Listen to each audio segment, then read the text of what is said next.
The Enchantress of Medicine with the Heaven-Defying Child and the Black Belly Father Chapter 346 to Chapter 520. Her wrist was held by this person and she couldn't break free no matter how hard she tried.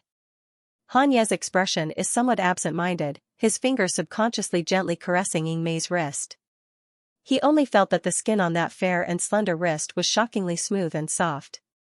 How could a man have such snow-white, smooth skin, and the feeling when the shadow phantom bumped into her hand just now? Hanye, if you don't let go, I won't be polite. Yingmei flew into a rage out of humiliation. With an angry shout, he slaps his palm towards Hanye. Hanye abruptly comes back to his senses, but it's already too late to dodge. His left eye took a solid punch. Ouch! He let out a blood-curdling scream and took 2 steps back. She covered her eyes and complained, "Little Shadow, you're prettier than a girl, but why are you so cruel?" Yingmei hides her hand, which is burning hot from Hanye's grasp, behind her back. He said coldly, "If you ever compare me to a girl again, I'll make you a real girl." Saying that, his line of sight slightly drifts, passing over Hanye's lower body. Hanye immediately feels his balls tighten, his face pale with fright. I was just joking. Little Shadow, you don't have to be so serious. But, you look really good in this. Did Miss June change it for you? Miss June is really talented. What did she do to your chest?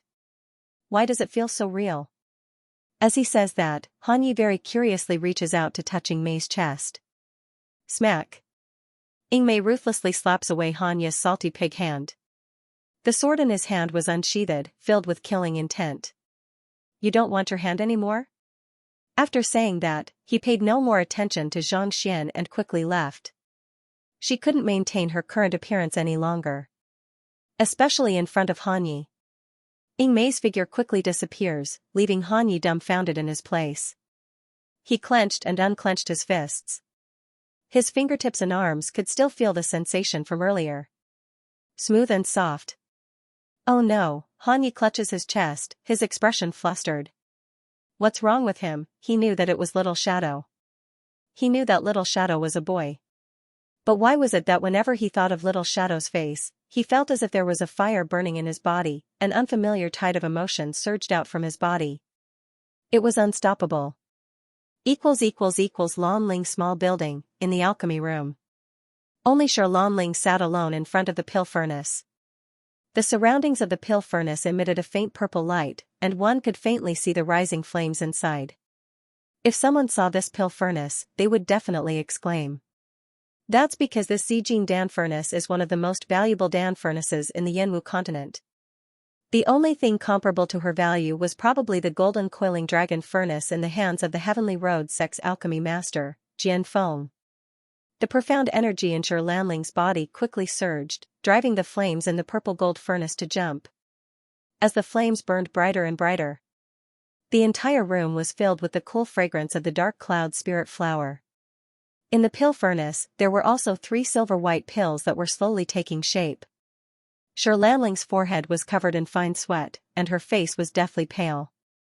However, when he saw the 3 golden elixirs of 9 orifices slowly condensing, he was filled with pride and excitement. According to the ancient records, the dark cloud spirit flower was rare, and the 9 orifices golden pill was difficult to refine. But in Lan Ling's eyes, it was nothing. She could still refine 3 pills in one go. However, just as Lan Ling was feeling proud of herself. Then there's a loud bang. Before Lan Ling could react, a monstrous wave comes head-on towards her. Her whole body is thrown several meters away, and she heavily hits a table and chair. Miss, what's wrong?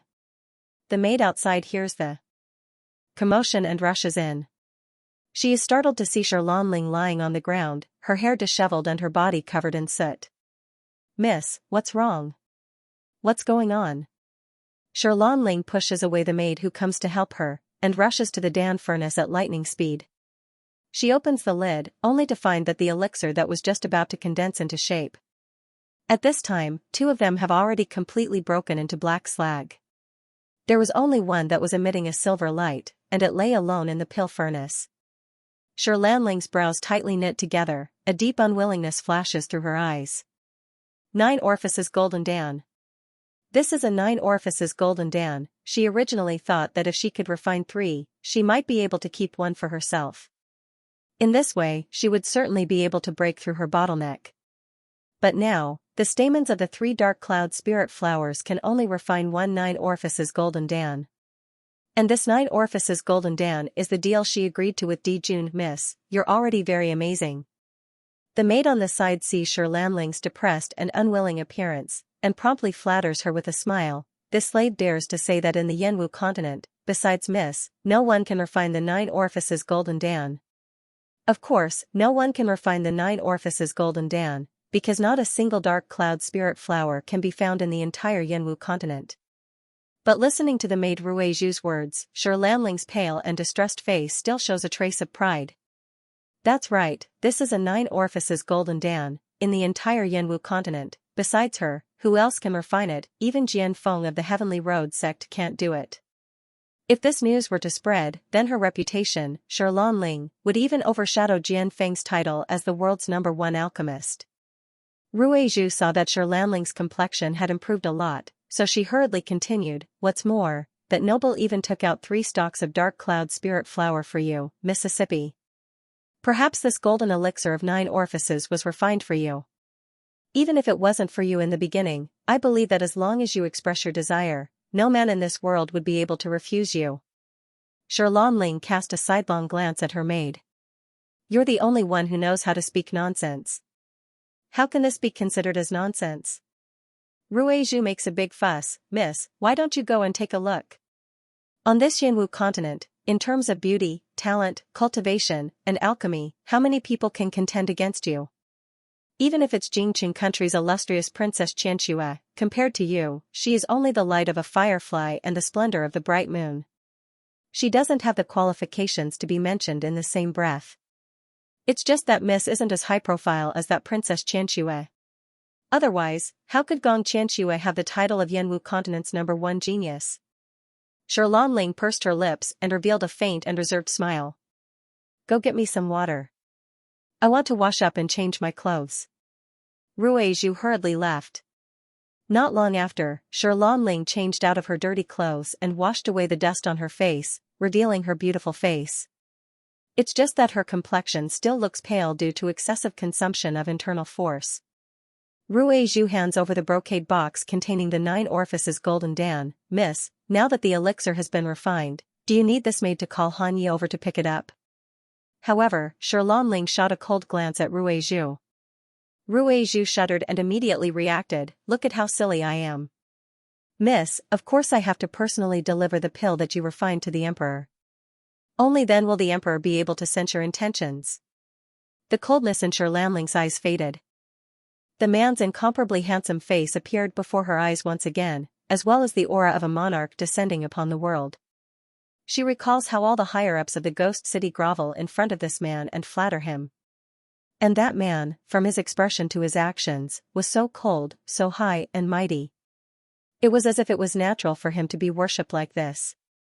This was a man who was born to stand at the top, noble and unparalleled. Xianxia only took one look at him, and she was deeply captivated by him. Therefore, after learning that the man wants to find someone to refine the 9 orifices golden pill in the ghost city, Xianxia, who has always been aloof and proud, refuses to lower herself to accept a task. Without saying anything further, she immediately agrees to the deal with Mingju. At that time, Han Yi explained the contents of the transaction very clearly. Mingju will provide the dark cloud spirit flower, as well as many other resources that are extremely beneficial to Xianxia. The only thing Xianxia needed to do was to use the dark cloud spirit flower to refine at least one golden pill of 9 orifices. But in Xianxia's eyes, this kind of action was automatically interpreted as, Mingju treats her differently, giving her the dark cloud spirit flower and resources, all because of his affection for her. As for her, she would definitely hold on to this man. Miss, you're really amazing. Not only do you know alchemy, but you also have good culinary skills. Not only are these medicinal cuisines delicious, but they are also very beneficial to the human body. Ruizhu watched Xianxia put the delicacies she had personally prepared into the lunchbox and immediately spared no effort in praising her. If any man marries you in the future, it would be a great fortune. Xianxia glanced at her. Shut up. Ruizhu giggled and said, in all honesty, I'm telling the truth. Which woman in the entire Yanwu continent could compare to you? This servant used to think that no man in the world was worthy of you, Mississippi. Fortunately, the emperor appeared. I'm not good with words, so I don't know what to say. However, when you stand together with the emperor, you look like a perfect match made in heaven. In this world, only the emperor is worthy of Miss. Originally, Xianxia's most capable maid was Qing'er. Although Ruizhu wanted to curry favor with Xianxia, she couldn't find an opportunity. Now that Qing'er was finally sent to the 10,000 humans cave, Ruizhu was so happy that she almost went crazy. At this moment, he naturally tried his best to flatter Xianxia, hoping to become her confidant. Stop right there. No one is allowed to enter the Ghost City's forbidden area without Dijun's order. Outside the courtyard, two men dressed in Ghost City's attire step forward and block Xianxia and Ruizhu's path. This courtyard is the one that Di Mingju and Mayan are currently living in. On the plaque above the courtyard's entrance, the words Emperor Garden were written in clerical script. How dare you? Your dog eyes are blind. Ruizhu immediately steps forward and arrogantly scolds the two guards. Can't you see clearly who our family's miss is? You actually dare to block our family's miss's way. I think you don't want to mingle in the Ghost City anymore. Hearing that, the guards stare blankly at Xianxia. After seeing her face clearly, they immediately reveal an astonished expression. Sure. Xianxia? In the entire Yanwu continent, there are only two people who can do alchemy. In the Ghost City, it is naturally regarded as a supreme existence like a treasure. It can be said that among the Ghost City's higher-ups, there is no one who doesn't know of Xianxia. The guards inside the Emperor Garden were all Di Mingju's trusted aides. However, the guards around the Emperor Garden's periphery were borrowed from the Ghost City. Therefore, after Ruizhu yelled, the guard immediately recognized Xianxia's identity. Seeing the change in their attitudes, Ruizhu revealed a smug expression. What are you waiting for? Since you've recognized my young Miss's identity, why aren't you moving out of the way? You will suffer for delaying my young Miss's important matters. The guard is a little hesitant. But Juansheng, Ruizhu was about to get angry, but Xianxia took a step forward and said in a gentle but distant voice, you don't have to be nervous. I came here this time to deliver pills to the emperor. If you're worried, you can go in and report to the emperor. The guard did not have time to reply. Ruizhu furrowed her brows and angrily cursed, you blind thing, do you know what pill my young miss is holding in her hand? That's the Yanwu continent's one and only 9 orifices golden dan. My family's miss has just refined it. It's precisely because I know that your majesty urgently needs this golden elixir of 9 orifices that I specially brought it here for your majesty. If the sovereign lord's matter is delayed because of you, the golden core will be delivered too late. Let's see how you'll face the wrath of the celestial emperor. Ruizhu's words made the already hesitant guards even more fearful and fearful. In addition, because of the whispers of the maids in the courtyard, many people know that Di Mingju has specially invited Xianxia from the Ghost City. He even sent the newly grown dark cloud spirit flower to Xianxia to refine pills. Almost all of the maids and guards in the Emperor Garden believed that the Emperor treated Fairy Shur in a special way. If they didn't let him in now and incurred the displeasure of the monarch, none of them could bear the consequences. Thinking up to here, the guard clenched his teeth and bowed to make way. Xianxia, please come inside. I believe that Juansheng will definitely be very happy to see you. Early in the morning, in the courtyard, Mayan is dressed in a simple yet elegant blue dress. She doesn't put on any makeup as she lazily walks out of her room. Miss June. Yingmei sees her and immediately steps forward. Juansheng invites you to have breakfast. Mayan narrows her eyes, slowly saying, if I remember correctly, Di Mingju promised me that he would let me go today. Ahem. Yingmei blushed and said, Juansheng said that you will see the young master this afternoon. Now, please go and have a meal, Juansheng has been waiting for a long time. There was still half a day before she could go back to see her baby. Mu Yan curled her lips unhappily. She was in a very bad mood. It wasn't just because that bastard went back on his word, causing her to be unable to see Xiaobao for so long. It was also because the fat rabbit, who was originally lying in the space, suddenly sprang out. Before she could react, it disappeared without a trace. Although he didn't plan to stir-fry the rabbit meat now, it was still Xiaobao's spirit pet. He didn't know if Xiaobao would be sad to lose it just like that. Just as he was feeling vexed, he suddenly heard a loud shout behind him. "Hey! The two in front, wait up! Did you hear that? I'm talking to you too." Mayan and Mei have never been people who like to meddle in other people's business. This infuriates Rui Zhu, who was shouting. After Shi and Lanling entered the Emperor Garden, they found that the Emperor Garden was very large, divided into two courtyards. Although the guards pointed them in the right direction, they still got lost in the courtyard. Unfortunately, this inner courtyard was empty, not even a shadow. The black-clothed guards were all in the dark. Finally seeing Mayan and Mei, Rui Zhu naturally called out to them. Who would have thought that these two insignificant servants would actually not put her and the miss in their eyes at all? Rui Zhu rushed to Mayan and Mei in 2 or 3 steps, angrily rebuking, "Are you deaf? My miss told you to stop, didn't you hear?" Mayan raises her eyebrows, "Are you calling us?"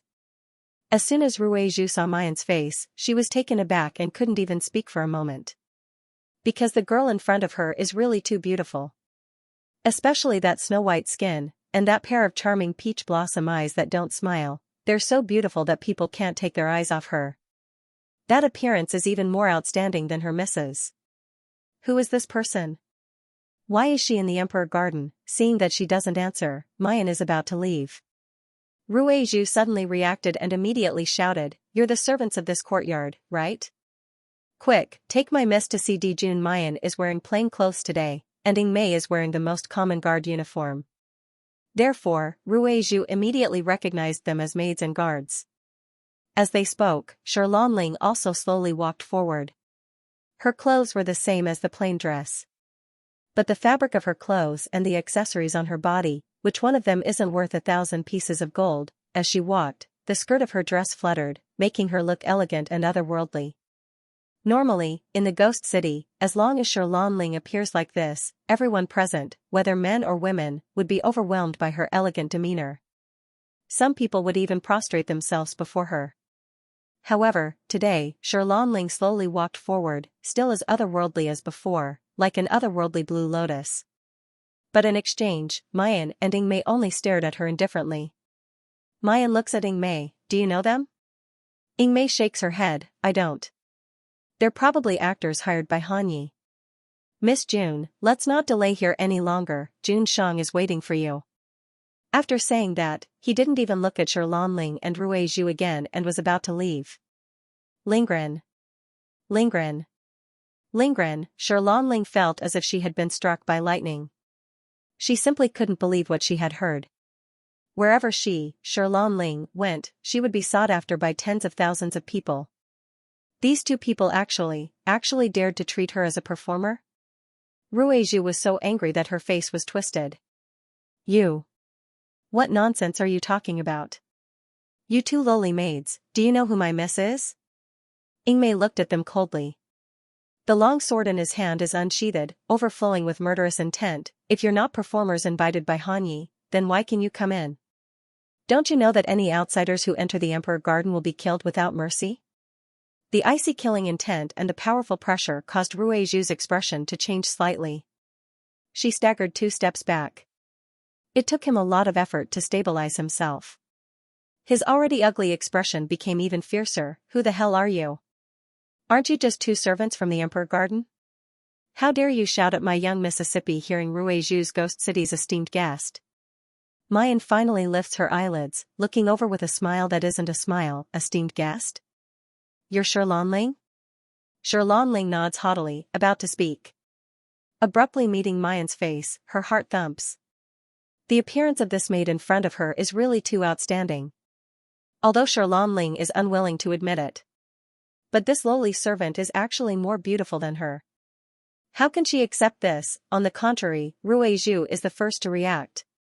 Raising her chin, she arrogantly says, "Since you know who my family's miss is?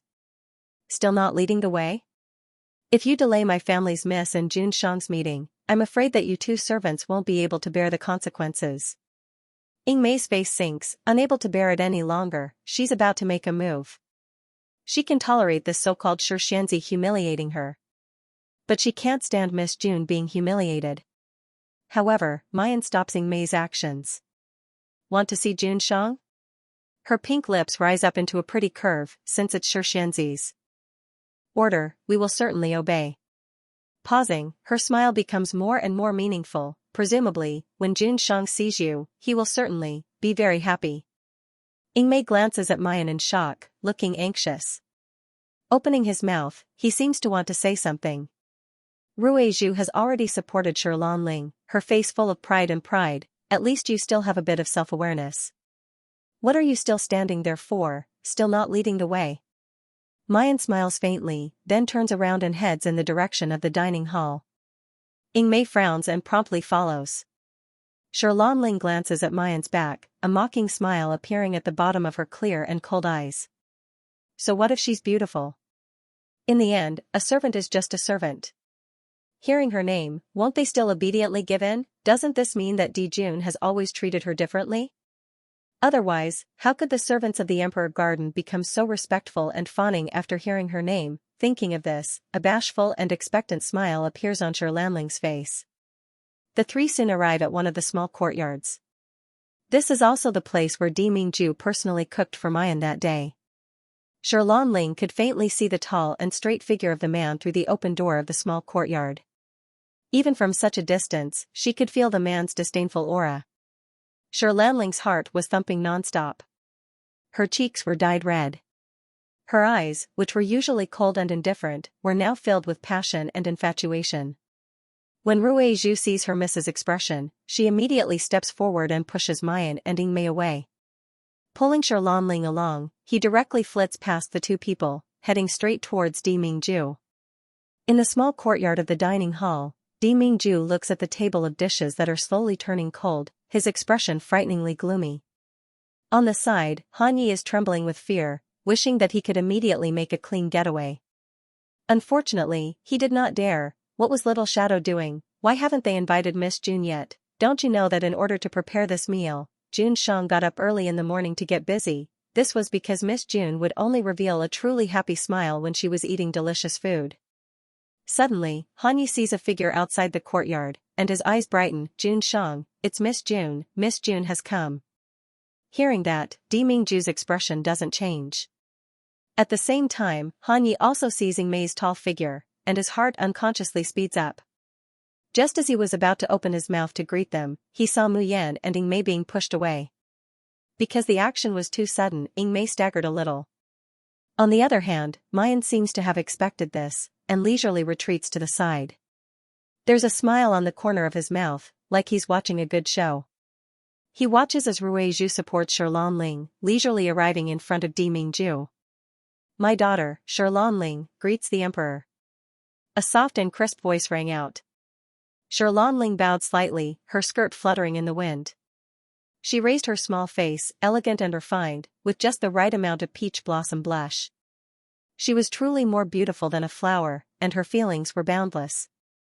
Han Yi shivers, goosebumps almost covering the floor. Could this Lanling speak properly? To him, she speaks coldly, and to June Shang, she speaks coquettishly, making him want to vomit. Hearing the voice, Mingju retracts his gaze from Mu Yan and falls on the beauty in front of him. Lanling? Whether it was his voice or his gaze, they were so cold that they could freeze someone to death. Lanling's maiden heart was beating wildly because of this handsome man who was so close to her. She didn't notice anything wrong at all. Her smile became more tender and shy, and her voice became sweeter and sweeter. Yes, I am. I'm here today to deliver the golden elixir of 9 orifices to you. When Lanling says these words, she's waiting for Mingju to ask in amazement, you actually refined the 9 orifices golden pill. Who knew that Mingju wouldn't even spare Lanling a glance, but coldly looks at Han Yi instead. Han Yi is swept by Mingju's cold and austere gaze, his legs almost go soft and he kneels down. Then, a voice as cold as azure as from hell sounded, go to the purgatory pool and receive your punishment for 5 days. Han Yi suddenly feels his vision darken. The purgatory pool was a place where one would lose a layer of skin. Although the Yanwu continent's Ghost City's purgatory pool only has 1/10 of the power of the polar domain's purgatory pool. But it was still very, very scary. Lord, this subordinate has been wronged. Han Yi couldn't help but wail. This subordinate told her clearly that after the elixir is refined, this subordinate will go and take it myself. Di Mingju's voice doesn't rise or fall, but his expression becomes colder. 10 days. Han Yi shudders, no longer daring to quibble. He bows and mournfully says, this subordinate accepts the order. Boo-hoo-hoo, ever since Jun Shang got to know Miss Mayan, he's become a lot more humane. So much so that he had almost forgotten how cruel and uncompromising Jun Shang was in the past. Shirlanling naturally heard the conversation between the two of them. Naturally, she doesn't have a good impression of Han Yi, this guard who has eyes on the top of his head. So what if he was the emperor's trusted aide? She wasn't even a servant, but she was talking to her in such a cold and arrogant manner. But she wants to make a good impression in front of Di Mingju. So she immediately takes a step forward, with an anxious and guilty look on her face. Her limpid eyes look at Di Mingju. Di Jun, please calm your anger. This little girl came uninvited because she was anxious to deliver the elixir to Jun Shang. This little girl knows that this 9 orifices golden Dan is very important to Di Jun. If Di Jun wants to blame someone, then please blame this little girl. This matter has nothing to do with Han Yi, who knew that before Shirlanling could finish pleading for leniency Di Mingju doesn't react, but Han Yi has already impatiently interrupted her. Xianxia, where's the elixir? Shirlanling's complexion immediately stiffens. With great difficulty, she manages to maintain a somewhat wronged expression, but it's also stubborn and proud as she looks towards Di Mingju. She was waiting for him to say something. However, Di Mingju doesn't even spare her a glance. His gaze is firmly fixed on a spot not far from the entrance. The expression on his handsome face becomes more and more gloomy. Han Yi impatiently says, Xianxia, didn't you say you came to deliver elixirs? What, you're not willing to take it out now that you're here? Don't tell me you haven't refined the golden pill of 9 orifices at all? Shirlanling clenches her teeth. She simply hates Han Yi to the extreme in her heart. A mere servant actually dared to treat her like this. But Han Ye's words have already reached this point, so Shirlanling can only take out the brocade box from her bosom. She deliberately avoids Han Yi, and steps towards Di Mingju. With every step she took, the bashfulness and anticipation on her face deepened. As long as she was a little closer to this man, a little closer, she would personally hand over the 9 orifices golden pill that she had refined. He would definitely have a whole new level of respect for him. However, when Shirlanling is about a meter away from Di Mingju, suddenly, he felt a gust of wind blow past him. Then, the brocade box in her hand disappeared. Han Yi holds the brocade box in his hand, respectfully handing it over to Di Mingju. Soon after, he looks at Shirlanling with a bit of ridicule. I'm sorry, Xianxia, my family's Jun Shang doesn't like outsiders to get close to him. Please stand a bit further away, lest you make my family's Jun Shang unhappy. Shirlanling's face was so stiff that it looked like it was about to twist. Han Ye's words can be considered pleasant to hear, but that expression and attitude, he was clearly saying, don't get close to Jun Shang, lest you make Jun Shang feel disgusted. She, Shirlanling, is the only alchemist in the Yanwu continent. When and where has she ever suffered such humiliation? Di Mingju takes the brocade box and opens it to take a look. After confirming that the elixir inside has the effect he wants, his expression softens a little. Han Yi immediately smiles and says, Xianxia, since the elixir has been delivered, you can leave now. This time, Shirlanling's face really twisted. But soon, she calmed down. Because from beginning to end, Di Mingju hasn't said a word. In Shirlanling's mind, all this disrespect and indifference towards her is nothing more than Han Yi acting on his own initiative. Therefore, she quickly takes the food box from Ruizhu's hands, a gentle and virtuous smile hanging on her face. Di Jun, this is the medicinal cuisine that I personally made for you. The drafts and herbs that I've added are all very valuable. I hope that Di Jun doesn't dislike it. As he spoke, the food box was opened. The aroma of food finally filled the air. Because of the addition of special herbs, the aroma of these foods is even more enticing than the breakfast that Di Mingju personally made. Mu Yan, who was just leisurely watching the show, couldn't help but sniff and look at the food box. It looks quite delicious. Di Mingju is simply more familiar with Mayan's little expressions and movements than she is with herself. Seeing this scene, his face immediately turned frighteningly dark. Unfortunately, Ruizhu still adds in a low voice, Jun Shang, you don't know, but our Mrs. Medicinal Cuisine is famous throughout the entire Yanwu continent. How many people want to ask for a meal, and they spend hundreds of thousands of gold, but our miss has never agreed. However, Ruizhu did not finish her sentence. Di Mingju finally couldn't bear it anymore, and he strides in front of Mayan. Grabbing the girl's slender wrist, he pulls her into his arms. How long are you going to stay there? Her tall nose wrinkled slightly, and her usually sparkling peach blossom eyes were watery. She looked inexplicably pitiful. Di Mingju's chest warmed up. He wanted to pull her into his arms, but he also felt sorry for her.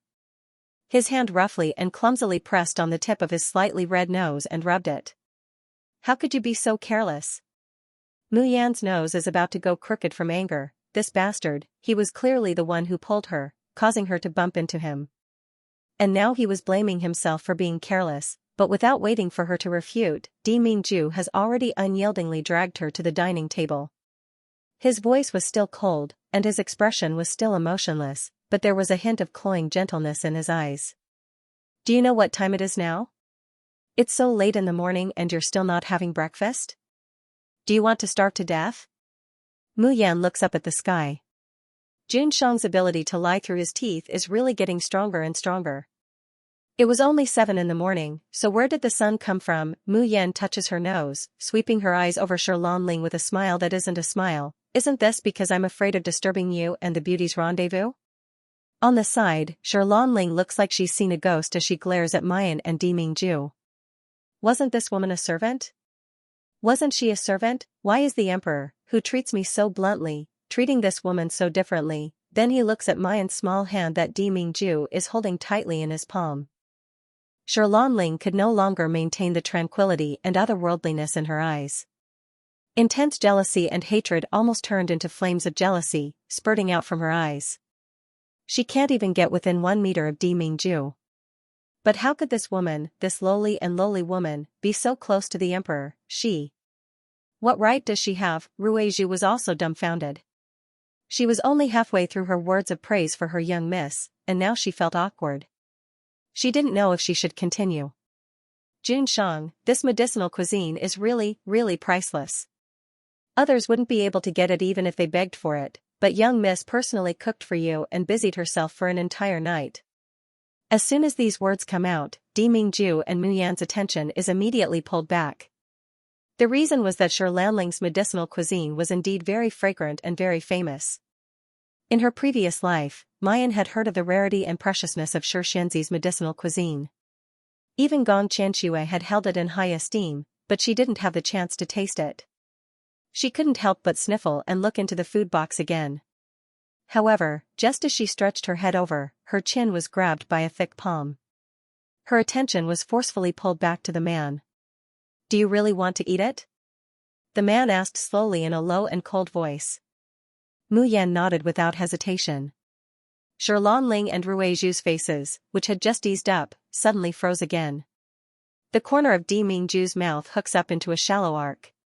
His appearance was already extremely beautiful, so beautiful that it could take one's breath away. Now that he was smiling like this, he was like the blazing sun, dazzling like fireworks, and could even hook away one's soul. However, Mu Yan is only in a trance for a moment. She heard the man say in a cold and resolute voice, "You're not allowed to eat it." Ling's originally stiff expression immediately turned joyful, her pair of bright eyes looking towards Di Mingju. As expected, the celestial emperor could sense his feelings for him. He couldn't possibly allow a lowly servant to taint the medicinal cuisine that he had made with his own hands. But today, it was destined to be the day when Ling's face would be slapped resoundingly. The man slightly narrows his eyes and leans closer to Mu Yan, slowly saying, "You're not picky at all. What kind of unclean and unfashionable thing, you dare to eat it?" After a pause, he coldly adds, "Is what Ben Jun personally made not comparable to these?" The man can be said to be somewhat gnashing his teeth as he says the last sentence. Mu Yan is dumbfounded. Wait a minute, Since when did the Yanwu continent's hard-to-find medicinal cuisine become something unclean and unfit for use? And Jun Shangdaran, you could compare with anyone else, but you actually compare cooking skills with a woman? Where's your integrity? It's just that the unhappy Jun Shang has no integrity. He doesn't wait for Mu Yan to react, and directly waves his hand to have the medicinal cuisine brought by Shi Lanling be given to the servants in the Emperor Garden's outer courtyard. He himself forcibly pulls Mu Yan to sit down at the table, and carries out the daily feeding work. Probably because she's used to being fed by Di Mingju these past few days. Mu Yan eats the delicious breakfast, completely without any discomfort. Even in her heart, there's a faint sweet joy that even she herself isn't aware of. As for where that sweet joy comes from, Mu Yan doesn't dare to delve into it. However, Shi Lanling, who has been slapped in the face again and again, can no longer control the shame and indignation that rises from the bottom of her heart. Her whole body can't help but tremble. Since she was born, she has never suffered such humiliation. Who is this woman? Who is she to snatch away her elegance, to snatch away her man? Just a mere servant. What right does she have? Xianxia, please go back. The Emperor Garden does not entertain guests.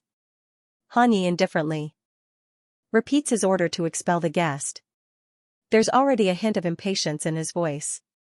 He saw how this woman pushed Little Shadow just now. Humph, what kind of thing is that? Not even fit to carry Miss Jun's shoes. She actually has the nerve to think about their Jun Shang. She's so shameless. Who is she? Shi Lanling doesn't leave, but she forcefully suppresses the surging resentment in her heart, saying one word at a time. Who is this woman? Isn't she a servant of the Emperor Garden? Just a mere servant, how could she? Servant? Han Yi sneers, interrupting Shi Lanling's words.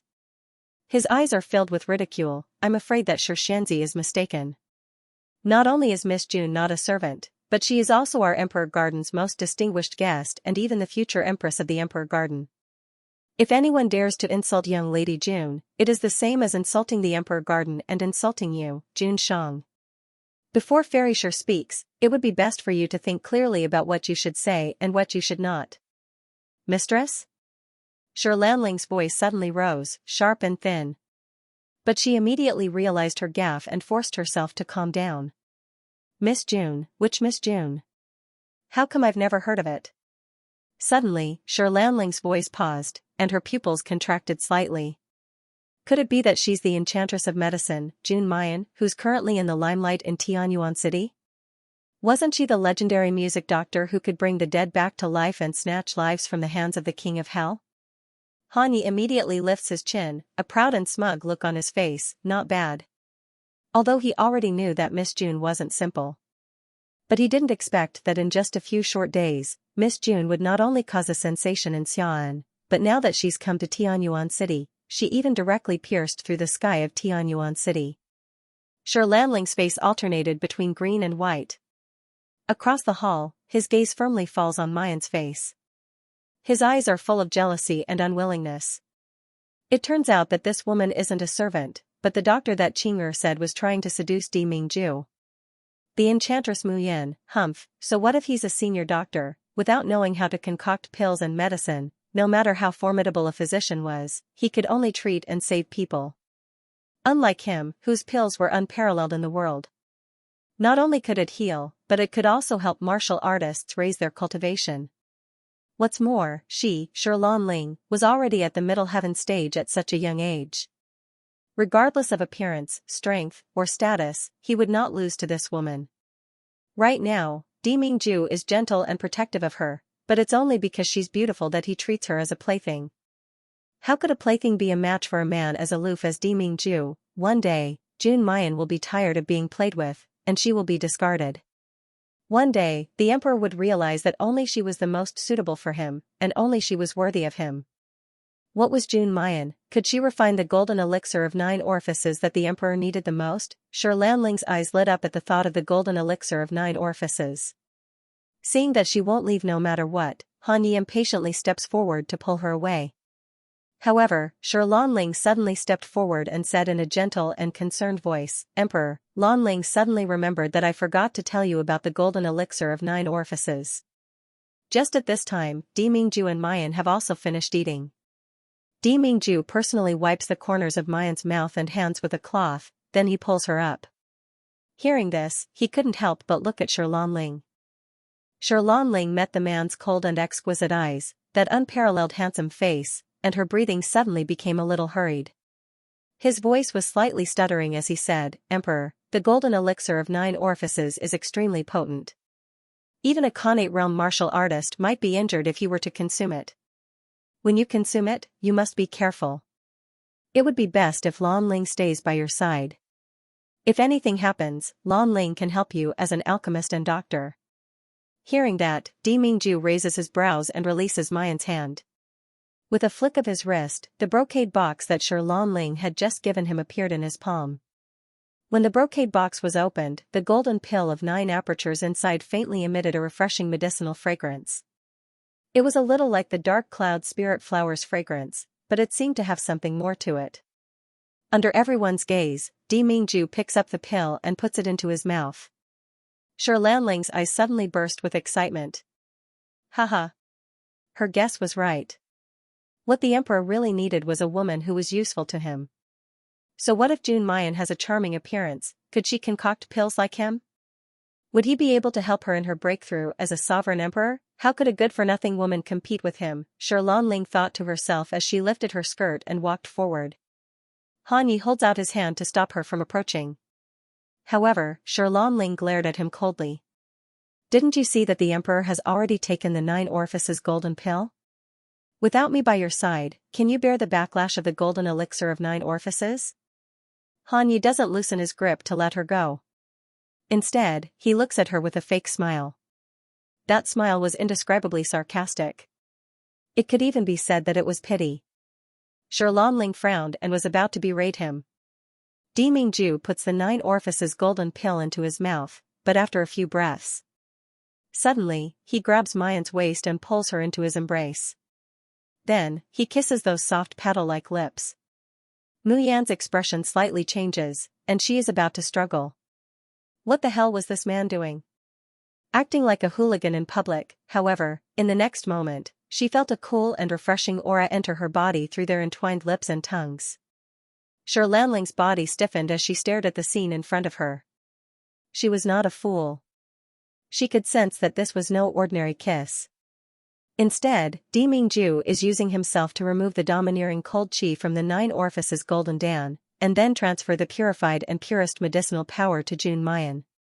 It could be said that the golden elixir of 9 orifices was a rare elixir that was hard to find in the world.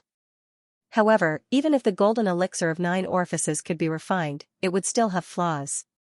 However, Di Mingju spent countless manpower and resources to cultivate the dark cloud spirit flower and other auxiliary drafts for Mayan.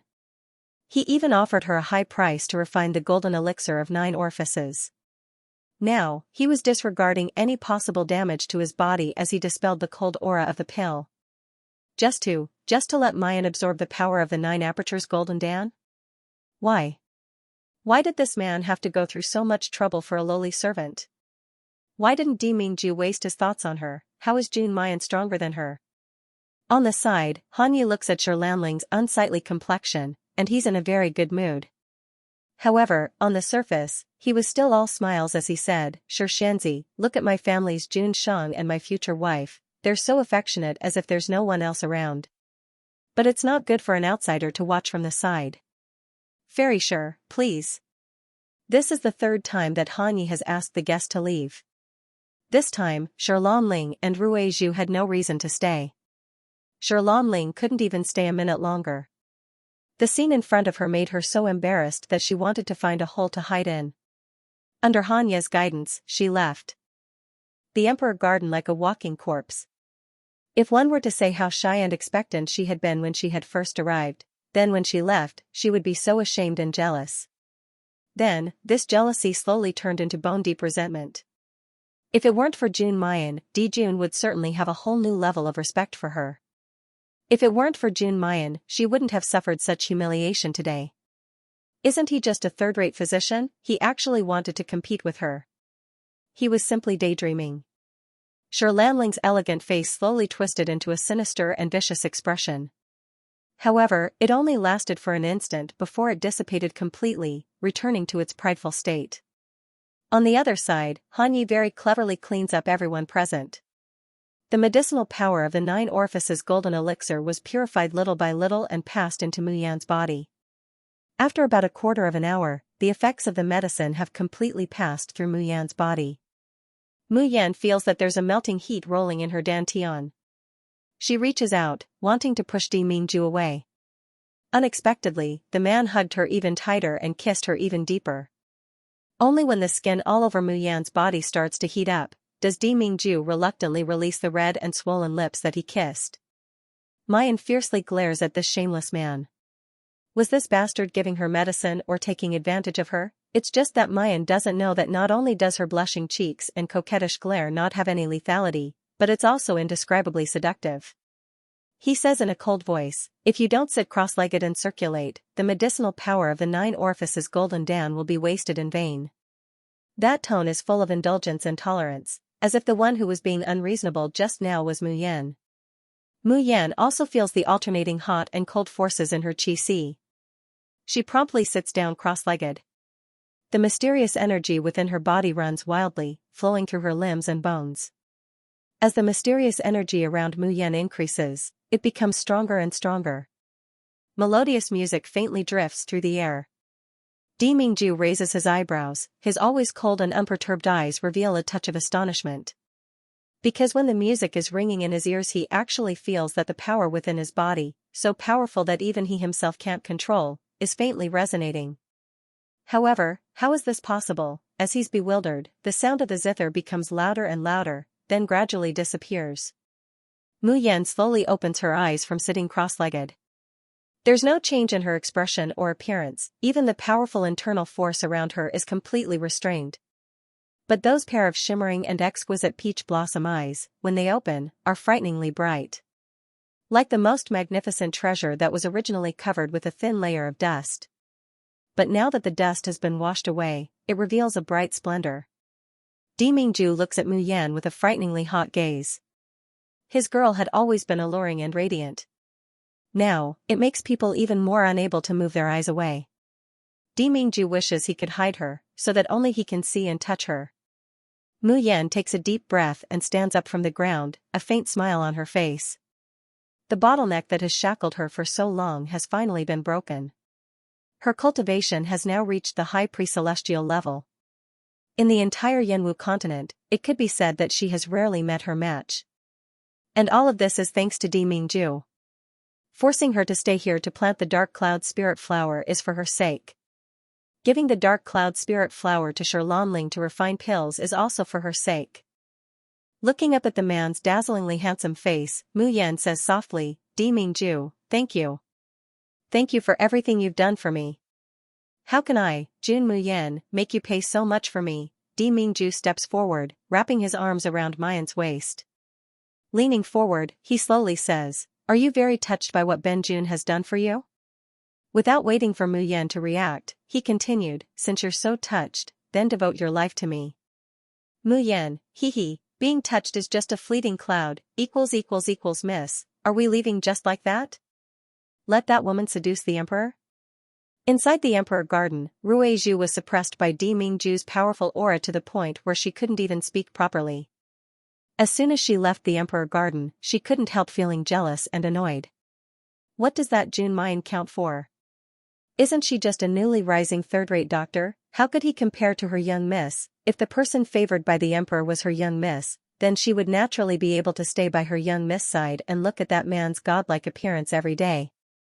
Thinking of this, Ruizhu's cheeks became a little red, and a misty look appeared in her eyes. Xianxia looked at her coldly and was about to open her mouth to curse. Suddenly, a white light flashed. Ruizhu and Xianxia screamed in unison. Xianxia felt a sharp pain on her left cheek, and her shoulder was hit by a heavy force. She staggered 2 steps, and with great difficulty, she stood firm. She touched her face with her hand. Ruizhu looked up and saw a snow-white fat rabbit somersaulting in the air before falling to the ground. On its furry face, a pair of small moonbeam eyes stared coldly at Xianxia. Obviously, it was just a harmless little animal, but being stared at by such a pair of eyes gave her an inexplicable creepy feeling. Xianxia, what happened? The movement here attracted the guards at the entrance of the Emperor Garden. When he saw the wound on Lanling's face, the leader of the guards exclaimed, Xianxia, your face. Lanling's white left cheek was scratched 3 times. Although these 3 cuts were not deep, they were still bloody, extending from her temples to her lips. This caused Lanling's originally elegant and refined face to become somewhat sinister. Lanling took a deep breath and slowly calmed her emotions. She pointed to the fat rabbit and said, catch that beast for me. The guards were stunned. They heard Rui Zhu shout from the side, it's that beast that scratched my family's young lady's face, what are you waiting for, hurry up and catch it. This time, the guards no longer hesitated and directly rushed towards the fat rabbit. They did not know what happened in the Emperor Garden's inner courtyard. They thought that Lanling was really an important guest of the Emperor. Now that Xianxia was injured at the entrance of the Emperor Garden, if they did not help, they would not be able to bear the consequences if the Emperor blamed them. The fat rabbit saw more than a dozen fierce people rushing over. Making a prompt decision, it twisted its buttocks, turned around, and jumped.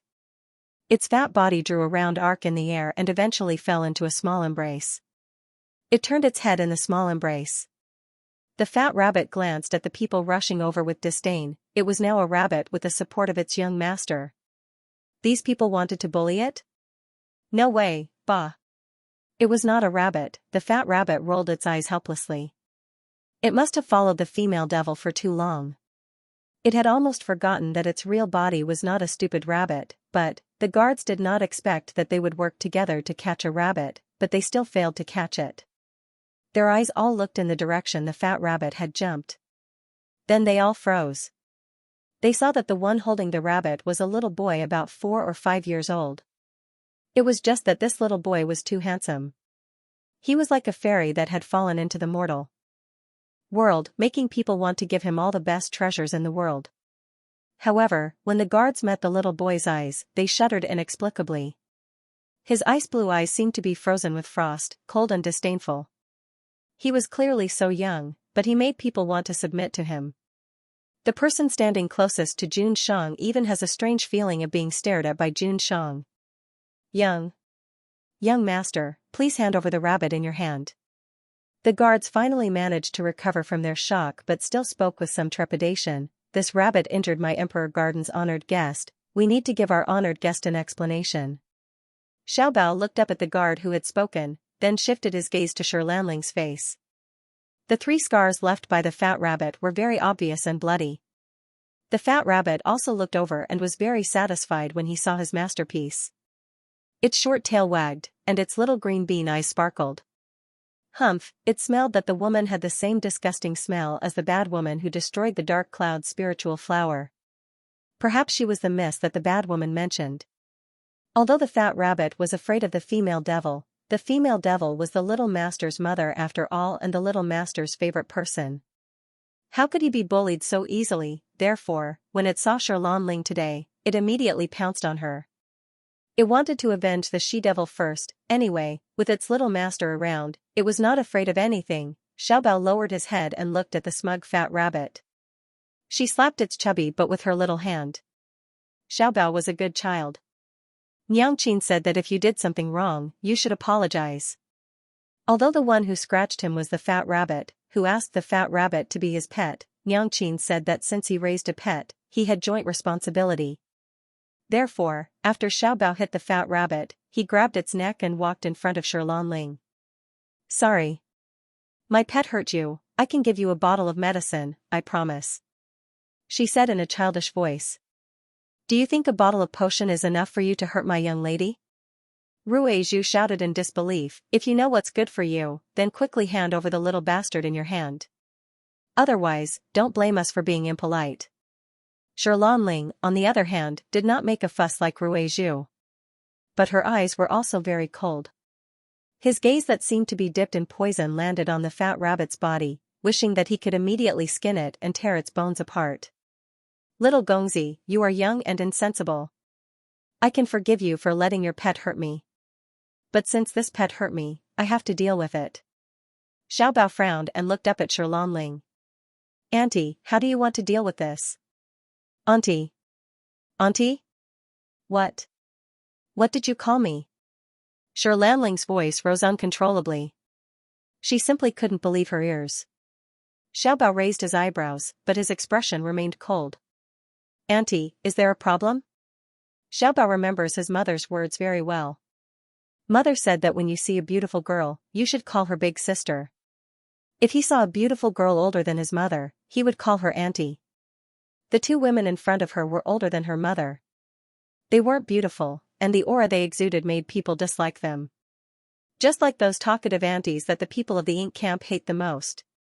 So, calling this woman in front of him auntie was not a problem at all. Lanling took a deep breath, then another deep breath. He told himself over and over again not to bother with the child. However, the anger in her eyes had already made her unable to maintain her lofty and aloof fairy appearance. Xiaobao saw that Lanling did not speak. He felt that he should express the sincerity of his apology. Therefore, he took out a bottle of medicine and handed it to Lanling. This bottle of medicine is also refined by Mayan. If it was placed in the Ghost City or Junji drugstore, it could be sold for a sky-high price. Xiaobao now gave it to Lanling for free, thinking that the sincerity of his apology was enough. Lanling took the medicine but didn't apply it on the wound. Instead, she looked at it with disdain, raised her hand, and smashed the porcelain vase onto the ground. Ruizhu sneers, do you know that my family's miss is the best alchemist and alchemist in the Yanwu continent? You want to appease my miss anger with a mere draft? Kid, are you dreaming? Lanling's expression was cold and arrogant. She looked down at Xiaobao from above. I'll say it again. Hand over the animal in your hand and I won't bother with you. The already cold little face becomes even colder. That pair of clear eyes also recedes all the warmth, just like an icy abyss. All the drafts on Xiaobao's body were painstakingly refined by Xianxia. Because she was afraid that he would get hurt, she always carried a lot of them with her. However, Xiaobao is usually reluctant to use them. Because he doesn't want his Xianxia to refine another bottle. However, this woman actually smashed the drafts that Xianxia refined. The fat rabbit seems to feel its little master's anger, and it lets out a beast-like howl. All the white hair on its body stands up, itching to rush out at once. Xiaobao suppresses his anger, holding the fat rabbit in his arms, and coldly says, what if I don't hand it over? Lanling was startled when she met his cold eyes. There's a faint fear growing in her heart. But then, her complexion becomes very unsightly. A 4 or 5-year-old child actually scared her. That kind of shame reminds her of the humiliation she just received in the Emperor Garden. Moreover, looking at it now, she feels that this child looks a bit similar to Jun Mayan. This makes Lanling more and more disgusted, and she even has a faint murderous intent. You. Lanling turns to the Emperor Garden's guards and says, capture that beast for me, dead or alive. The guards look at each other, somewhat hesitant for a while. After all, that's a 4 or 5-year-old child, they are a group of grown men, and they want to make a move on a child. Lanling's face immediately sinks. You want to disobey my, Lanling's orders? Ruizhu also chimes in, don't forget, my family's miss was injured at the entrance of the Emperor Garden, right under your noses. If you don't give an explanation today, not to mention Dijun not sparing you, there will no longer be a place for you in the Ghost City. Hearing Ruizhu's words, the guards' faces immediately change. They all know how high Lanling's status is in the Ghost City. And for them, being guards of the Emperor Garden is only temporary. In the end, they will have to go back to the Ghost City to make a living. If they offend Xianxia, then they really won't be able to bear the consequences in the future. Thinking of this, the guards no longer hesitate and directly rush towards Xiaobao. He had thought that a 4 or 5-year-old child would panic or even cry in the face of such a sudden change. However, Little Treasure's expression didn't change from beginning to end. He just raised his hand and threw the fat rabbit to the side. He even had the time to coldly warn, if you cause any more trouble, I'll turn you into stir-fried rabbit meat. Xianxia has always been thinking about it. The fat rabbit shrank its neck and curled itself into a ball. He had a pitiful look that said, I was wrong, I won't dare to do it again. The guard's eyes lit up when he saw Xiaobao throw away the fat rabbit. If he didn't attack the child and directly handed the rabbit over to Xianxia, then everyone would be happy. At the thought of this, one of them pounced at the fat rabbit like a bolt of lightning. The rabbit lying on the ground was motionless, like a furry ball. The guard was about to grab the spear. Suddenly, a powerful Xianxia surrounded his body. Then, before he could react, he felt a sharp pain in his lower body. He immediately let out a miserable howl like a pig being butchered, and his whole body was ejected like a cannonball. He flew straight for more than 10 meters before landing on the ground. He clutched his crotch, wailing like a ghost and howling like a wolf, unable to get up again. His icy blue eyes didn't waver in the slightest, coldly sweeping over everyone. The other guards suddenly felt their balls tighten, clamping their legs. After a cup of tea's worth of time, all the guards in the Emperor Garden's outer courtyard were prostrating on the ground, screaming like pigs being butchered. Only Xiaobao still stood there with an indifferent expression, his handsome little face devoid of any expression, his clothes without a single wrinkle. It was as if the person who had just knocked down 7 or 8 high-level martial artists wasn't him. The fat rabbit happily wagged its short tail and jumped into Xiaobao's arms. Its mouth issued a flattering whine, "Little Master is the best. Long live Little Master. I want to follow Little Master for a lifetime, hug Little Master's thigh and never waver." Ling stared dumbfounded at the scene in front of her, almost unable to believe her eyes. A child of only 4 or 5 years old actually knocked down the Emperor Garden's guards. And each one of these guards is an elite of the Ghost City. Each one of them can become an outstanding and famous expert in the outside world. However, these people were knocked down by a 4-year-old milk baby. Moreover, they were knocked down without any ability to resist. This milk baby, who the hell is he? Ruizhu was horrified, looking at Xiaobao, then at the wailing guard on the ground. Miss, this, Ling took another deep breath, pushed away the flustered Ruizhu, and walked towards Xiaobao step by step. Her face had regained its usual arrogance and indifference, aloof, like a fairy. But the hideous scar on her face destroyed her temperament. It made her whole person look gloomy. Ling walked in front of Xiaobao, condescendingly looking at him and the rabbit in his arms. "I didn't want to attack a child, but you forced me." She paused. "I'll give you one last chance, give me the animal in your arms, and I'll spare your life." Spare his life, but the death penalty can be avoided, but the punishment cannot be forgiven. Ling was becoming more and more displeased with this little boy, more and more disgusted. Therefore, she would never let him off easily today. The corner of Xiaobao's mouth gently hooked up, his handsome little face revealing a cold and sarcastic smile. "Auntie, you talk too much. If you want to fight, just fight. Why are you so long-winded?" Ling's complexion turned pale. She looked at Xiaobao with a gaze as cold and malevolent as a viper's. "Since you're courting death, I'll fulfill your wish." Although Xiaobao had defeated the guards in the Emperor Garden's outer court, Ling never felt she would lose. She was a heaven-rank expert. He didn't make a move because he didn't want to lower himself to argue with a little kid. But this little boy in front of her was simply too disgusting. Today, she would let him have a taste of the consequences of offending her. Ling struck out with her palm, and a powerful dark force circulated in the air. Strands of strange bluish-green light shrouded the space between his fingers.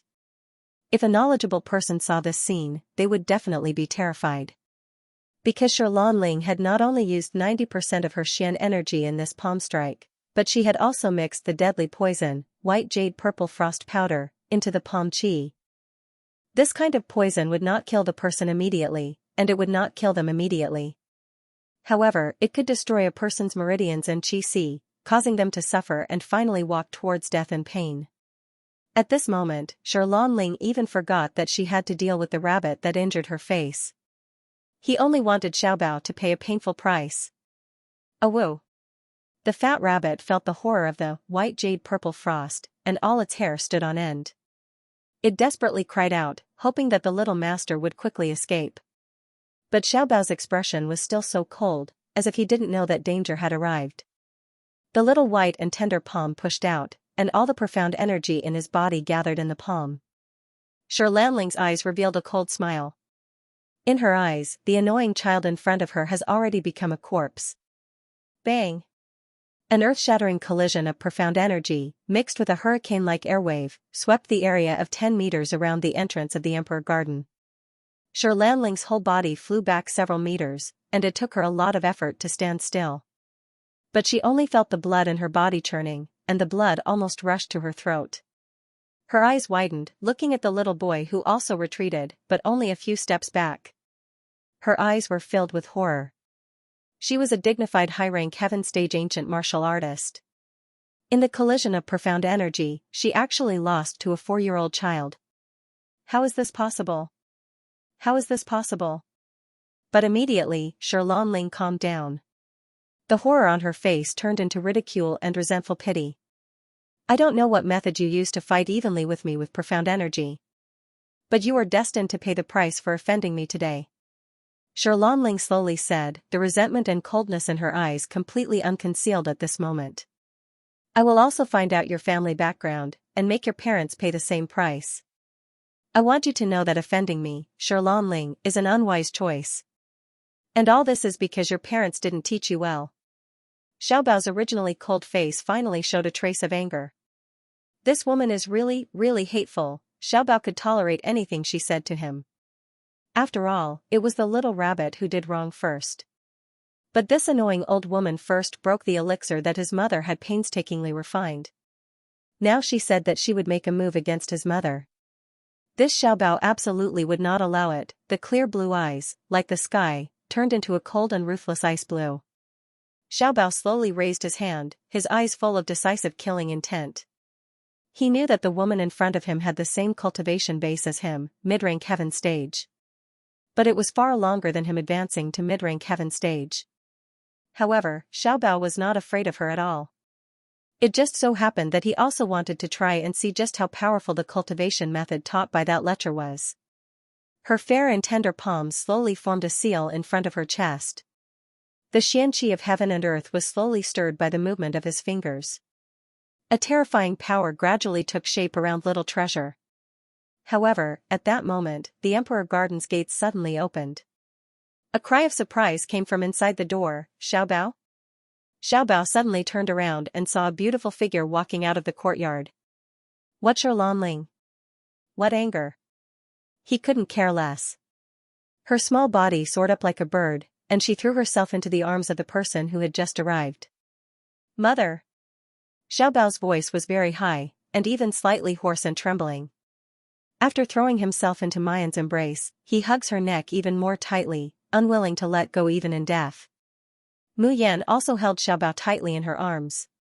Smelling the cool and milky fragrance that had yet to recede from Xiaobao's body, the rims of her eyes immediately became wet. Ever since her baby was born, they had never been apart for a single day. This time, they hadn't seen each other for 7 whole days. Unfortunately, her heart is aching and full of pity. So much so that she opens her mouth for a long time, but can't say a word. Nyangqin, I miss you so much. Xiaobao rubs Mu Yan's neck with all his might, and sniffles, forcing himself not to let the tears come out. That lecher said that he's already a man, he can't cry, and he can't let his mother worry. Mu Yan's voice is hoarse. Nyangqin also misses you so much. Di Mingju, who had come out with Mu Yan, coldly snorts when he sees this scene. It's like a sea of vinegar has turned over in his heart. This heartless woman, she hasn't seen him for a month, and she doesn't even miss him. She's almost completely forgotten about him. Now, she hasn't seen her son for 7 days, and she's already revealing her true feelings. Humph, one day, he will make this big and small one day without him feel like 3 autumns. Seeing that he's going on a long journey, she hugs him and cries, not letting him leave. Mu Yan slowly comes back to her senses with great difficulty, and gently touches her son's little face. She only feels that her son has lost weight in 7 days. Her heart is even more distressed. Xiaobao, how did you get here? How have you been these days? As Mu Yan speaks, she examines Xiaobao's body. Suddenly, she frowns, and her expression becomes incomparably cold. This is the white jade purple frost powder. How could you be contaminated with such a sinister drug? Xiaobao immediately flattens his mouth and looks at Lanling. His voice is still cold, but with a bit of grievance. Nyangqin, they bullied me. In fact, Xiaobao doesn't feel wronged at all. Because these people are no match for him, and he simply doesn't put them in his eyes. But Xiaobao hasn't seen Mu Yan for too long, and he really misses his mother. He misses his mother caring for him, hugging him, kissing him, misses his mother protecting him all the time, supporting him. So when he sees Mu Yan, he can't help but want to act spoiled. The corners of Mu Yan's mouth slowly hooks up into a shallow arc. Her originally bright and beautiful appearance instantly becomes even more charming and moving. But the people who are swept by her gaze can't help but shiver. "It's you, bullying my son?" The guards, who have been beaten up, have just stood up from the ground. When they meet Mu Yan's gaze, they are all drenched in cold sweat. He even felt like crying. They were the ones being bullied. Han Yi comes out from behind Di Mingju. He first greets Xiao Bao, "Greetings, little Gongzi." He then turned to the Emperor Garden's guards and asked in a cold voice, "What the hell happened? Have you eaten a bear's heart or a leopard's gall? How dare you attack little master?" Hearing Hanya's words, the guards simultaneously look like they'd been struck by lightning, each and every one of them dumbfounded. What?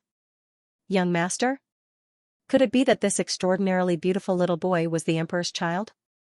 Everyone's line of sight turns towards Mayan, Di Mingju and Xiao Bao. What he saw was incredible. Xiao Bao's facial features resemble Mayan. However, that pair of blue eyes seemed to be carved from the same mold as the emperor. When the three of them stood together, they looked like a harmonious and beautiful family. Moreover, how could a 4-year-old child be so powerful? A single person was able to take down a large group of strong men, because that was their young master, the son of their most terrifying emperor. This time, not only did the guards want to cry, but they also wanted to kill themselves. At this time, regret is really like a torrential river, flowing without end. Unfortunately, it's too late for regrets. After Han Yi listens to the guard's narration of the whole process, he turns to look at Xiao Bao. His cold and stern face is immediately filled with a smile. "Little master, how do you think these people who offended their superiors should be dealt with?" Although Xiao Bao is the child of Miss Mayan and her ex-husband, Han Yi knows that in order to pursue Miss Mayan, Jun Shang has long regarded Xiao Bao as his own son, even cultivating him as the successor of the polar domain. Moreover, he doesn't know why, but Han Yi always feels that Xiao Bao and his Jun Shang are very similar in terms of aura. If he wants to serve Xiao Bao as his master in the future, he doesn't have the slightest psychological pressure. Therefore, he doesn't even ask Jun Shang about the matter of dealing with the guards, but directly asks for Xiao Bao's opinion. Sure enough, Jun Shang doesn't object at all. He even condescends to throw him a look of appreciation, making Han Yi almost feel overwhelmed by the favor, suspecting that he's seeing things. Xiao Bao hugs Mayan's neck, looking at Di Mingju, then back at Mayan. He sees Mayan looking at him with a smile, without any intention of stopping him. He blinks his big watery eyes, and says with a straight face, "Do they get a salary?" Han Yi stares blankly, not understanding Xiao Bao's train of thought for a moment. He blankly nods, "Of course. The servants of the Emperor Garden, they don't just have a salary, their treatment is simply heaven-defying." Xiao Bao nods in all seriousness. "Each person will be penalized with a year's salary, and have it delivered to the Junji Medical Center within 3 days. That's it?" The guards have an incredulous look on their faces.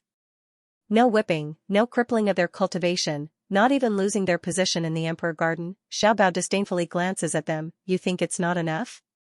"It's enough, it's enough." The guards are overjoyed, and they fall to their knees. "Many thanks for the little master's forgiveness. Within 3 days, we will certainly deliver all the salary." "It's just a year's salary, it doesn't matter even if it's 3 times. Xiao Bao turns to look at Mayan, his big eyes bright. "Nyangqin, all the salary is for you. Do you like it?" Mayan smiles until her eyebrows are curved, unspeakably gentle. "Thank you baby, Nyangqin likes it very much." A faint smile appeared on Xiao Bao's cold face. Her cheeks were rosy, and she looked indescribably cute. Han Yi silently glances at the cold-faced Jun Shang. He couldn't help but wail in his heart, "Miss Jun, young master, what kind of salary do you want? Isn't this salary given by our Jun Shang? As long as you bind our Jun Shang, the rare treasures under the heavens will be yours to pick." The guards who had escaped punishment climbed up from the ground in joy. Suddenly, as if he had thought of something, he stole a glance at Ling, lowered his voice, and repeated what Ling had just said. When she finds out that it was Ling who infected Xiao Bao with the white jade purple frost powder, Mayan's expression suddenly turns frighteningly cold. This woman actually wanted to kill Xiaobao. If it weren't for Xiaobao's special physique, the poisons of the Yanwu continent could do nothing to him. Perhaps by now, Xiaobao would already be seriously injured. As soon as she thinks that Xiaobao will be hurt, Mu Yan can't control the violent killing intent boiling within her. However, without waiting for Mayan to react, Di Mingju is already slowly walking towards Lanling. Lanling's entire person is lifeless. Even if she were to die, she wouldn't believe that Di Mingju and Mayan already had an illicit relationship, and even had a bastard child. What's more, the intimate scene of the three people just now really stings her eyes, and it also stings her heart. At this time, she sees Di Mingju walking towards her step by step. Lanling's eyes can't help but redden, tears rolling down. Di Jun, you. Before she could finish speaking, Di Mingju has already interrupted her. Did you just say that Ben Jun didn't teach my son well? You still want Ben Jun to pay the price? Di Mingju's expression is very cold and indifferent, it could even be said to be indifferent. It's as if he simply doesn't care about anything in this world. And a mere Yanwu continent, he really doesn't need to pay attention to it. But it's this kind of indifference, that gaze that's like looking at an ant, that makes Lanling's affection turn into fear in an instant. She opens her mouth, her voice trembling. Di Jun, I didn't know that was your. Once again, her voice hasn't fallen. Di Mingju doesn't even move his hand, but Lanling screams. Her whole body soars into the air and falls to the ground. When she raises her head, everyone sees that her cheeks are swollen up. Coupled with the scar left by the rabbit, her originally elegant appearance suddenly becomes too horrible to look at. Di Mingju condescendingly looks at her, his expression carrying a hint of ridicule. Ben Jun's son, is he someone that you are qualified to teach a lesson? Lanling covers her red and swollen face, her eyes filled with disbelief, fear, grief, and indignation. She sees that Di Mingju is about to make his move again. She couldn't bear it anymore, crying and shouting, Jun Mayan, don't go too far. It was clearly you who first instructed that animal to ruin my face. I just wanted to punish that animal, but your son refused, and even spoke ill of me. What's wrong with me teaching him a lesson? Hearing that, Mayan glances at the fat rabbit. The fat rabbit shivers a bit, then it jumps away and disappears. Actually, it has entered the space. It also knows that it has done something wrong. Although it doesn't regret it, it's also extremely afraid that the female devil will turn it into stir-fried rabbit meat. Xiaobao slightly flattens his mouth, his voice gloomy. Nyangqin, I apologized to Bunny, and also gave her the medicine that Nyangqin refined, but not only did this woman not want it, she even smashed the bottle. Xiaobao didn't continue, but Mu Yan looked at the broken porcelain vase at the door and the lingering medicinal fragrance in the air, and she knew what had happened. Mu Yan kissed Xiaobao's face and said softly, Xiaobao did the right thing. If you do something wrong, you have to apologize. But if you're bullied, you can't not retaliate. Hearing this, little Bao's dim blue eyes lit up. Mayan's line of sight turns and falls on Lanling. The corner of her mouth holds a faint and cold smile. Xianxia, I'm very sorry that my spiritual pet hurt you. But don't you think you've gone too far by trying to kill my son with the white jade violet frost powder? Hearing the words, white jade purple frost, the faces of those guards and Han Yu change. This is a famous sinister medicine in the Yanwu continent. It could torture people for a long time before they walked towards death in despair. Lanling was called a fairy, but she used such a sinister thing to deal with a child. This is going too far. Lanling's expression changes greatly. She didn't expect that Jun Mayan would actually recognize the white jade purple frost powder at a glance. Especially when she comes into contact with Di Mingju's cold and murderous gaze, she shudders all over. But she quickly forces herself to calm down.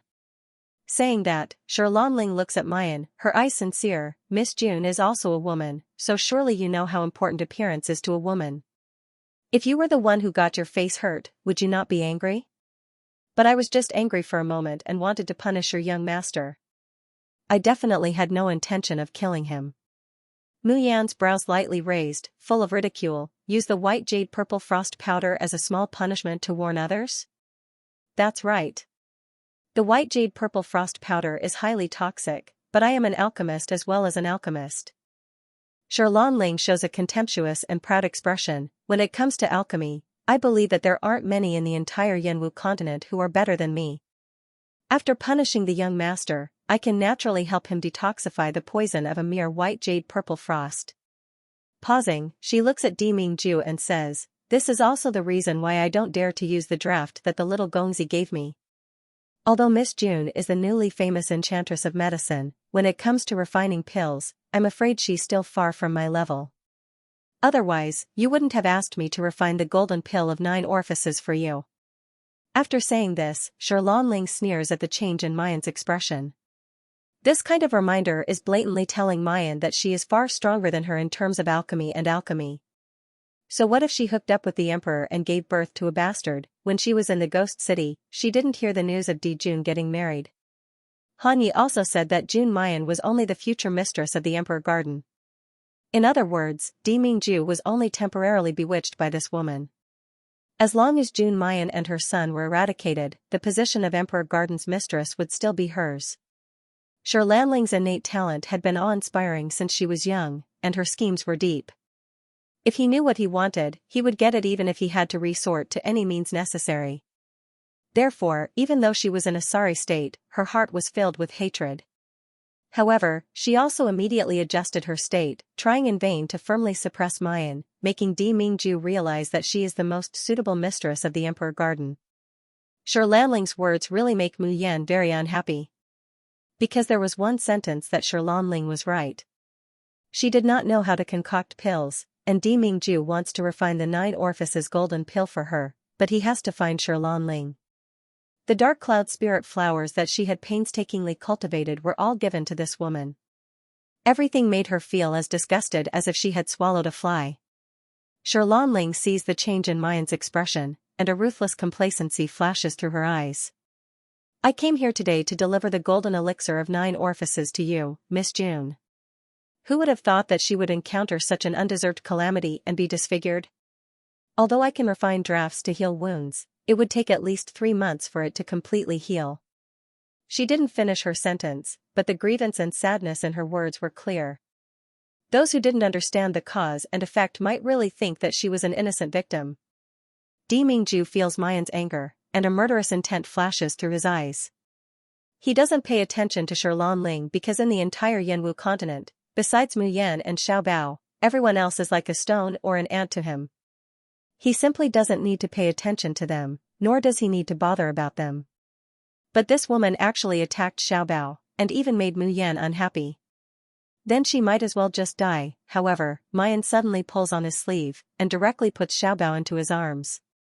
One big and one small, the two of them look at each other in dismay, their expressions and movements unspeakably strange. At the side, Han Yi is even more dumbfounded. Jun Shang is actually holding a child. That's a real hug. Not carrying, but Mayan has already slowly walked in front of Ling. The corners of her mouth are slightly raised, her peach blossom eyes shimmering like water, like the clear radiance of the crescent moon, the snow-covered flowers and trees, so beautiful that it's suffocating. Ling's complexion suddenly freezes, her eyes shooting out a thick sense of jealousy. At this moment, she really wishes that she could scratch Mayan's face. Or, put this face on her own body. Xianxia, you just said that it would take at least 3 months for the wound on your face to heal? Mayan doesn't seem to see the viciousness in Ling's eyes as she leisurely says, but unfortunately, I just refined a kind of draft a few days ago. It would only take a quarter of an hour to heal after applying it on the wound. If the wound isn't deep, even the scar would disappear in 3 days at most. Hearing that, Ling couldn't help but sneer. "Miss June, you're not dreaming, are you? I've been refining elixirs for so many years, but I've never heard of a draft that can heal a person's wound in a quarter of an hour. Even if you want to brag about your abilities in front of Di June, you don't have to lie through your teeth, right?" Saying that, she even glances at Di Mingju. Unfortunately, Di Mingju is clumsily adjusting his posture while holding Xiaobao. He doesn't even spare her a glance. Ling grits her teeth, raising her voice once again. "Miss June, you said that this draft can heal my wound in a quarter of an hour, but what if it can't? What if my injury worsens instead? At that time, could it be that I have to bear the pain of being disfigured with just a light apology from you? Mayan chuckles and says, if it can't be done, sure Xianxia can also make the same 3 cuts on my face. What do you think? Hearing this promise, Sure Lanling's eyes brighten at once. This is June Mayan bringing about her own destruction. When the time comes, even if she disfigured her face, she can't be blamed. Alright, then I'll try Miss June's draft, and see how miraculous it is. Sure Lanling doesn't believe that there's really a draft in this world that can heal her wound in a quarter of an hour. Even if she were to refine the most expensive elixir, and then pair it with a draft for external application, it would still take at least 10 days. 15 minutes? Haha. Doesn't that mean that her wounds are healing at a speed visible to the naked eye? She wants to see how June Mayan will still have the face to seduce Deming Ju if she can't do it in a moment, and how will she face her disfigured self. Imagining such a comfortable future, Sure Lanling doesn't hesitate to take the draft that Mayan hands over. Without thinking, he smeared it on his wound. Because she was too excited and expectant, she didn't even notice that there were wisps of blue-green light twining around the bottle. White jade purple frost. The corner of Mayan's mouth hooks up into a faint and cold smile, and then slowly disappears. An eye for an eye, a tooth for a tooth. She would treat the wound caused by the fat rabbit's claw. She would naturally return the white jade purple frost that this woman wanted to use on Xiaobao. Didn't Sure Lanling say that she could casually solve a mere white jade purple frost? Hee, then she would try to solve it. Now, she didn't even feel that her swollen cheeks and bloody wounds were scary. Because after a while, a wound 10 times uglier than this one will be replicated on Mayan's face. However, a moment later, Sure Lanling suddenly felt that the wound on her face was a little itchy. She furrowed her brows and managed to stop herself from scratching it with her hands. However, that itch is getting worse and worse, making Sure Lanling almost suspect that June Mayan is deliberately harming her. Just when she could no longer resist the urge to scratch, June Mayan's unhurried voice floats into her ears, Sure Xianxia, the wound will naturally be itchy and unbearable if it heals quickly. But in order to not leave a scar and affect the healing, I advise you to not use your hands to scratch it. Sure Lanling's hand stiffened. She was about to retort. How could it heal so quickly? Suddenly, her eyes widened as she stared at the glass mirror in front of her. The wound on her face was actually healing. It was really healing. Moreover, as time passed, the numbness and itchiness on his face became more and more intense, but the speed at which his wounds healed was also getting faster and faster. Sure Lanling didn't know how much time had passed, but it was definitely less than a quarter of an hour. The 3 scars on her face had already begun to scab. One strip even fell off, revealing new flesh underneath. But as Mu Yan said, although there were scars, they weren't deep. In less than 3 days, it would completely disappear. 15 minutes, is up. Mayan curls up a strand of hair hanging by the side of her face, unhurriedly saying, I wonder if Sure Xianxia is satisfied with the healing of her wounds. Sure Lanling's entire body stiffened. Her face was lifeless and overwhelmed with shock. She couldn't utter a single word. Ruizhu couldn't help but take a closer look. She couldn't help but shout, Miss, your wound has really healed completely. How could this be? How could there be such a miraculous draft in this world? Mayan sneers. She turns around and takes Xiaobao from Deming Ju's arms, and kisses him on the cheek. Humph, so what if you can refine pills? Even if she didn't know how to refine pills, she could still throw this woman 10 streets away. But thinking that the 9 orifices golden dan she ate was refined by this disgusting woman, Mu Yan was still very unhappy. Wasn't it just refining pills? She did not believe that she could not learn it. As soon as Xiaobao is in Mayan's arms, he immediately hugs her neck and says in a crisp voice, Niangqin's draft is the most powerful. This intimate appearance is completely different from when she was in Deming Ju's arms. Han Yu mockingly looks at the absent-minded Sure Lanling. He didn't know if this woman was stupid or mentally ill. Why did he have to stick his face out to be slapped again and again? It's not enough for Jun Shang to beat him, he still wants to let little Gongzi beat him. The young master wasn't satisfied and wanted Miss June to hit him again. TSK, when a person starts acting cheap, there's really no saving him. Sure Xianxia, now that your wounds have healed, may I ask if there's anything else? If there's nothing else, please leave quickly. Our Emperor Garden does not allow. outsiders to approach. Lanling's body swayed, and she turned around to leave. But just as she was about to leave, Mu Yan suddenly said with a smile. "Oh, right, there's something I forgot to tell Xianxia. Just now, when I had Xianxia use the healing draft, I accidentally mixed in a wisp of white jade purple frost." Saying that, without waiting for Lanling's reaction, he carries Xiaobao and directly walks into the Emperor Garden. The Emperor Garden's door slams shut, and Lanling's eyes are all filled with horror. His body, which was already on the verge of collapsing, trembled in fear. White jade purple frost, that's a famous poison in the Yanwu continent. Who has the guts to say that they can easily cure it, now that she's been poisoned by this white jade purple frost? Could it be that her lifetime's cultivation is gone just like that? No. No. How could it be? Jun Mayan, you slut, how could you harm me like this? Jun Mayan. A hoarse roar mixed with bone-deep hatred spits out from Lanling's mouth. Jun Mayan, I, Lanling, swear that you will die without a burial ground. You want to go back to the Junji Medical Center? The man sitting at the desk slowly raises his head. There's no expression on his handsome face, but a pair of deep eyes are fixed on her. Mayan inexplicably feels that the heat in those eyes is somewhat astonishing. She also feels that the imposing manner of the man who has just raised his head carries an unfamiliar majesty. In fact, Mayan doesn't know what Di Mingju's identity is. But just by looking at his innate grace and nobility, as well as the look in his eyes that doesn't put any creature in the Yanwu continent in his eyes, she knows that this person's background must be extraordinary. Perhaps it's not something that anyone in the Yanwu continent could bear. It's just that when Di Mingju is in front of her, he tends to show some childishness. Occasionally, he would even shamelessly act shamelessly.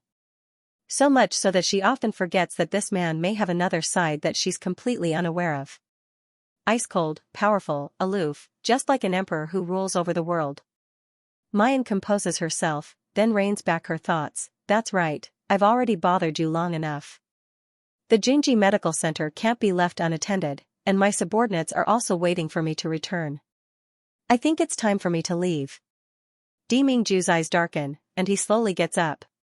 As the man approaches, Mayan feels a burning and dangerous aura. However, just as she's about to step back, the man's deep voice comes to her ears. Good, you can go back. Mayan is startled, and subconsciously raises her head. Agreed, the person who had imprisoned her here and refused to let her leave actually let her go so easily. The corner of Di Mingju's mouth hooks up into a shallow arc. What? Actually, you don't want to go? Without saying another word, Mu Yan turns around and leaves. However, when she was about to board the carriage with Xiaobao in her arms. He still couldn't help glancing over at the slowly closing Emperor Garden's gate. For some unknown reason, a trace of disappointment and loneliness surged into his heart. Mother? Xiaobao's voice resounded by her ear. It was clear and melodious, yet it carried a trace of loneliness. Isn't that person coming to see us off? Even though she kept calling him a lecher and saying that she despised him. But when that person walked in front of that hateful woman and said, "This Lord's son is not someone you have the right to teach a lesson to," Xiaobao felt his little heart thumping nonstop. A kind of pride and joy that he had never felt before welled up in his heart, making him flustered and bewildered. Even though the person he loves the most in the world is his mother, even though as long as he has his mother, he can do without anything. However, if Xiaobao had a father, would he be like that person? In the end, Di Mingju didn't come out, not even to send them off. The carriage the Emperor Garden had prepared for them was very large. The spacious space was more than enough to accommodate 7 or 8 people. There was even a bed at the back of the carriage so that Mu Yan and Xiaobao could take a nap during the journey. Mu Yan thinks that she should let Xiaobao sleep on the road. When they arrive at the Junji Medical Center, perhaps Xiaobao won't be so disappointed. She would not be reluctant to part with that man. She sighed softly, opened the carriage door, and was about to enter. His gaze suddenly fell on the figure on the bed, and he was instantly dumbfounded. Di Mingju? Mu Yan unconsciously raises her voice. Why are you here? Di Mingju is reclining on the bed, his posture languid, his entire person brimming with seductive charm. His voice was so deep and magnetic that it could make people's ears pregnant. This is Benjun's carriage, why can't Benjun be here? No one knew who had closed the door of the carriage. With a creaking sound, the inside of the carriage became an enclosed space. The originally spacious carriage suddenly became extremely crowded. This was because almost every inch of the air was filled with the domineering aura of the man. Mayan composes herself, and says with a hollow laugh, how could it be good to have Jun Shang send us back? Jun Shang, you'd better return. Di Mingju lifts his eyelids, lightly turning a page of the book in his hand. Benjun didn't want to send you back. Then why did you come in? Di Mingju turns another page of the book, his expression unspeakably natural. Didn't you say you wanted to go home? This monarch will naturally go back with you. Saying that, he raised his eyes to look at Mu Yan and Xiao Bao. Our family is together, how can we be separated? Mu Yan, I'd be a fool to believe you. Whose family with you? Even little Bao's large and glistening blue eyes were opened wide as if she was complaining about his shamelessness. However, before the two of them could say anything, Di Mingju's slender fingers turn another page of the book. Just then, a thin piece of paper floated out of the book and landed on the ground. Mu Yan stares blankly, her line of sight shifts from that piece of paper to the book in Di Mingju's hands. Then, she made a shocking discovery. That book was in her space. Why did it fall into Di Mingju's hands? Could it be that she had taken the book out of the space and forgotten to put it back? Just as Mu Yan had this doubt in her mind, her attention was immediately attracted by the paper that was floating down. Only to see that Di Mingju is also slightly astonished. He stoops down to pick up the folded paper from the ground, slowly unfolding it. As the paper unfolds, a spark suddenly flashes through Mayan's mind. He finally remembered what this piece of paper was. His expression changed. Don't open it. However, her words were still too late. Di Mingju unfolds the paper and sees the man reclining on the couch, his clothes half undone. He raises his eyebrows with interest. The corners of his mouth curled up into a joyful and deep arc. He turns the paper in his hand to face Mu Yan and Xiao Bao. I didn't expect that you, Mu Yan, would actually be so obsessed with Benjun. Mu Yan's face burns fiercely. Even his son, who was in his arms, looked at him curiously. This painting is naturally the half-fortune and half-fruit painting that she made for Di Mingju. After she was done, she thought about tearing the painting up or throwing it away. Mayan couldn't bear to throw it away, but she felt uncomfortable keeping it, so she folded it and placed it between the pages of the book. How could she have thought that Di Mingju would take her book, and as luck would have it, it's the one with the painting. But what kind of person was Mu Yan? Her panic only lasted for a moment before a faint smile appeared on her beautiful face. In the eyes of a painter, there is no difference between men and women, only whether a model is perfect or not. Jun Shang's appearance and figure are 1 in a million. After I entered the painting, I would occasionally take it out to admire it. Is there anything strange about that? Upon hearing this, Xiao Bao immediately nodded. Niangqin also drew nude pictures of Liu Beiyu's bodyguards and the people of the ink camp. What's so strange about adding another lecher? In the future, when he grows up and becomes strong and tall, he will also let his mother draw for him. Di Mingju's complexion stiffens, and he somewhat gnashes his teeth. This heartless woman, could it be that in her eyes, Ben Juansheng is the same as her subordinates, especially when he remembers the scene when he took Mayan away that day? More than a dozen men bare their chests and bellies in front of Mu Yan, and one of them even looks at him with a burning gaze. As soon as he thought of such a scene, Di Mingju couldn't wait to lock Yang Kai back into the Emperor Garden. Mu Yan sees that the man has suffered a setback, and her mood is finally at ease. She carried Xiao Bao and sat down on the bed. Before she could retract her smile, the man's tall figure suddenly approached her. He pressed Xiao Bao against the wall of the carriage. A scorching breath blows on Mayan's face. Benjun dares to guarantee that after drawing Benjun's body, you will never look at another man's body again. Mayan, Benjun believes that from now on, you will no longer be able to lift your brush to paint like this. Unless the subject of your painting is me. The man's voice was resolute and decisive, and his voice contained an infuriating confidence. The veins on Mu Yan's forehead are throbbing, and she really wants to spit it back.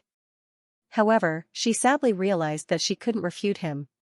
After seeing Di Mingju's perfect body, if she were to draw another man's naked body, she really couldn't bring herself to do it. Damn it.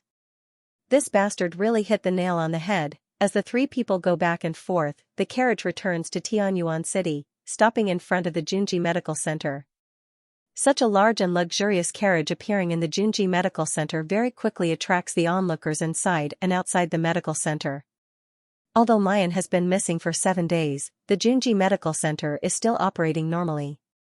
It's just that if Mayan doesn't come, then the Junji Medical Center would lose its original advantage. One day, it would be squeezed out by other medical centers. Therefore, when he sees Mu Yan leading Xiaobao down from the carriage, whether it's the doctors or the patients in the Junji Medical Center, they all let out a cheer. Some of them came forward to welcome him, while others went in to call for help. In just a moment, a few figures rushed out like the wind. Miss. Young Master. Yan Yan. Before Mu Yan can react, she is hugged by someone. Shen Jinglin grabs her and looks her up and down for a while. After making sure that she's alright, he breathes a sigh of relief. Yan Yan, where did you go? Why did you leave for so long? Do you know how worried I am? There's also Xiaobao, he said that you told him to go find you. Such a small child, how could you let him act alone? Brother knows that you're all very powerful, but... As soon as Shen Jinglin sees Mu Yan, he starts to fire off a barrage of criticism. Brother, I know I was wrong. Mayan grabs Shen Jinglin's hand and shakes it. Her face has a rare naive look like a young girl throwing a tantrum. Don't worry, how could I allow myself and Xiaobao to fall into danger? Ever since he was a child, Shen Jinglin couldn't do anything to his most precious little sister. So even though he's been on tenterhooks for 7 days, he can only dotingly tap her forehead, his face helpless. But this time, without waiting for Shen Jinglin to move, Mayan's collar is suddenly pulled by someone. She bumps straight into a heart embrace. Immediately after, the originally noisy entrance of the clinic immediately falls into a deathly silence, so quiet that a pin drop could be heard. Everyone's gazes are fixed on the person behind Mayan. Under the heavens, how could such a good-looking man grow up, jade-like, extraordinarily handsome, and elegant? These kinds of adjectives seem to tarnish his temperament when used on him. The man is like a handsome and aloof god. Wherever he stands, that's where the throne of supremacy is. Shen Jinglin blankly stares at this man who carries his little sister away, and then embraces her body, each and every movement declaring his ownership. He only feels that his breathing has stopped. His mouth is slightly open, and he can't say a word for a long time. Yan Yan, this is? Mayan glares at Di Mingju. Does this man dare to grab her in another way? Every time he grabs her and Xiaobao's collars, does he think they're sacks? Di Mingju's reaction is to tighten his grip on her waist, clearly declaring his ownership. This one is Di Mingju, Mayan's fiancé. The man's voice is low and cold, but it's like a muffled thunder, smashing in the middle of everyone. Fiancé? Shen Jinglin suddenly raises his voice. When did you have a fiancé? Brother, don't listen to his nonsense. I didn't, Before Mayan could finish her words, the man pinches her chin, raises his head, and seals her little mouth. After a moment, Di Mingju releases her, and carelessly says, Yan Yan, you and I have already had intimate skin contact, bathing together like mandarin ducks. Don't tell me you still want to be irresponsible? The veins on Mayan's forehead bulge. Go to hell with your skin-to-skin contact and bathing together. You make it sound like the two of them have already done that. All she did was draw a painting of Bangua, take off a few of his clothes, and soak in the hot spring pool together. That was all. Mu Yan felt that she couldn't think about it anymore. If these words were spoken, not only would they not be able to clarify the situation, her brother would even force them to get married immediately. Shen Jinglin looked at the scene in front of him and his body swayed. You, already. Shen Jinglin stutters for a long time, then he suddenly glares at Di Mingju. How dare you make a move on my little sister? How dare you? How dare you be so intimate with my little sister in public? I'll kill you, you lecher. Shen Jinglin was really anxious at this time. Anyone who saw their cute and obedient little sister being taken advantage of by a pig would be shocked. Moreover, it was in front of a large crowd. This was intolerable. He clenches his fist, concentrating 100% of his profound energy in the palm of his hand, and fiercely punches towards Di Mingju. However, that fist that can shatter mountains and split rocks arrives in front of Di Mingju. but he easily catches it. The man in front of him clearly didn't use any force, there's not even a fluctuation of mysterious energy around him. There was nothing to focus on, and there was no direction to attack. But unfortunately, his hand was controlled by this void, and his profound strength seemed to have been sealed, unable to be used in the slightest. Shen Jinglin looks up at Di Mingju in shock. This man was so strong, he was even stronger than his sister. Then, he couldn't help but look at the two people who were extremely close to him. It was truly a match made in heaven and earth, unparalleled. Shen Jinglin vaguely had an illusion that in this world, there was only one man who could stand by her younger sister's side and not be overshadowed. And vice versa. Di Mingju releases Shen Jinglin's hand. The haughtiness and nobility on his body receded a little.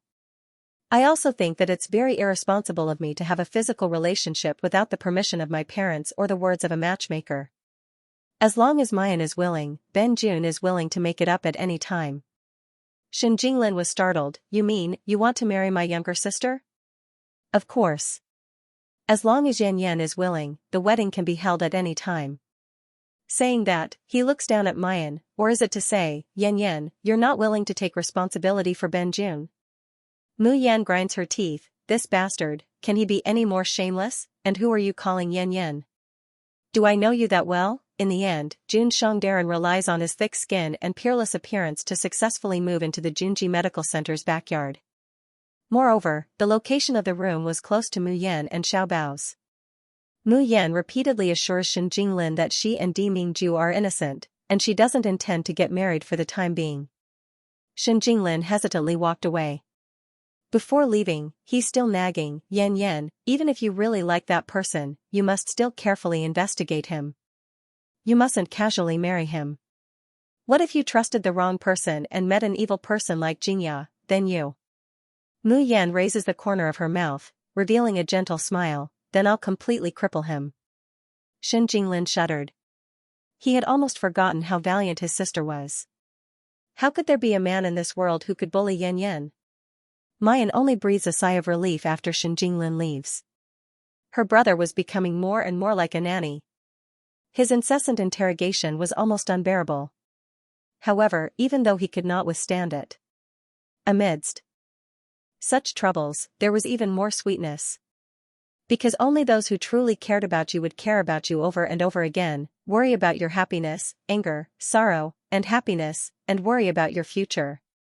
Mu Yan caught her breath and saw that Xiaobao was already a little drowsy in her arms. She then sent him into the space and placed him together with the fat rabbit, who was sleeping soundly on his back. He then returned to the front hall and summoned Yan Haoyan, Feng Haitang, Ru Yan, Old Tao, Chang Yu, Chen Qingfeng, and the others. Has anything happened in the past few days? Ru Yan bowed and answered, everything is as usual in the medical center these days. However, Mr. Yan said that there seemed to be unfamiliar powerhouses appearing in the vicinity of the medical center. Their origins and goals are unknown. Mu Yan looks at Yan Haoyan. Yan Haoyan raised his hand and made a few hand gestures. Some of them have higher cultivation bases than me and Old Tao. We're no match for them. Mu Yan slightly frowns. Maybe Qianqing had received news that the poison man and his disciple had been killed, and so he had sent someone to investigate. When Ru Yan and the others see so many drafts, they all reveal looks of pleasant surprise. During this period of time, whether it's the Tianji unit or the ink camp, the drafts have pretty much been consumed. And the draft that Mayan refines is unique. It was impossible to go to the pharmacy outside to restock. Ru Yan and Yan Haoyan are worried about what to do with the training of the Tianji unit and the ink camp. Now that Mayan has given them so many special drafts, how could they not be happy? Right, where's Liu Beiyu? Why don't I see him? Mu Yan suddenly asked. Reporting to Miss, Ru Yan bowed and said, the Third Highness has not returned since he left yesterday. Mu Yan looks up in astonishment. Because before you disappeared, Miss, you mentioned that in order to treat the third prince's eldest brother, you might need a lot of rare herbs. Therefore, during this period of time, His Highness has been wandering around various large pharmacies. If there's someone in the Junji Medical Center who has the most confidence in Mu Yan and Xiaobao, then it's definitely Liu Beiyu. The others were more or less worried about whether Mu Yan would suffer a loss, whether Xiao Bao would be abducted on the road. But Liu Beiyu firmly believes, what kind of people are master and little brother? Anyone who wanted to harm them in this world would definitely be beaten until half of their body was paralyzed, and they would be in an incomparably miserable state. I just have to wait here obediently, collect the medicinal herbs, and wait for master to come back to save my big brother. Ru Yan thought of Liu Beiyu's calmness and self-confidence and couldn't help but sigh in her heart. This Qi Yan country's third highness clearly doesn't have the strength to truss a chicken, but he can become the Mrs. Apprentice and the little master's approved junior brother. There's really a reason for that. But you don't have to worry, Mississippi, Ru Yan promptly adds. When His Highness left, he brought bodyguards with him, and there were also 2 people from the ink camp following him. However, in Tianyuan City, there shouldn't be any danger. Mu Yan slightly frowns, then nods. Her stupid disciple wouldn't be so unlucky as to fall into someone's hands, right? Although the Emperor Garden's layout was luxurious and comfortable, it was still not as good as his own home. That night, Mu Yan and Xiao Bao slept soundly. Xiao Bao's cheeks were rosy. Although there was no expression on his little face, his eyes were especially bright and moist. But today, Xiao Bao sticks to Mu Yan even more than usual. While Mu Yan was washing up, he was also hugging her thigh, looking up at her. As if he was afraid that his mother would disappear again. When it's time to eat, he gets tired of Mu Yan's embrace and lets Mu Yan feed him. Since Mayan hasn't seen Xiao Bao for 7 days, her longing for him will not lessen by even a little. Not only did he not reject Xiao Bao's clinginess, but he was also very happy. The two are like this, you feed me a mouthful, I feed you a spoonful. During this time, Mayan has to lower her head and kiss Xiao Bao's little face. Then, Xiao Bao blushed and kissed Mayan on the cheek. It was extremely sticky. When Di Mingju comes in, he sees the scene. The sea of vinegar in his heart turns the sky and the earth upside down on the spot. He strode forward, grabbed Xiao Bao by the collar, and lifted him up. Let me go. Xiao Bao screams in anger, using both his hands and feet to struggle free. But his hands and legs are short, how can he break free from Di Mingju? Mayan promptly reaches out to snatch him back. Di Mingju, let go of my son. But Di Mingju turns a deaf ear, coldly looking at Xiao Bao. Finished eating breakfast? After you're done eating, go to the backyard and cultivate. Di Mingju unhurriedly says in a mocking tone, didn't you say that you would become stronger in the future and protect your mother? Is this how you protect her now? Xiao Bao's face went stiff, and the anger on his face faded away. However, he was still stubborn. I don't need you to tell me that. I'll train myself, and one day, I'll be stronger than you. Hee, not bad. He loosened his grip, and Xiao Bao fell to the ground. However, he didn't pester Mu Yan like before. Instead, he glanced at Mu Yan. Mother, Xiao Bao is going to cultivate. After saying that, he strode towards the backyard. Mu Yan looks at his small and lonely figure and feels a little distressed. Her Xiao Bao was only 4 years old. Other 4-year-old children were still acting like spoiled children in their parents' arms, but he had to bear so much. But in the end, she said nothing. Instead, he watches as that little figure arrives at the backyard, and methodically begins to practice the martial skill that Di Mingju gave him. Mu Yan isn't someone who can't tell good from bad. She can see that the martial skill that Di Mingju gave Xiao Bao looks ordinary, but as he cultivates it, the mysterious energy within Xiao Bao's body is being purified and refined little by little. His cultivation did not increase rapidly, but his foundation became more and more stable. Although Xiao Bao's cultivation was still at the mid-heaven tier, his true strength had already surpassed Shirlan Ling, who was also at the mid-heaven tier. And all of this was done by Di Mingju in secret, quietly for the sake of her and her mother. Mu Yan. A deep male voice comes from behind her. Mu Yan turns around, only to see that Di Mingju is already leisurely sitting at the table, her and Xiao Bao's original position. Seeing Di Mingju slowly handing over the chopsticks, Mu Yan shows a puzzled expression. In the next moment, she hears the man use his magnetic and alluring voice to slowly say, a family of 3, Mayan, you can't favor one and discriminate against the other. Favoritism? Favoritism? Mu Yan stares blankly at first, then she realizes what this man is saying. Was he implying that she had fed and kissed Xiaobao, so she had to feed and kiss him as well? F***ck. Could this man be any more shameless? After an indescribable breakfast, Xiaobao also finished his cultivation and returned to Mu Yan's side. His little face was flushed, and there were beads of sweat on his forehead. He was panting slightly, but his big eyes were full of excitement. The reason for that was because Xiaobao could sense that his strength was truly growing stronger every time he cultivated a martial skill. One day, he will be able to protect his mother. Mu Yan wipes the sweat from his face, her eyes are indescribably gentle. Xiaobao is really great, Xianxia will take you to take a bath, okay? Xiaobao nodded heavily. However, before Mu Yan could hold Xiaobao's hand, Xiaobao's small body has already soared into the air, and is held in Di Mingju's arms. This time, Jun Shang's posture of holding the child has become very standard. Unfortunately, Xiaobao didn't appreciate it. He struggled angrily, "Let me go, I want to be with mother, you're a real man, and you still want your mother to bathe you?" Di Mingju unhurriedly spits out a sentence. In an instant, little Bao's shouts were silenced. But thinking of his mother using gentle movements to scrub his back and wash his hair, Xiaobao was somewhat unwilling. Her small hands can't help but stretch out in Mayan's direction. Mu Yan promptly reaches out to hug him. "Xiaobao is still so young, what's wrong with me bathing him?" Di Mingju, let go, let me hold him. An affectionate mother spoils her son. In the future, when we have a daughter, Mayan is completely stupefied. By the time she comes back to herself, Di Mingju has already carried Xiaobao away.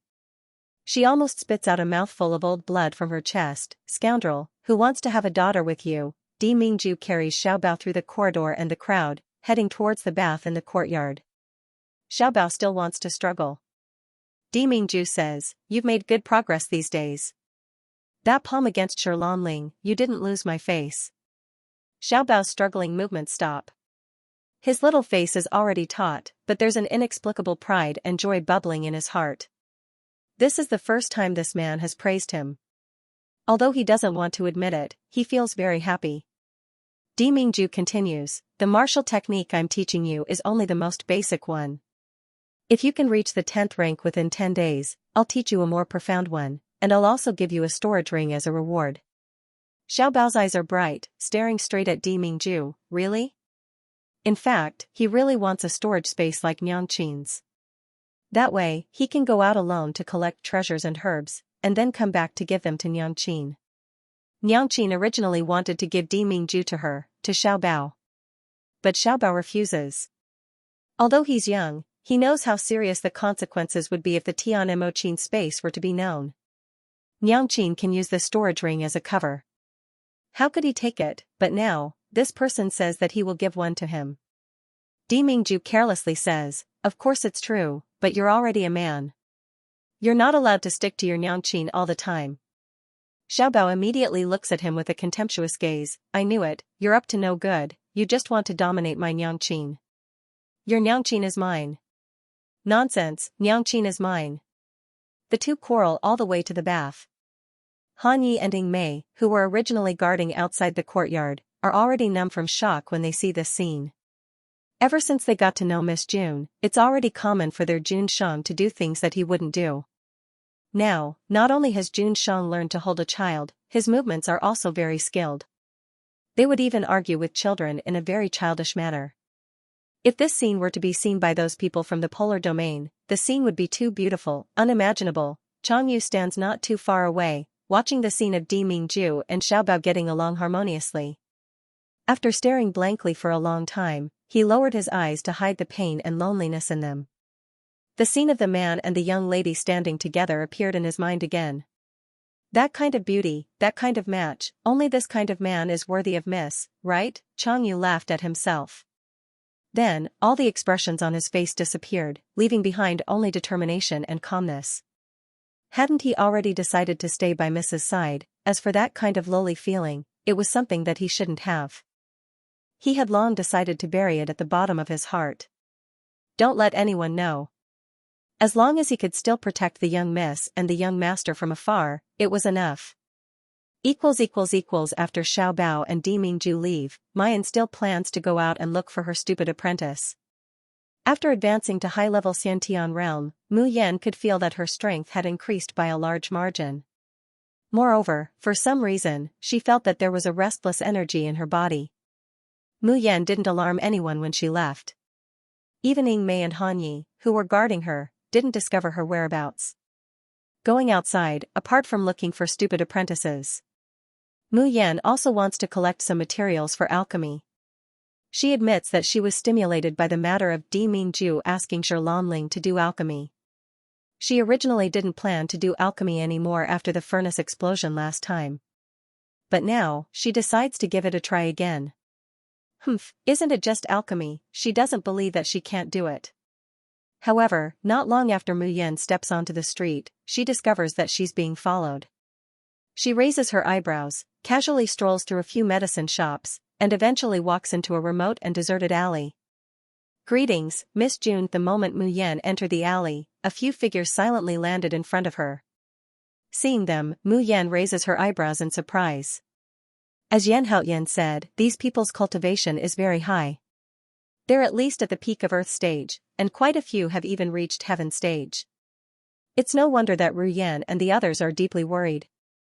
It's just that these people's attitude towards her doesn't seem to be something that Qian Qing's subordinates would have.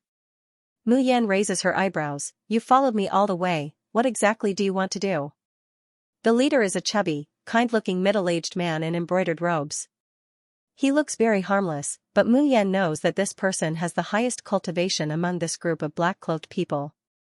He takes a step forward and slightly salutes Mu Yan. "Miss June, my Wanya invites you. I hope that Miss June will come back with us." "Your Wanya?" Mu Yan is surprised. Sure enough, it's not Qian Qing, but when did she know Wanya? The middle-aged man in embroidered robes shows a hint of pride on his face, but his expression is still gentle, even humble. "My Wanya is Huangyao country's Jean Wanya. I've admired Mrs. Good Name for a long time and hope to see your face." Huangyao country's Jean Wanya? Mu Yan frowns.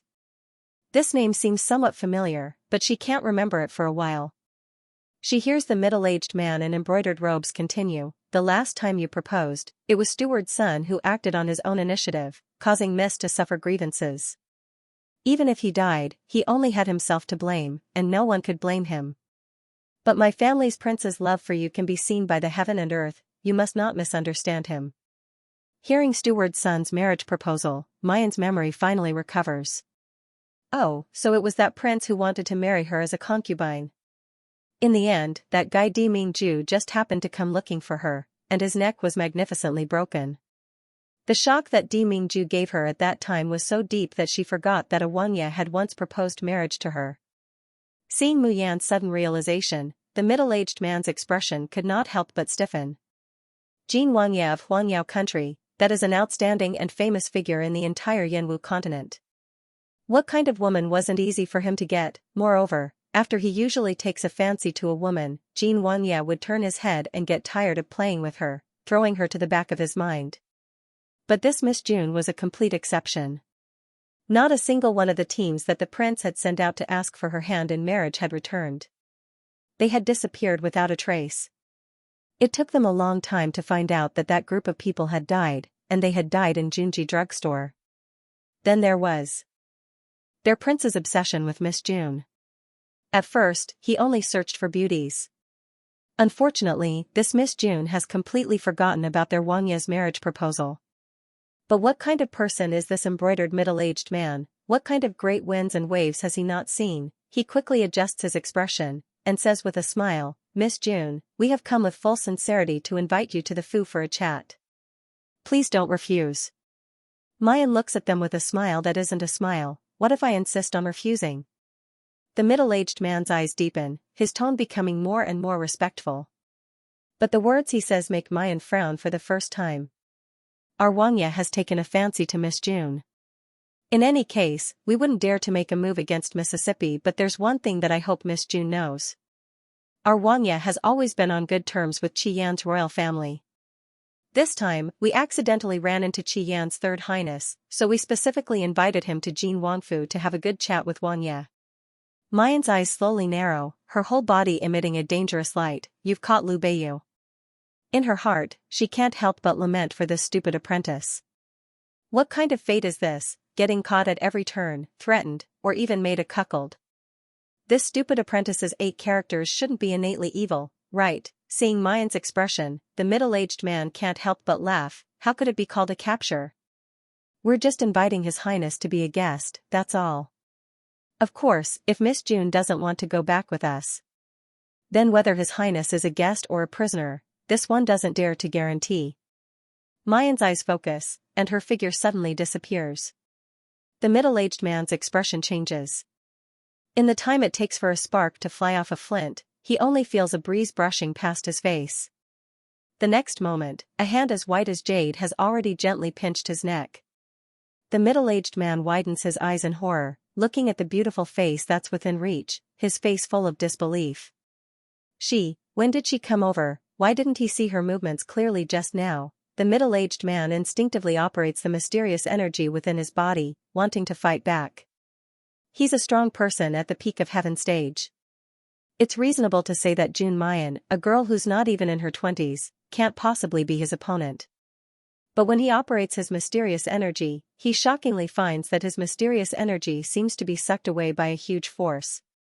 Like a clay ox entering the sea, it disappeared without a trace.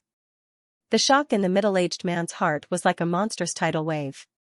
Who is this June Mayan? Could he be stronger than her? A young girl was stronger than him.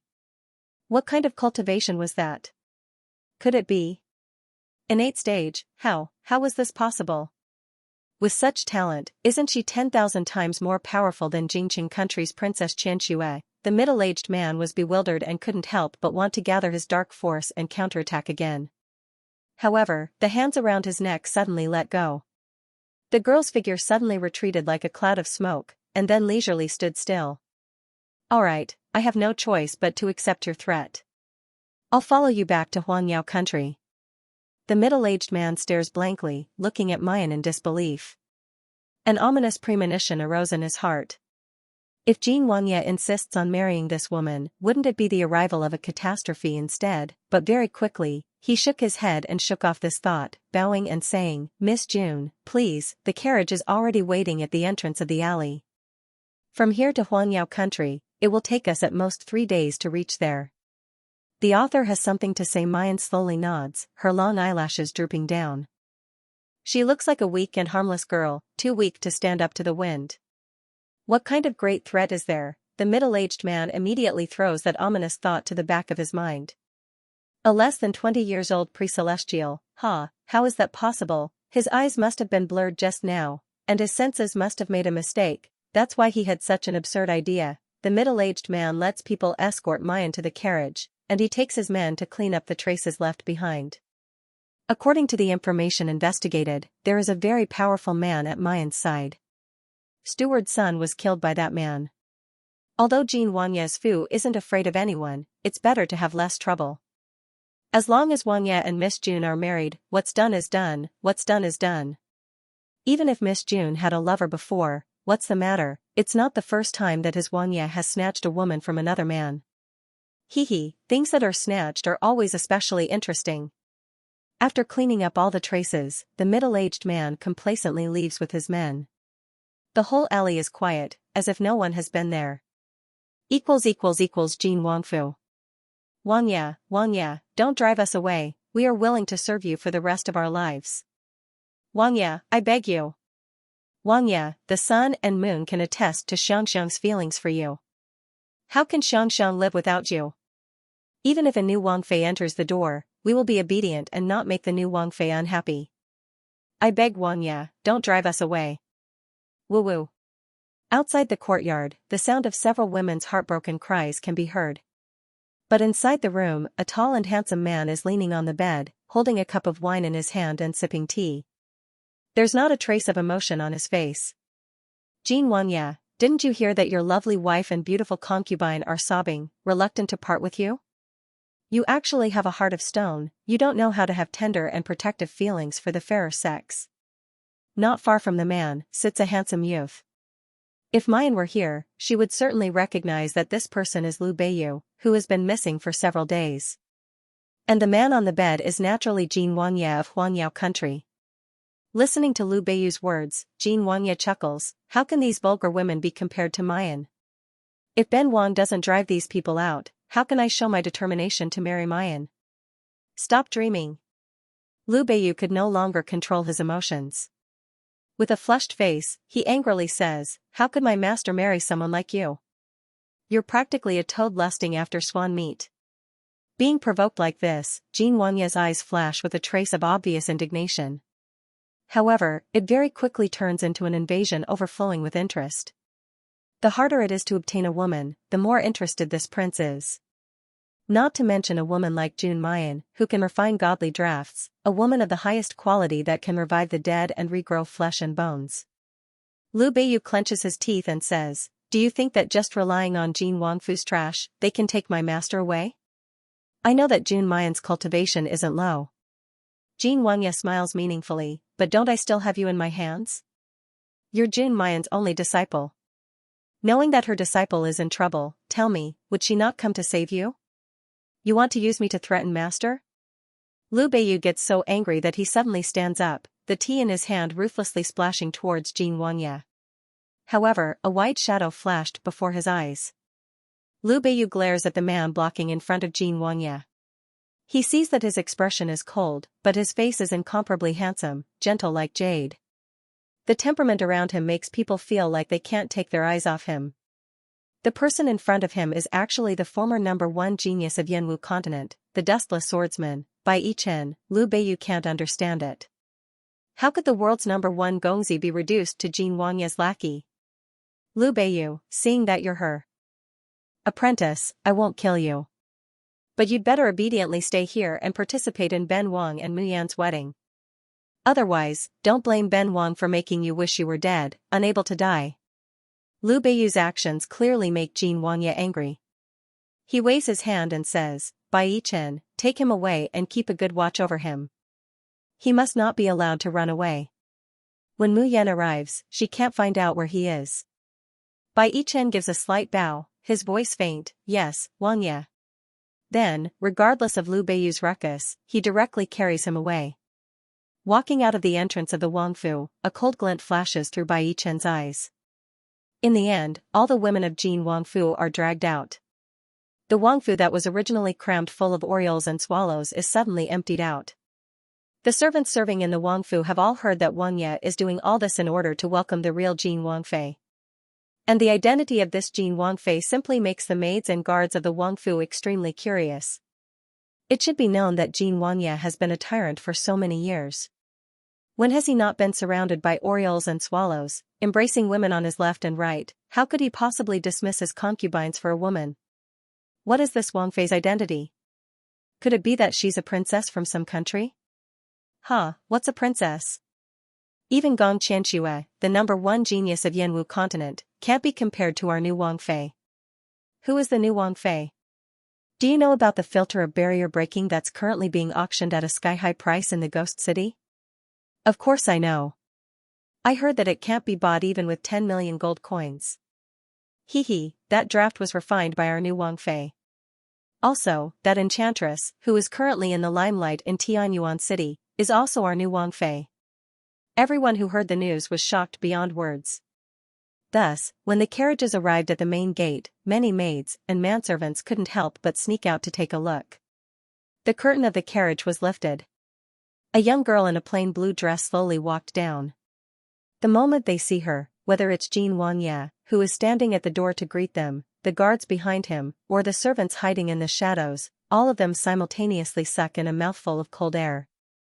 So beautiful, captivating birds and beasts, overshadowing the moon and putting flowers to shame, these words were not enough to describe this girl's exceptional beauty. Someone even thought to himself. It's no wonder that Jin Wangye dismissed his concubines.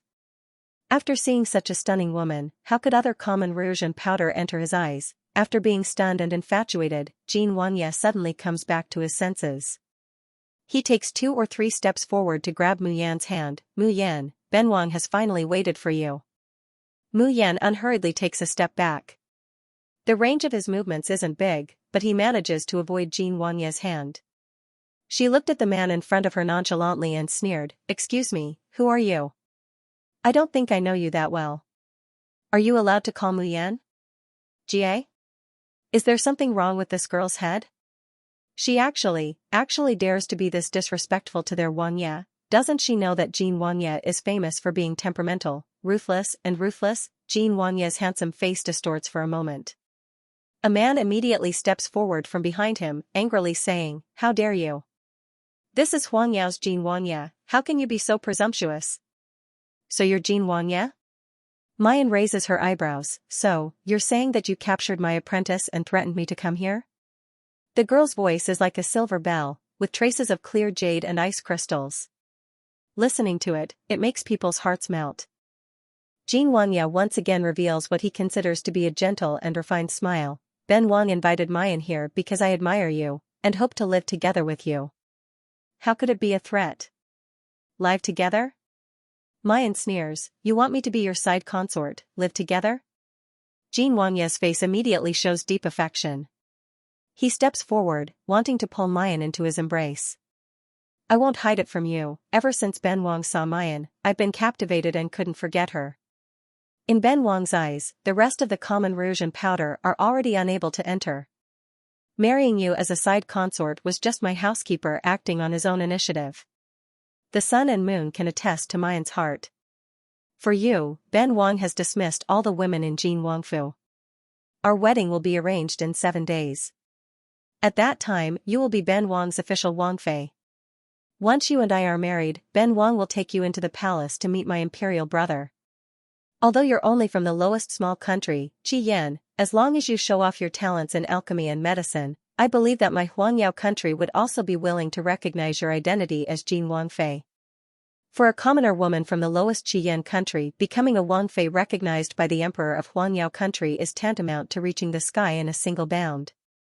When he says these words, Jean Wanya has great confidence that Mayan will shed tears of gratitude. With a pleasantly surprised face, she throws herself into his embrace, turning into a soft embrace. There's an aloof expression in his eyes, as if he's giving alms. He thinks that he's doing Mayan a huge favor.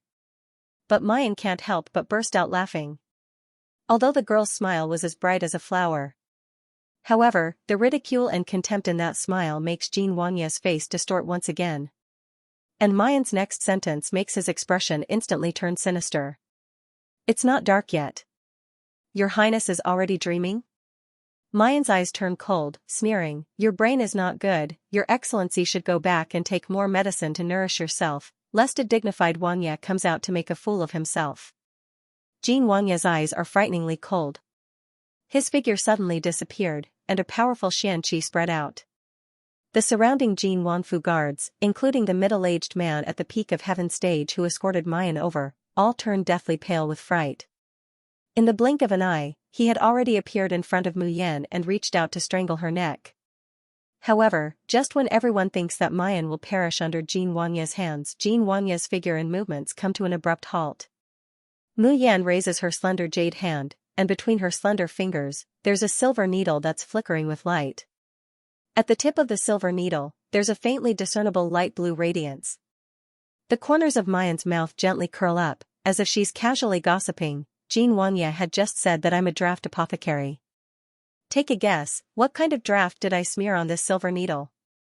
The silver needle in his neck was too close, almost less than an inch away. The cold air on the needle seemed to be slowly eroding his skin.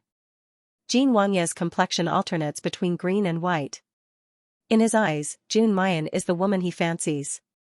He could pamper and cherish her, but he could also need her as he pleased.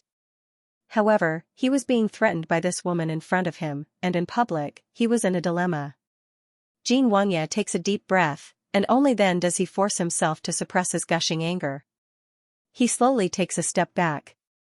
A refined smile slowly hangs on his originally distorted face. "Mayan, what are you doing?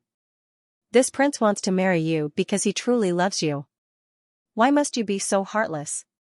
After a pause, his lips curled into a cruel smile. What's more, even if Mayan is heartless towards this king, she wouldn't go so far as to be heartless towards the young prince of Qi Yan country, your disciple, right? Mayan narrows her eyes, a chill looming in her beautiful peach blossom eyes. Jean Wanya wants to use my apprentice to threaten me? So what if I am? Jin Wangye gazes deeply at Mayan's absolutely beautiful face, his face full of aggression and greed. The woman that Ben Wang wants has never been unable to obtain. But he smiled, and a folding fan appeared in his hand. He unfolded it and waved it gently. However, a melon that is forced is not sweet. Ben Wang will not force Mu Yan to be with me, but Ben Wang wants Mu Yan to stay here for 7 days. Mu Yan won't refuse, right? After 7 days, Ben Wang guarantees that if Mayan is still unwilling, you and Qi Yan's little prince will be safely sent back to Tianyuan City. Mu Yan sneers inwardly. Who was this guy trying to fool? They would really be released after 7 days. However, he couldn't ignore his stupid disciple's life. In any case, she still has to enter this Jin Wangfu. Just as Mayan is about to speak, she suddenly sees a familiar figure coming out of the Wangfu, standing by Jin Wangye's side. The man's cold and gentle voice sounded, "Wangye, the matter you ordered has been completed." When Mu Yan saw the person who came, her pupils slightly contracted. It was actually Bai Yichen. Why was he here? Coincidentally, Bai Yichen also turned to look at him discreetly. Their gazes met, and their eyes rippled. Mayan's heart slightly sinks. Before Jin Wangye can notice the abnormality between the two of them, she quickly withdraws her gaze and slowly says, "Since that's the case, then I'll have to disturb Jin Wangye." After Mayan is taken away by the maidservant to rest, Jin Wangye can no longer bear the anger in his heart. There was an ear-piercing shattering sound. The cup on the table was smashed to the ground. A cold and gloomy voice spits out from his thin lips, good Jun Mayan. Just you wait, this king will definitely make you crawl under my feet and beg me to pamper you. Your Highness, please calm down. The middle-aged man who brought Mayan back takes a step forward and says respectfully, I think that Miss Jun's harsh words might not be because she doesn't adore you, but because she feels that she's not worthy of you. Jin Wangye coldly looks over, not saying anything. Whether it was love or not, he had eyes. How could he not see it? The middle-aged man revealed a meaningful smile. Your Highness has sent someone to investigate Miss Jun's information. You should know that Miss Jun was once pregnant out of wedlock and now has a 4-year-old son. Hearing this, Jin Wangye's complexion finally improves a little. He opens the folding fan in his hand and gently waves it. Ben Wang naturally already knew that she had a child. However, this woman, Jun Mayan, is very remarkable. Just her ability to refine medicine and her medical skills alone, if Ben Wang could tie her to my side, it would be of great benefit. Not to mention that this woman also has a devastatingly beautiful appearance.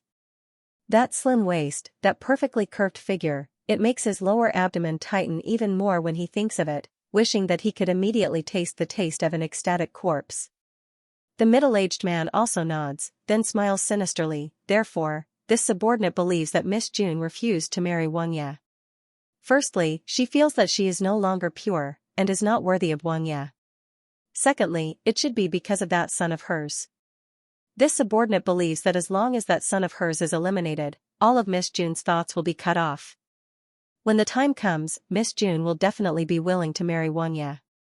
At that time, she might even give birth to an intelligent young master for Wangye. Hearing the words eliminate that son of hers, Jin Wangye's nose slightly shrinks. His eyes bloom with a cruel and jealous light. That's right, because of Jun Mayan's uniqueness, he doesn't mind that this woman once had a child. But when he remembers that this girl was once possessed by another man, he still feels resentment and disgust in his heart. Especially Jun Mayan's son. As long as he sees him, he will remember the fact that this woman once belonged to another man. If he can take this opportunity to eliminate him, and also cut off all of Jun Mayan's escape routes, that would really be the best. Jin Wangye tilts his head and looks over, slowly saying, I'll leave this matter to you. Please rest assured, Wangye. The middle-aged man shows a confident smile. It's just an insignificant child. If this subordinate can't handle it, then this subordinate would have no face to see Wangye. Within 7 days, this subordinate will definitely rush over to attend Wangye and the new Wangfei's wedding. Late at night, the moon is dark and the wind is strong. The entire Jin Wangfu has sunk into silence. But Mayan is leisurely sitting in the darkness, pouring herself a cup of tea from time to time. Not far from her, several maids and guards that Jin Wangfu specially sent to watch over her are sleeping like dead pigs, snoring loudly. Suddenly, the door creaked. The silvery moonlight shone in through the window, accompanied by a tall figure dressed in white. Mu Yan couldn't help but raise the corner of her mouth. "How have you been, Bai Yichen?" Bai Yichen paused for a moment, then gently closed the door. "How did you get targeted by Jin Wangye? Why are you here?" Both of them blurted out at the same time. Bai Yichen's ice-cold eyes are slightly tinged with warmth. He quietly walks over to Mu Yan and sits down. In the darkness, he looks at Mayan's face, his eyes very focused. But his line of sight seemed to pierce through Mu Yan, looking into the distant past. "Long time no see, Mayan." Ever since he helped Lin Sidong collect her remains in the dense fog forest, he had decided to embark on this path. He had almost forgotten the life he once had and the happiness he once had. Now that he saw Mayan, he suddenly recalled that final tranquility. "After leaving Sitong's grave in the fog forest, I've been looking for an opportunity to kill Gong Qianxue, but there's no way." Bai Yichen's mouth hooks up into a self-deprecating smile. "After investigating Gong Qianxue, I found out how deep her influence is, and how sinister and frightening her methods are. Even Jingqing country's ghost city has almost fallen into her hands. Relying on my own strength, even if I were to stake the entire Ziyang sect, I still wouldn't be able to contend against her. What's more, how could I be willing to stake my sect?" Mayan's heart moves, suddenly lowering her voice. "You discovered that Jin Wangye and Gong Qianxue are related?" "That's right." Bai Yichen's eyes flash with a cold light. "Jin Wangye appears to be a debauchee Wangye who doesn't care about anything, but in fact, he's a disciple of Tiandao sect. His position in Tiandao sect isn't lower than Gong Qianxue's. I also found out that many of Gong Qianxue's actions have Jin Wangye's shadow. That's because he knows that he can't fight Gong Qianxue with just hatred and solitary courage. That's why Bai Yichen thought of approaching the core of Gong Qianxue's power through Jin Wangye, and finally give her a fatal blow. When Mayan fought with Jin Wangye's middle-aged man that day, she noticed that the way his mysterious energy operates is inextricably linked to Tiandao sect. That's why she readily followed them here." Mayan deeply looks at the man in front of her. Wuchen Gongzi Bai Yichen is a famous handsome man in Yanwu continent, gentle as jade, handsome and elegant. When they first met, Bai Yichen was cold and silent, but his whole body was still filled with a warm aura. But now, there's only deep-rooted hatred and coldness left in those eyes. As if there's no longer a trace of human emotion. However, she remembers Lin Sidong, Bai Yichen's lover, who died tragically in Gong Qianxue's hands. Mayan can't help but sigh deeply, her mood inevitably somewhat heavy. She understands Bai Yichen's desire to avenge his fiancé. But she's also worried for this man. Because the enemy is too strong, and Bai Yichen has already completely resolved to perish together, to avenge Lin Sitong's death. However, as the words of consolation reach her mouth, Mayan ultimately swallows them back. "Since that perverted prince is your target, I'll spare his life for now." Mu Yan's voice was careless, as if taking the life of the powerful Wangye was nothing more than a small matter to her. "But do you know where my stupid disciple is right now?" Deep gratitude flashed in Bai Yichen's eyes, but he didn't say anything. "Qi Yan country's third prince Liu Beiyu?" Mu Yan sighed and said, "If it wasn't that idiot, who else could it be?" A smile flashed across Bai Yichen's eyes. "If he's the one you're looking for, I think I can take you to see him now. The place where Liu Beiyu is imprisoned is a very secret dungeon in Jin Wangfu. The entrance to the dungeon was under a well. Without Bai Yichen's guidance, it would not be easy for Mu Yan to find her stupid apprentice." The two of them quietly fell into the well. Bai Yichen lowers his voice and says, "The guards in the dungeon are all Jin Wangfu's most elite death soldiers. Jin Wangye seems to trust me, but my every move is also under the surveillance of these men of death." The corners of Mu Yan's mouth lightly hooks up, smiling carelessly. "Why bother?" Saying that, under Bai Yichen's flabbergasted gaze, she takes out a porcelain bottle.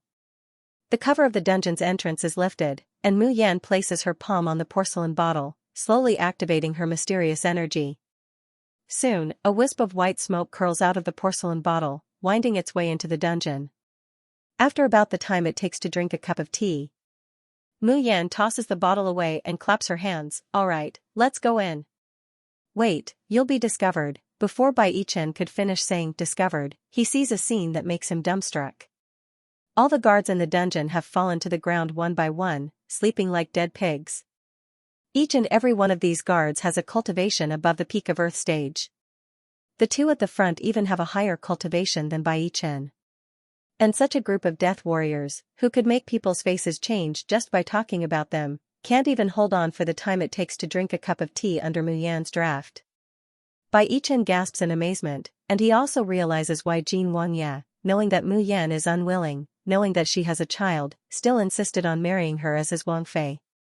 The entire dungeon has been emptied out by Mu Yan's bottle of draft.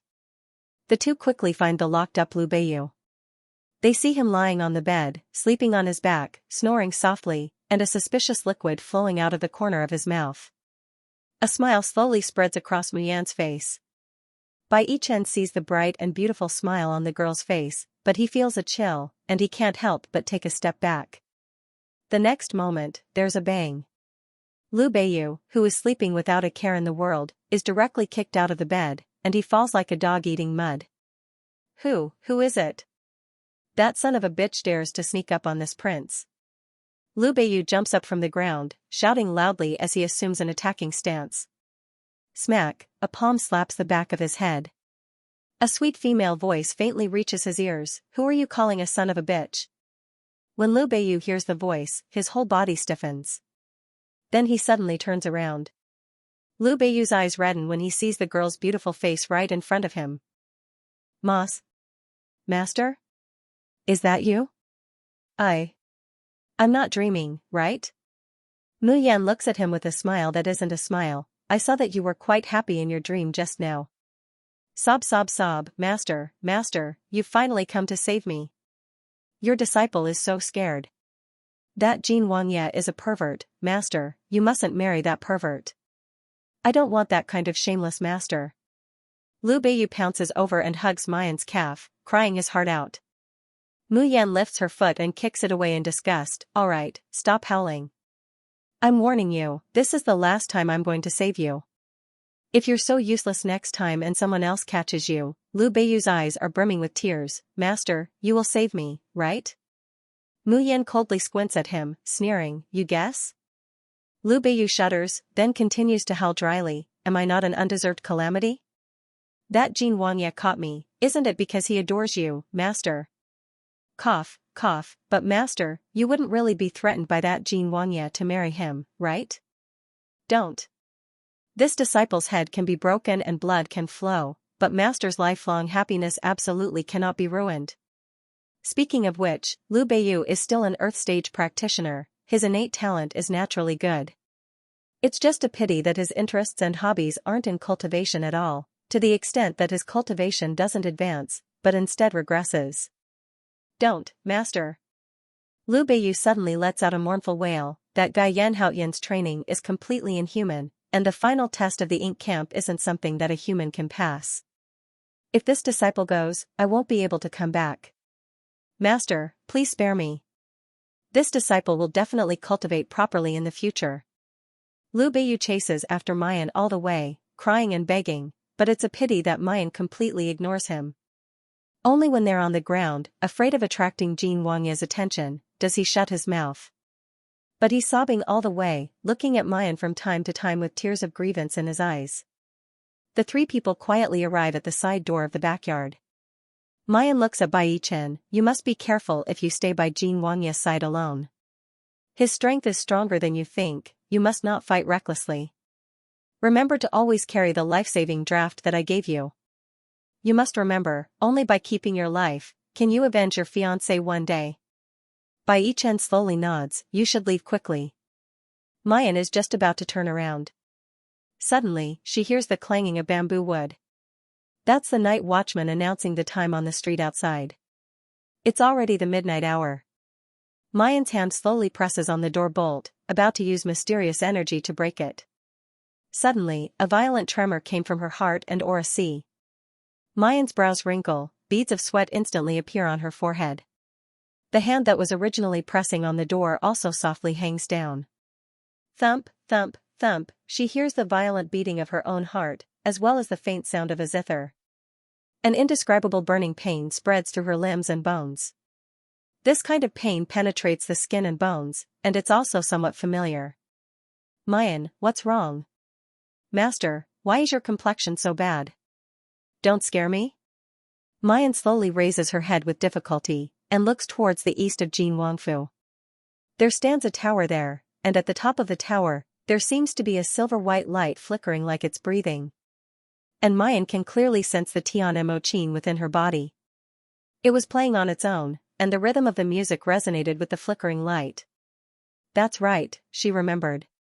Why did she feel this pain was so familiar, this kind of pain, as if it wants to tear her whole body apart? Isn't it exactly the same as when she made the Tian Mo Qin recognize her as its master? In Mu Yan's mind, Bailey Yinluo's words suddenly resounded. There is one thing you must remember, the Shin musician's most powerful skill can only be realized through the Tian Mo Qin. Therefore, if you want to become a real Shin musician, you must repair the Tian Mo Qin. Therefore, the Tian Mo Qin needs to be repaired. Could it be that, in this Jin Wanfu, by a freak combination of factors, there just happens to be something that can restore the Tian Mo Qin? Just as he was thinking about this, suddenly, a white light shot towards Mu Yan from the top of the pagoda like a shooting star. Bai Yichen and Liu Beiyu are startled. He instinctively rushed forward to help her block the attack. However, that streak of light was simply too fast. Even if Bai Yichen was a heaven rank advanced, he could only feel a gust of wind brushing past his face. That white light has already arrived in front of Mu Yan. Without waiting for the three people to react, it instantly stops in front of Mu Yan. Seeing this thing, Bai Yichen's eyes widened and he exclaimed, "Dragon Light Stone. Why would Dragon Light Stones appear here? What is a Dragon Light Stone?" Even Mu Yan raised her pale face to look at Bai Yichen. Bai Yichen takes a deep breath and says, "It is said that the Dragon Light Stone appeared in the Yanwu continent 1,000 years ago. At that time, there was a heavenly vision, falling into the fog forest, causing millions of people to scramble for it. In the end, everyone only found a gray stone at the place where the anomaly occurred. In the beginning, no one discovered the wonders of this stone. Until one night, when a martial artist was meditating beside the stone suddenly emitted a lustrous white light. As a result, that martial artist's cultivation advanced by leaps and bounds, breaking through a small realm in one night. Since then, people have been fighting over this stone and named it the Dragon Light Stone. But a few hundred years ago, the Dragon Light Stone disappeared. I also saw these records and drawings in Ziyangzong's secret scrolls, but I didn't expect that the Dragon Light Stone that everyone fought over at that time would actually be in Jin Wangye's hands." Liu Beiyu looks at the dragon dazzling stone that is emitting a soft light, then looks at Mayan. Then why did this dragon dazzling stone suddenly fly in front of Master? Could it be that it wants to recognize Master as its master? But Mu Yan is well aware of it. Of course, the Dragon Light Stone didn't want to recognize him as its master. Instead, it wants to return to its original form, the Tian Mo Qin. If she's not mistaken, this Dragon Light Stone should be a piece of material that was split off from the Tian Mo Qin. She recalled the markings on the map. The mark on the Yanwu continent is particularly close to the fog forest. But she couldn't find it even after searching for a long time. Now that he thought about it, it must be because the Dragon Light Stone was taken away by someone. Buzz buzz buzz. Clang clang clang, the deafening sound of the zither echoed in his ears. The entire space trembled. It's obvious that the Tian Mo Qin can't wait any longer, so it impatiently urges Mayan to quickly fetch the Dragon Light Stone. Mu Yan takes a deep breath and slowly stretches out her hand. When her fingertips came into contact with the Dragon Light Stone, a resplendent light suddenly lit up. The Dragon Light Stone instantly turned into a meteor and flew into her body. Ugh! A tearing pain came from his body. The pain was several times more intense than before, causing Mu Yan to finally let out a muffled groan. Beads of sweat rolled down from her forehead. "Master, what's wrong?" Mu Yan's body is on the verge of collapse. If it weren't for Liu Beiyu's support, perhaps she would have already fallen down. "Help me back to the house first." Mayan tries her best to suppress the pain in her body, and says in a weak voice, "Liu Beiyu, I'm afraid I can't take you back for the time being." "Master, what are you talking about?" It doesn't matter if this disciple leaves or not, as long as Master is fine. Lu Beiyu is so anxious that he's about to cry. Master, are you alright? There was something, but it was a good thing, because she couldn't find a way to repair the Tianmo Qin. Mu Yan has always been worried. She still firmly remembered what Bailey Lu had said before she disappeared. Only by restoring the Tianmo Qin can she truly advance to the point where she can leave this Yanwu continent. As for Xiao Bao, only by leaving the Yanwu continent can he grow up healthily and happily. The only depressing thing is that the Tianmo Qin, whether it's recognizing a master or repairing it, is an incomparably painful process. Supported by Bai Yichen and Lu Beiyu, Mu Yan returns to the room that Jin Wangye has prepared for her. His original escape plan could only be temporarily postponed. The two of them confirmed it several times. After Mu Yan repeatedly assured them that there would be no problems, they left and stood guard outside the door. As soon as Bai Yichen and Lu Beiyu leave, Mu Yan immediately impatiently enters the space. The originally grey Tianmo Qin floats in the air, its body turning crimson once again. It was like blood jade, but it was thousands of times more resplendent and beautiful. 7-colored light filled the entire space, causing the grassland houses in the space to shake gently like illusions. The fat rabbit also woke up from its deep sleep. A pair of moonbeam-like eyes stare unblinkingly at the Tianmo Qin in the void. His chubby body trembles slightly because of his instinctive fear, but his eyes are filled with awe. Is this the most precious treasure of the three realms, the unique Tianmo Qin? Is this the true coercion of the Tianmo Qin? It was truly powerful and terrifying. It turns to look at Mayan, its moonbeam eyes glittering.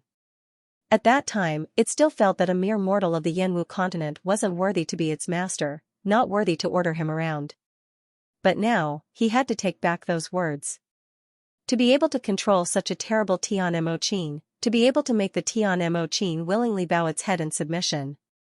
This Jun Mayan is really worthy of being the little master's mother. No, it should be said that her innate talent is no less than the little master's. Mu Yan resists the pain and sits down cross-legged. Intense pain spread through her limbs and bones, and she felt as if all the bones in her body were about to melt. But perhaps it was because she had already experienced it once. Or perhaps, the restoration process wasn't as crazy as the process of recognizing a master. Therefore, Mu Yan felt that she could still bear it this time. As the internal force in her body revolves, most of the light emitted by the Tianmo Qin begins to enter Mayan's body. 5-colored light flowed through her meridians, making her look like a goddess descending from the heavens. The rabbit blankly stares at Mayan for a while, then immediately begins to absorb the light emitted by the Tianmo Qin. Such an opportunity to use the Tianmo Qin's formidable divine power to forge the body might not even come by in a million years. As she absorbs more and more of the Tianmo Qin's radiance, Mayan feels the pain in her body slowly diminish. Time passed slowly. After an unknown period of time. Clang, there's a sound, and the Tianmo Qin falls from the sky. The light disappears, returning to its original gray appearance. No, it was still very different from before. The original Tianmo Qin looks like an old piece of wood, dark and glossy, as if it could rot and break at any time.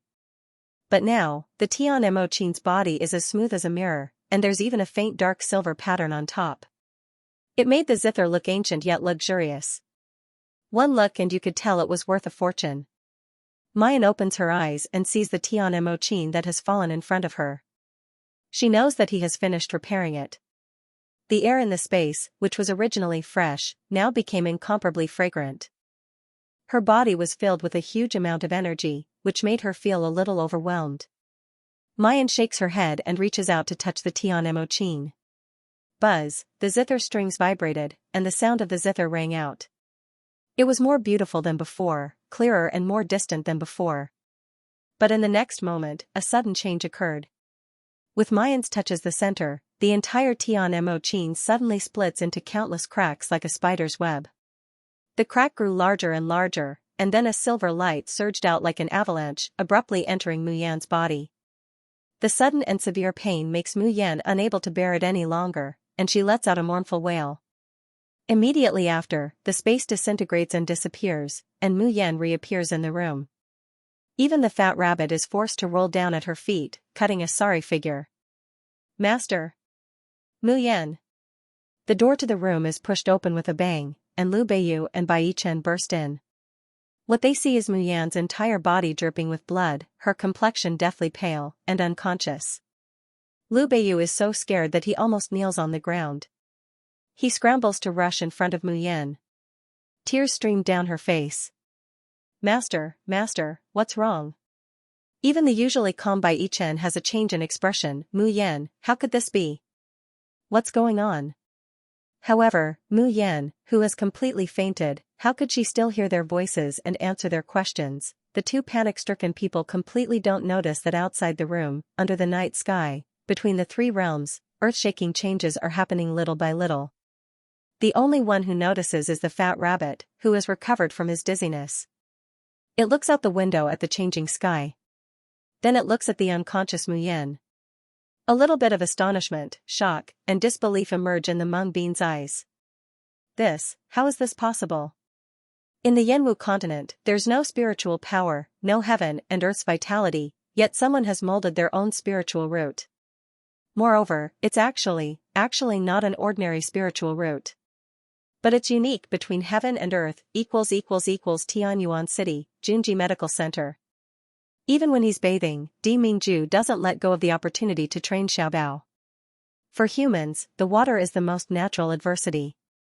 In the end, will they break through the bottleneck, or will they be crushed by the limit? It's the place that can test and temper a person's state of mind.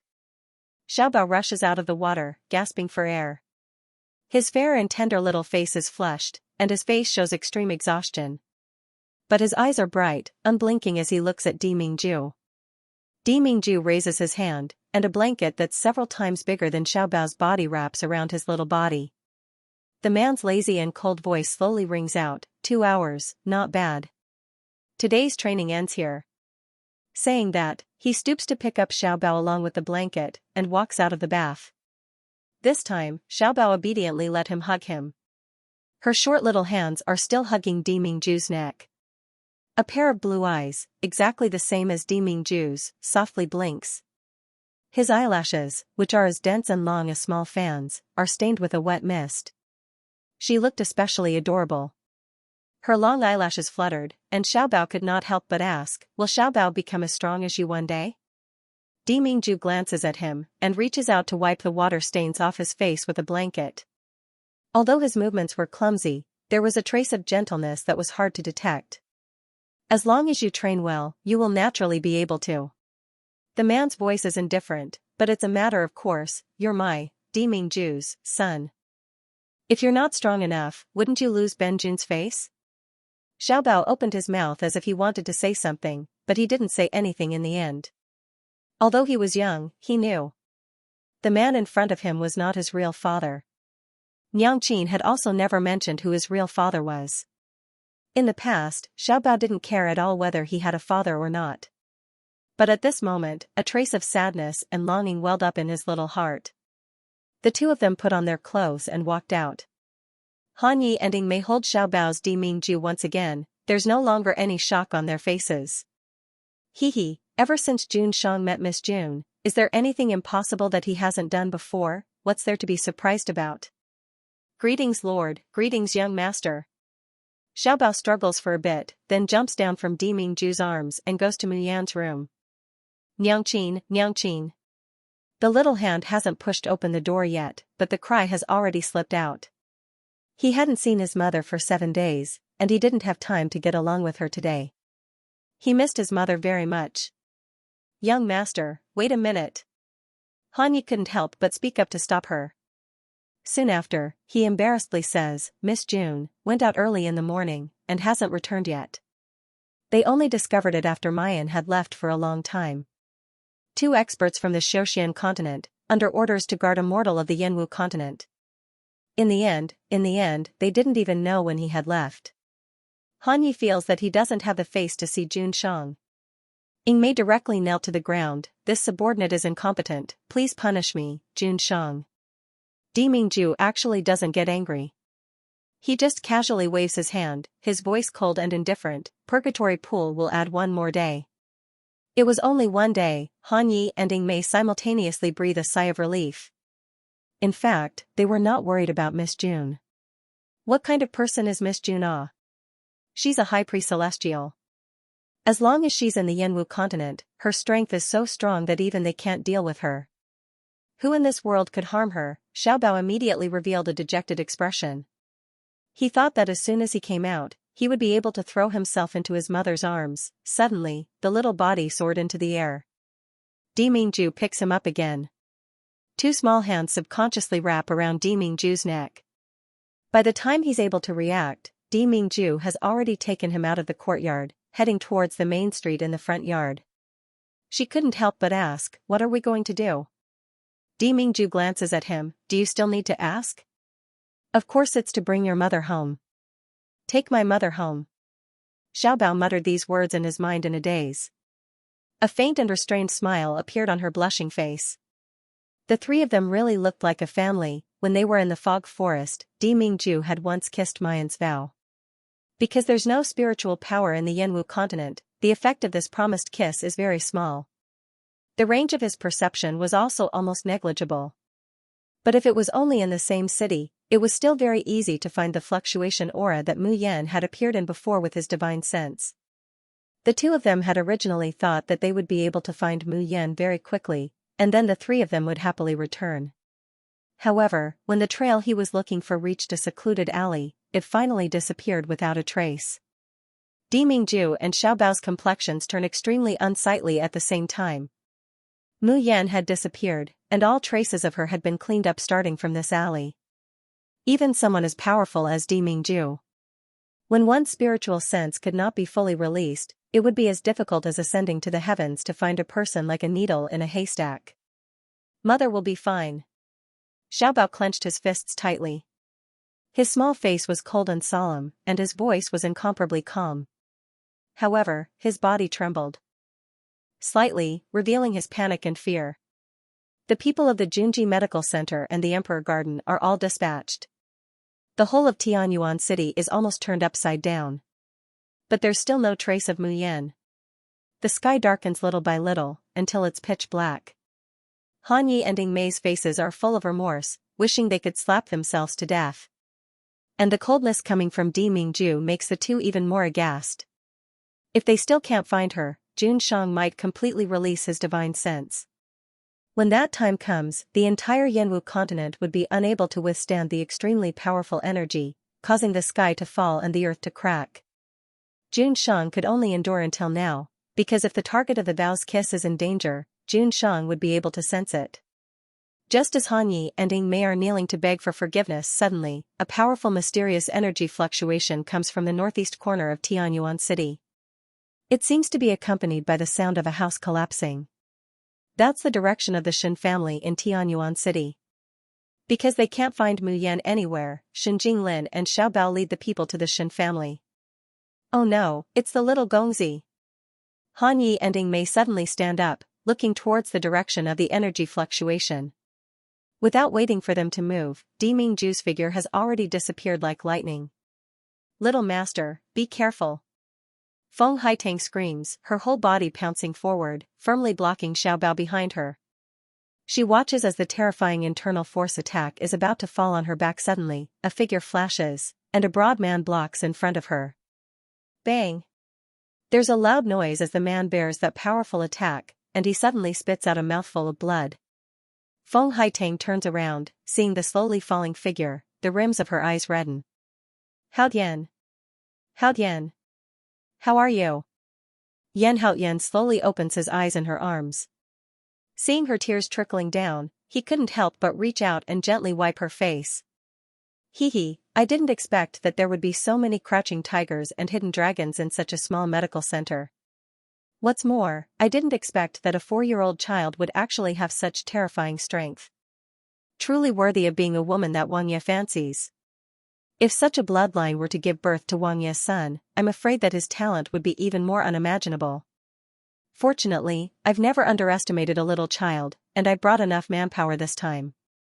Otherwise, we might really fail miserably."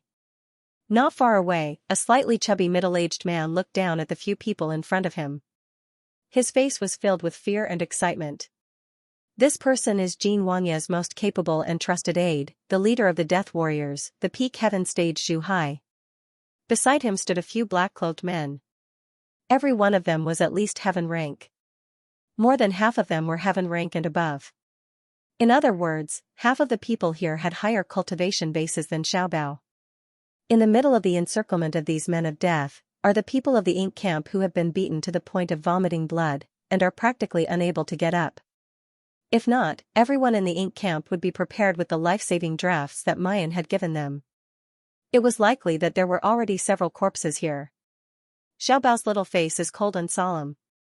He quickly takes out the draft and pours it into Yan Haoyan's mouth. The vitality that had disappeared from Yan Haoyan's body immediately began to slowly return. Seeing this scene, Zhu Hai's eyes burned hotter and hotter. There's actually such a miraculous life-saving draft in this world, haha. If these drafts all belong to Wang Ye in the future, there's no need to worry about not succeeding. How to get a steady stream of special drafts? In this way, His Highness's imperial ambition was just around the corner. The more he thinks about it, the brighter Zhu Hai's eyes become. If it's said that he was originally somewhat dissatisfied with a woman who has lost her innocence and has given birth to a child becoming Jin Wangfei, but now, he couldn't wait to hope that Jun Mayan could become their princess. Cough. Cough cough. Who are you people?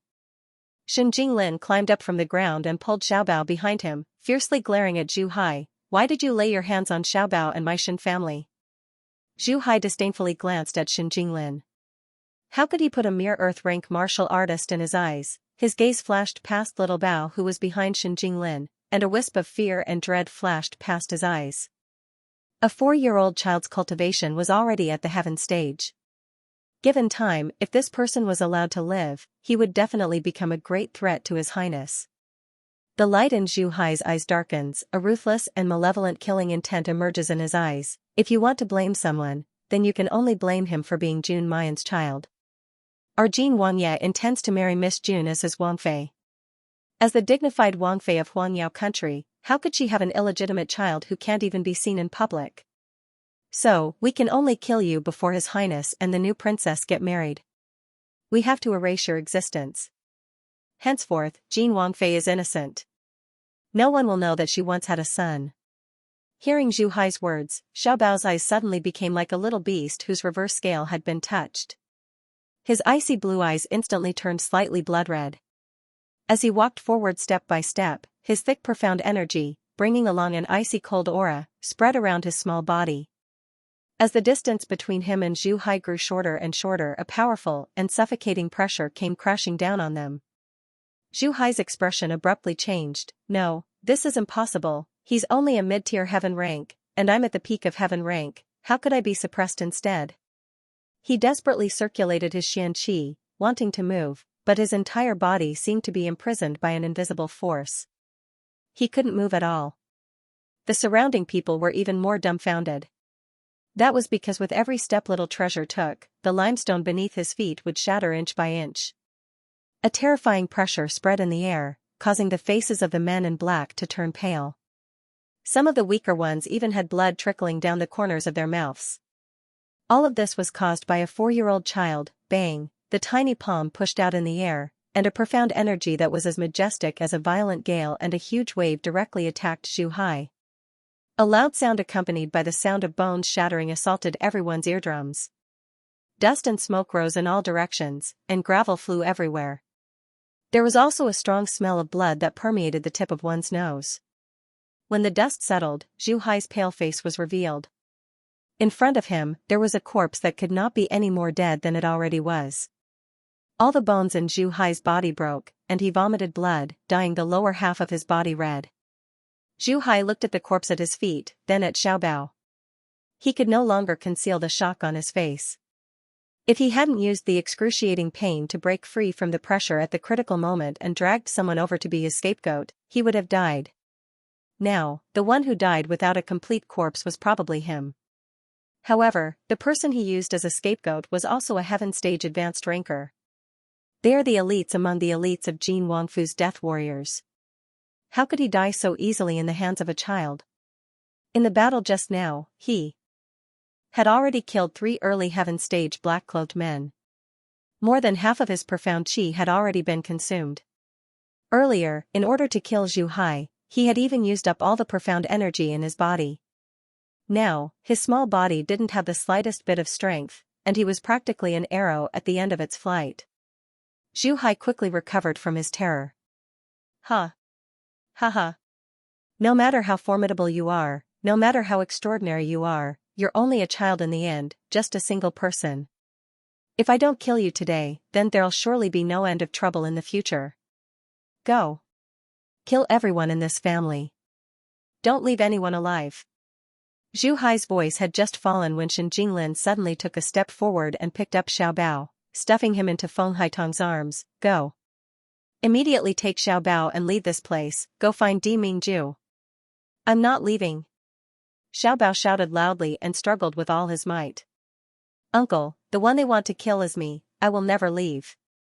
Niang Qin said that one should be responsible for one's own actions. How could Xiao Bao let others get hurt or even die for him? Hai Tang. As Yin Yang Gege, I order you to immediately take Xiao Bao away. If you're not obedient, when Mayan comes back, I'll immediately have her expel you from the clinic. Feng Haitang hugged Xiao Bao tightly, her eyes turning red. She opened her mouth and wanted to say something, but she saw Yan Haoyan's determined gaze. That gaze was clearly saying, Little Master is the most important, you must protect him well. Even the people of the ink camp stand up one by one. Little Master, the existence of our ink camp is to protect you. We usually eat and do nothing, and have never sacrificed our morals for others. This time, we finally want to be noble for once. How can you not fulfill our wish? Ahem. Little Master, if there's a next life, remember to take us as your subordinates. When you see the young miss, help us tell her that we're useless and didn't protect Little Master well. Instead, Little Master has to protect us. But we tried our best. Even if we have to risk our lives, we won't let anything happen to the young master. One by one, the people who were on the verge of collapse stood up, blocking in front of Xiao Bao and Feng Haitang. Feng Haitang could no longer hold back her tears and they gushed out of her eyes. Xiao Bao struggled to jump down, but Feng Haitang held him firmly, not letting him leave. Zhu Hai smiled coldly and said, Just the likes of trash like you all want to stop us? Hoo-hoo, dream on. Charge. The black-clothed man did not say a word and rushed over like lightning. 5 of them charged straight at Feng Haitang. Without hesitation, Feng Haitang turned around and rushed to the door. The people of the ink camp have already pounced forward, using their own bodies to firmly block those people who tried to attack Xiao Bao. Puff. Blood splattered everywhere, even Feng Haitang was hit in the back. Xiao Bao's eyes were completely red, and his little face revealed a crazy killing intent. Meanwhile, Zhu Hai had already swept past everyone's heads and reached out to grab Xiao Bao. Xiao Bao was grabbed by the neck and pulled out of Feng Haitang's arms. Feng Haitang screamed and threw herself at him, but was kicked away by Zhu Hai. Zhu Hai gripped Xiao Bao's neck and slowly opened his mouth, revealing his white teeth. Suddenly, the complacency and excitement in Zhu Hai's eyes turned into amazement in a split second. Immediately after, he saw his body soar into the air, as if he was being comforted by an invisible force, floating in the air. And Xiao Bao's body fell into a familiar embrace. The man's cold aura assaulted her face and drilled into her nose. Little Treasure's body trembled slightly. After a long while, his blood-red eyes slowly returned to their icy blue color. Then, he heard the man's rare low and gentle voice. Don't worry, I won't let them hurt you. Xiao Bao blankly stares at the man in front of him, his line of sight focusing little by little. Finally, Di Mingju's incomparably handsome face comes into view. His eyes, which had regained their icy blue color, were now a little red. She could no longer hold back her tears and they fell from her eyes. Stop crying. How can a man shed tears? Di Mingju frowns, his tone disgusted, but his movements are gentle as he personally wipes away his tears. Xiao Bao wrapped her arms around his neck and buried her head in his neck. His tiny body trembled slightly. Scalding hot tears flow down his collar and fall on Di Mingju's skin, scalding his heart to the point that it's somewhat sour. It was really strange.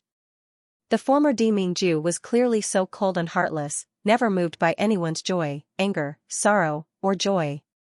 But facing Mayan, facing this little fellow, he couldn't help but dote on her from the bottom of his heart. Even if this little guy is the son of Mu Yan's ex-husband that he hates. Di Mingju clumsily and gently pats Xiaobao's back, his voice is rare and gentle. Alright, don't cry. Daddy will definitely not let these people who bullied you off. Xiaobao raises his still tear-stained little face, sobbing as he says, but, the ink camp, uncle, they all suffered heavy injuries, it's all because of Xiaobao. Little master, we're fine. She hears Feng Haitong's somewhat weak voice, we have a lot of drafts that Miss left behind, we won't die. Ahem. That's right. Even if we still have some injuries now, as long as the young Miss comes back and treats us, we will immediately be full of vigor and vitality. It might even be a blessing in disguise. The leader of the ink camp who had followed Xiaobao this time, Guanhu says with a grin. The others also wiped the blood from the corners of their mouths to show that they were fine. Even Hanyi and Yingmei can't help but sigh at the mystical drafts that Miss Mayan has refined. The injuries these people had suffered were actually very serious. Even in the cultivation continent, he might die. What's more, it's the Yanwu continent, where there's no spiritual power to restore the body on its own. However, after drinking the draught that Mayan had prepared for them, they actually managed to save their lives. Although his injuries were still quite severe. But as they said, as long as they wait for Mu Yan to come back and use the zither to treat them, they can be healed at any time. Seeing that the people of the ink camp are all alive and well, Jiao Shen Jinglin swaggered over, touching his face tenderly. Only then did Xiaobao's tense body slowly relax. As for those black-cloaked men, they've already been dealt with by Yingmei and Hanyi. All of them either had their arms and legs broken, or had their intestines pierced and their bones shattered. They wouldn't die immediately, but the pain they suffered was 1,000 times worse than death. Especially Yingmei. She was already regretting that she did not protect Miss June well, resulting in her disappearance. Even Miss June's only flesh and blood, her little master, was almost killed. This caused the ruthlessness and cruelty in her to suddenly soar. All his anger was vented on these black-cloaked men. However, Zhu Hai isn't the slightest bit pleasantly surprised. On the contrary, he's so scared that his face is drained of blood, and his whole body is shaking like a sieve. Xiaobao's cold gaze sweeps around, and finally falls on Zhu Hai, a bone-chilling cold. They took Niangqin away. Di Mingju's eyes darken, and he raises his hand. Zhu Hai has already fallen from the sky in front of him. As soon as his feet touch the ground, Zhu Hai turns around and wants to run. Zheng, a cold light flashes, and Yingmei's sword is unsheathed, sweeping across. Ah. Zhu Hai lets out a mournful scream, and falls to the ground. One of his feet flies out, landing in the grass at the side. Blood gushes out like a tide. With such a large amount of blood loss, it would only take a moment for him to die. However, that wound is very strange. After being cut, it slowly turns into ice.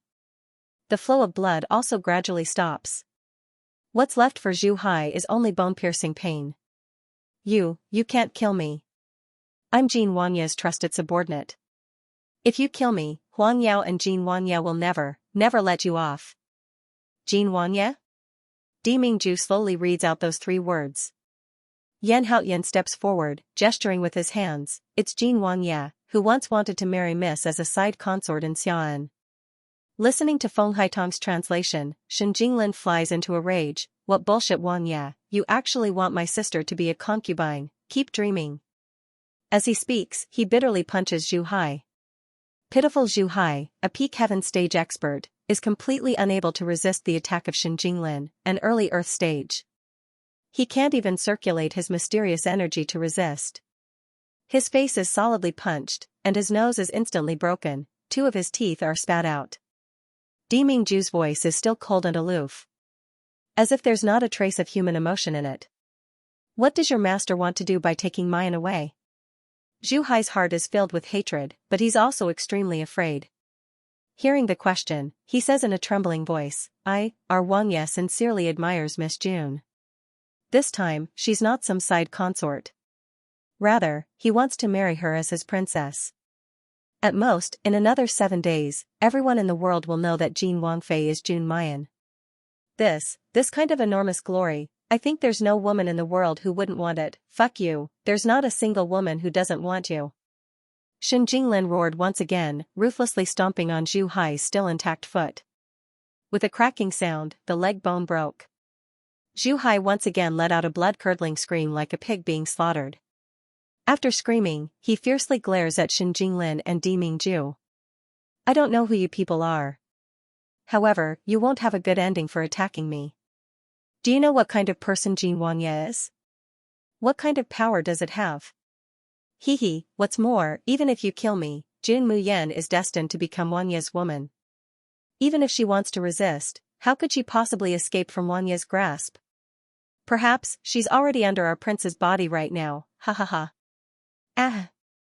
Suddenly, Zhu Hai's wild laughter turned into a heart-wrenching scream. Bloody holes appeared on his flesh at a speed visible to the naked eye. Inside, fiery red things that looked like bugs crawled out.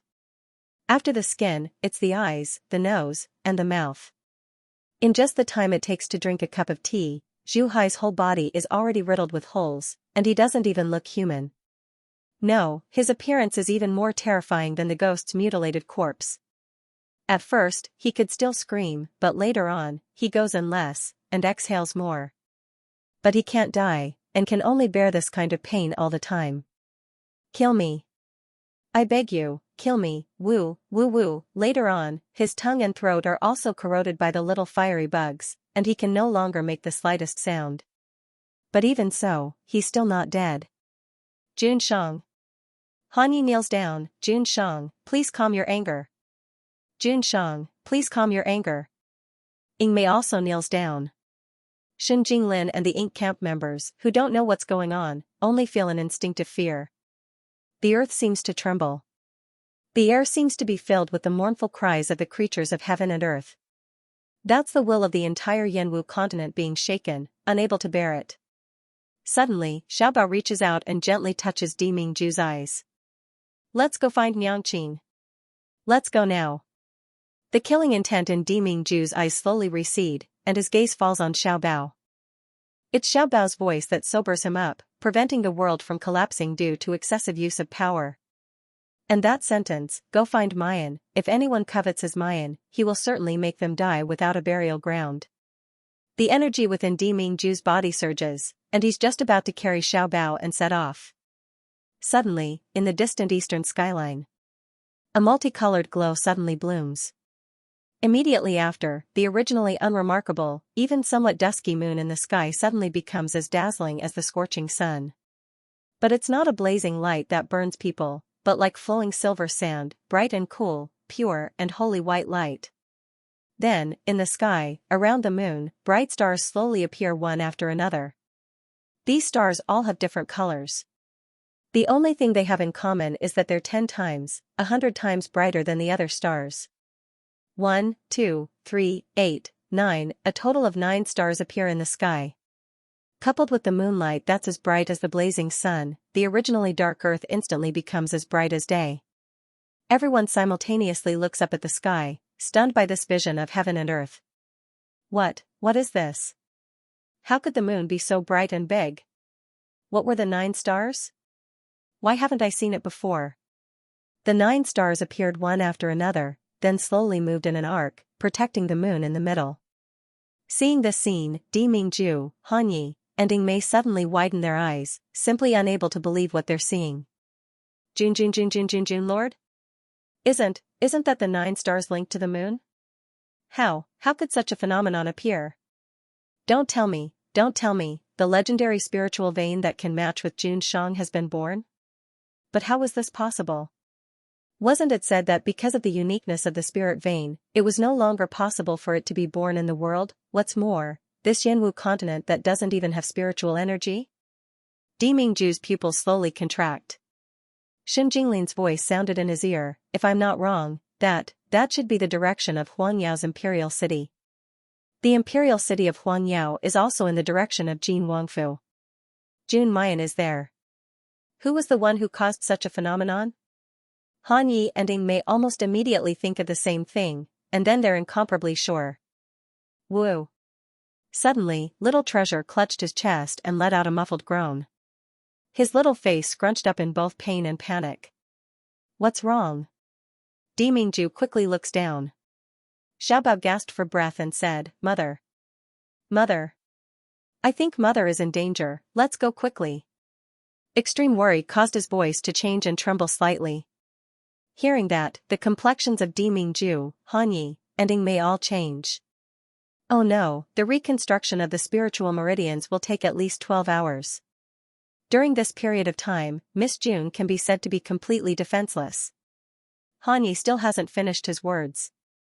There's a flash of light and shadow in front of them, and the figures of Di Mingju and Xiaobao have already disappeared without a trace.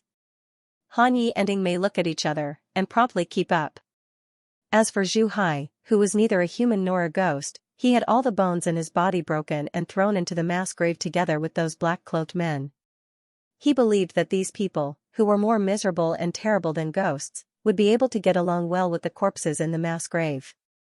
Although Shen Jinglin, Yan Haoyan and the others are also worried about Mu Yan, they know that even if they go, they would only be a burden. He could only stay in Tianyuan City and wait for news. Mayan is currently in an extremely mysterious state. As soon as the enormous power of the Tian Mo Qin flows into her body, she only feels a heart-wrenching pain. That kind of pain is even more terrible than when the Tian Mo Qin recognized him as its master. However, as the energy slowly gathered in his dantian, it flowed into his meridians bit by bit. The pain in his body was still there. However, his body had an even more distinct sense. It was as if he had turned into a baby and returned to his mother's body. In the warm and gentle amniotic fluid, her body grew little by little. From his bones, to his flesh and blood, to his skin, to his meridians, to his sea of qi. He was growing bit by bit. Following that, profound energy filled her qi sea, filling her body with strength. However, there's still a lot of power pouring into her from the Tian Mo Qin. Her body was also constantly changing. In his lower abdomen, a vortex slowly formed in his qi sea. It dispersed and condensed again and again. Then, it slowly formed a mysterious place. That was, the dantian. Cultivators would only have a dantian when they circulated and stored spiritual energy. However, when an ordinary person reached the peak of the Xiantian realm and endured the lightning tribulation, they would eventually reach the body-forging stage. The sea of qi would disappear and turn into the dantian. The Xianqi could no longer be stored and could only be stored in the spiritual power. However, a dantian and a qi sea have formed in Mayan's lower abdomen. Her Xianqi was still full and had reached the high level of pre-celestial. The spiritual power in the space also began to frantically rush into Mu Yan's body and gather in her dantian. At this moment, Mayan has become the only practitioner in the Yanwu continent who practices both profound and spiritual cultivation. However, everything was far from over. After the dantian is formed, the formidable power of the Tian Mo Qin begins to wreak havoc inside Mayan's body. His meridians were torn apart bit by bit, and then healed bit by bit. The pain was simply indescribable. Those who endured it would really want to die immediately. However, Mu Yan thinks of Xiaobao, thinks of her brother Shen Jinglin, and also thinks of Di Mingju. She originally thought that coming to Jin Wangfu this time wouldn't be dangerous. Not only did he rescue Liu Beiyu, he could also investigate the actual situation of Tiandao sect. She can't die, even if it's painful, she absolutely has to grit her teeth and endure it. Under the guidance of Mayan's consciousness, the frenzied and disorderly meridians slowly converge into a bundle, gurgling through her body. Liu Beiyu and Bai Yichen, who are at a loss of what to do, are shocked to find that the surface of Mayan's skin, which was still constantly oozing blood, begins to sparkle with a lustrous light. The bloodstains covering Mayan's clothes, even the bloodstains on her clothes, slowly disappear under this light. It's as if Mayan's body has absorbed it. Brother Bai, you, look, Master's meridians. The two look down and see that Mayan's exposed meridians are slowly beginning to change color. Red, orange, yellow, green, cyan, blue, purple, gray, brown, the 9 colors are constantly changing. At first, the meridians still look sinister, but slowly, these colors turn transparent. Then, they all turn lustrous white. Bai Yichen subconsciously glances out the window. Yes, lustrous white, just like the moonlight outside the window. He sees that the moon in the sky is getting brighter and brighter, bigger and bigger. The bright moonlight sprinkles down, making the world as bright as day.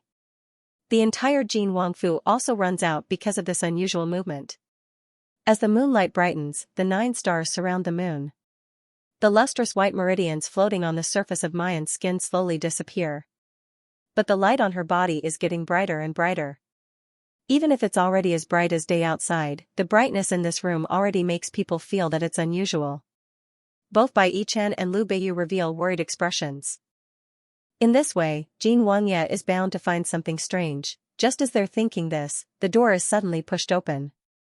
Jin Wangye and his trusted subordinates burst in with large strides. When he sees the scene in the room, Jin Wangye gapes in shock, his eyes wide open. Liu Beiyu and Bai Yichen are close, so they can't see clearly. But Jin Wangye, who is standing at the door, can clearly see that behind Mayan, there seems to be a halo shrouding her. Lustrous white, beautiful, holy, and flawless.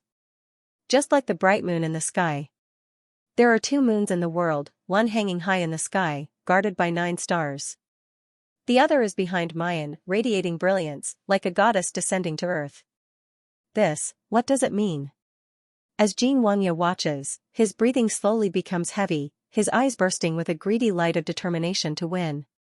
At this very moment, the entire Yanwu continent, or perhaps everyone in the 3 realms, has been turned upside down because of the descent of this vision. Huangyao Country, Tiandao Sect. Late at night, on the highest peak of the Tiandao Sect, it should have been quiet and desolate. But now, almost all of the core members of the Tiandao Sect were standing on top. They watched the strange phenomenon in the night sky in shock. Why is there such a phenomenon in the world? There must be a reason behind this. Could it be that the world is going to be chaotic soon? As he spoke, the 9 stars surrounding the moon began to move at an extremely slow speed. Faint rays of light were released from the 9 stars and connected to the silver moon. 9 stars and moon. The night was as dark as day. Suddenly, everyone on Lingyun Peak felt the celestial qi in their bodies stirring. It was as if it wanted to devour something greedily, but it also seemed like it wanted to surrender. Every inch of his meridians felt like they were being cleansed and burned.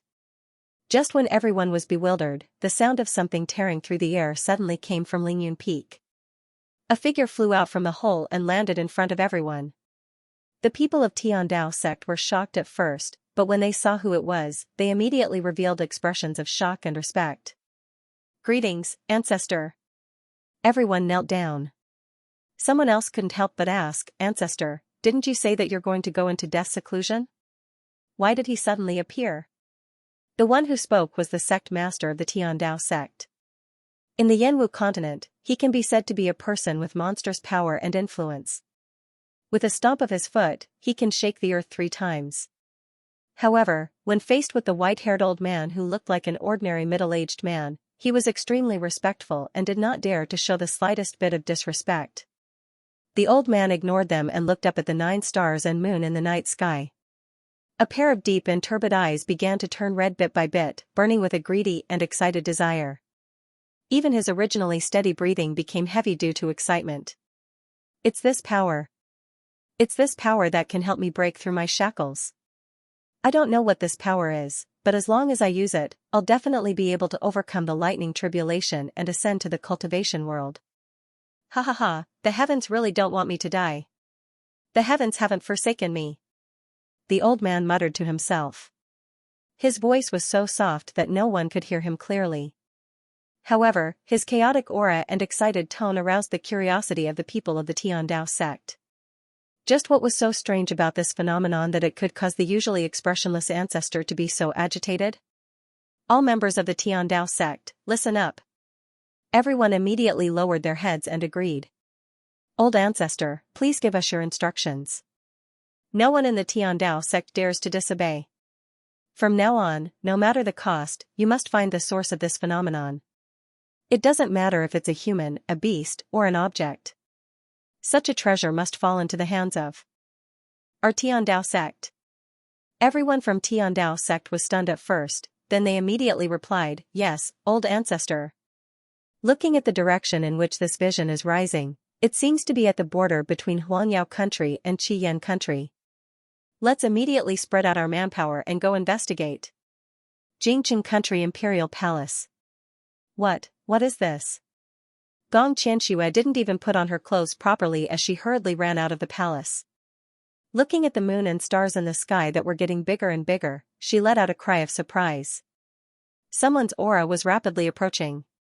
Gong Qianxue knew that it was her senior brother, Jianfeng.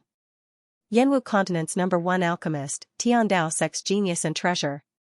Senior brother, what is this? Gong Qianxue knows that Jianfeng's origins are very mysterious.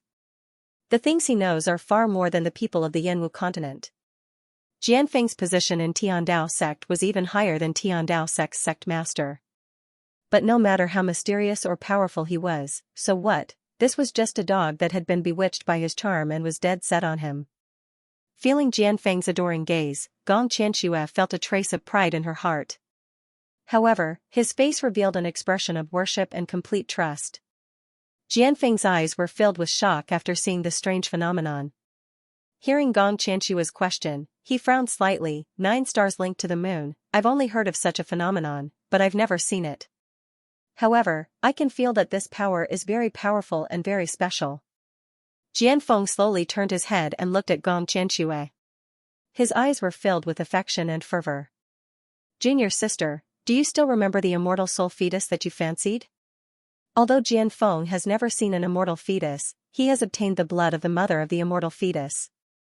The power contained in that blood makes Jianfeng so excited that he almost forgets himself and jumps up. Because the power contained in that blood is not only pure and powerful, but also transcends this world. If Gong Qianxue could seize this power, why would she worry about not being able to cross the tribulation and ascend? She just didn't expect that the immortal fetus and the pregnant woman would ultimately disappear without a trace. When Gong Qianxue hears Jianfeng's words, her beautiful face distorts for a moment.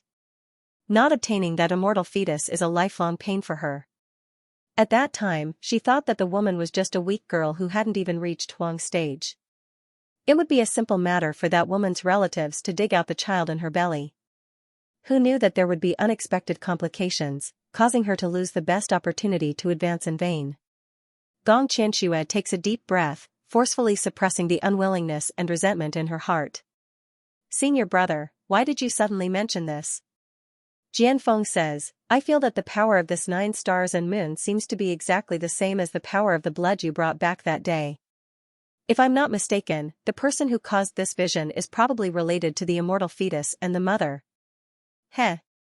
Gong Qianxue inhales a breath of cold air. Her eyes suddenly widen. Senior brother, you mean that woman and the immortal fetus are still alive? It's very possible. Jianfeng's eyes flash with a scorching light. Even if they aren't, as long as we find the source of that power, junior sister, you still have a 90% chance of crossing the Thunder Tribulation and ascending to the Xianxia continent. At that time, junior sister, and I can. Jianfeng speaks with deep affection, but Gong Qianxue doesn't listen to a single word. In her mind, there's only the immortal fetus that's still alive. If she finds that immortal fetus and the mother, no, she must find that immortal fetus and refine it into a puppet, because that immortal fetus should belong to her. It should be the stepping stone for her. Gong Qianxue's advancement, compared to the visions seen in the Yanwu continent, the Xianxia continent and the Xianxia continent haven't reached the level where night is as dark as day. However, the shock that some people on these 2 continents receive is far greater than the people of Yanwu continent. Because the people of the Yanwu continent don't know what it represents, but many people from these 2 continents do. Especially the Xianxia continent, which stood at the pinnacle of the 3 realms. In the night sky, the scene of the 9 stars and the moon was faintly discernible. The bright moonlight shone on the ground, covering it with a layer of silver frost. The world that was filled with immortal chi was now shrouded in a mysterious veil. It gave people the illusion that they were in a fairyland. However, on the Xianxia continent, almost everyone's faces were pale. At the peak of the polar domain, everyone stared at the bright moon in the distance, lost in thought. 9 stars linked to the moon, the stars and the moon vie for glory. Does this mean that the only moon spiritual root that can match Jun Shang has appeared? Someone couldn't help but shout excitedly, Elder Chang, quick! Quickly make a divination to find out where the person with the moon spiritual root is. You must find him and bring him back. Elder Chang, who has been called, has a very calm expression. His complexion doesn't change, it's only the appearance of a heavenly vision. It doesn't mean that the moon's spiritual root will definitely appear. Why be so anxious? Jun Shang's destined woman is Miss June.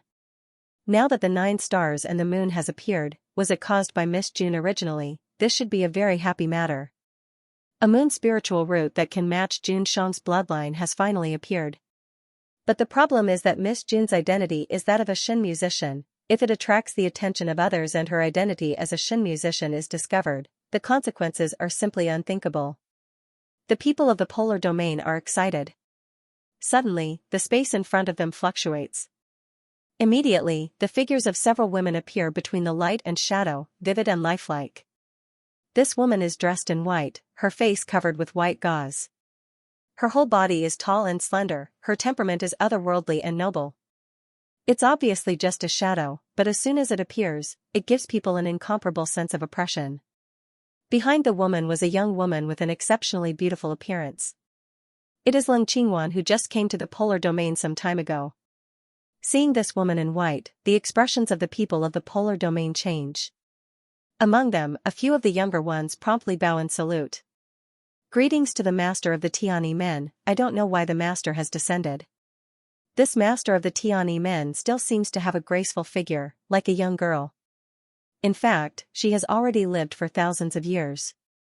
Today, half of the people standing on the summit of the polar domain are her juniors. The woman in white's gaze slowly sweeps over the people present.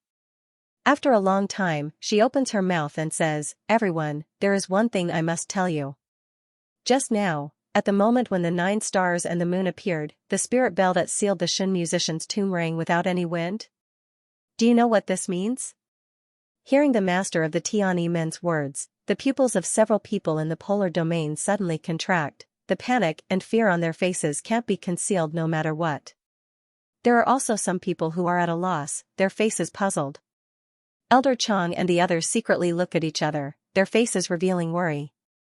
They only hear the woman in white continue. 1,000 years ago, the remnant of the Shin musicians, Bailey Yin Lu, retaliated on her deathbed, leaving behind the most poisonous curse. The fire of the Shin musicians has already been sown in the 3 realms. One day, that spark will set the prairie ablaze, burning the 3 realms to nothing. On that day, no one who participated in that battle will be spared. Their bodies will perish and their souls will disappear, consigned to eternal damnation. The woman's voice was cold and calm, but it was as if her words had smashed into everyone's ears. The faces of several people standing on the peak of the polar domain mountain turned pale inch by inch. Their eyes were filled with fear and uneasiness, but in the end, they all turned ruthless. The master of the Tiani men sighs softly. Back then, we annihilated the Shin musicians in order to rid the 3 realms of evil, without the slightest bit of selfishness. Today, for the peace of the 3 realms, we will never allow the remnants of the Shin musicians to survive. Not bad. Someone immediately agrees. The Shin musicians are demons that break the balance of the 3 realms and bring disaster upon themselves. They shouldn't exist in this world. We are exterminating them for the sake of all living beings in the world. Since she is a remnant of the Shin musicians, then she is the descendant of the demons. How can she be allowed to live in this world? Leng Qingwan unhurriedly takes a step forward and says, "Everyone, have you ever wondered why the spirit clock that sealed the Shin musicians would ring on its own during the 9 stars and moon? Ho! Don't tell me that the person who possesses the moon's spiritual root is a remnant of the Shin musicians? How is this possible? The moon spirit root is the only bloodline that is compatible with our Lord." Leng Qingwan's eyes flashed with a trace of displeasure and jealousy. In her heart, she was the only one in the world who could match up to the Supreme Emperor. That person with the moon spiritual root, what was he? Even if he was a descendant of the Shin musicians, how could he be compared to her? The sect master of Tiani men smiled faintly with a hint of coldness. What is the identity of the emperor? How could an ordinary woman be a match for him? What's more, if that person with the moon spiritual root really is a remnant of the Shin musicians, and let her become the mistress of the polar domain, have you ever thought about your chances of survival? As these words came out, the complexions of several people in the polar domain greatly changed. Elder Chang finally couldn't stand it anymore. He takes a step forward and sneers, "Master Lung, judging who is a descendant of the Shin musician just by the time the ghost bell rings, isn't it too arbitrary? What's more, what kind of mistress will my Ji domain marry, and who our Jun Shang wants to match, when has it ever been Tianyi Men's turn to ask?" The atmosphere instantly became a little awkward. The face of the Tianyi Men's sect master sank at once. Lung Qingwan's face was even more distorted. After a long while, she flicks her sleeves. "In any case, my Tianyi men will never let off any Shin musician remnant. I would rather wrongly kill 1,000 than let off one. As for your polar domain, take care of yourselves. Please send my regards to the emperor." After saying that, a light and shadow flashed in the air, and the illusory figures all drifted away. At this moment, the 9 stars and moon in the sky was finally completed. The strange phenomenon in the sky slowly began to fade, and the day turned back into night. The ever-changing expressions of everyone in the polar domain were also slowly concealed in the darkness. Huang Yao country, Jin Wangfu. Jin Wang's sudden intrusion catches Liu Beiyu and Bai Chen off guard. Especially when his greedy gaze falls on Mu Yan, whose entire body is emitting a silver light, it makes their hearts sink even more. Jin Wang steps forward step by step. His gaze seems to burn anxiously on the girl's pure and holy face. When he reaches out to touch Mayan's face, Liu Beiyu ruthlessly bumps into him. "Don't touch my master." However, when Liu Beiyu's palm, which contains all of his internal force, hits Jin Wang, not only does it fail to push him away, instead, his face suddenly turned pale, and he bounced back a few steps. He felt a sharp pain in his chest, and blood almost seeped out of the corner of his mouth. Bai Yichen's pupils contract, his eyes are filled with graveness as he looks at Jin Wang. Mayan once told him to be careful of Jin Wang's hidden strength. He's far more frightening than what he appears on the surface.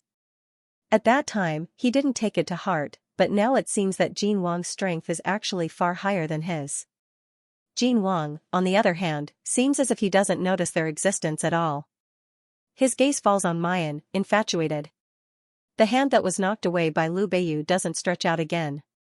Instead, he presses it against the edge of the bed, then slowly leans over and kisses Mayan's light pink lips. "Don't you dare touch my master." Cough, cough. Liu Beiyu wants to rush up, but after struggling for a bit, he falls to the ground. Bai Yichen pressed his hand on the hilt of his sword, the veins on the back of his hand bulging. Seeing that Jin Wang's face is getting closer and closer to Mayan, suddenly, there's a burst of dazzling white light. Jin Wangya lets out a muffled groan, and his whole body is sent flying several meters away, falling to the ground.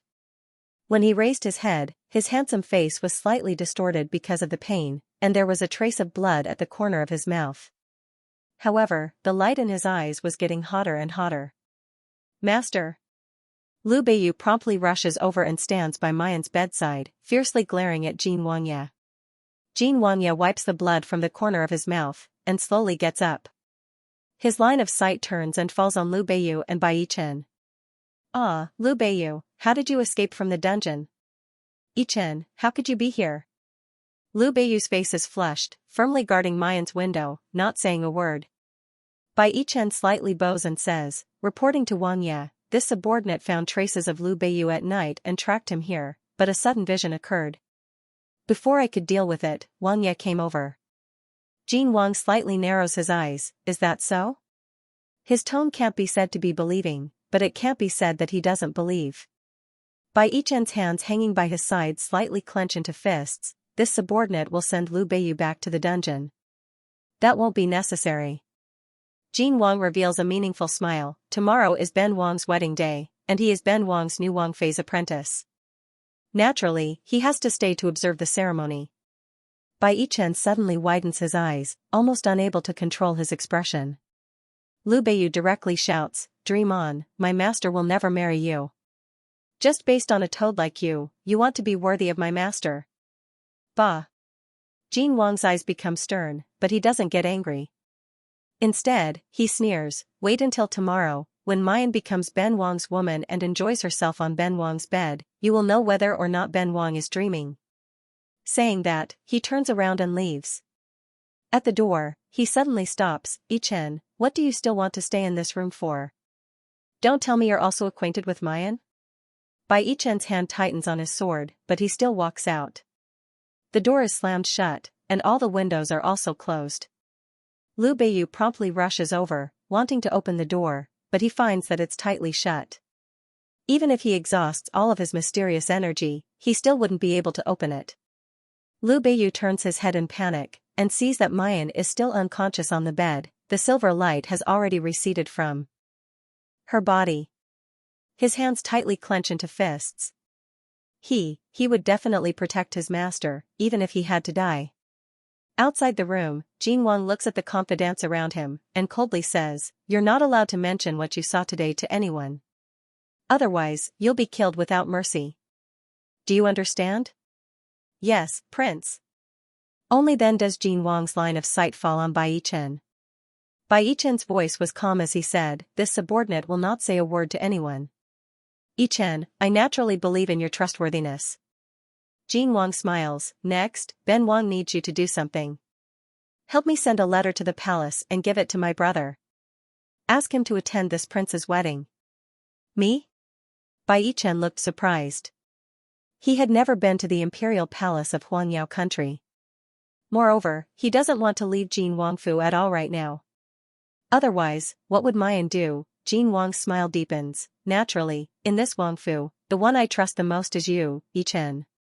Sending a letter to the imperial palace is such an important matter, so of course I can only leave it to you. Rest assured, as long as Yichen comes back before noon, you will definitely be able to attend Ben Wang and Mayan's wedding." Bai Yichen tightly wrinkles his brows, not answering.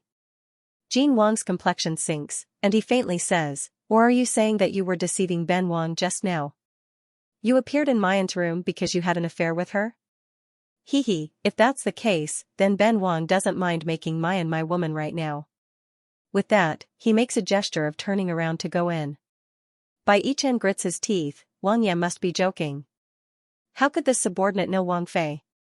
I'm just worried that when this subordinate leaves the Wangfu, there would be no one to protect Wang Ye's safety.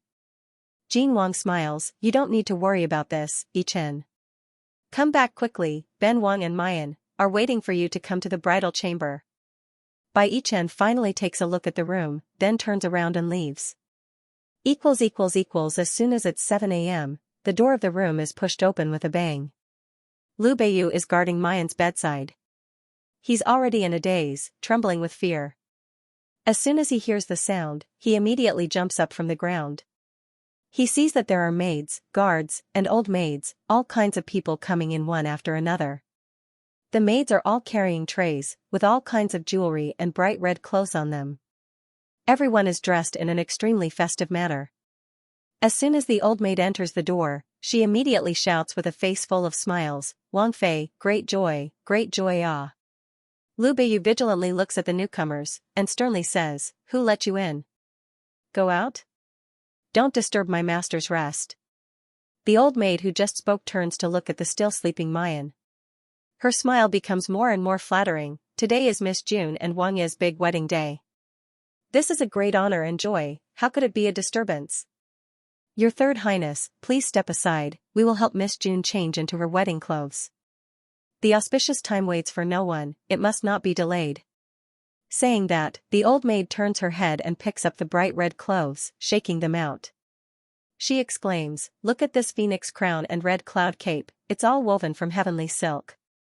It's not an exaggeration to say that it's priceless." Jin Wangye has never been so attentive to a woman. Not only did he officially marry her, he also specially sent someone to the ghost city overnight to buy this wedding dress. Are you kidding me? Liu Beiyu angrily reaches out and pushes the old maid away. "Stop dreaming, my master will not marry that perverted pervert. Make him scram." Ouch, the old maid screams and falls to the ground, the wedding dress in her hands also falls to the ground. Liu Beiyu lifted his foot to step on it, but just as he lifted his foot, however, he felt a powerful surge of profound energy rushing towards him. He let out a muffled groan and took a few steps back. His chi and blood surged, and he almost vomited blood. A pair of soap boots slowly walked forward and stopped in front of the wedding dress. It bent down and was picked up by a pair of bronze-colored hands. Liu Beiyu's line of sight slowly moves up, and what he sees is a seemingly ordinary face. However, Liu Beiyu's face paled when he felt the pressure emanating from this person. This one is Niazhen. Today, I have come to welcome Wan Fei to dress, and to perform the ceremony of husband and wife with Wan Yi. The man's voice was very calm, and there was no hostility on his face. Logically speaking, he should be very harmless. But Liu Beiyu's heart sinks little by little. Niazhen and Zhu Hai are two of Jin Wang's most valued confidants. Both of them had reached the pinnacle of the innate realm. His hands were stained with countless lives. How could he protect his master with his weak strength? Didn't Jin Wangye say that he would let my master consider it for 7 days? Liu Beiyu withstands the pressure caused by Niazhen. He straightens his neck and says, "Don't tell me that the dignified Jin Wangye of Huanyao country wants to go back on his words and not keep to his word? Aren't you afraid of being ridiculed by the world?" He sneered, his eyes filled with disdain. His Highness did promise Miss June that he would give her 7 days to consider. But as early as yesterday, Miss June had already agreed to marry Wangye and become the new Wangfei of Jin Wangfu. My family's Wangye admires Miss June. Since Miss June has already agreed, then naturally we should hold the wedding as soon as possible to avoid any accidents. You're talking nonsense. How could my master possibly agree? Why not? Nie Zhang's smile became even more contemptuous. In the end, Miss June is nothing more than someone from a small, inferior country like Qiyan. She doesn't have any power or influence, nor does she have any family background that can be shown in public. In fact, when he was young, his virginity was taken away and he gave birth to a bastard. For such a woman to be able to marry my Wangye as the princess consort is a great blessing. When Miss June heard Prince's request, she was so happy that she shed tears of gratitude. She agreed to Prince's request on the spot and asked Prince to hold the wedding as soon as possible. That's why His Highness set the wedding for today. Liu Beiyu is so angry that his whole body trembles. How could these people be so shameless? Master had clearly not agreed to anything, but they could distort the truth like this. Haven't you noticed that my master is unconscious? Liu Beiyu stubbornly stays by Mayan's bed. Even if the wedding is to be held, shouldn't it be after my master wakes up? A deep and serene light flashed through Nie Zhang's eyes. Wangye has repeatedly exhorted that before Mayan wakes up, they must complete the wedding ceremony and the bridal chamber. This was also the reason why the wedding, which was supposed to be held in the evening, was brought forward to the morning. At that time, what's done is done. Even if someone knows about Mayan's uniqueness, she would already be Wangye's woman by then. The others were unwilling, but what could they do? The corners of Nie Zhang's mouth curled up, revealing a faintly discernible smile. The auspicious day and time have long been calculated. Even if Miss June is unconscious, it will not delay the wedding ceremony at all. Miss June wants to marry our prince so much, I'm sure that when she wakes up and finds out about this matter, she will only be happy and will absolutely not oppose it.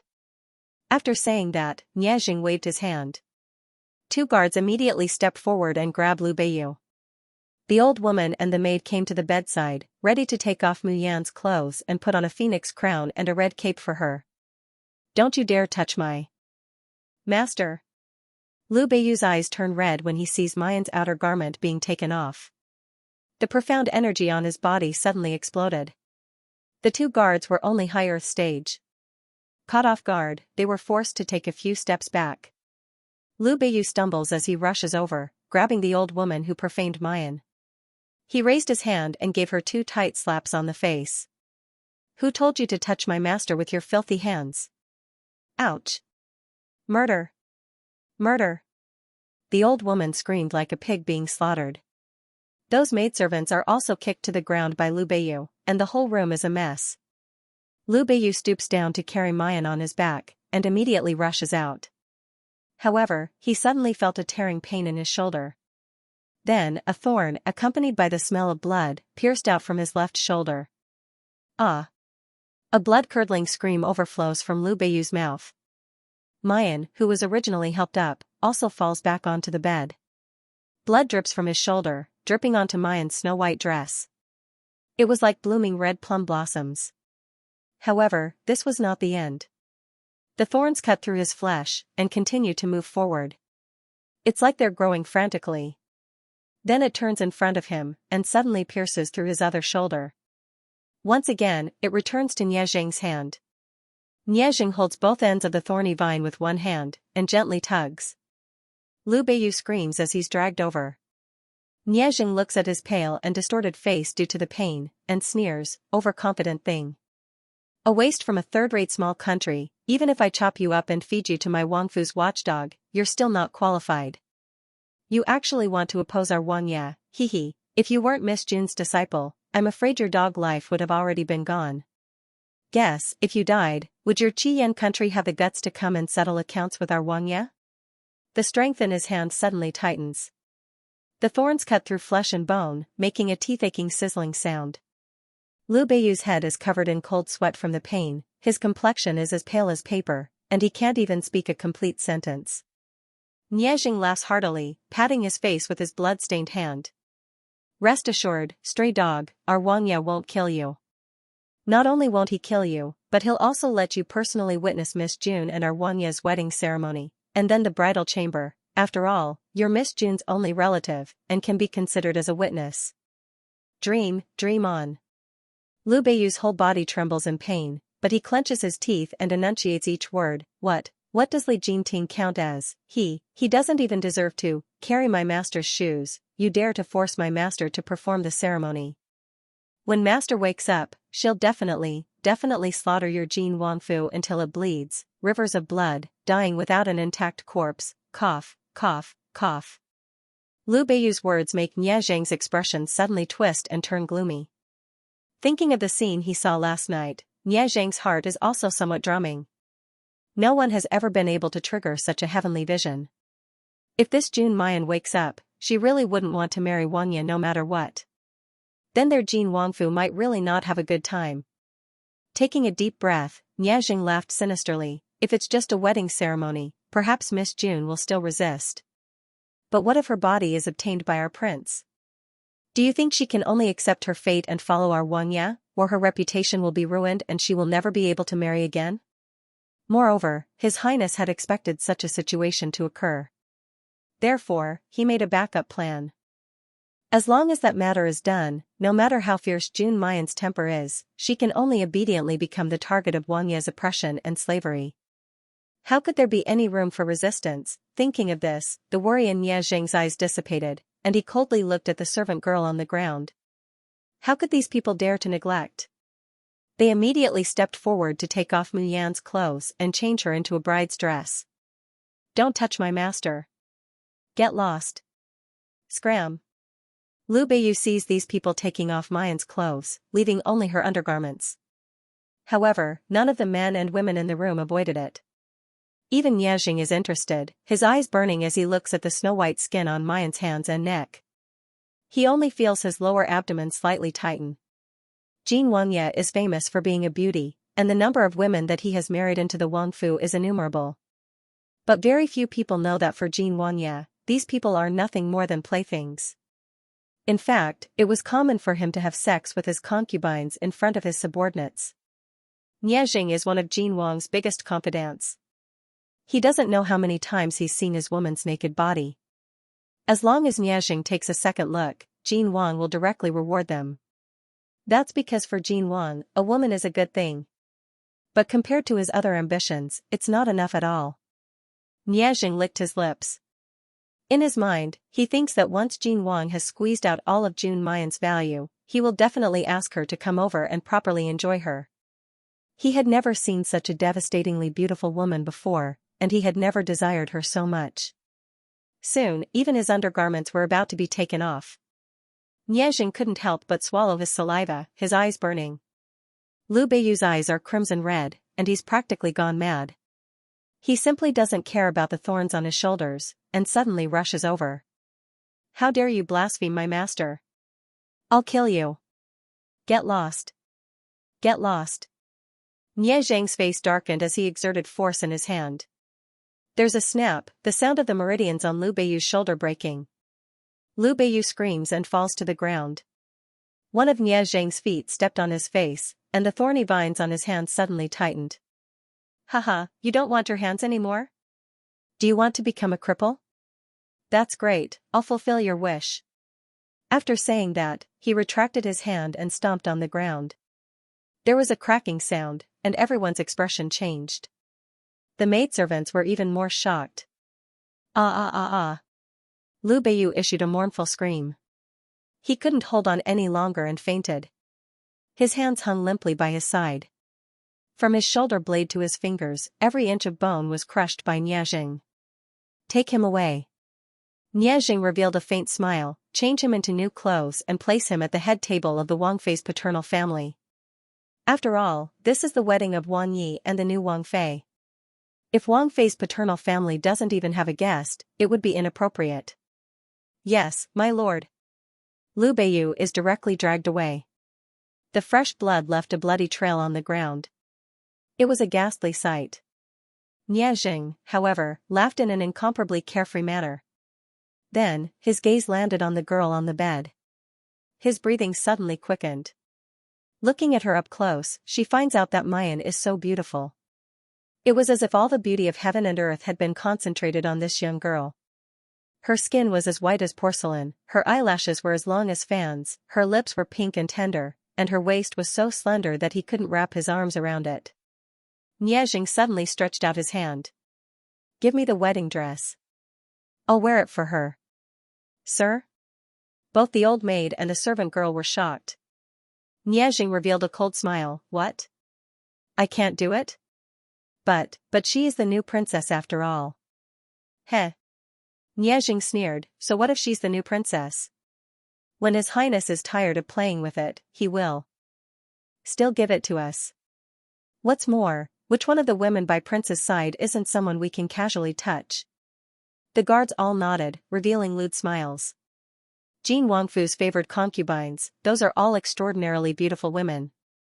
They've also been assigned one before, and that taste is really not bad. Just like the woman who was driven out of Jin Wangfu this time. Although it was said that they were chased out, they were actually given to these people. Almost every family of the people who followed Jin Wang had several beautiful and charming women. They could play and abuse them at will, completely without any misgivings. This is also one of the reasons why they're so dead set on Jin Wang. There were even people who laughed and said, Lord Nye's eyes are truly good. Since Lord Nye has taken a liking to it, naturally no one in the mansion would dare to snatch it. I'm sure that once His Highness is tired of it, it will be yours, Lord Nye's. Niajing's eyes shone with excitement and greed. His hand slowly moves towards Mayan's lapel. However, before his fingertips could touch the skin that was smoother than tofu, a white light suddenly flashed before his eyes. Niajing was caught off guard and his entire person was sent flying by a tremendous force. The qi and blood in his chest surged, and his qi was in so much pain that his face twisted. What's going on? Everyone was stunned by this turn of events. What had just happened? Niajing was even more bewildered. What was that white light just now? What was that energy? How could it be so terrifying? It made him feel as if he didn't have the slightest ability to resist. But when he looked up, the girl on the bed was still sleeping peacefully without any change. The whole room was quiet and there was nothing out of the ordinary. Niajing frowned and stood up. His gaze is fixed on Mayan who is lying on the bed. A trace of ruthlessness suddenly flashes through his eyes, and he steps forward again. He didn't believe that he couldn't handle an unconscious girl. However, before Niajing could make a move, the door was pushed open. Everyone was taken aback when they saw the red-robed man standing outside the door. Then, they all knelt down. Greetings, Your Highness. Standing outside the door is unexpectedly Jin Wangye, who has already put on his wedding clothes. Following behind Jin Wangye is Bai Chen, who has already rushed back from the imperial palace to deliver the letter. Looking at the bloodstains on the ground, she thinks of Lu Beiyu, who had just been dragged away. Bai Chen gripped the hilt of his sword tightly. Lu Beiyu might not understand. But he was clear. Right now, Mu Yan was unconscious, so she should be advancing or breaking through. As long as she can endure this period of time, no one in this Jin Wangfu would be able to trap Mayan. Jin Wangye is also aware of this, that's why he's anxious to get married right away. Right now, the only thing he could do was to ensure Mu Yan's safety until the end of his breakthrough. Niajing kneels on the ground, but he discovers that Jin Wang's fierce gaze has fallen on him, making him shiver as if he's sitting on pins and needles. Your Highness, this subordinate, halfway through his words, Jin Wang interrupts him. This prince told you to bring people to change this prince's princess wedding dress, not to let you touch this prince's princess. Niezheng was startled. He looked up, his eyes filled with panic. Your Highness. Mu Yan and Ben Wang's previous concubines are completely different. If you dare to have improper thoughts in the future, then don't blame this king for being impolite. Meeting Jin Wang's bone-chilling eyes, Niezheng's whole body quivers, and he's so scared that his face turns white. In all these years, His Highness had never given him such a stern warning. It seems that Jun Mayan is different to Wang Ye. He actually wanted to lay his hands on Miss June and take advantage of her. Now that he thought about it, his vision went dark, and his soul almost flew out of his body. Your Highness, this subordinate was possessed for a moment. I won't dare to do it again. I won't dare to do it again. Jin Wang condescendingly looks at Niezheng as he kowtows. It wasn't until his forehead was bruised that he lightly said, immediately help Wang Fei change into the wedding dress. If you miss the auspicious time, all of you in this room will not be able to live. My Jin Wangfu doesn't raise trash. After leaving these words, Jin Wangye leaves. Recalling the scene of Niezheng being bounced away, the maidservants and older women don't dare to take off Mayan's clothes again. He hastily helped her put on the phoenix coronet and red cape, using the red outer garment to cover the plain white inner garment underneath. The sound of swana and firecrackers could be heard from outside. The auspicious hour had arrived. Although the wedding was rushed, all the famous people of Huangyao country's eastern clear imperial city had been invited to attend. Jin Wangfu is bustling with people, bustling with noise and excitement. However, most of the people's faces were filled with doubt. How can Jin Wangye, who has always been known as a debauchee and a womanizer, suddenly get married? Before this, there wasn't even the slightest sign. Moreover, most people didn't even know who the princess was. Jin Wangye personally stands at the door, his posture casual as he salutes and thanks the guests coming and going. However, there was no respect or gratitude on his face. Even his tone and demeanor could be said to be neglectful. But who is Jin Wangye? That's the younger brother of the emperor of Huangyao. His strength is out of the ordinary, and his power is monstrous. Who would dare to be picky about his attitude? For Jin Wangye to come out to greet them, they are already overwhelmed by the favor. With Jin Wangye's attitude, it's only when he sees a handsome youth with a sage-like demeanor that he greets him with large strides. Qingfeng greets martial uncle. As soon as the youth sees Jin Wang, he immediately salutes respectfully. Master Jian Feng has an important matter to attend to in Jingqing country right now, so he's unable to come. He specially ordered this disciple to attend Master Uncle's wedding. Hearing that Jian Feng can't attend the wedding, a trace of regret flashes across Jin Wang's face. But Qingfeng smiled and said, however, Master made me bring a gift for martial uncle. I believe that martial uncle will definitely like it. I just don't know. Shu, who is always loitering around flowers, suddenly wants to marry a wife. What kind of beauty is he marrying? Ha ha ha. The auspicious hour is almost here. Qingfeng, you will know in a while. As the hour approaches, the entire hall of Jin Wangfu is packed with several hundred people. Every single one of them was a reputable figure in Donglin City. Even the emperor of Huangyao country had sent a prince as a representative to attend the wedding. Invite the bride into the hall to bow. As soon as the announcer's voice faded away, a few people supported a girl in red and walked out. The girl was wearing a dazzling red dress. She wore a dazzling phoenix crown on her head. The phoenix coronet beaded curtain hung down, making the young girl's face faintly discernible. But even with the bead curtain, everyone could still see the young girl's face clearly. Hiss. She's really beautiful. She's a peerless beauty in the world and a fairy beyond the heavens. It's no wonder that such a dissolute person like Jin Wang is also willing to marry her. But this girl looks a little unfamiliar. I don't think I've seen her before in Huangyao country. Which family is she from? She can actually become the real Jin Wangfei. I'm so lucky. That's right, each and every one of the women who follow Jin Wang don't have a name, and in the end, they don't even have a trace of them. For this girl to be able to become Jin Wangfei, presumably, her position in Jin Wang's mind is entirely different. But soon, everyone realized that something was wrong. Although the girl's face was faintly discernible, many people still noticed that her eyes were tightly shut. When he reached the front of the hall, he had to rely on the support of others. It was as if she couldn't move at all. What's going on? Why doesn't the bride seem to be aware? That's right, this person has no consciousness, how can he get married? Jin Wang isn't the slightest bit annoyed when he hears everyone's comments. He coughs lightly, and when everyone quiets down, he slowly says, the Wang Fei that Ben Wang is going to marry today is called Jun Mayan, from Qiyan country. Qiyan country? How could a woman from such a small, unranked country be worthy of Wang Ye? Wait, Jun Mayan? Why do I feel that this name is somewhat familiar? Ah. Isn't it the Enchantress of Medicine who is currently in the limelight in Qiyan country's Tianyuan city? Enchantress of Medicine?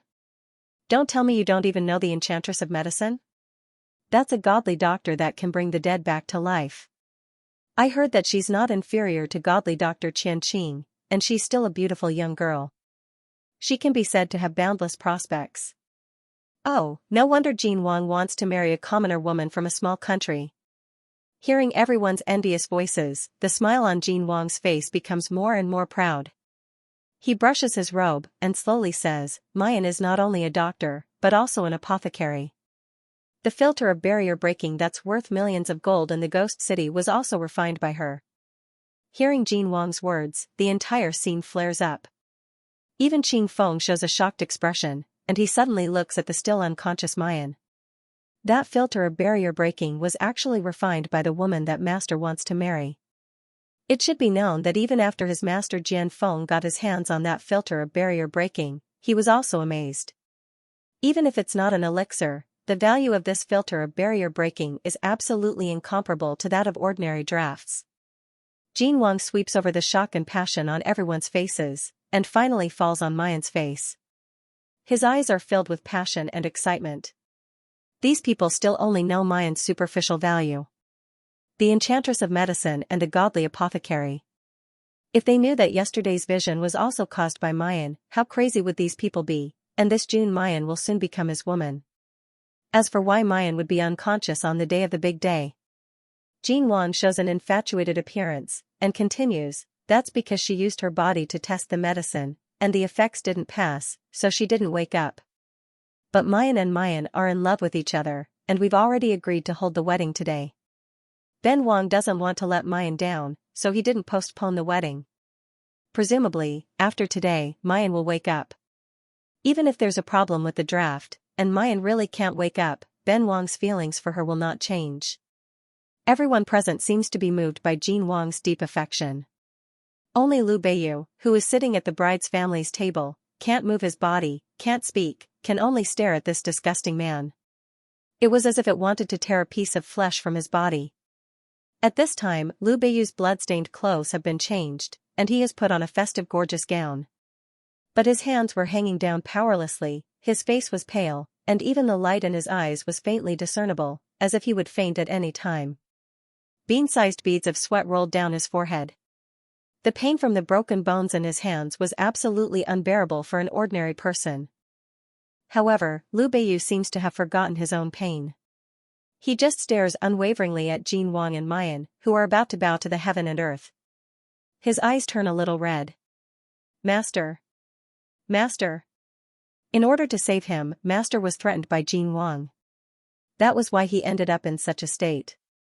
Why was he so useless? In the past, Liu Beiyu didn't think it was a big deal that he didn't like to cultivate. But at this very moment, he really wishes that he could ruthlessly slap that ignorant, incompetent, cowardly, and incompetent self to death. If it weren't for him, how could his master suffer such humiliation? Scalding tears fall from his eyes, mixing with his sweat. The bride and groom bow to heaven and earth. The MC's shrill voice resounds throughout the room. Bow to heaven and earth. Jin Wang brushes his robe, then turns to face the outside. He raises his hands in a bow, and slowly bows. The two maids support Mayan's body, making her bow in coordination with Jin Wang's movements. However, the next moment, something strange happens. The two maids buckle Mayan's shoulders, wanting to bend her knees and press her head down. However, Mayan's body doesn't budge. The beaded curtain on the phoenix coronet gently swings, reflecting the girl's beautiful and tranquil countenance. It's so holy that it doesn't seem like it can be profaned. But at this moment, this holiness makes the atmosphere incomparably awkward. Just now, in that split second, Jin Wang has already bowed, but Mayan doesn't budge. In this way, Jin Wang's pious kowtow seems a little comical. Jin Wang's face distorts for a split second. He forcibly suppresses the anger in his heart, and stands up with a gentle smile. He says, "Let go, it's fine if Ben Wang supports Mayan. She doesn't like other people's touch. Right now, she's definitely throwing a little tantrum." As soon as he says this, everyone immediately shows a look of sudden realization.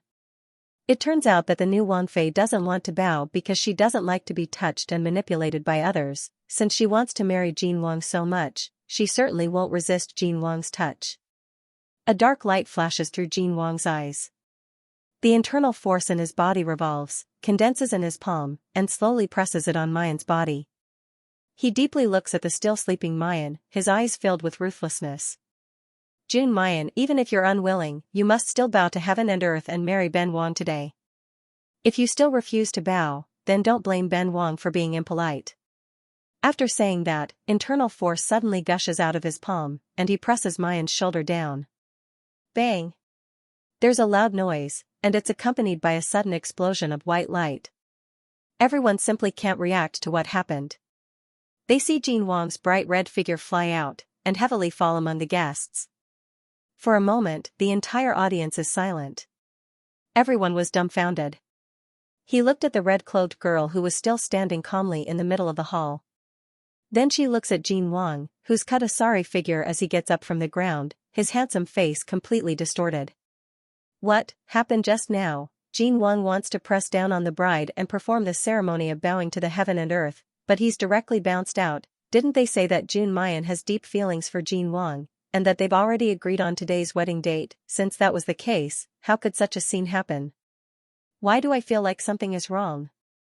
It can't be that this enchantress of medicine simply doesn't want to marry Jin Wang, right?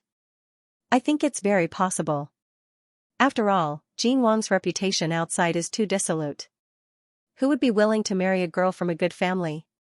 Alas, I originally thought that if the enchantress of medicine becomes a person of my Huanyao country, then wouldn't godly drafts like the filter of barrier breaking also belong to our country of Xianxia? In the future, we wouldn't have to be afraid of getting sick. But if the enchantress was forced to get married, at that time, not only would she not be able to help my Huanyao country, she might even take revenge on our Huanyao country.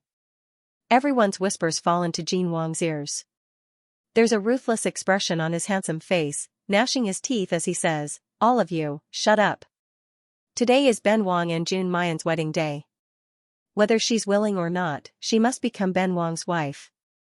Saying that, his gaze falls on Mayan, the ruthlessness in his eyes slowly turning into malevolence. "Jun Mayan, Ben Wang originally wanted to treat you gently, give you the best love and the greatest respect.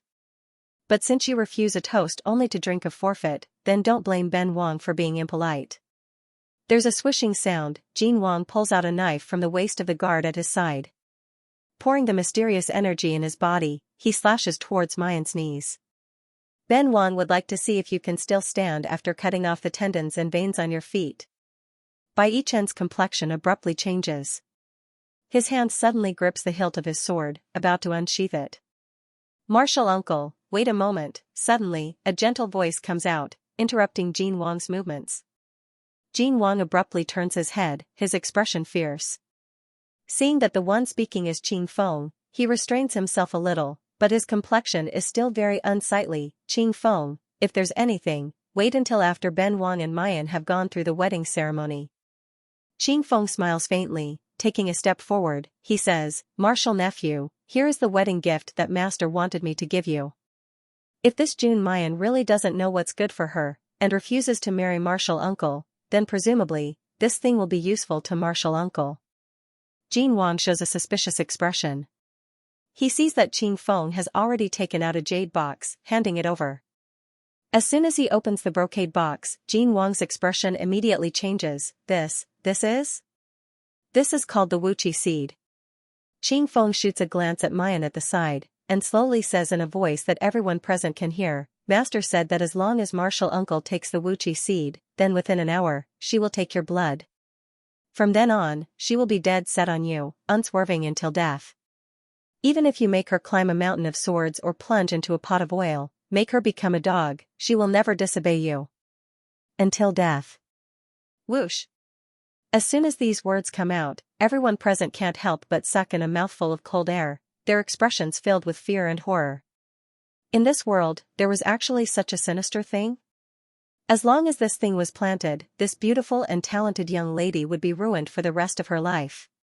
Jin Wangya's voice trembles with excitement. The Wuchi seed, it's actually the Wuchi seed. Why would Jianfeng be willing to give such a precious thing to this prince? Qing Feng revealed a proud smile. Even though the Wuchi seed is precious, it isn't the rarest thing to my master. What's more, today is martial uncle's big day. If I don't take out something good as a congratulatory gift, how can I have the face to congratulate you here? Good. Good. That's great. Jin Wang couldn't help but burst out laughing. The gloominess on his face just a moment ago was swept away. Go back and thank Jianfeng for me. Tell him that Ben Wang will remember this favor. As soon as he thinks about how this beautiful, moving, and unruly woman would be gracefully enjoying herself under his body after Wu Qi's seed has been planted, and how he can manipulate her however he wants, a blazing flame ignites in Jin Wang's eyes. She couldn't wait for the wedding to end immediately so that she could carry him into the bridal room. In front of all the guests, Jin Wang takes out the Wu Qi seed and swallows it. The girl dressed in red just stands there quietly. Her eyes are lightly closed, like a lifeless, yet exquisite and perfect doll. And when those closed eyes open, they shimmer, able to hook away the souls of all men in the world. This is a real stunner. There isn't a man in the world who wouldn't be attracted, who wouldn't be moved by her. And such a stunner will soon become his, Li Jingting's, pet, to wantonly toy with. Swish, the cold light of the sword sheath flashes, almost brushing past Jin Wang's face. His complexion changes, and he abruptly retreats, barely dodging it. Seeing the white-cloaked figure standing in front of Mayan, Jin Wang frowns, coldly saying, Bai Yichen, what are you doing? The one who just attacked is Bai Yichen. And at this very moment, he's firmly blocking in front of Mayan. The long sword is pointed at Jin Wang, his expression calm, his back straight, motionless. Bai Yichen, Ben Wang admits that I've never treated you badly, but today, you actually want to betray Ben Wang for a woman? Bai Yichen indifferently says, I owe Mayan a debt of gratitude, I can't just watch her die. Then what about your fiancé's revenge? Don't tell me you don't want to avenge her? Jin Wang narrows his eyes, suddenly saying slowly, don't tell me you don't want to use Ben Wang as a springboard to sneak into the Heavenly Road sect, and get close to your enemy? Bai Yichen's pupils suddenly contract, you knew? You already knew? Haha, I've always been a suspicious person, and the thing I'm most worried about is things that are delivered to my door. In the past, when Ben Wang tried to recruit you, you didn't want to, and suddenly delivered yourself to my door. Of course, Ben Wang had to carefully investigate. In this investigation, I found out a lot of unexpected things. Ben Wang thought it was very interesting, so I kept you by my side. However, your performance today really disappointed Ben Wang. Bai Yichen frowns slightly, and his fear of Jin Wang deepens. This is truly a man with profound strength and incomparably deep schemes. Bai Yichen wants to use him to get close to Gong Qianxue for revenge, and he also wants to use Bai Yichen. How about Ben Wang give you another chance? Jin Wang reveals a devilish smile, as long as you're willing to step aside, obediently be a guest, and enjoy Ben Wang and Mayan's wedding, Ben Wang promises to give you a chance to enter the Heavenly Road sect. He took a step forward and leaned close to Bai Yichen's ear. He lowered his voice so that Qing Feng could not hear him. I can even promise to let you get close to my junior sister, Gong Qianxue, and give you a chance to take revenge. What do you think? You've been lying low for so long, even becoming a dog by this prince's side. Isn't it all to avenge your fiancé?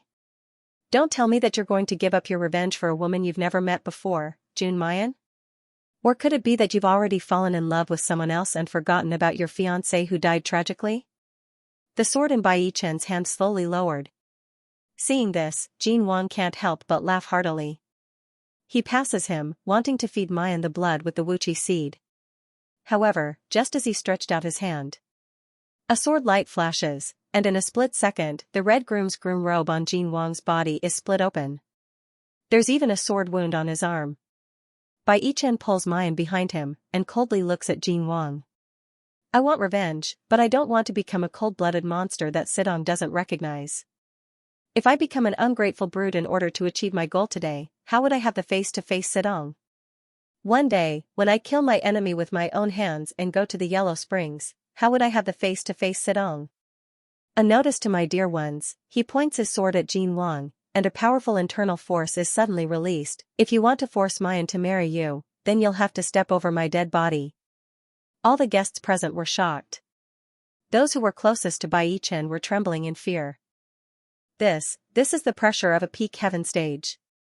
No, it's not just peak heaven stage. He's only one step away from innate stage.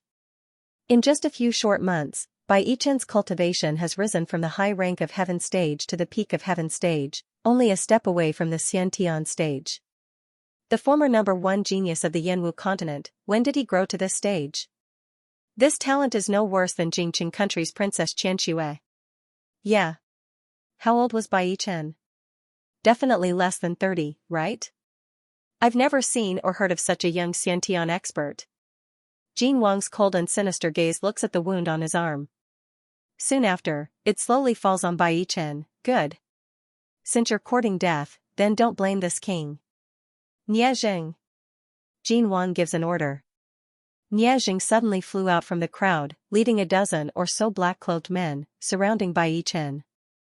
In the blink of an eye, the wedding banquet had turned into a battlefield of life and death.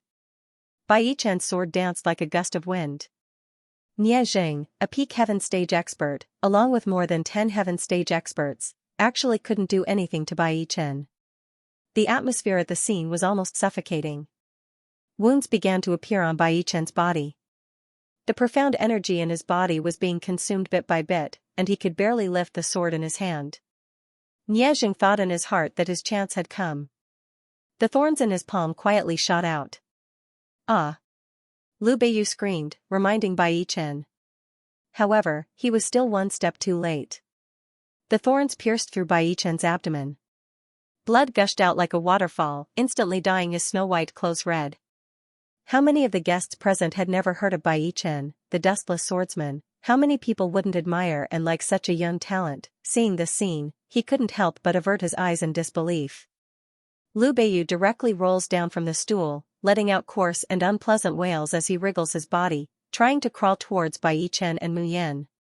Nie Jing looked at the thorns on Bai Yichen's abdomen and laughed heartily. Bai Yichen, to think that you would have such a day. He has long found this new pretty boy unpleasing to the eye. What Yanwu continent's #1 genius? That's just a joke, nothing more. He was still going to die in his hands today. Suddenly, Nie Jing's laughter came to an abrupt halt. Because he saw that the handsome and pale face of the man in front of him slowly curved into a mocking smile. Before he could figure out what this smile meant, he felt a strong gust of wind beside his ear. With a swishing sound, a sharp pain came from his limbs.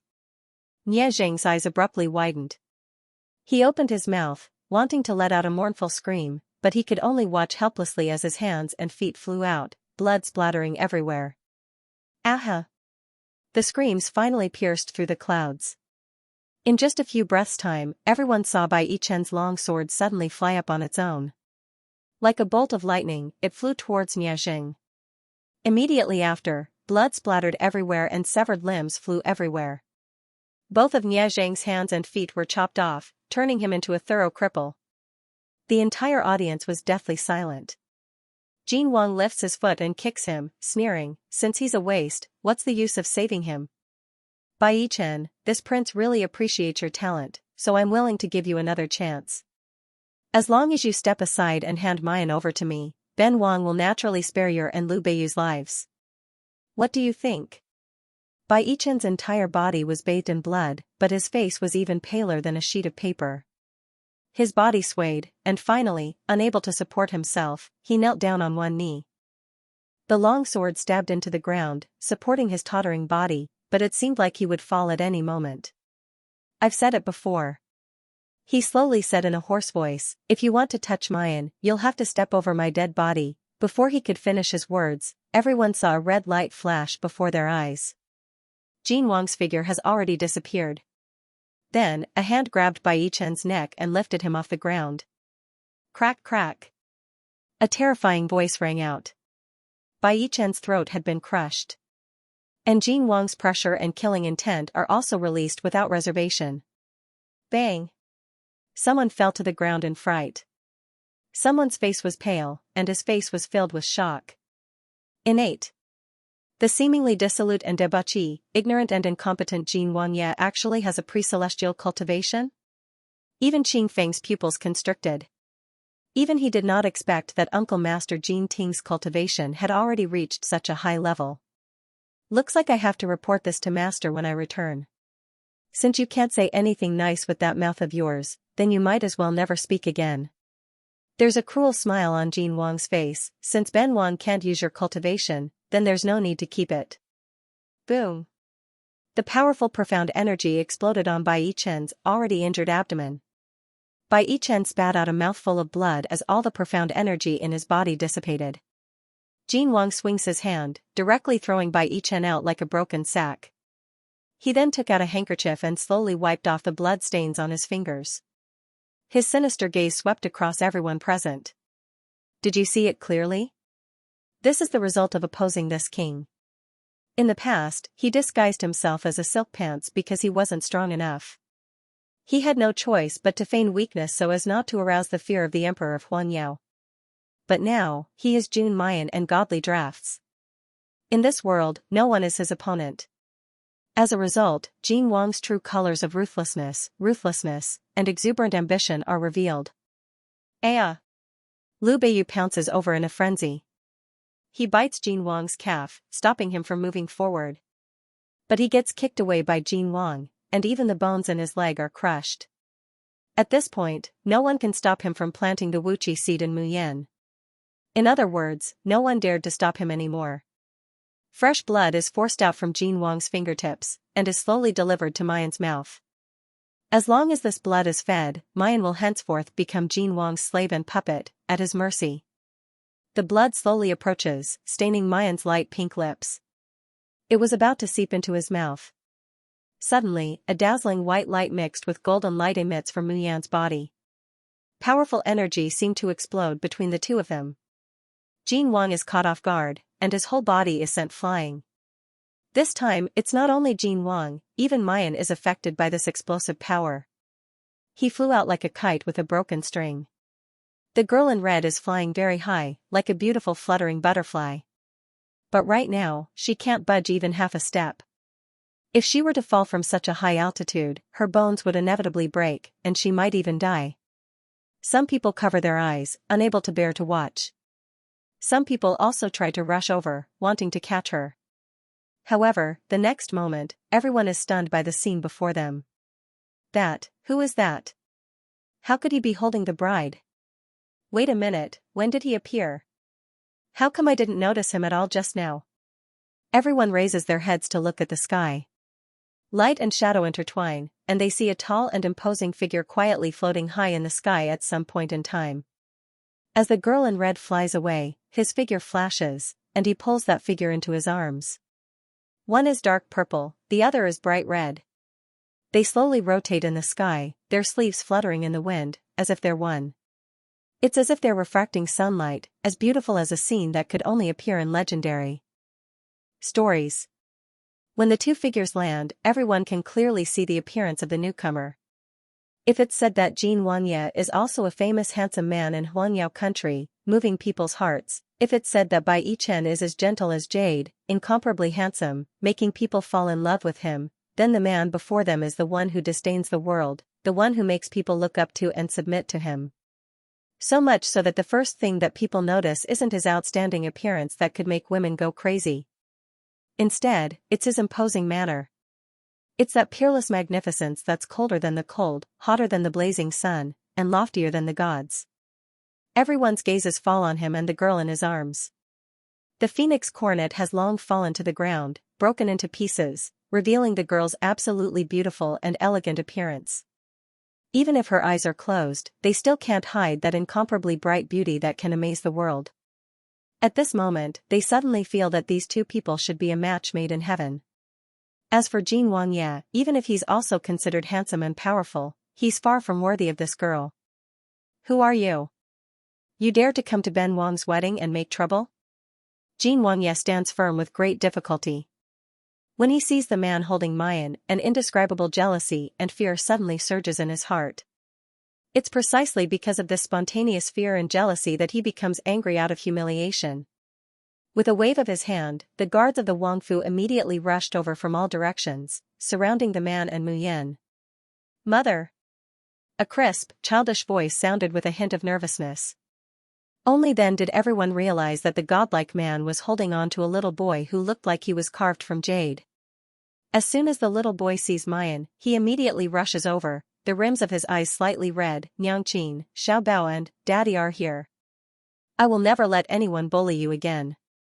Her small fists are tightly clenched, and her big blue eyes look towards Jin Wang, brimming with killing intent. The word daddy is said very softly, even Di Mingju didn't hear it. Or, it could be said that Di Mingju's entire mind is focused on Mayan at this time. Looking at the wedding dress of the girl in his arms, the bloodstains on her body, and her pale face, he couldn't help but sigh. The corner of Di Mingju's mouth slowly hooks up into a tiny arc. However, his usually deep blue eyes were bone-chilling, as if he wanted to freeze everything in the world into ice. Han Yi and Ing Mei, who arrived a step too late, almost tremble in fright when they see this scene. Everyone in the polar domain knew. Jun Shang almost never smiles. Because when Jun Shang shows such a smile, it means that he's really angry. When an emperor gets angry, corpses float for thousands of miles. Even if it's any sect in the immortal cultivation world, they still wouldn't be able to bear Jun Shang's wrath. The people in this Jin Wangfu, they're all doomed. You're that bastard that Jun Mayan gave birth to. Jin Wang suddenly opens his mouth. In that case, you're the adulterer that stayed in the Junji Medical Center. Today, you've delivered yourselves to the door, that really couldn't be any better. Di Mingju slowly lifts his head, his gaze meeting with Jin Wang's. Jin Wang suddenly quivers all over, a bone-piercing chill shoots up from his tailbone, straight to his whole body. However, when he sees the blood on Mayan's lips, he immediately bursts into laughter. I don't care who you are, or what you want to do, but you're already one step too late. Do you see the blood on Mayan's lips? That's my blood that contains the Wuchi seed. Mayan must have already swallowed that blood by now. When she wakes up, she'll become my puppet, haha. Jin Wang's laughter comes to a screeching halt. That's because he sees Di Mingju suddenly bend down, kissing Mayan's lips. With their lips sticking together like this, that blood naturally stains Di Mingju. Ha ha ha ha ha, you're actually courting death. Jin Wang simply looks like he's seen the biggest joke. This Wuchi seed can create at least 5 puppets within an hour. It's just that the duration of the drug's effect will be reduced, that's all. You swallowed Ben Wang's blood, that's the same as Ben Wang planting the Wuchi seed, ha ha ha, you'll soon become Ben Wang's puppet. Han Yi sneers at Jin Wang, his eyes full of pity and disdain. Ing Mei's hand grips the scabbard, his entire body is like a taut bowstring, ready to go, waiting for Di Mingju's order. After a long time, Di Mingju finally lets go of Mayan's small mouth. The pink lips are a little red and swollen from the kiss, but the blood on them has already been wiped clean by Di Mingju using a special method. He narrows his eyes, then he lowers his head and punishingly bites those captivating red lips. Only then does he look at Jin Wang. You want Ben Jun to become your puppet? A low and cold voice slowly resounds. Jin Wang trembles, an indescribable fear welling up in his heart. Moreover, this man had clearly drunk his blood, but the mother goo of the Wuchi seed in his body had not changed at all. There wasn't even the slightest bit of connection. Why, could it be that the blood just now had lost its effect? Not to mention Di Mingju, he couldn't even sense the Wuchi seed on Mayan's body. Go, all of you go. Tear these people into pieces. Di Mingju's eyebrows droop. In a low and deep voice, he slowly says, dismember a corpse into 10,000 pieces, not bad. As you bid, Jun Shang. Han Yi bows in response. Ing Mei, on the other hand, had already darted out. Like a ghost, his figure shuttles back and forth between the black-clothed bodyguards of Jin Wangfu. It was unknown how much time had passed. It seemed very short, but at the same time, it felt as long as he had sunk into the 18th level of hell. Jin Wang gasps for air. Pieces of severed limbs, flesh, and even heads were thrown in front of him. Dismemberment.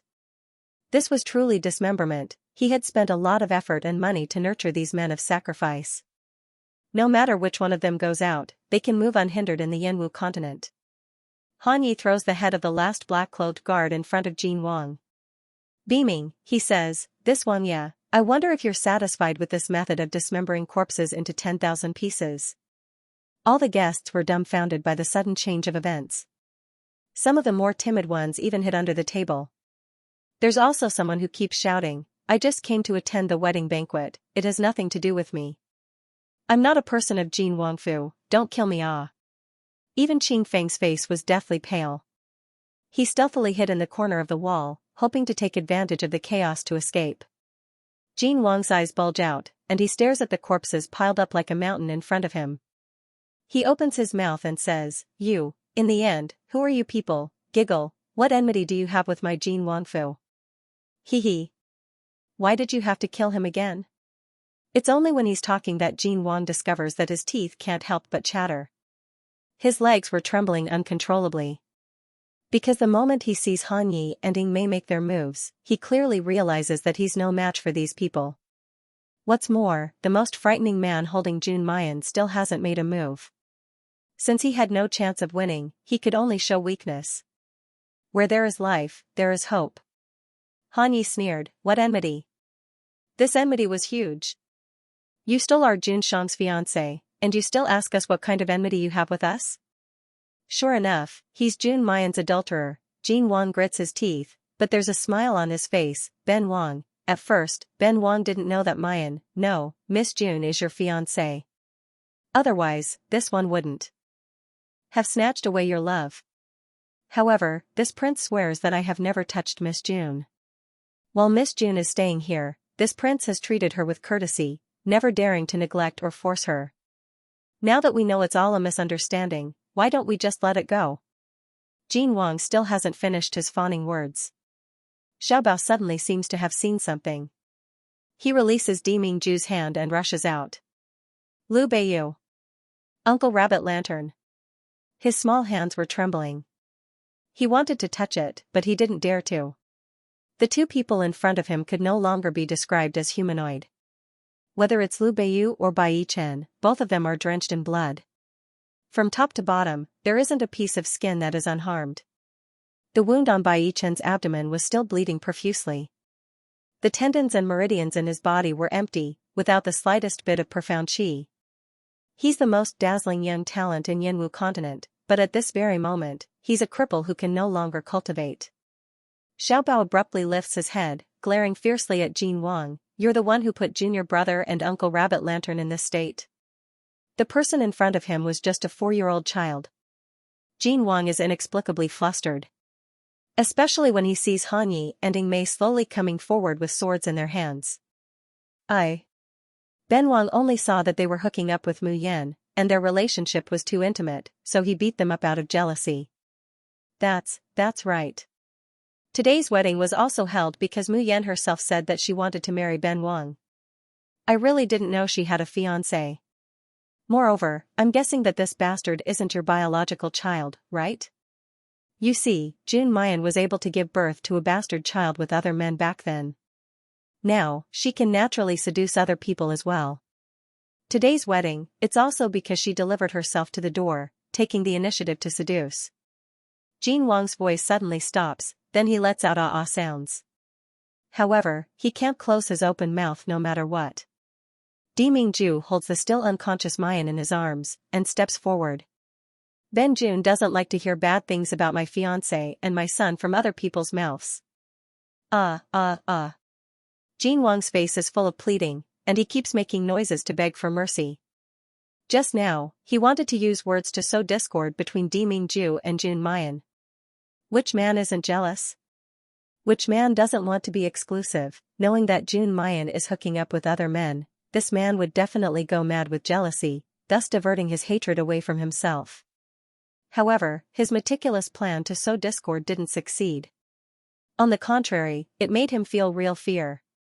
Hanyi, Benjun wants Mayan to wake up. There's no need to let Mayan hear those unpleasant words. Yes. Jun Shang. Hanyi smiles merrily as he walks in front of Jin Wang.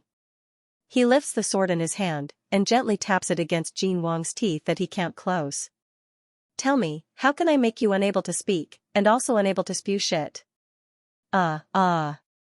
Jin Wang desperately shakes his head, wanting to retreat. However, his body seems to be bound by an invisible force, completely unable to budge. Oh, these teeth are a bit ugly, let's break them all first. There's no use in tongues, just cut them off. Oh, you also seem to have crushed someone else's throat. It'd be better to let you have a taste of what it's like to have your throat crushed. After a while, all of Jin Wang's teeth fall out, his tongue is cut off, and his throat is crushed. Even the bones in his entire body are smashed inch by Ying Mei. That wretchedness seems to be twice as heavy as Liu Beiyu and Bai Chen.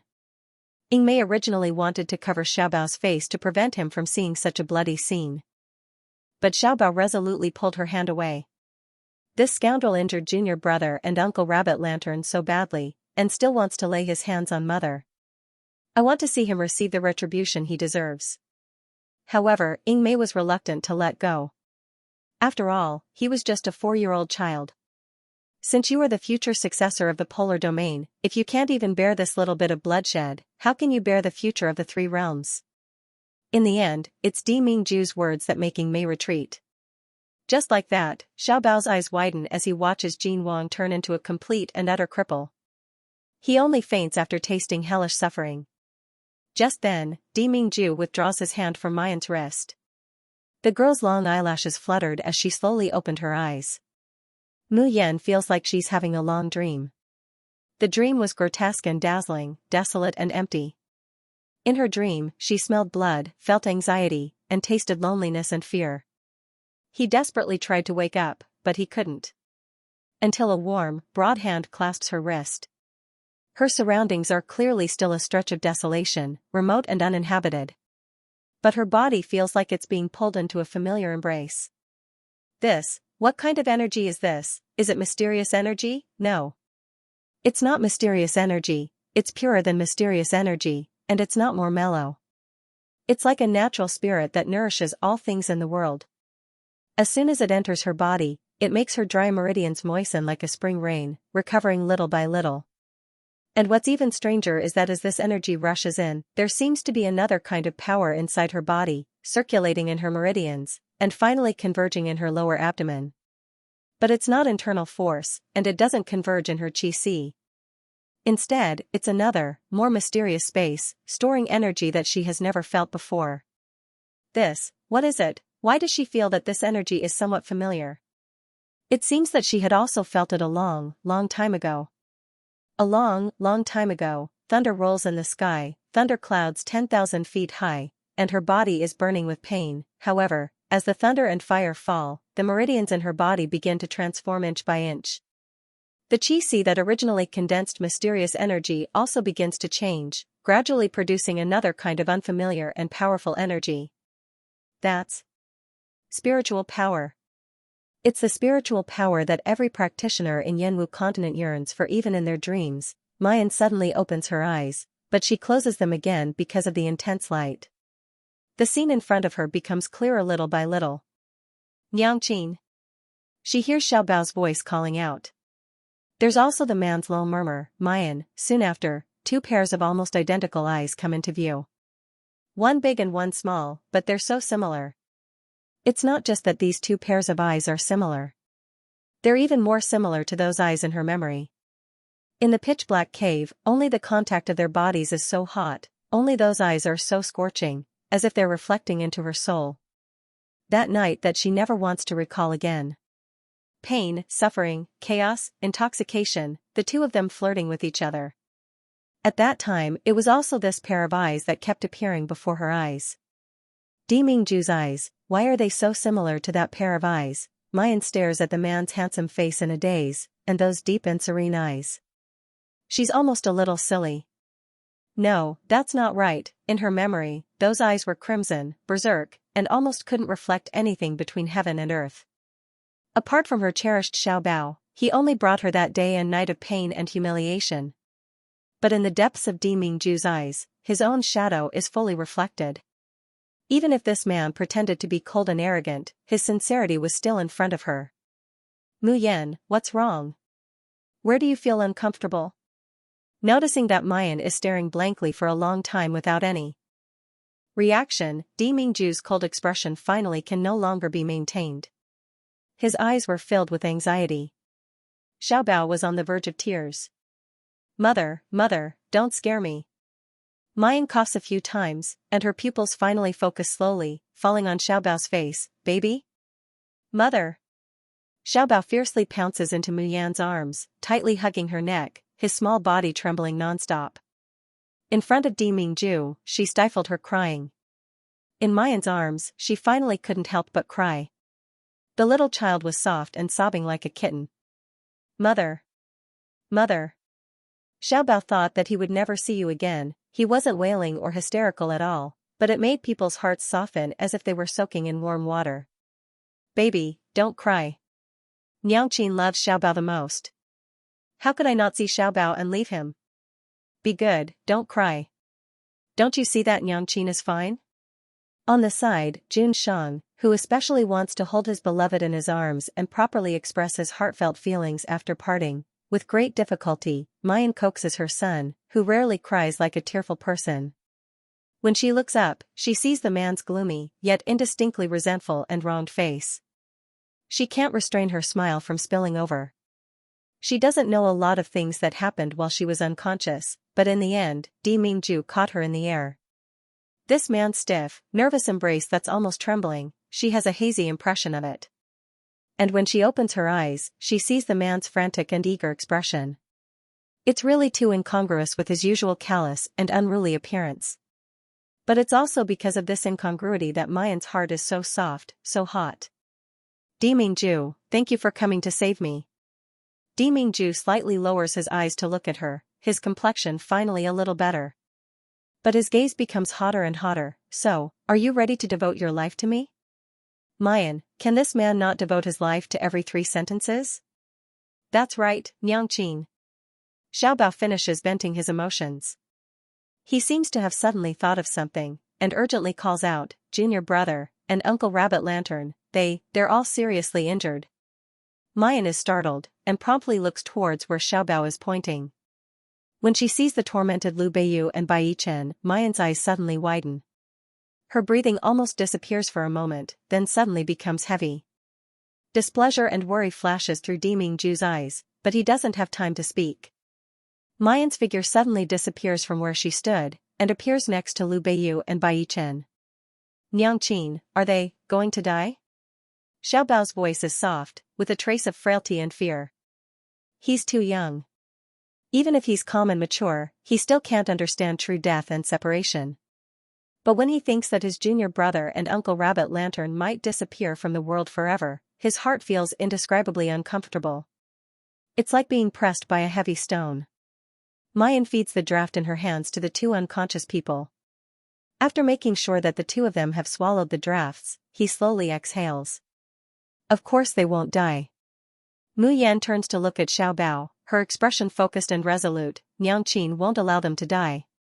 Not only will I not allow them to die. Mu Yan's line of sight slowly falls on Lu Beiyu and Bai Chen. I want them to completely recover, and even live better than before. Hearing Mu Yan's words, Xiao Bao's taut little face immediately softens. Looking at Mayan, his big eyes are full of trust and worship. Since Niangqin said that junior brother and Uncle Rabbit Lantern won't die, then they definitely won't die. Niangqin has never failed to do what she said. Lu Beiyu and Bai Chen absorbed the medicine that confirmed the mysteries of maintaining life. Mu Yan then takes out her silver needles and inserts them into several major acupoints. Her heart felt like it was being gripped tightly by something painful and regretful. Because she knows that Lu Beiyu and Bai Chen have fallen into such a plight because of her. However, her hands were very steady. There was not the slightest deviation in each needle.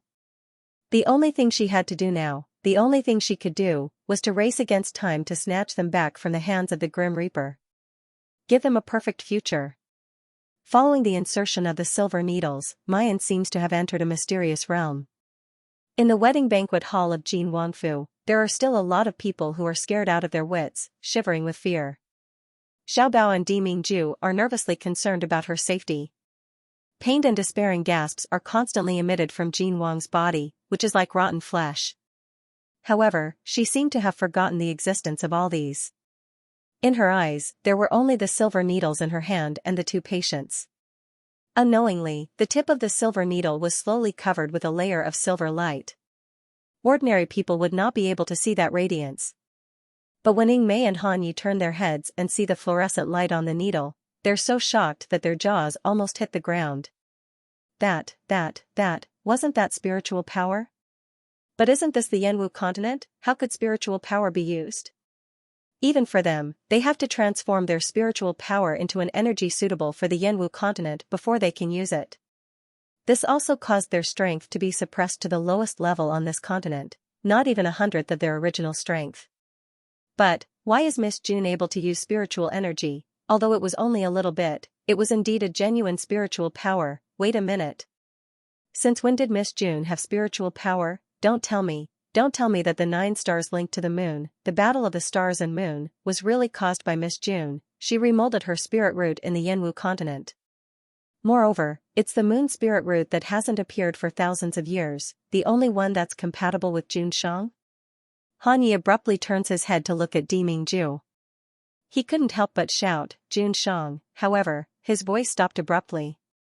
The shock on his face was slowly replaced by a strange, complicated, and hopeless look. Not far away, their Jun Shang is holding the little master. His eyes stare unblinkingly at Mayan, who is applying the needles. 2 pairs of beautiful blue eyes that are almost exactly the same, even the emotions blooming in them are exactly the same. Infatuated and proud, Xiao Bao, mother is really omnipotent. Niangqin is unrivaled when she's serious, Jun Shang, of course the woman that Ben Jun has chosen is powerful. Yan Yan is really delicious when she's serious, Han Yi, he felt like he could read the meaning in the eyes of the adult and the child. But Jun Shang, you, as the master of the polar domain, the monarch that everyone in the Xiaoxian continent revered and feared, is it really good for you to show such an idiotic expression? On this side, because Mu Yan wants to save Lu Beiyu and Bai Yichen at the best time, she's completely immersed in her own world. On the other side, Qing Feng had already retreated step by step to the corner of the wall.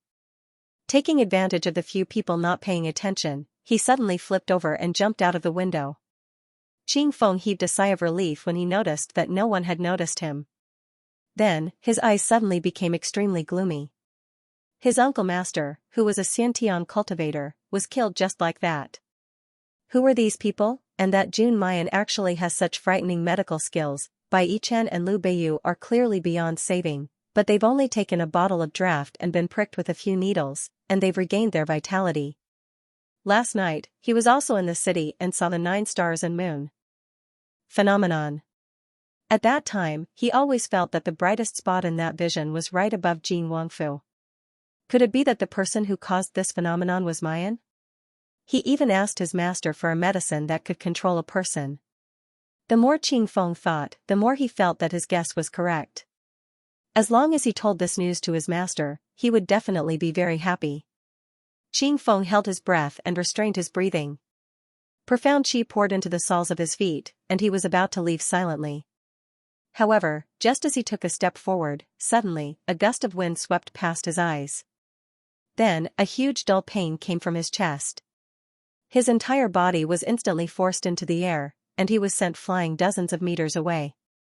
With a loud bang, the window he had just jumped out of was smashed into pieces. Several of Qing Feng's ribs were also broken. In the end, he fell heavily to the ground and spat out a mouthful of blood. Ying Mei slowly walked in from outside, looking down at Qing Feng, who was moaning on the ground. He sneered, Jun Shang and young miss didn't say you could leave, you actually had the guts to sneak away? The guests in the banquet hall who had wanted to sneak away were so scared that their faces turned ashen and they almost fainted. Fortunately, they had not yet taken action. Otherwise, they would be the ones lying on the ground vomiting blood. We were only invited by Jin Wang to attend the wedding, we really don't know anything Sob sob sob, spare us, spare us. I am the 7th prince of the state of Huanyao. Who are you? If you touch me, you won't have a good ending. Sounds of begging and threats could be heard from time to time. But Han Yi and Ying Mei turn a deaf ear to it, their expressions don't even change. Only when someone wanted to escape would Ying Mei's sword be unsheathed. It directly terrified these people to the point their souls almost flew out of their bodies. They were afraid that their lives would be lost in the hands of these fiends. Qing Feng spits out the bloody foam in his mouth, fiercely glaring at Ying Mei and Han Yi. Do you know who I am? I am a disciple of the Tiandao sect and my master is Jian Feng. If you dare to attack me, do you know the consequences? Tiandao sect? Sword Edge, what the hell is that? Han Yi and Ying Mei's expression still don't have the slightest change. Although they usually didn't show it, but for people who came from the Xianxia continent, they knew that they were different. In the Yanwu continent, besides Miss June and the Little Master, everyone else is no different from ants. What Huanyao country's royal family? What Tiandao sect? What Huanyao country? However, when Little Bao heard Qing Feng's words, he suddenly stood up. You're from Tiandao sect? Qing Feng looked at Xiao Bao and let out a proud smile, that's right. I'm the disciple of the heavenly Dao sect's pill cultivating grandmaster, Jian Feng. Little Gongzi, do you know people from Tiandao sect? Han Yi asks, beaming. Xiao Bao slowly walked in front of Green Maple, then slowly shook his head. I don't know him. But I know that mother hates the people of Tiandao sect, and she hates that person called Jian Feng even more. Although Mu Yan rarely mentions hatred in front of Xiao Bao. But Xiao Bao is most sensitive to Mu Yan's emotions. How could he not be aware of his mother's hatred towards the Heavenly Road sect, Gong Qianxua, and Jian Feng? Oh, since Miss hates them, then just kill them. Ying Mei said. Han Yi strokes his chin, since Miss hates him, wouldn't it be too easy for him to kill him directly? It's better to be like Jin Wang, and smash all his teeth and bones. Let's see if his bones are harder than Jin Wang's. Alright, let's do that. Ying Mei nodded. Do you know what you're doing? I am a disciple of the Tiandao sect. If you offend the Tiandao sect, you will no longer have a foothold in the continent. You guys don't mess around. Han Yi reveals a sinister smile, the sword in his hand slowly tapping against his palm. Step by step, he walks towards Qing Feng. Even the pre-celestial Jin Wang doesn't have the strength to fight back when facing these two people. Not to mention Qing Feng. His face was contorted with extreme fear, and then he glanced at Xiao Bao. It suddenly became ferocious and vicious. Before Han Yi and Ying Mei could react, Qing Feng suddenly jumps up. He grabbed Xiao Bao. A cold light flashed in Qing Feng's hand, and a saber appeared in his hand. He held it horizontally in front of Xiao Bao's neck. Don't come any closer. If you dare, I'll kill this little bastard. As expected, Han Yi and Ying Mei stop in their tracks. However, they did not reveal any nervousness on their faces. Instead, they looked at him condescendingly with eyes full of pity and disdain. Qing Feng's heart gave birth to a trace of panic for no reason. The hand holding the knife moved even tighter to Xiao Bao's neck. I'm not joking with you. If you dare to act blindly without thinking, I will immediately cut off this little bastard's neck. Who are you calling, little bastard? A clear and melodious female voice suddenly rang out. Qing Feng abruptly turns his head, only to see Mu Yan, who had just been treating Bai Yichen and Liu Beiyu's injuries, stand up in surprise. Her jet-black hair draped over her back, and her fiery red wedding dress set off her snow-white complexion. A pair of watery peach blossom eyes that shimmered like rippling waves seemed to be squinting yet not squinting, and it was amorous and graceful, making the young girl seem even more charming and peerless. However, when Qing Feng faced such a face, not only did he not lose his mind in the slightest, he instead felt a bone-chilling fear rise from his spine. He watched as the girl walked towards him step by step in her delicate red embroidered shoes. Beads of sweat dripped from Qing Feng's forehead, and the hand holding the saber was trembling. Don't come over. This little bastard is he your son? If he died, you would be very sad. So you better know your place, ask them to move aside and let me out. Mu Yan's eyes were filled with a cold killing intent, but the corner of his mouth hooked up into a cold and mocking smile. Is that so? Trying to kill my son? You can give it a try. Qing Feng sees that Mayan's steps haven't even paused for a single step, and he doesn't have a way out. His face finally revealed a ferocious expression. You forced me to do this. Even if I die, I'll make that little bastard pay with his life. He tightened his grip on the hilt of the sword. He chopped down viciously at little Bao's snow-white and fragile neck. The fear in his eyes had turned into a cruel madness. His mind is filled with the image of this fragile little life being decapitated in his hands, and Mayan's crazed expression of pain. However, when his hand chopped down fiercely, the expected scene of the sharp blade piercing into the flesh and blood splattering everywhere did not appear. Qing Feng's hand seemed to have been bound by something, rigidly pausing in midair, unable to advance or retreat in the slightest. What was restraining his hand was a chubby, fair, and tender little hand that could only hold on to half of his wrist. Qing Feng's entire body stiffened, and he slowly lowered his head. Then, he came face to face with little Bao's icy blue eyes and delicate facial features. A mocking sneer slowly appeared on his handsome little face. Then, her slender fingers exerted force. His hand loosens, and the blade falls to the ground with a clang. He couldn't bear it any longer, and lets out a miserable howl like a pig being butchered. Hanyi clicks his tongue and sighs twice. This guy is simply worse than that bullshit Xianxia. His wrist was just broken by the little master, and he's already howling like this. Qing Feng holds his broken wrist, and stares unwaveringly at Xiao Bao, like he's looking at a monster. This is clearly a 4-year-old child, but the internal force that was just transferred to his body is so powerful that he has no power to resist. How can there be such a child in this world? Xiao Bao stoops down to pick up the dagger on the ground. He twirls it in his hand, and coldly looks at Qing Feng. Want to kill me? With just you? As soon as the last you comes out, the blade flashes. Qing Feng immediately lets out another scream, and the other hand that was just grabbing Xiao Bao flies up into the sky, blood splattering everywhere.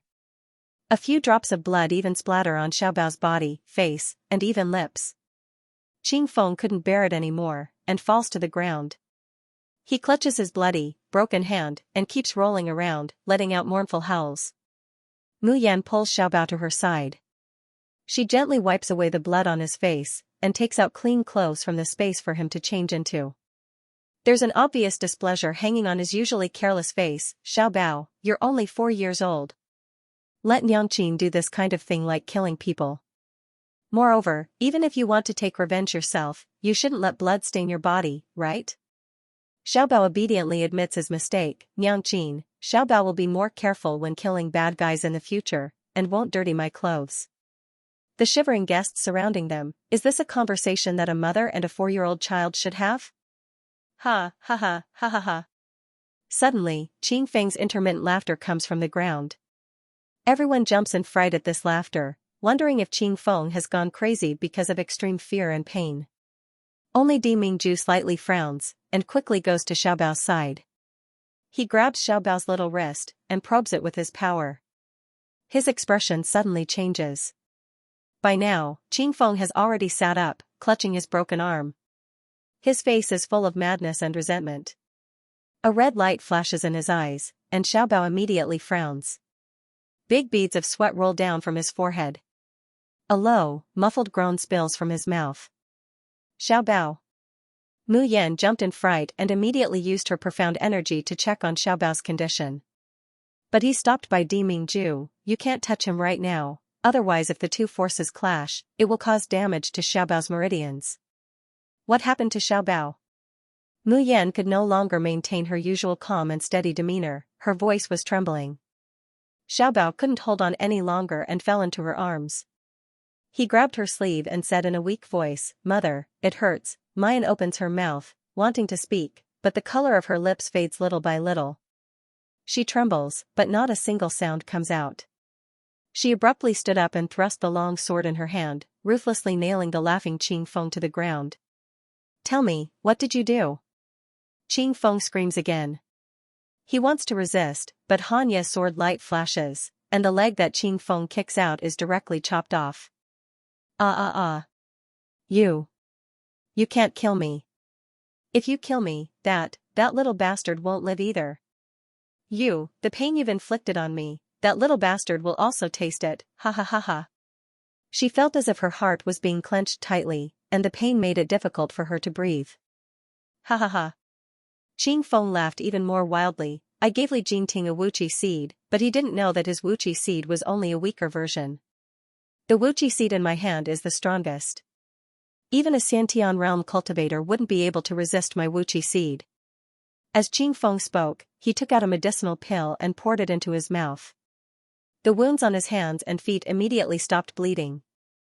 As long as he was alive, there was hope for him to make a comeback. Qing Feng continued, just now, I had already consumed the Wuqi seed. When that little bastard chopped off my arm, cough cough cough. I purposely let the blood splatter on his face and body. As expected, there were a few drops that splashed into his mouth. Now, he is already my puppet. Under my will, if I want him to live, he will live. If I want him to die, he will die.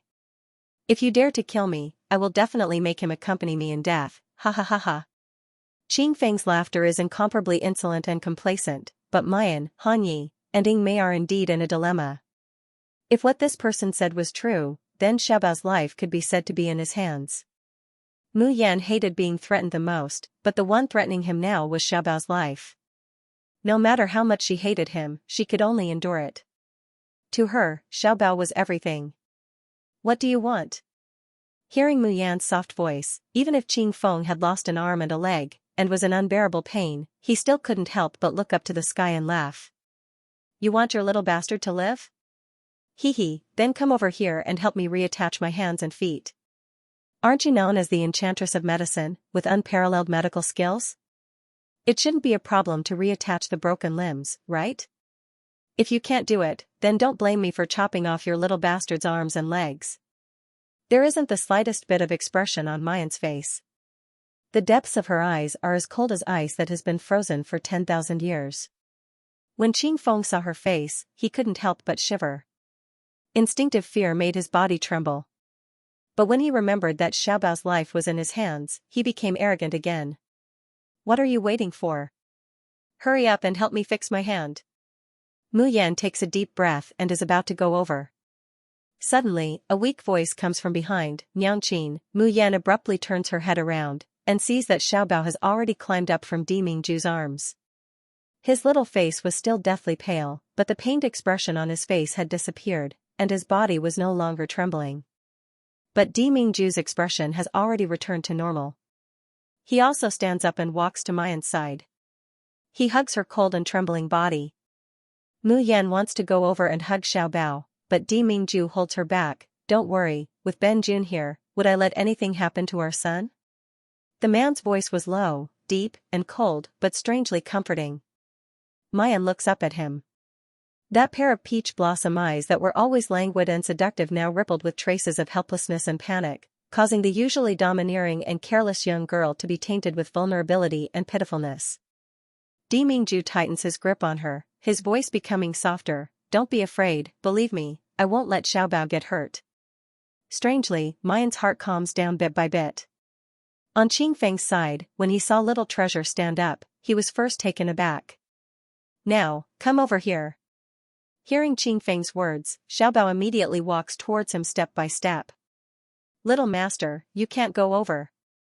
Han Yi reaches out his hand, wanting to pull. But Xiaobao nimbly dodges him. Ha ha ha, do you see? He's now my puppet, my slave.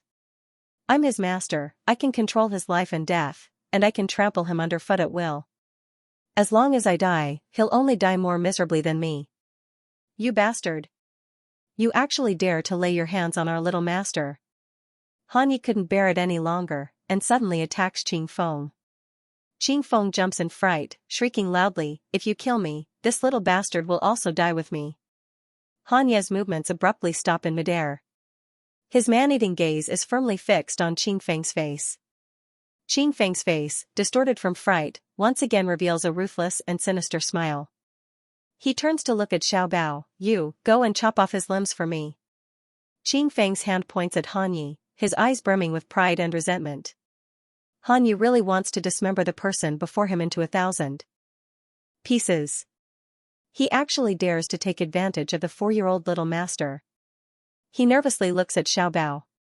If the little master really attacks him, Han Yi absolutely won't resist, even if he'll be seriously injured and forced to return to the Xiaoxian continent. Xiaobao's head is slightly lowered. Because of the pain and drenched in cold sweat, his neatly combed hair has become somewhat messy.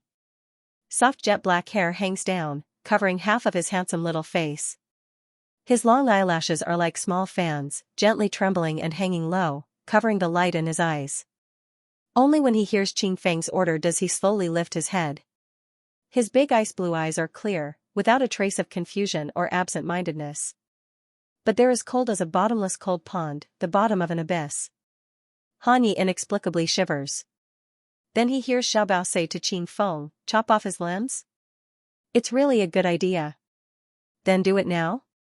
Qing Feng stares blankly, then he suddenly frowns and roars, "I'm telling you to chop off your subordinate's limbs, what are you still staring blankly for? I'm your master, don't tell me you want to disobey your master's orders?" As he shouts, he operates his internal force, stimulating the Wuqi seed within his body. His qi started to heat up. That was a sign that the Wuqi seed was reacting and connecting. Qing Feng immediately revealed a hideous smile. But then, he heard the child's crisp but cold voice. "Chop off your remaining foot too." The voice wasn't loud, but it sounded like a clap of thunder. After that, Green Maple felt his body going out of control. The hand with the broken bone picked up a sword with difficulty and slashed it. Qing Feng's remaining leg broke at the base and flew out. His eyes were wide with terror, and he couldn't even feel the pain. He looked at the expressionless Xiaobao and the sword in his hand, and the only thing left on his face was shock and despair. Why? Why are you not controlled by the Wuqi seed? Not only was it not controlled by the Wuqi seed, it could even control the mother goo of the Wuqi seed. How was this possible? He wanted to reverse the order of master and servant of the Wuqi seed. Unless this boy's physique, and aptitude were countless times better than his. Even if he could really control it, he would inevitably suffer a huge backlash. This is the law of heaven and earth, the survival of the fittest, the most basic difference in levels. Before Qing Feng faints, the conversation between his master and Princess Xianxia suddenly flashes through his mind. What is an immortal fetus? An immortal fetus is a life form that is born to be above all things. They are destined to rule mortals from birth, to rule the world, so they receive the greatest gift of heaven and earth and nature. After eating an immortal fetus, although you still can't be above other humans, you can have the gift of heaven and earth to the immortal fetus. Qing Feng fiercely widens his eyes, desperately trying to see Jun Mayan and Xiaobao's faces, but his consciousness is slowly drifting away. 4 years old, 4 years ago, could it be that this child is the immortal fetus that his master wanted to refine for Princess Xianxia? He is a mere mortal, wanting to control an immortal body through the Wuqi seed is simply a fantasy. How could he not suffer a backlash, if he had known earlier that it was an immortal body, if he had known earlier that attending this wedding banquet would fall into such a state? He would definitely. Qing Feng couldn't hold on any longer, completely fainting. Xiaobao. Hearing Mayan's call, Xiaobao, who originally wanted to deal with Qing Feng, immediately turns around and pounces into Mayan's arms. Mayan tightly hugs his small body, her hands clenching so tightly that Xiaobao almost can't breathe. "Xiaobao, are you all right?" Xiaobao feels that his body is hurting from being hugged, but he doesn't make a sound. Instead, he says in a soft voice, "Niangqin, Xiaobao is fine, don't worry." Mayan takes a deep breath, controlling her emotions, and slowly loosens her hands. The worry, panic, and fear on her face fade in an instant, turning into cold seriousness. "Jun Machin, don't put yourself in danger again in the future, do you hear me? If you let yourself fall into danger again, I'll spank you." Xiaobao obediently lowers his head, looking particularly docile and pitiful. The little hand reaches out and grabs his mother's finger, quietly squeezing it. "Niangqin, Xiaobao knows his mistake, don't be angry." Mayan's heart is filled with worry and anger, but in the end, it melts into a soft ball. She takes him into her arms and kisses his cheek. "Xiaobao, you're Niangqin's life. If something happens to you, Niangqin won't be able to live anymore." Xiaobao's eyes redden all of a sudden. He tightly holds Mayan's neck, burying his face in her hair, and whispers, "Xiao Bao knows." After venting her emotions, Mu Yan stands up and looks at everyone in the banquet hall. Being stared at by the young girl's bright and beautiful eyes, everyone present began to cry pitifully and plead. "Don't kill me, don't kill me. Boo-hoo-hoo, Enchantress, spare me. I xiao xiao xiao, xiao xiao bao xiao, xiao xiao bao xiao, she xiao. She, of, and is. Of. Xiao, xiao xiao, xiao, xiao, xiao xiao bao, xiao is.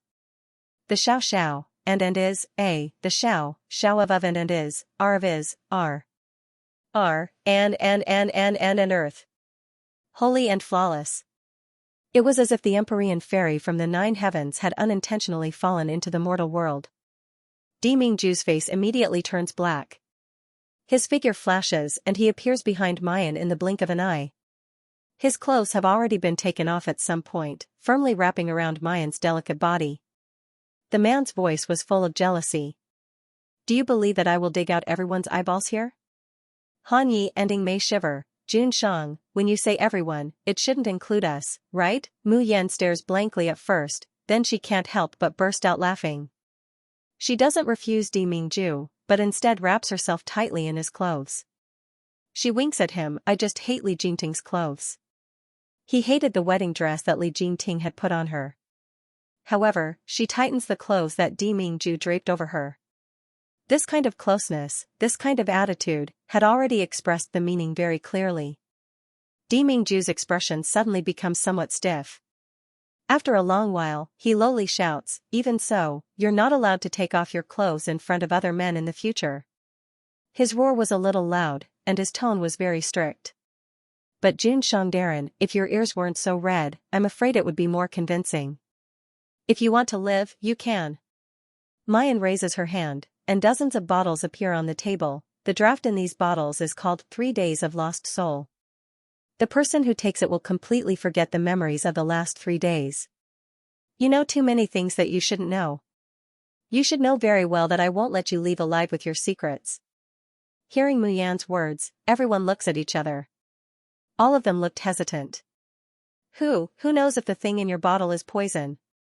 Heh, it's poison, what can you do? Mu Yan revealed a contemptuous expression. Do you still have a choice? Everyone's expressions became incomparably ugly. They were furious in their hearts, but they didn't even have the slightest bit of courage to resist. I will drink. The Prince of Huangyao country is the first to stand up and walk over to Mayan. Without hesitation, he takes the porcelain bottle and drinks the draft. Mu Yan smiles faintly and makes a gesture for him to leave.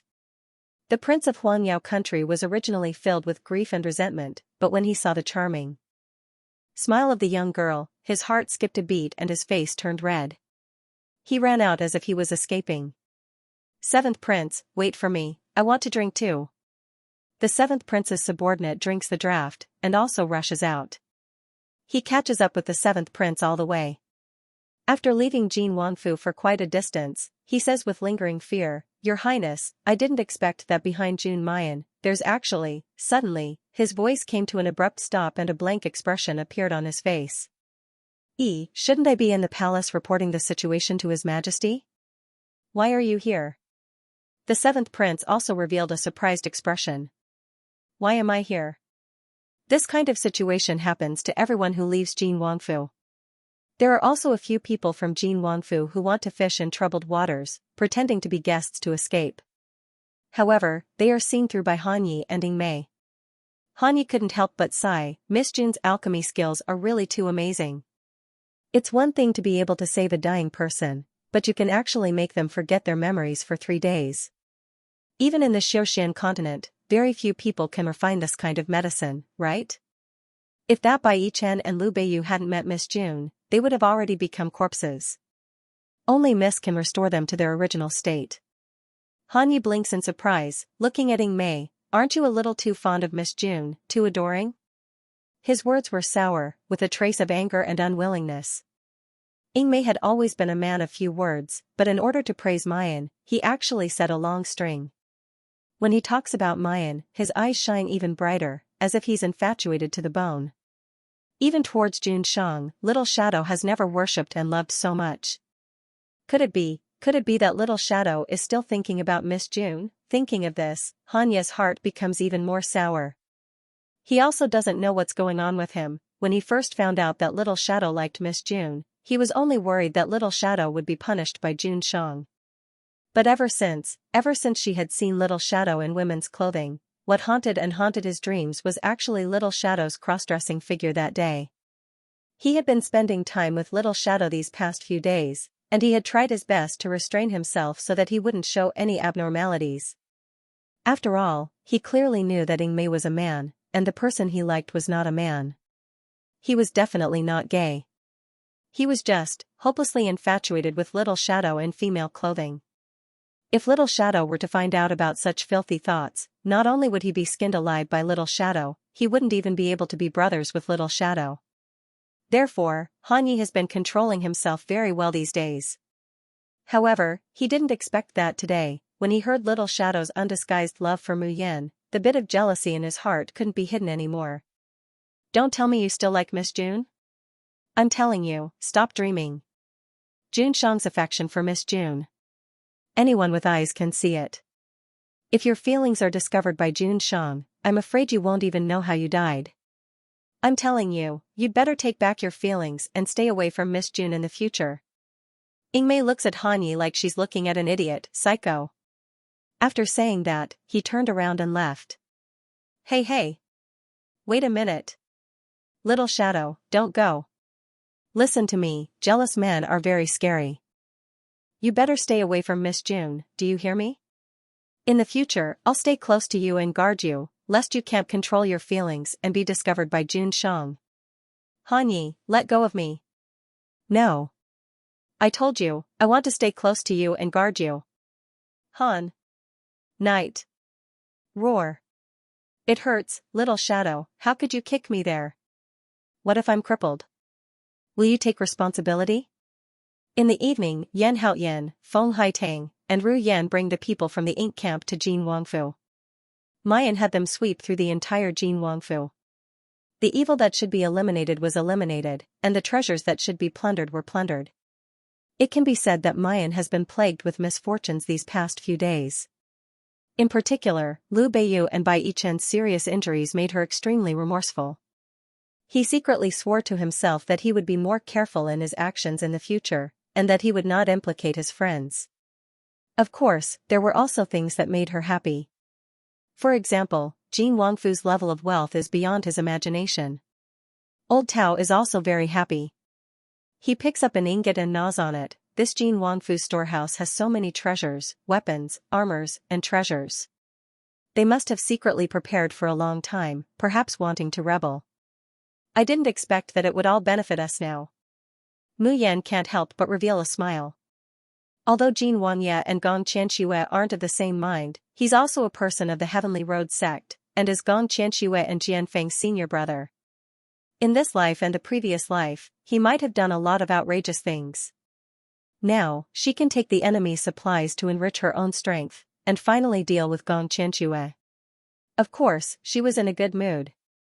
In addition to the supplies, there are still a lot of people in Jin Wangfu. Apart from the dead soldiers who have already been completely slaughtered, there are also ordinary guards and maids in the Wangfu. There are also those pitiful concubines who were tricked or robbed by Jin Wang, and then casually given to his subordinates. These people's hands aren't stained with blood, and they also don't know what Jin Wangye has done. Mu Yan gives them the opportunity to choose. Either drink the 3 days of lost souls and leave, or join the ink camp and the Tianji unit. Of course, these people can only be regarded as the preparatory camp. In the end, whether or not they can become a member of the ink camp and the Tianji unit still depends on their own performance and character. Ru Yan and Yan Haoyan are very satisfied with the addition of these people. They now know that the person Mu Yan wants to deal with is Jingqing country's princess Gong Qianxue. It's unimaginable how many troops and forces a country's princess holds in her hands. Not to mention that Gong Qianxue is also a distinguished disciple of the Heavenly Road sect. She has a powerful great-grandmaster like Jian Feng at her beck and call. Since taking control of the Tianji unit, Ru Yan has sent people to investigate Gong Qianxue's depths. But the more they investigate, the more apprehensive they become. That's because Gong Qianshua's schemes and ruthlessness are far deeper than they imagine. She's clearly just a young woman in her 20s, but the forces she holds in her hands are enormous. And the lives and blood stained on the hands of these forces makes people's hair stand on end. Ru Yan reports to Mu Yan about the gathering of people and supplies. There are a lot of people in Jin Wangfu who are willing to join the Tianji unit, especially Jin Wang's former concubines. Almost none of them are willing to drink the 3 days of lost souls and leave. Furthermore, I've also seen that these people are very talented. I believe that the secret division will be able to obtain more and more information in the future. Mu Yan lightly nodded when she heard this, but she couldn't help but sigh in her heart. Jin Wang is really too deranged. It was one thing for them to bully men and take women. But after he no longer doted on these women, he actually gave them to his subordinates to ravage, completely disregarding their past friendship and the lives of these women. After experiencing such a hellish life, how could these women return to a normal life? Ru Yan continued, the first batch of spies trained by the secret division can already begin their missions. Jingya and I will personally escort them to Jingqing country's imperial capital and Heavenly Road sect Star Luo City. Feng Haitang also speaks on behalf of Yan Haoyan. The ink camp will allocate some people to establish branches in Huangyao and Jingqing. Mu Yan's brows jump, things can't be rushed. The capital of Jingqing country can be said to be within Gong Qianshua's sphere of influence. As for Huangyao nation's Tai city, the Tiandao sect was able to cover the sky with one hand.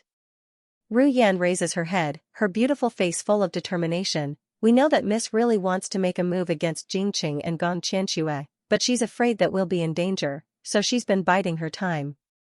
But we are following the young Miss to serve the young Mississippi. We are selling our lives for the young Mississippi. How can we let the young Miss accommodate us? Mu Yan frowns, this is a personal grudge between me, Gong Qianshua, and the Heavenly Road sect. You don't need to, Miss, business is our business. Ru Yan resolutely and decisively interrupts Mayan's words, since Gong Qianshua is Miss' enemy, then she is also our enemy. Yan Haoyan also knelt down, silent but determined. Feng Haitang said softly, Miss, you have already given us enough. The draft that defies the natural order, the treatment of the sound of the zither, the improvement that the people of the world yearn for even in their dreams. But it's not just for use, it's for their safety at all times. It's time for us to repay you. The human heart is made of flesh. If the people of the Ink Camp and the Tianji unit had initially pledged allegiance to Mayan and Xiaobao only for the sake of survival or to seek benefits. But slowly, their hearts were completely skewed. He longed to stay by Miss and Little Master's side for the rest of his life. He longed for this warm big family to never fall apart. Okay. After a long, long time, Mayan slowly replies, however, you guys should wait a few more days, wait for me to try refining a batch of elixirs. Everyone who goes out on a mission must bring it along with them. Yes, Miss. Ru Yan and the others instantly beamed with joy. Seeing Mayan get up to leave, he promptly bows to send her off. However, Mu Yan's figure has just disappeared outside the door. Old Tao suddenly reacted, wait. Did the young miss just say, medicinal pills? Not drafts? Everyone widened their eyes in shock. Pill. Could it be that Miss can already refine pills? After meeting Ru Yan, Yan Haoyan and the others, Mu Yan originally wanted to go back to accompany Xiaobao. However, his emotions were disturbed by this group of people. So she turns around and goes to Liu Beiyu and Bai Yichen's room. Both of their lives had been saved. But the after effects were very serious. Especially Bai Yichen. Mayan can save his shattered qi through drafts and acupuncture. However, no matter how much Mu Yan thought of a way to restore his crushed throat, she still couldn't restore it to its original state. Bai Yichen's voice was originally as gentle as jade, neither deep nor shrill. It was like a cool breeze, making people who heard it feel very comfortable. But now, it was coarse like an old man on the verge of death. It was incomparably unpleasant to the ears. When Mu Yan enters the room, Bai Yichen is gently stroking the blood veins on Lin Sitong's jade bracelet. Only when he heard the commotion did he raise his head, revealing a calm and gentle smile. Mu Yan felt a bit sour in her heart, I'm sorry, I've implicated you this time. Bai Yichen shook his head and smiled. After hesitating for a moment, he finally opened his mouth and said, "Actually, I'm the one who implicated you."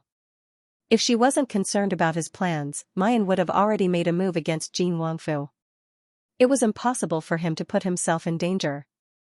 Therefore, if one really wanted to talk about being implicated, then Mu Yan was the one who was implicated by him. His tone was very calm, but Mu Yan could hear the persistence and determination in his words. "So, you still plan to take revenge yourself?" Bai Yichen nodded without hesitation. A rough voice jumps out from his lips and teeth, making Mayan unable to not be moved by this man's infatuation and determination.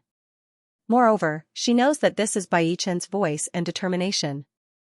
If he doesn't take revenge, he certainly won't be in danger. However, losing his hatred is tantamount to losing his goal, losing the meaning of living. If you've really made up your mind, then I have a way to let you sneak into the Tiandao sect. Bai Yichen's gloomy eyes suddenly brighten. "What way?" "You should still remember that Qing Feng, right? He's Jian Feng's apprentice." Bai Yichen nods. "As long as Qing Feng takes you back to the Tiandao sect, and tells Jian Feng and Gong Qianxia that you saved him, do you think Jian Feng and Gong Qianxia will accept you?" Bai Yichen opens his mouth, but how could Qing Feng? Mayan can't help but curl up the corners of her lips, revealing a sly smile. Qing Feng wanted to control Xiaobao through the Wuqi seed and turn him into his puppet, but the result was that he became Xiaobao's puppet instead. As time goes by, he will thoroughly submit to Xiaobao and listen to Xiaobao's orders. Even Jian Feng wouldn't be able to see any abnormalities. Bai Yichen's eyes widen, and he doesn't come back to his senses for a long time.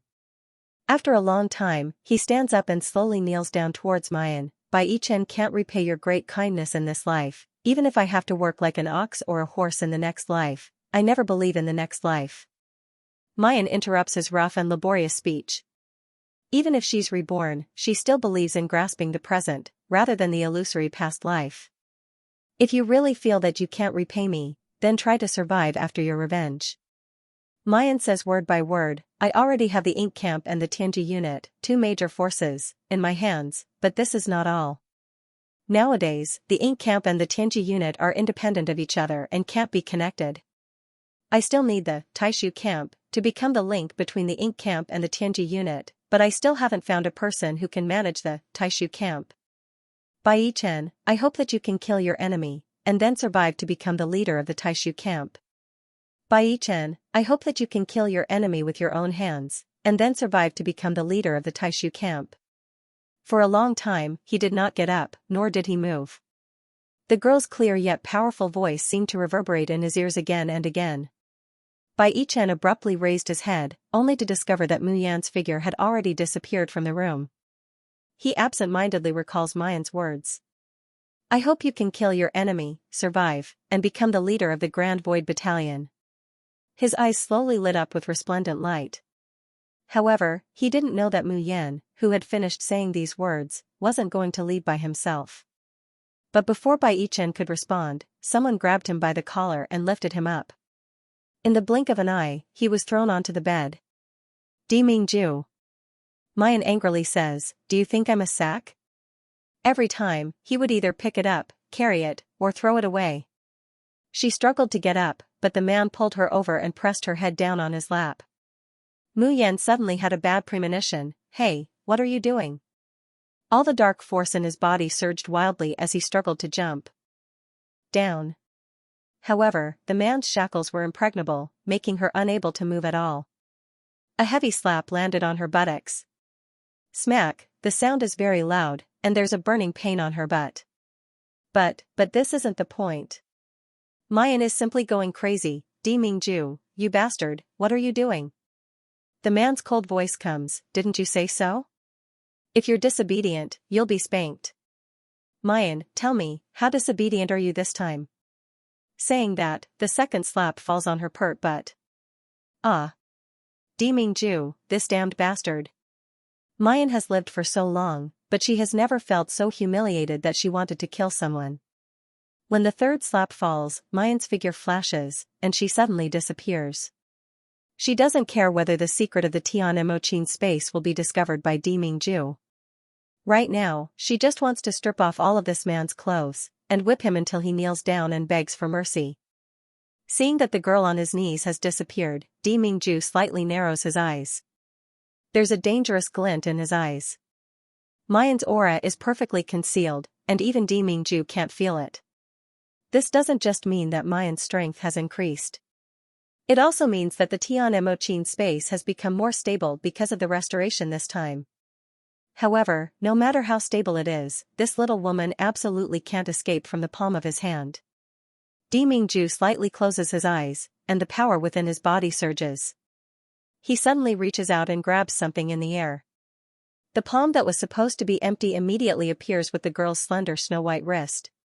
His hand exerts force, and with a gentle tug, the girl's body is pulled into his embrace. Mayan is pulled out from the space, but she doesn't panic much.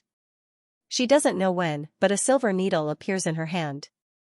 Taking advantage of the moment when Di Mingju is restraining her, she pricks the acupuncture point on the side of his waist. The tip of the needle is about to pierce through the man's clothes, and into his skin. Di Mingju suddenly hugs her tightly, and buries his face in her neck. Yan, do you know how scared I was when I found out that you were gone? Mayan's movements suddenly freeze. The man's deep voice is slightly hoarse and trembling. I was afraid that you would leave me, afraid that you would be snatched away, afraid that even though I'm clearly by your side, I still can't protect you. Mayan's hand holding the needle can't help but tremble a little. This bastard of a man. After using the hard way, he actually started to use the soft way. Did he think that by saying a few mushy words of love, her heart would soften and she would forget the hatred he had for spanking her just now? The fingers holding the needle trembled. Damn it, her heart had actually softened. Di Mingju straightens up, lowering his head to look at him. His eyes, which were usually cold and aloof, had traces of frailty and fear that were hard to detect.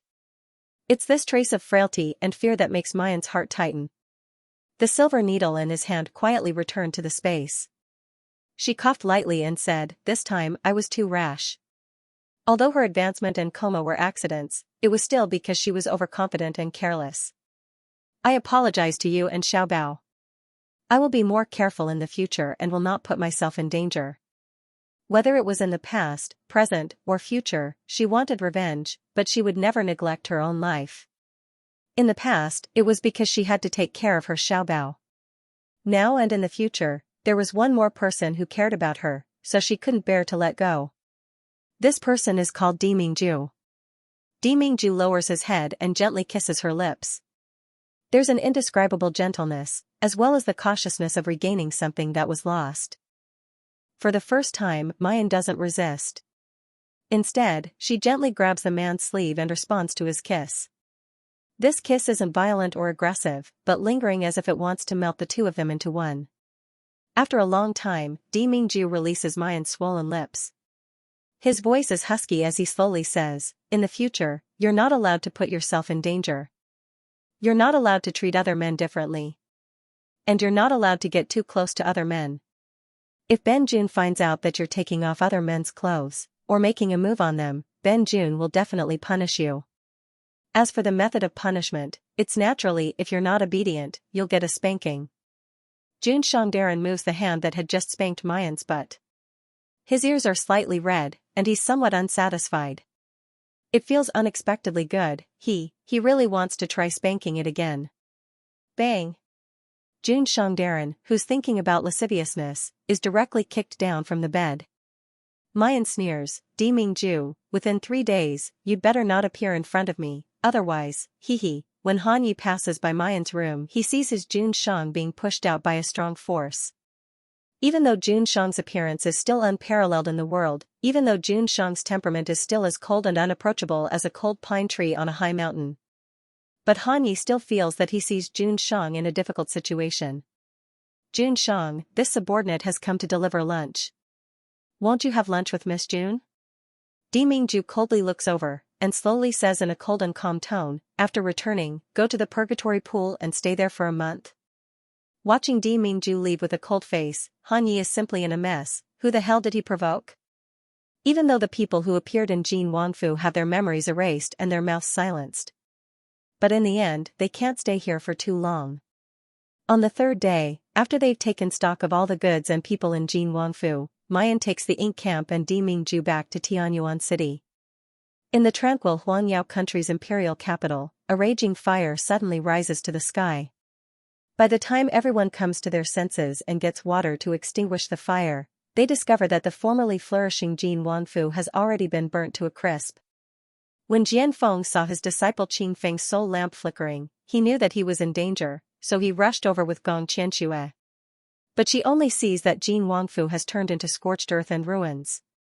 Huang Yao was asked, but no one knew why Jin Wangfu caught fire. Even in the entire Huangyao country, there are unexpectedly only a few people who know that Jin Wang was going to get married, let alone who the bride of Jin Wang's big wedding is. Just as Jian Feng and Gong Qianxue were bewildered, Qing Feng rushed out with Bai Yichen's support. Both of them were covered in blood and wounds. Master! Master! Qing Feng?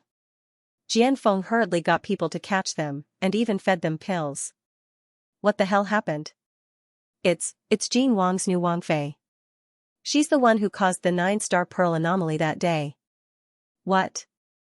Jian Feng and Gong Qianshue's expressions changed. Gong Qianshue's eyes reveal a greedy glint. You're saying that the person who caused the vision of the 9-star alignment is in Jin Wangfu? But, before the wedding was held, that woman suddenly went on a killing spree. She killed everyone in Jin Wang and the Wangfu. If this young hero Bai hadn't saved this disciple would already be dead by now. Gong Qianxue and Jian Feng look at Bai Yichen, their expressions slightly changing. Dustless swordsman, Bai Yichen?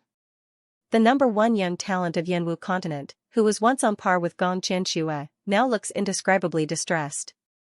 The internal force in his body has almost disappeared. He was obviously seriously injured. Qing Feng immediately says, Yichen was seriously injured in order to save me. His qi was almost destroyed, and his throat was almost broken. Now, he can't even speak normally. Master, you must help Yichen. He's probably the only person left who has seen that woman. Gong Qianshue's pupils suddenly contract. You really saw that immortal physique, the true face of the person who caused the vision of heaven and earth? Bai Yichen nods, opening his mouth and spitting out 2 words with difficulty, I have. His body is on the verge of collapse, as if he will fall at any time. The light in Gong Qianshue's eyes becomes brighter and brighter, with strong excitement and greed. But the words that come out of her mouth are filled with pity and anxiety. Senior brother. Young hero Bai saved Qing Feng, so he is the benefactor of our Tiandao sect. Senior brother, must you save him? Jian Feng smiles faintly, looking at Gong Qianxue with eyes full of adoration. Rest assured, junior sister. Although his injury is very serious, senior brother will definitely not let him die. Young hero Bai, please come back to Tiandao sect with us? Only there are enough medicinal herbs that can cure your injury. Bai Yichen shows a grateful expression and nods. Then he lowers his eyes, slowly curling up the corner of his lips. His left hand is hidden in his sleeve, and his palm is holding a jade bracelet with bloodshot lines. A silent murmur comes out of his mouth. Sidong, don't worry, I will soon be able to avenge you. After killing that woman, I will go down to accompany. The will to die has just risen in his heart, when he seems to remember Mayan's words, come back alive, and be the leader of my Taishu battalion. The deathly stillness and madness in his eyes slowly recede, eventually turning into a resolute and regretless calm. In any case, he will make Gong Qianxue pay with blood. The carriage slowly returned to Tianyuan City from Huangyao country. Because Jin Wangfu is using a godly flying horse when they go, the speed is very fast.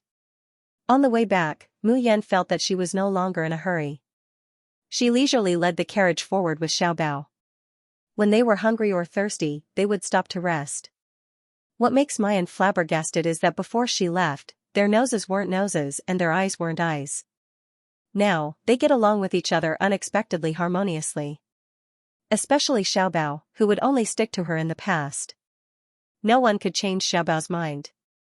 But now, with just one word from Di Mingju, even though Xiaobao was reluctant, he would still obediently listen. Even Ru Yan and Feng Haitang began to doubt it. Miss, could it be that Xiaobao is Jun Shang's son? The picture of this family of 3 together was too harmonious. Jun Mayan looks at the 2 figures in front of her, one big and one small, holding hands. Her expression becomes absent-minded for a moment.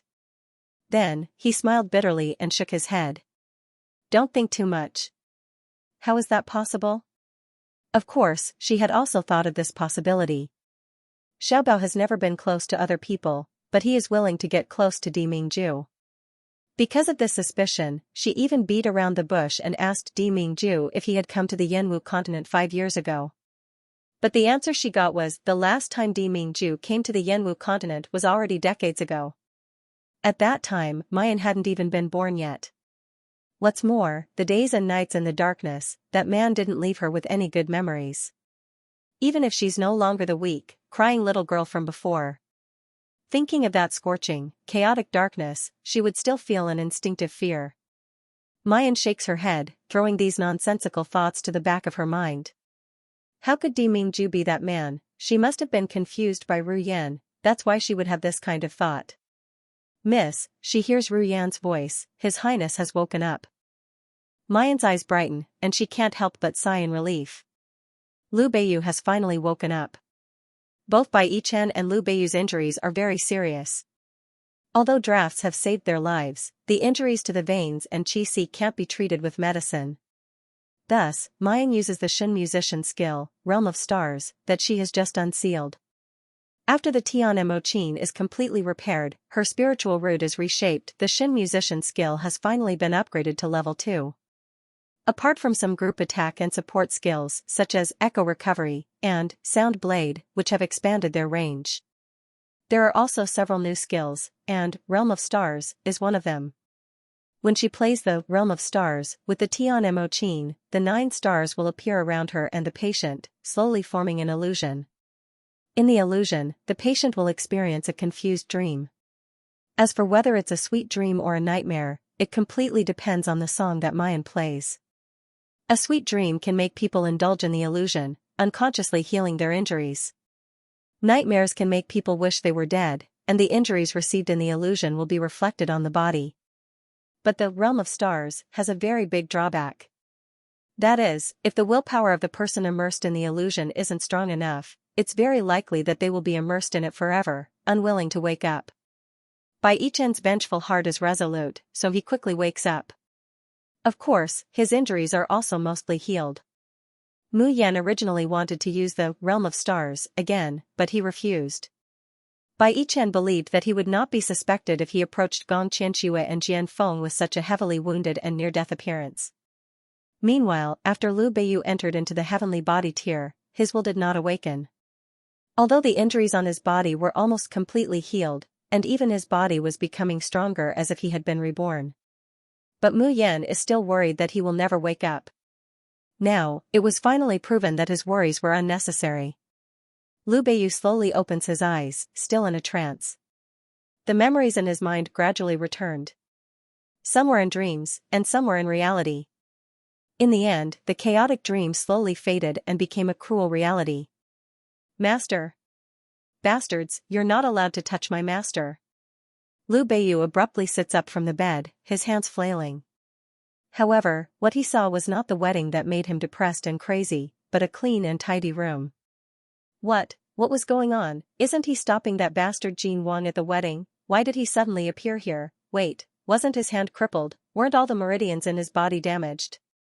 Lu Beiyu shakes his hand, his face full of shock. Truly, completely recovered.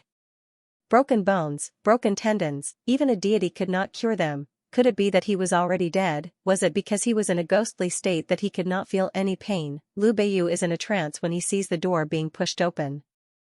A small figure walks in with his hands behind his back. Seeing that he was unscathed, her big eyes flashed. Junior brother.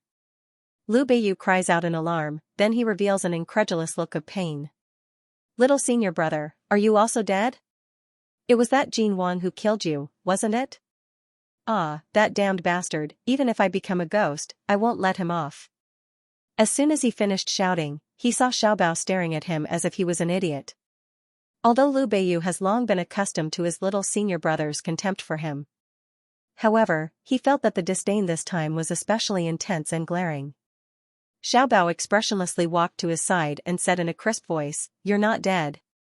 Not dead? Lu Beiyu stares blankly, that's not right. If I'm not dead, how can I be in such a perfect state? Little senior brother, don't lie to me. I must be dead and have become a ghost. That's why I don't feel the pain of my broken bones. Idiot. Xiaobao couldn't help but roll his eyes. At this moment, another figure walked in from outside the door. Lu Beiyu sees the beautiful girl coming in, and the rims of his eyes immediately redden. That damn Jin Wang, he even killed you, master. I must drag him down to the 18th level of hell. Piak, a slap landed on his head. Then, a voice that seemed to be laughing yet not laughing reached his ears. I think, I shouldn't treat your injuries first, but your brain first. Otherwise, in the future, if word gets out that my, Jun Mayan's, apprentice died from stupidity, how would I still have the face to establish myself? Lu Beiyu is stunned by this slap. He raised his head to look at Mu Yan, then looked at Xiaobao. Mayan's words just now slowly echo in his ears. I shouldn't have healed your wound first.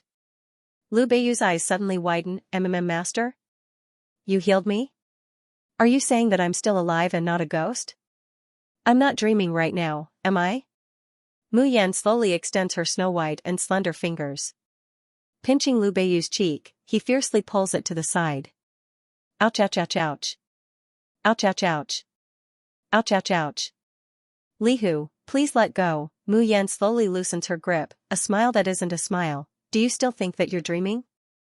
Lu Beiyu covers half of his bright red cheek, shaking his head with tears in his eyes. I'm not dead. I'm not dead. Master cured me. Then, he realized something. But master, the bones in my arm are all broken, and my tendons and meridians are all shattered or even ruptured. How did you heal me? Also, why do I feel like my strength has increased? I don't feel like I'm at the beginning of the Earth realm anymore. By the way, where's Bai Chen? His injuries are worse than mine. Master, you saved him too, right? Master, you're really amazing. I didn't believe it when others said that you snatched a life from the hands of the King of Hell. But now, your disciple believes it without a doubt.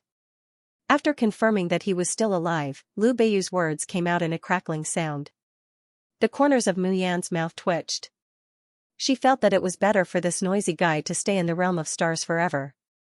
Mayan says, I'll have to wait until I see your big brother to confirm the specifics. But I have a rough idea what the cause of his illness is. Before we go back, we have to make a trip to Jingqin Country's Ghost City. To refine the elixir to treat your big brother, we also need to collect some rare herbs.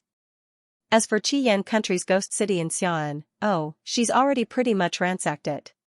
He was afraid that he wouldn't be able to find any rare medicinal herbs. Master, you're amazing. He could actually concoct pills.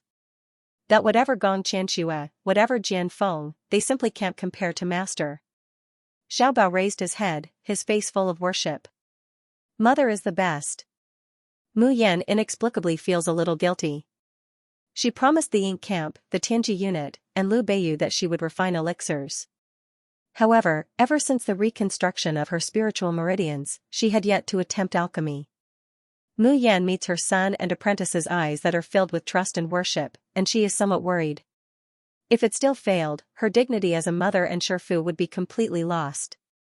Jingqin Country, Wangjiang Ghost City. Guests, if you want to enter the Ghost City, please pay 200 gold coins first. Mayan and her group are stopped at the entrance of the Ghost City by the Ghost Envoys. Hearing Wangjiang City's Ghost Envoy's words, Ru Yan can't help but click her tongue. This Ghost City's entrance fee is actually twice as expensive as Xiaoan's. The ghost messengers who stopped them saw that the man was extraordinarily handsome and the woman was incomparably beautiful. How could he dare to be negligent? A warm smile hung on his face. Hearing Ru Yan's words, he couldn't help but raise his chin, saying rather proudly, how can Xiaoan's Ghost City compare to our Wangjiang's Ghost City? Whether it's fighting beasts or rare herbs, we have more than twice as many as Xiaoan. Whatever treasure you want, whatever entertainment you enjoy, there's nothing you can't get in our Wangjiang's Ghost City. Mu Yan smiled slightly. He did not take out any gold coins, but directly took out a token and gave it to the ghost messenger. The ghost messenger was stunned for a moment before lowering his head to look at the token.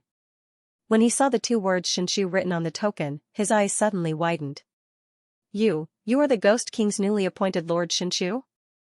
The three great ghost markets have all received an order from His Highness the Ghost King, saying that a new Xianxia has been born. No matter which ghost city Xianxia appears in, they must receive him well. If they dare to neglect Xianxia and make him unhappy, they can forget about staying in the ghost city in the future. Sir Xianxia, please come inside. The ghost messenger stammered nervously, this servant will immediately ask the magistrate to entertain you. Looking at the ghost messenger respectfully leading the way in front, Mayan couldn't help but look up at Di Mingju, a smile that isn't a smile, say, the Ghost King and I are complete strangers, why would he give me such a precious Xianxia token? Di Mingju's expression doesn't change, his expression indifferent, how would Ben Jun know? Perhaps he thinks that you will become his future mistress, so he's currying favor in advance. Mu Yan. What the hell is a future mistress? However, without waiting for her to ask again, Di Mingju has already picked up Xiaobao with one hand, and hugs her with the other as he walks forward. Xiaobao's big eyes kept looking around, and his eyes were filled with curiosity and excitement that a 4-year-old child should have. But there's no tension like when he and Mayan entered the ghost city together. Perhaps in his heart, as long as this lecher is here, Nyangqin won't be in danger. The ghost envoy quickly leads them to a private room. Soon, a little old man with a handlebar mustache walks in. This one is Su Fu, a magistrate of Wangjiang's ghost city. The little old man looks chubby, smiling like a Maitreya Buddha, but his squinting eyes occasionally reveal a divine light. It lets people know that this person not only has an extremely profound cultivation, but is also very shrewd, with a deep mind. Excuse me, Xianxia, what brings you to my Wangjiang's ghost city? Mayan doesn't beat around the bush. Feng Haitang directly hands the list of herbs prepared by Mayan to Su Fu. Miss needs these rare herbs, how long will it take to prepare them? Su Fu respectfully takes the list and schemes through it, his pupils slightly contracting.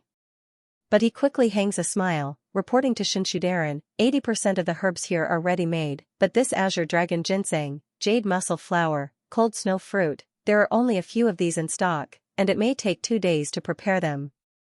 No matter, take as many as you have. Mayan lightly says, I will stay in Wanjiang for a few days, and I will send someone to collect the remaining 3 days later. As for the price, it will be calculated according to half of the ghost city's market price. Hearing this, Su Fu's fat face immediately shows a happy smile. It should be known that the Xianxia's authority is comparable to that of the Ghost King. The Ghost King can directly take away most of the things in the ghost city without paying. But the amount of herbs that Mayan wants is really not small. If they are all given away for free, then Wangjiang's ghost city's loss will not be small. Now that the Xianxia is willing to pay half the price to buy these herbs, it is really a pleasant surprise. Su Fu smiles until his teeth can't be seen, and he is extremely attentive. It will take some time to prepare the herbs. Xianxia, are you interested in going to the Colosseum? Today's strange beasts are very fierce, and the battle scene will certainly satisfy you, Darren. As soon as Su Fu finishes his words, the fat rabbit that was just nestled in Xiaobao's arms suddenly stands up. Its long ears sway, and its mung bean eyes emit a hungry and greedy ominous light. It stares straight at Su Fu, itching to pounce on him and have him take him to the Colosseum.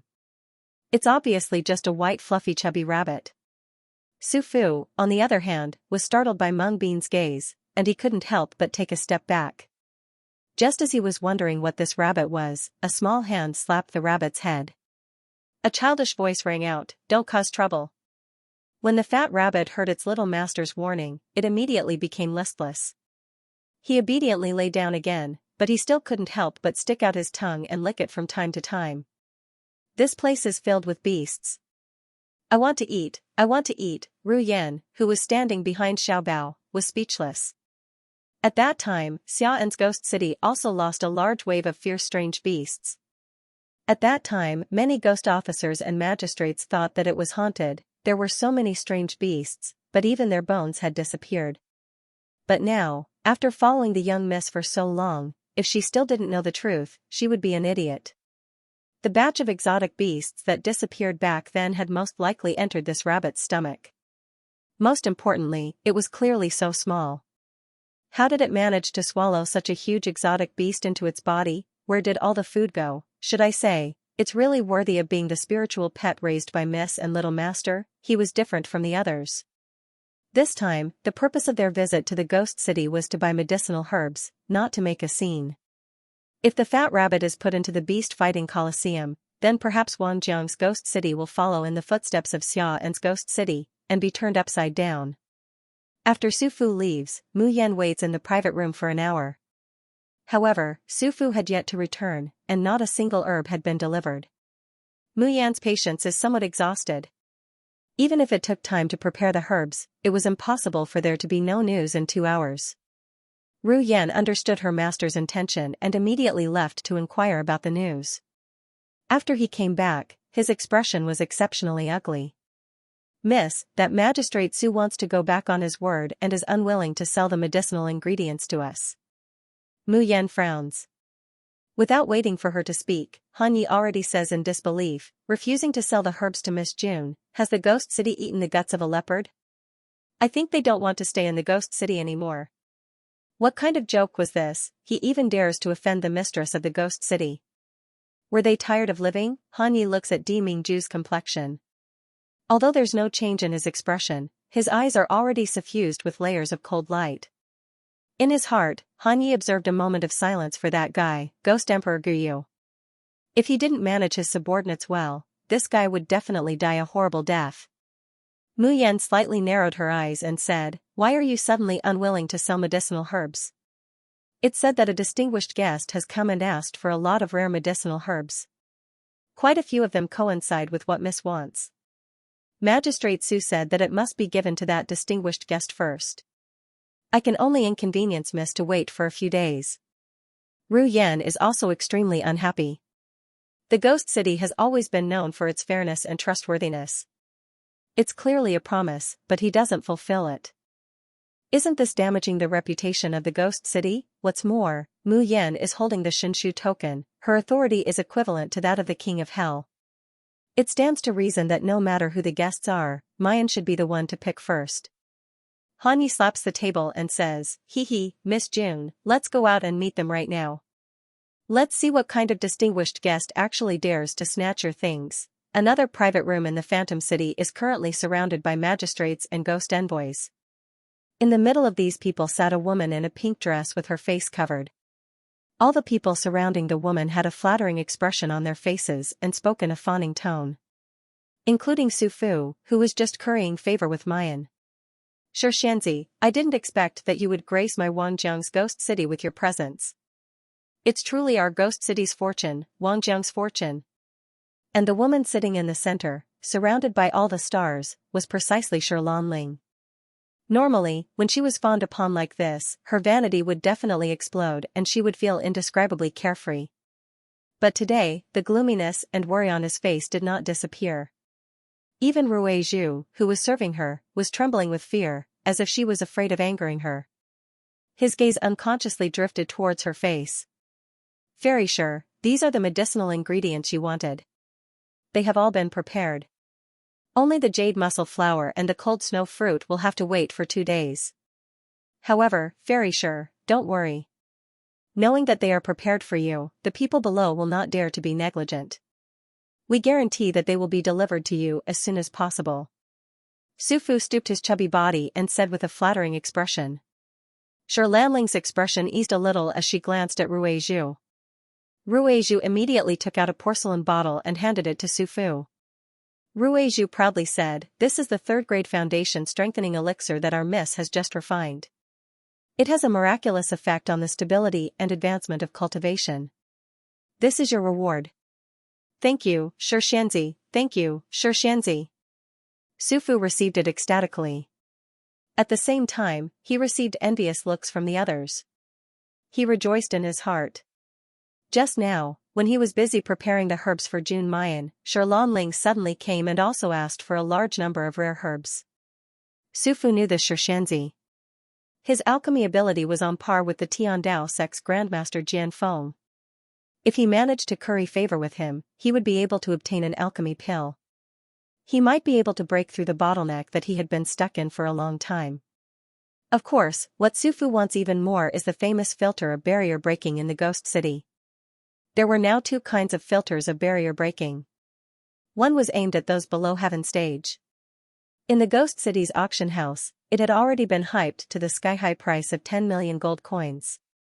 However, the people outside almost don't know that there's another kind of pre-celestial filter of barrier breaking in the Ghost City. It was only targeted at heaven rank and above, or even innate rankers. The supply of the filter of barrier breaking was already very low. As for the pre-celestial filter of barrier breaking, there are only 2 bottles in the entire Ghost City. One of the bottles was exchanged by a lucky magistrate in Wanjiang City with his merits. He actually broke through from the peak of heaven rank to innate rank on the spot. Such a result simply made the entire Ghost City go crazy. Su Fu had been stuck at Xianxia low level for a very, very long time. If he still couldn't break through, his position among the judges would become unstable. Even in his dreams, he wanted a bottle of pre-celestial filter of barrier breaking. But, after the magic of the pre-celestial filter of barrier breaking was known by everyone, how could it be his turn? Therefore, when Su Fu learned of Lanling's arrival today, he was extremely excited. Thus, he decisively chose to offend the newly promoted Xianxia and ran over to curry favor with Xianxia. Even if he did not have the pre-celestial filter of barrier breaking, if he could obtain the pills refined by Xianxia, there was a very high possibility that he would break through to the middle stage of pre-celestial. Now, it seemed that he had made the right bet. The envious and jealous expressions of the people around him made Su Fu even more complacent. At this moment, there was a sudden bang at the door. "Where's Su Fu? Ask him to come out? Tell me, why didn't you give me the medicinal ingredients that you promised my miss?" "Hee, don't tell me that everyone in the Ghost City are shameless people who go back on their words." "How can you go back on your word?" Su Fu's expression immediately changed. Everyone's eyes fell on his face. Lanling also frowned slightly. Ruizhu asked directly, "Magistrate Su, what's going on? The management of the Ghost City is already so lax now. Can people casually come and make trouble where my family's miss is?" Su Fu wiped the cold sweat off his forehead and stammered for a long time. In the end, he still couldn't bear it any longer and said, reporting to Xianxia, "The matter is actually like this. In fact, the herbs that you wanted were originally prepared for our Ghost City's new Xianxia. Xianxia? Lanling is flabbergasted. I remember that there hasn't been a Xianxia in the Ghost City for 300 years, right? Ruizhu bluntly said, "What Xianxia? Could he be a swindler using the name of Xianxia to swindle people? What's more, so what if it's Xiantu? Could he be more noble than my young miss? Could it be that you have the guts to snatch something from my young miss?" "Wait a minute." Lanling suddenly opens her mouth. "I'd like to see who this so-called Xianxia is. Have someone invite them in." Su Fu's face stiffens, and he can only bow and comply. After a while, Mine's entourage comes in. Lanling's gaze falls on Di Mingju for the first time. Her eyes first pause, then reveal a look full of infatuation. Even if Di Mingju converges his breath in the Ghost City, people wouldn't notice him at first glance. Lanling, on the other hand, only saw this handsome, powerful, and deeply infatuated man at the first moment. She can't even stop herself from wanting to throw herself into his arms and tell him how much she misses him. She, Lanling, has never loved a man to this extent since she was a child. However, at this time, her line of sight shifts. Beside the man, the young girl's charming face is reflected in her eyes. "Yes. You." Lanling grits her teeth and growls. "Jun Mayan, this slut. She actually dares to appear in front of her." Lanling's hand can't help but stroke her face, her chest uncontrollably heaving up and down. It's this slut Jun Mayan who poisoned her with white jade purple frost, causing her to end up in this state. These days, she has tried all kinds of methods to cure the poison of white jade purple frost in her body. But there's nothing she can do. Her cultivation is regressing little by little. If this goes on, she's afraid that she won't even be able to maintain heaven stage.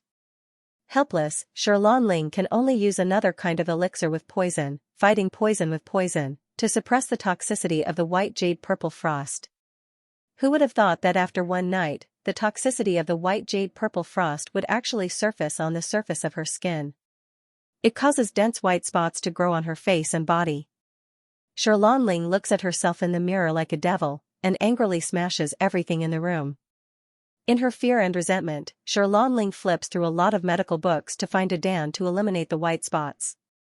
However, it requires a lot of rare herbs, so she comes to the ghost city. She didn't expect to run into this slut June Mayan here.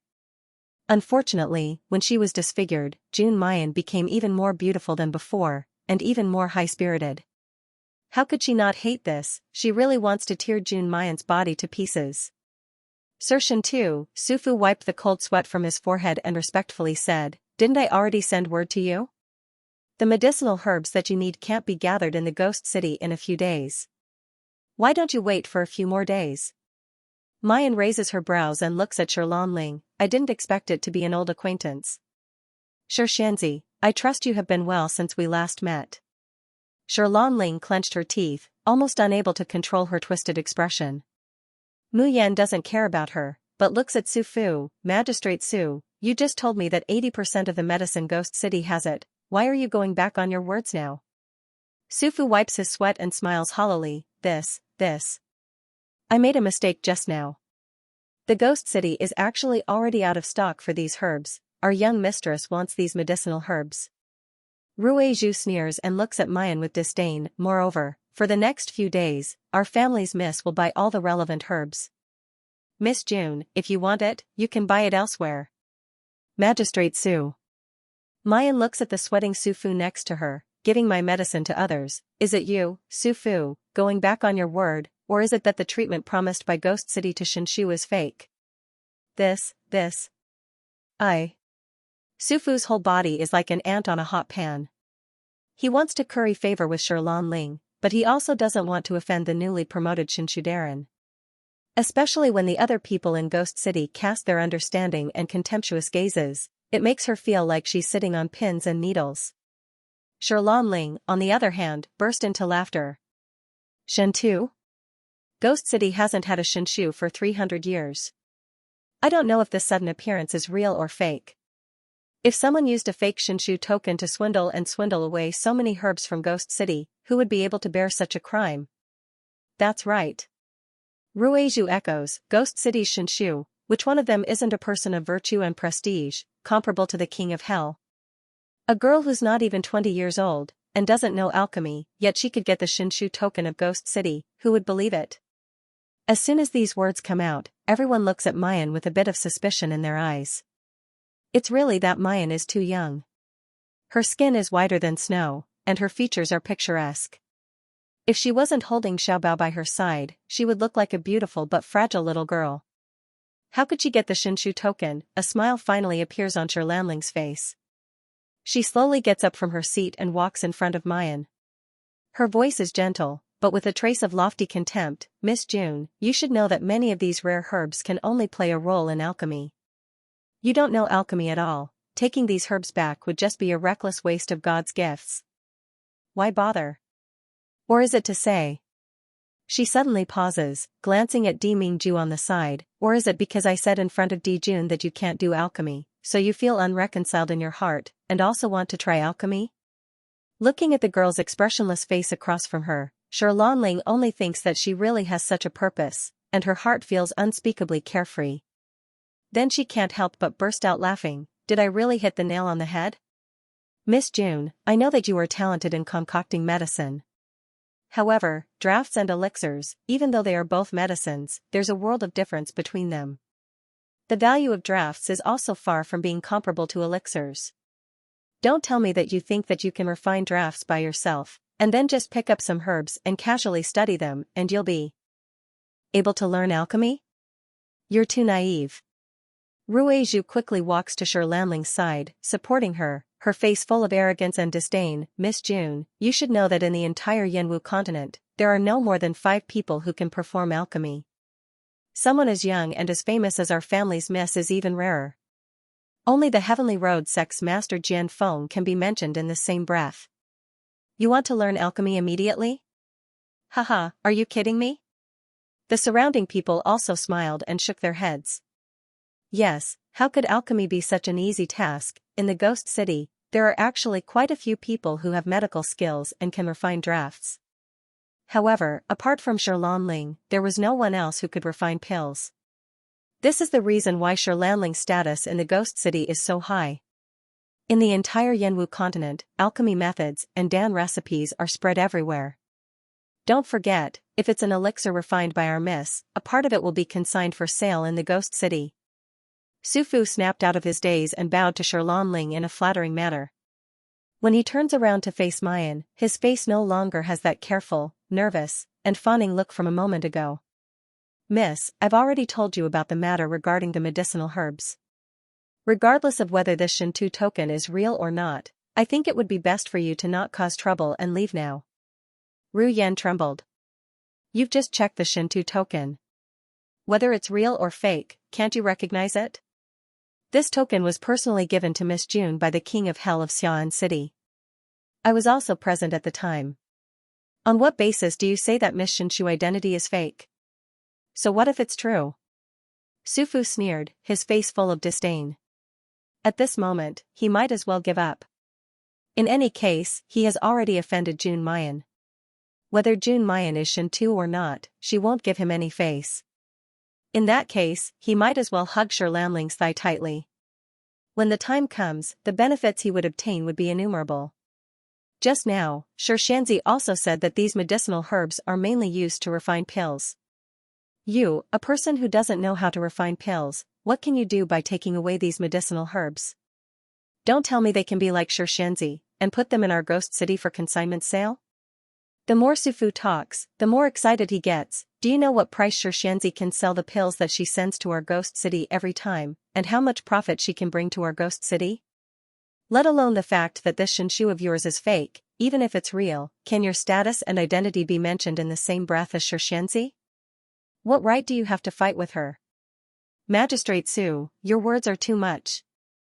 A woman who looked to be in her 40s heard this and finally couldn't help but step forward and say, treating Shintu as an honored guest is an order from the Ghost King. If Miss June really is Shintu, then she should have the priority to purchase the herbs, even if she wanted to take the herbs away for free, that is also fine. You go back on your word and deceive Shinchu. Do you take our Ghost City's rules as a child's play? Su Fu's eyes flickered when he heard that. He seemed to be a little flustered. But soon, he remembers the recent rumors about Jingqing Country's Ghost City. He heard that Jingqing Country's King of Hell is the strongest among the 3 kings of Hell, even approaching the Ghost King. Furthermore, their King Yanluo was not on good terms with the Ghost Emperor. Maybe Jingqing Country's Ghost City will break away from the Ghost King and cooperate with Jingqing Country's royal family. At that time, what Ghost King's orders? What Xinshu? What Ghost King? If he could win over Xianxia to His Highness the King of Hell's side today, not only would he not be punished for offending Shintu, he would even receive a great reward. Thinking of this, Su Fu's expression immediately calmed down. He narrows his eyes and casts a sidelong glance at the middle-aged woman. Magistrate Qin, everything I do is for the good of the Ghost City, it's for the sake of the Ghost City's future. Think about it, is it more important for us to be on good terms with a woman who can't even refine pills and can't bring benefits to the Ghost City, or is it more important to form a good relationship with Xianxia? Even if it's the Ghost Lord's order, if it harms the Ghost City's interests, I, Su Fu, will not comply. Isn't everyone right? The infernal judges and ghost envoys looked at each other in dismay, discussing spiritedly. Some people agree with Su Fu, believing that only by befriending Xianxia can the Ghost City obtain the greatest benefits, and such people make up the vast majority of the magistrates. Only a few people stood beside the middle-aged woman, Magistrate Qin, thinking that Ghost King's orders were everything. How could they disobey? Seeing how stubborn they are, Su Fu can't help but frown, his expression cold and stern. Judge Qin, everything I'm doing is for the good of the Ghost City. If you're so thick-headed, you won't have a good end when I report this to the King of Hell. Lanling also looked at the middle-aged woman, snorted, and arrogantly said, Rui Zhu, in the future, you are not allowed to sell the pills I refine to these people. Rui Zhu smiled and said, rest assured, Mississippi. Since these people don't know what's good for them, let alone Mrs. medicinal pills in the future, I'm afraid they won't be able to buy any medicinal pills anymore. They only have themselves to blame. Hearing this, Su Fu felt an indescribable joy in his heart. Some of the people behind Judge Qin hesitated. Two of them couldn't withstand the pressure and walked behind Su Fu. He then advised, Judge Qin, why do you have to be so stubborn for a girl you've never met? Besides, we didn't do anything to her. It's just that the medicinal ingredients are what Xianxia wants, so we'll give them to her first. That's right, this is the best decision for our ghost city. Why do you have to go against everyone for a Xianxia whose authenticity we don't know? The middle-aged woman stiffens her neck, not letting Su Fu give the herbs to Ling. I'm not going against you, I only know that in the ghost city, the ghost king's order is everything. You disobeyed the ghost lord's order, you're not worthy to stay in the ghost city. Haha, Qin Xiangyu, since you don't know what's good for you, don't blame us for being impolite. Su Fu coldly said, Magistrate Qin colluded with outsiders and harmed the ghost city's interests. Lock her up first and wait for the king of hell to come back and punish her. Clang, clang, clang, both sides unsheathed their weapons at the same time. On the other hand, Judge Qin's side was clearly at a disadvantage. Mu Yan looks at the two distinct factions and slightly narrows her eyes. It's as if he can see the undercurrent surging in Wanjiang's ghost city. She suddenly remembers that in her past life, Jingqin country's ghost city seemed to have fallen into Gong Qianshua's hands in the end. What about now? Has Gong Qianshua's hand already inserted into Wanjiang's ghost city? The two sides were in a deadlock. Old Tao suddenly ran over, beaming with joy. After seeing Mayan, he immediately bows and salutes, Miss, it turns out that you're here. It took me a while to find you. The commission for the consignment sale of the new batch of drafts has already been discussed. Wanjiang's ghost city is willing to lower the original price by another 10%, we're just waiting for your confirmation and signature. Mr. Liu is waiting for you in the original private room. When old Tao talked about this, his eyebrows danced and he was in high spirits. Mayan's drafts are all consigned for sale in the ghost city. Originally, the ghost city only charges 20% as a fee. Such a price is the lowest in the entire ghost city. But now, in order to be on good terms with them, Wanjiang's ghost city has lowered the processing fee to 10%. The construction of the Heavenly Secret Unit and the ink camp is in need of money, right? How could Old Tao not be happy to earn a little more? Of course, the most important thing isn't that Old Tao is on good terms with them. Rather, the drafts that Mayan can take out, which one of them isn't priceless, and can't be snatched away? He immediately decides to let Wanjiang's ghost city buy it all.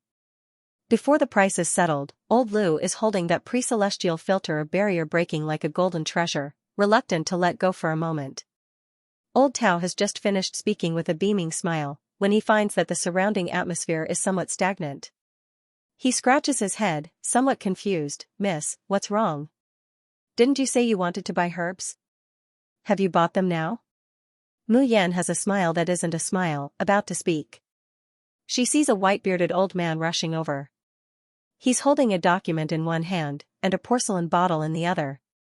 He looks down from time to time as he runs, as if he's afraid that the treasure in his hand might knock or bump. You must be Miss June? It's an honor to meet you at last. As soon as he sees Mu Yan next to old Tao, he immediately rushes over in 2 or 3 steps. He doesn't care that he's old enough to be Mu Yan's grandfather, and deeply bows, I didn't expect the famous godly apothecary to be so young. Oh, this old man is also an apothecary, but seeing the drafts that you've refined, I'm completely ashamed of my inferiority. Miss June, this old man has brought the contract for the consignment sale of the drafts this time. Do you think we should sign it immediately? If you have any other requests, our Wanjiang's ghost city will do our best to satisfy you. As he says that, he eagerly hands over the contract. His other hand is still firmly grasping that porcelain bottle, pressing it against his chest, as if he's afraid that someone else will snatch it away. Mu Yan's mouth holds back a smile, and she carelessly glances at the contract, but she doesn't take it. Instead, she slowly says, there's no need. I think, our contract should be annulled. Magistrate Liu stares blankly, annulled? What do you mean? It means that I'm not going to consign the special drafts in Wanjiang's ghost city. Magistrate Liu blinks, and blinks again. It seems like he only realizes what Mu Yan said after a long while. Jun, Miss June, what are you talking about? Magistrate Lu is so anxious that he can't speak fluently, and he almost drops the precious porcelain bottle in his hand. Miss June, please don't joke around. Didn't we already agree? Is the consignment fee too expensive? We can reduce it to 5%. No, it's fine even if we don't accept it. Mu Yan shows a languid smile and looks at him. She stretches out her hand. Before Magistrate Lu could react, the porcelain bottle that he was holding like a treasure in his hand has already disappeared into Mu Yan's hand. If I remember correctly, what is in this bottle should be the pre-celestial filter of barrier breaking that I refined. Since you're not going to sell it in Wangjiang's ghost city, shouldn't you return it to me? As she spoke, she threw it to Feng Haitang as if she was throwing trash. Ow ow ow ow. Magistrate Lu was so distressed that he wished he could immediately burst into tears. His innate filter of barrier breaking, his precious golden lump. Miss June, what happened to you? Just tell me if you have any requests. I'll promise you anything, okay? He really wanted to kneel down to this ancestor. A godly draft that's delivered to their doorstep with great difficulty. The innate filter of barrier breaking had finally fallen into his hands. In the past, these godly drafts could only be easily obtained in Xianxia's ghost city. Today, this divine rank alchemist actually delivered himself to his doorstep. He was simply about to go mad with joy. Magistrate Lu's old face wants to cry, his empty hands are itching to pull out his white beard. Miss June, you're the Xianxia of the entire ghost city. How can you be biased and only manage Xianxia's ghost city? Our Wangjiang's ghost city's reverence for you is like an endless torrential river. If crying, making a fuss, and hanging oneself can make this ancestor change her mind, Magistrate Lu can absolutely do it now. Oh, speaking of this. Mu Yan takes out the Xianxia token from her bosom, and casually throws it at Magistrate Lu, her face full of ridicule. I thought that the ghost city's Xianxia would have the highest priority treatment. I didn't expect it to be nothing more than scrap metal. I can't even buy some drafts if I want to. Since it's so useless, I don't want this nuisance of a Xianxia. Saying that, she glances at Su Fu on the side. By the way, Magistrate Su, didn't you just want to test whether my Xianxia token is real or not? Now that the Xianxia token has been returned to your ghost city, if you want to test it, then test it to your heart's content. Su Fu blankly stands in place, his whole body stiff. And the faces of the magistrates and ghost envoys following behind Su Fu fluctuate between green and white, wishing they could immediately faint. Jun Mu Yan, unexpectedly isn't just a Xianxia, or, she's still that godly alchemist who can refine the pre-celestial filter of barrier breaking? Su Fu only feels that everything before his eyes goes black, a roar goes off in his head, and all the blood in his body goes cold. What did he just do? He actually offended an alchemist who can refine the pre-celestial filter of barrier breaking. At this time, Magistrate Lu finally realizes that something unpleasant has happened here. He grumpily pulls over a person to ask about the cause and effect of the matter. When he hears that Su Fu, in order to curry favor with Xianxia, gave all the herbs that he originally promised to sell to Mu Yan to her. And he even severely offended Mu Yan. Magistrate Lu's blood rushes out of his mouth, and he almost faints. Su Fu. I'll kill you, you pig. He ruthlessly kicks Su Fu and the others away. Magistrate Lu rushes to Mu Yan, who is about to leave, and kneels down with a thud. He reaches out and grabs the hem of Mu Yan's skirt. Young Lady June, Sir Shan, please don't hold a grudge against those bastards, don't bother with them. Our Wangjiang's ghost city really needs your special drafts, and that bottle of pre-celestial filter of barrier breaking, please be kind and give it to me. Otherwise, I won't be able to eat or drink, and I might even die in a few days. Mu Yan, she was also dumbfounded by the scene before her. He had never seen such a shameless person. If it was a young man, she would have sent him flying with a kick. However, the one who was tugging at her skirt and crying and acting like a spoiled child was an old man old enough to be her grandfather. Mayan takes a deep breath, then another deep breath. Even when Di Mingju is about to step forward and kick someone, she forcibly pulls him back. She had to respect her elders. Love the young, I can't be too hot-tempered. I can't be too hot-tempered, no matter what. Xianxia had never imagined that there would be such a turn of events. Just a moment ago, June Mayan was about to be driven out without any dignity, but suddenly, an old man ran over and respected her so much that he even treated her like a treasure and asked her to stay. Otherwise, it would be impossible to heal her face in a quarter of an hour. But even if it's powerful, in the end, it's still just a draft. Could it be that these people are crazy? They don't pursue her, a fairy who can refine elixirs, and instead go after someone who can only refine drafts. What filter of barrier breaking, what godly drafts, could they be compared to the foundation strengthening pill that she's refining? Xianxia tightly clenches her teeth, and suddenly tilts her head to say a few words to Ruizhu. Ruizhu immediately clears her throat, and loudly says, "Tisk, isn't it just drafts? What's there to fight over?" Next month, the elixirs that Xianxia has refined will be sold at a 30% discount in Wanjiang's Ghost City. As expected, this sentence silenced the originally noisy atmosphere in the room. Ruizhu arrogantly raises her chin, waiting for these people to recover from their shock, then jump for joy and be wild with joy. It must be known that Xianxia's elixirs have always been priceless in the Ghost City. How many people want to buy them, but can't? The price has always been very high. A 30% discount, this is something that has never happened before. However, 1 breath goes by, 10 breaths, 100 breaths, the scene is still quiet, cold and indifferent.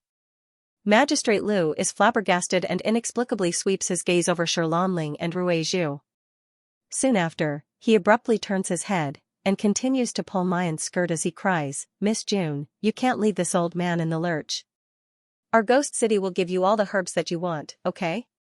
Otherwise, if you feel that it's not enough, this old man will double it. You can sign this contract." The other magistrates and ghost envoys of the Ghost City are also looking at Mayan with fervent eyes. Although some people's eyes are filled with shame and depression, regretting that they had just stood on the wrong side. But when they think that if those special drafts could be sold in Wanjiang's Ghost City, then they would certainly be able to get some benefits, and they immediately become fervent. Some people even bow deeply to Mayan, begging her to forgive them. Ruizhu never thought that after she thought that she had announced a big piece of news, there would be this kind of result. Her small face flushes red. She looks at Xianxia next to her. Even through the veil, she can see her malevolent and twisted face. What is the most embarrassing thing in life? It wasn't that what you said would be rebutted and humiliated by others. It was that you thought that you were the center of attention, but who knew that after you spoke, you would be treated like air, and no one would take you seriously. Even Sufu looked as if his intestines had turned green at this moment. If he could go back in time, he would definitely make a completely different choice. Xianxia's hands hung by her side, tightly clenched into fists. His pair of eyes have already turned crimson, firmly glaring at Mayan in the middle of the crowd. This slut, this June Mayan, every time she's around, she'll make him lose face. She wanted her dead. He had to destroy her reputation and make her die a tragic death. Xianxia couldn't stay in this place any longer and was about to leave with large strides. But the doorway is blocked by Mayan's people. When Xianxia squeezed out, the scarf on her face was inevitably hooked by someone. The veil fell off, revealing a face full of white spots. "Ah, what's that? How could it be so scary? Like vitiligo? It's no wonder that Miss June's husband just said that she's an ugly freak. Looking at it this way, she really is an ugly freak." Xianxia used her hands to cover her face tightly, but the chattering sounds of discussion still entered her ears incessantly. Finally, she can't bear it anymore and lets out a shrill scream. She rushes out like a madwoman. Looking at her departing figure, Mayan can't help but curve her lips. The expression on her face is one of schadenfreude. TSK, didn't Xianxia say that removing the white jade purple frost is just a matter of minutes? How come it's been so long? Not only was it not removed, but it also made the poison float to the surface. However, that face full of white spots really makes people happy. Who asked her to want to harm her baby back then, Miss June? She suddenly hears the voice of a middle-aged woman. Mayan raises her head and meets Magistrate Qin's cramped eyes. "Miss June, very, very sorry, our Ghost City has wronged you." "No, but our Wanjiang's Ghost City really needs the drafts that you refine. Can we ask you to be magnanimous and forgive us this time? We promise that we will properly rectify the Ghost City, there won't be a next time." Hearing that, Magistrate Lu jerks his head up, his watery eyes glaring at Mayan. He nods desperately, yes, yes, all those who offended Miss June, our ghost city will definitely punish them severely. Miss June, please sell the drafts to us. Saying that, he fiercely glares at Su Fu. Su Fu's fat body trembles a bit. At this moment, he really wants to find a hole to crawl into. But there's a faint unwillingness and resentment bubbling up in his eyes. Mayan's gaze softens a bit as she looks at the middle-aged woman. This Magistrate Qin, as well as the people with her, they were all protecting her when there was such a great disparity between the two sides just now. She can't not accept this kindness. It's not impossible to consign the special drafts to Wangjiang's ghost city. She slowly says. As soon as she says that, everyone's eyes in the room brighten and they stare at her. But they listen to Mayan continue, but the originally scheduled 3 bottles of pre-celestial filter of barrier breaking will be reduced to 1. The other drafts will also be reduced accordingly. Moreover, all drafts must not pass through Su Fu's hands. In the future, no matter if it's drafts or elixirs that I refine, they must not pass through Su Fu's hands. Do you have any objections to this? No, no. It's all up to Miss June. Although Magistrate Lu was heartbroken that the 3 bottles of innate filter of barrier breaking had been reduced to 1 bottle, he felt that the present result was already very good. As for Su Fu, even if Mayan doesn't say anything, he will inevitably be punished. In the future, the sale of drafts will naturally not go through his hands. The other people who stand on Su Fu's side hear that they won't be punished, and won't be excluded from buying and selling special drafts, and they immediately sigh in relief. Magistrate Lu didn't hesitate to give up the profits. Whether it's the contract for the sale of drafts or the herbs to be given to Mayan, they're all quickly finalized. After signing the contract, Mayan uses the storage ring that Di Mingju gave her to store the herbs. Only then does she reveal a satisfied smile. I'll have someone come to collect the rest of the herbs in a few days. Yes, yes, yes. Miss June, you can rest assured that we will definitely prepare the things you want. Don't worry. But since we've already signed the contract, can that innate filter of barrier breaking? Mayan laughs in spite of herself. She signals to Feng Haitang, and she immediately gives the bottle of pre-celestial filter of barrier breaking to Magistrate Lu.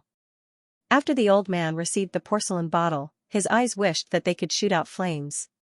He stuffed it into his pocket as if it was a treasure, putting it away from the covetous gazes of others. However, Mu Yan looked at the middle-aged woman. With a flip of her wrist, a porcelain bottle that was exactly the same as the one that the old man had snatched away just now appeared in her palm. Mu Yan handed the things to the middle-aged woman. For you. The atmosphere instantly became stiff and stagnant. The middle-aged woman's eyes widened and her jaw dropped. She couldn't react for a long time. For me? This, could it be? Looking at the appearance of the porcelain bottle, it was exactly the same as the one Magistrate Lu had taken away. As you expected, this is the innate filter of barrier breaking. Mu Yan said indifferently, I've noticed that your cultivation has been stagnant at the early pre-celestial level for a long time. Take this bottle of pre-celestial filter of barrier breaking, and it should be able to help you advance to the middle pre-celestial level. As he spoke, he grabbed the middle-aged woman's hand and placed the porcelain bottle in her palm. The middle-aged woman's hand trembled as she caught the porcelain bottle. She could not believe what she had just heard and seen. This is the innate filter of barrier breaking. You actually want to give it to me? The price of an ordinary filter of barrier breaking in the ghost city has already reached 10 million gold coins. Then what about the innate filter of barrier breaking? How much would it cost? But, such a treasure, this Miss June actually gave it to him. Mu Yan smiles faintly, just take it as thanks for standing up for me. As she spoke, she turned to look at the infernal judge and emissary of hell who had stood in front of her with the middle-aged woman. These people were stared at by her sparkling eyes. One by one, they stood at attention. Gulp, gulp. They couldn't help but swallow their saliva. Mayan raises her hand, and a row of porcelain bottles is placed on the table. These drafts are called Blood Lotus Liquid. Although its efficacy can't compare to the pre-celestial filter of barrier breaking, it can let people immediately break through bottlenecks.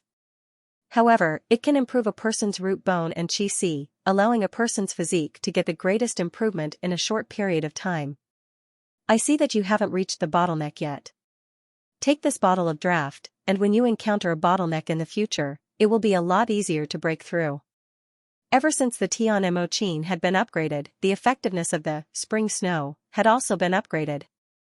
The drafts refined were a lot more powerful than before, which gave birth to the upgraded version of the filter of barrier breaking, the pre-celestial filter of barrier breaking. And this, Blood Lotus liquid, is a new draft that can only be successfully refined after the spring snow skill is upgraded. In terms of medicinal efficacy, it was inferior to the innate filter of barrier breaking. But in terms of steady progress, it was more useful than the innate filter of barrier breaking. After putting down a row of porcelain bottles, Mu Yan saw that the group of people were all looking at him foolishly, even their eyes had lost focus. She couldn't help but urge, "You don't want these drafts? I want even more." The innate filter of barrier breaking, she didn't finish her sentence. Like a gust of wind, those people rushed to the table and snatched away the porcelain bottle that belonged to them. That's right, he snatched it away, his speed was so fast that one could see the afterimage of his hand. Then, before anyone could react, he quickly hid it in his pocket like the old man. Many thanks for Miss Jun's kindness. Under the blazing and jealous gazes of others who want to kill them and seize their treasures, they bowed deeply towards Mayan, their eyes glistening with tears. At this time, they all looked at the middle-aged woman with gratitude. If it weren't for her being the first to stand up and defend Shentu, they wouldn't have the guts to offend Xianxia. In this way, he naturally wouldn't be able to obtain such great benefits. Even though this Blood Lotus liquid hasn't been sold in the Ghost City yet, just by listening to the effects of a special grade draft, he knows that it's bound to be sold for a sky-high price, so much so that he can't buy it even if he has the money. Now that they had gotten a bottle for free, how could they not be ecstatic? In contrast to these people, the people who stood on Su Fu's side were truly regretting their actions so much that their intestines had turned green. Just a moment ago, they were still rejoicing that they had escaped punishment. But now, he felt as if he had lost the entire world's treasure. Everyone's gazes pierced towards Su Fu like knives, and they wished for nothing more than to tear him into pieces. If it wasn't for this guy, how could they have watched as someone else got the treasure while they had nothing at all? Ah! Pre-celestial filter of barrier breaking. Blood Lotus liquid. They really wanted it. Magistrate Lu also has an aggrieved look on his face. How good would it be if these drafts could be given to him? Even if he didn't eat it, he would be overjoyed to study it. He thickens his skin and wants to ask Mayan for more, but when he meets the girl's faint eyes, he can't help but wither. Mayan takes a step closer to him and slowly says, "If I, Jun Mayan, find out that someone has forcefully snatched the things that I, Jun Mayan, give away, your Ghost City, you know the consequences." Hearing this, the people who had originally planned to forcefully buy it from those ghost messengers and judges with low cultivation couldn't help but shiver. He didn't dare to act rashly again. Magistrate Lu smiled apologetically, don't worry, with this old man watching, if anyone dares to shamelessly rob, I will definitely skin them alive." In this way, the middle-aged woman's worries disappeared. On the other hand, the others were even more resentful towards Su Fu. Su Fu received the resentful gazes of the crowd, then looked at the middle-aged woman and the others who were beaming with joy. His fat, oily hands clenched into fists. Then, he raised his head and looked in the direction where Mu Yan and the others had left. His eyes were filled with resentment and hatred. Ever since she plundered Jin Wangfu, Mayan's purse, which had originally become thinner and thinner due to the Raising Ink camp and the Tianji unit, has now become incomparably full. Therefore, after arriving at Jingchun Country's Wangjiang City, she didn't stay in a restaurant. Instead, he directly asked Ru Yan to buy a secluded but spacious and comfortable courtyard. After Mayan leaves, this place will become another base for the Tianji battalion. This time, he followed Mayan to Wangjiang City. In addition to Yan Haoyan, Feng Haitang, Ru Yan and the others, there was also Chen Qingfeng and Fang Jingya. Over at Tianyuan City, the Ink camp, led by Shen Jinglin and Chang Yu, is stationed there. These days, under Ru Yan's training, Fang Jingya has been completely reborn. When she stood quietly at the side, people could completely ignore her existence. But when she curled her lips into a smile, she could make people feel like they were bathing in the spring breeze and completely let down their guard around her. She didn't have the slightest bit of seductiveness, but she could make men take pity on her and women get close to her. This is almost a spy at its best. Even Ru Yan also praised Feng Jingya's exceptional aptitude as a spy. As for bringing Chen Qingfeng, it's because his level of alchemy has reached a plateau recently. Even his cultivation has stagnated. In fact, Chen Qingfeng's current level of alchemy is already quite outstanding. The special drafts that Mu Yan trades with the Ghost City are actually only a few. The other drafts sold to the Ghost City are all refined by Chen Qingfeng. The drafts that Chen Qingfeng refines are not as heaven-defying as Mu Yan's. But compared to ordinary drafts, the effects of his drafts are not a little bit stronger. Plus, the price is within the acceptable range for most practitioners, so they are very popular in the Ghost City. Plus, the price is within the acceptable range for most practitioners, so they are very popular in the Ghost City. Miss, I'm really too stupid. He hangs his head and listlessly says, "You've already taught me so many times how to refine the filter of barrier breaking, but I still can't succeed.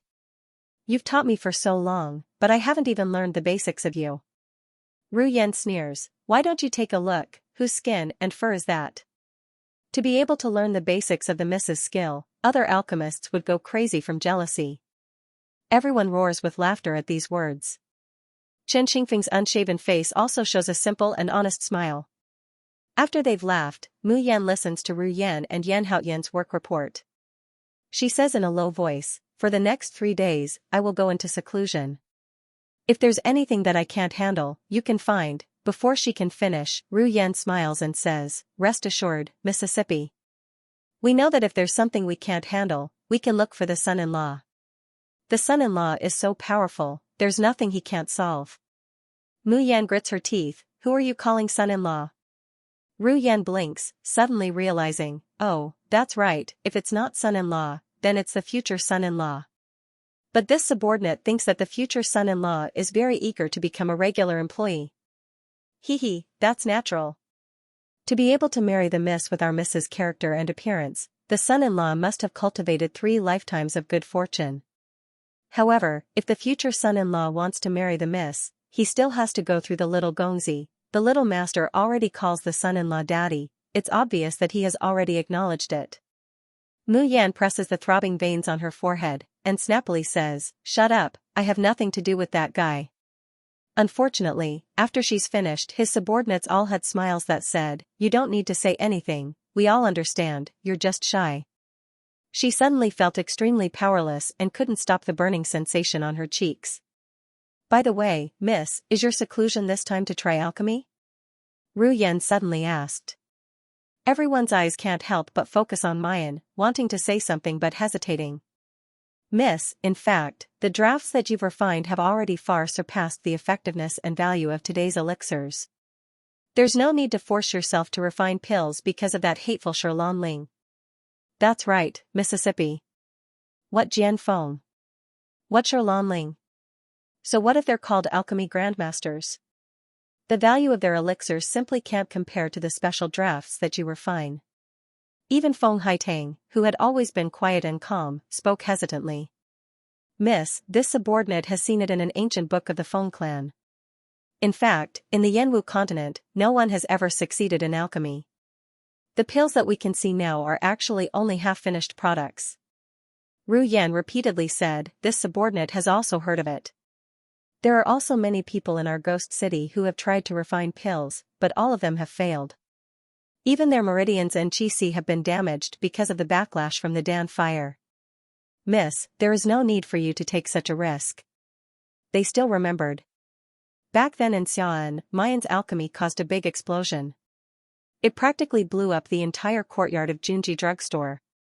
At that time, Mu Yan and Xiaobao were lucky, so they weren't injured. But what if he was really injured? What's more, they really feel that the special drafts that Mayan refines are much more powerful than those pesky elixirs.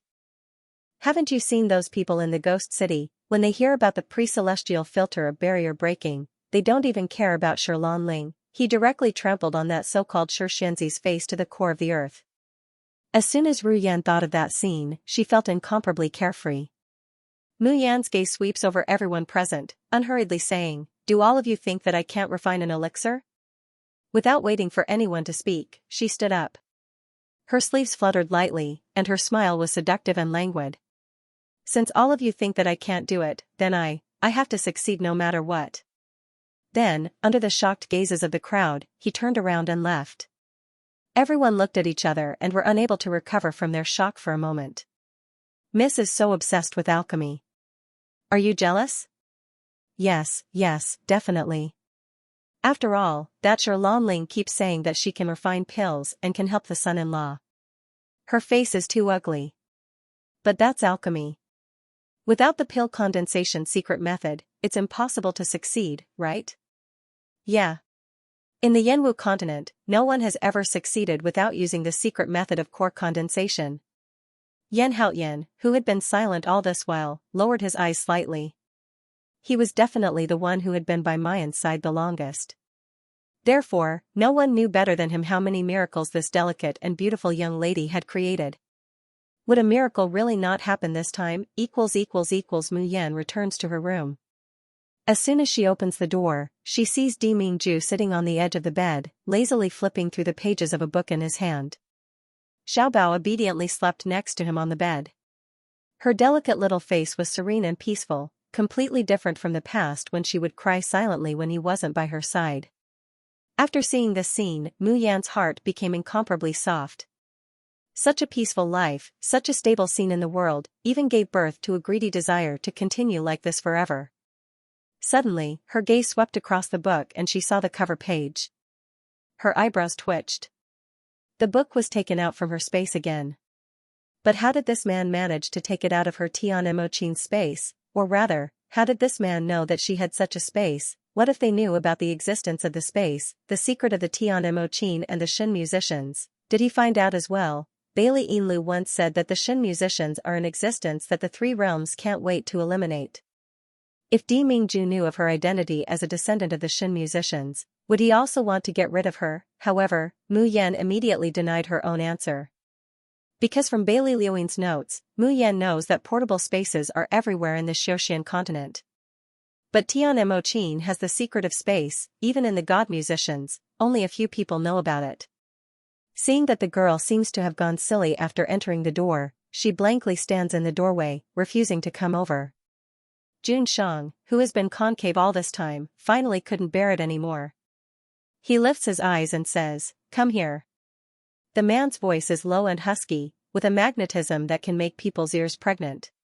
Mayan's heart is like a zither string, lightly plucked by someone, numb and itchy. Her feet uncontrollably walk towards the man. When she's less than half a meter away from Di Mingju, her wrist is suddenly grabbed, and she's pulled in her dreams. Her whole body falls into a wide and warm embrace. The man's unique scent hits her in the face.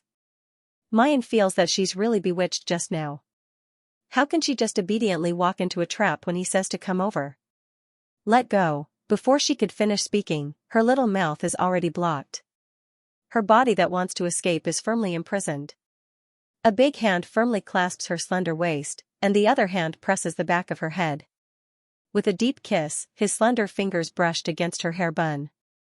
Long hair falls down, and the 5 fingers pass through. The silky hair like a waterfall, gently caressing the back of her neck. With infinite ambiguity and lingering. After a long time, Mayan is released, gasping for breath. She fiercely glares at the man who's getting more and more shameless, who allowed you to move your hands and feet. The man's deep voice reaches her ears. Ben Jun didn't move his hands and feet, Ben Jun moved his mouth. You. Can he be even more shameless? Before she could finish speaking, the man once again lowers his head, taking her already slightly swollen lips into his mouth. Ravaging and sucking, he lets go after a long time. What's more, Ben Jun moved his mouth so that you wouldn't wake up our son. Mayan subconsciously looks at her son, who is turned over because of the movement. She immediately holds her breath and stops moving. Soon after, she feels the hand on her waist slowly kneading it. The body that was originally in Di Mingju's embrace is also held tighter. So tight that she can feel the man's fiery chest through the thin clothes, and the slight undulation of his muscles. Her whole body stiffens, and she's about to struggle. But the man is sucking on her small, snow-white earlobe. A low and unbelievably hoarse voice that carried a dense lust rubbed against her eardrums. Don't move. Otherwise, what if you wake Xiaobao up? Demingju. Mayan glares at him through gritted teeth.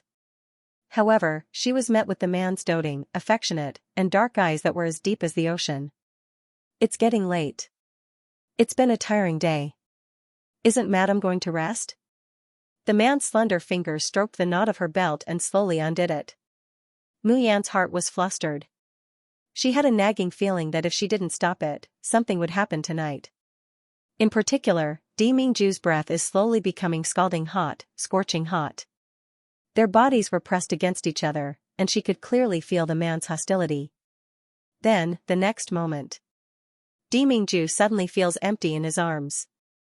There was only a belt left in his hand. The warm and fragrant body had already disappeared without a trace. His eyes, which had been stained with lust, slowly lost its luster. Then he narrowed his eyes dangerously. His hand that had just touched the young girl's skin felt as if it was still warm and delicate. Just thinking about it, the blood in his whole body couldn't help but boil.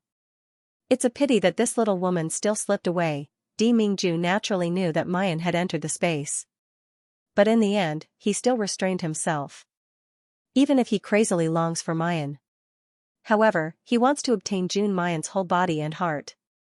His wife, his daughter, must be spoiled, loved, and spoiled. Until one day, when she completely belonged to him, he swallowed her into his stomach. The light in Demingju's eyes becomes darker and darker, his voice hoarse like a soundless whisper. June Mayan, you are destined to be mine. In the space, Mayan heaves a sigh of relief after finally getting rid of Demingju. However, he could not help but feel his nerves tighten. He had the illusion that he was prey, that he was being targeted by some terrifying beast. He shook his head to get rid of this inexplicable feeling. Mu Yan's line of sight falls on the medicinal herbs she plundered from the ghost city. Shi Lanling's words seemed to echo in his ears. Don't tell me that you think that you can refine drafts, and then casually learn a few elixirs, and you'll be able to learn alchemy? You're too naive. If you really need elixirs, just tell me, I will definitely refine them for you personally. Mu Yan slowly narrows her eyes, looking very unhappy. Isn't it just refining pills? She did not believe that she could not do it. The alchemy cauldron was propped up and the alchemy fire blazed. The herbs were sent into the furnace bit by bit. Under the urging of the profound qi, it began to melt. However, when she's condensing the pill, Mayan's movements become hesitant.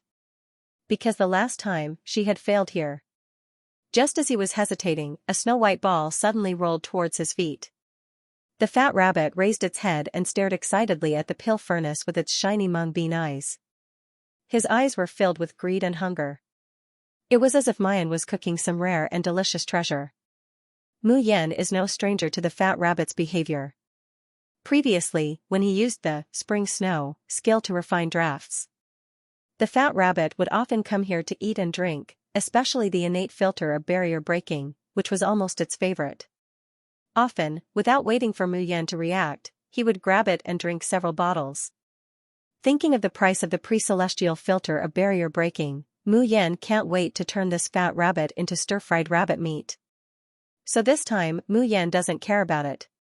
Instead, he intended to circulate his profound qi and urge the melted medicinal herbs to condense. However, just as she was about to inject the profound qi into the furnace, the fat rabbit bumped into him heavily. Hell! The fat rabbit lets out a howl that doesn't belong to a rabbit at all. The mung bean looks at Mayan with an expression that is very resentful of iron for not becoming steel. Idiot, you already have spiritual power, why are you still using qi to refine pills, using profound qi to refine pills, how could it possibly succeed? Mayan stares blankly, then suddenly realizes, you're saying that I won't be able to condense a dan by doing this. The fat rabbit nodded its fluffy white head.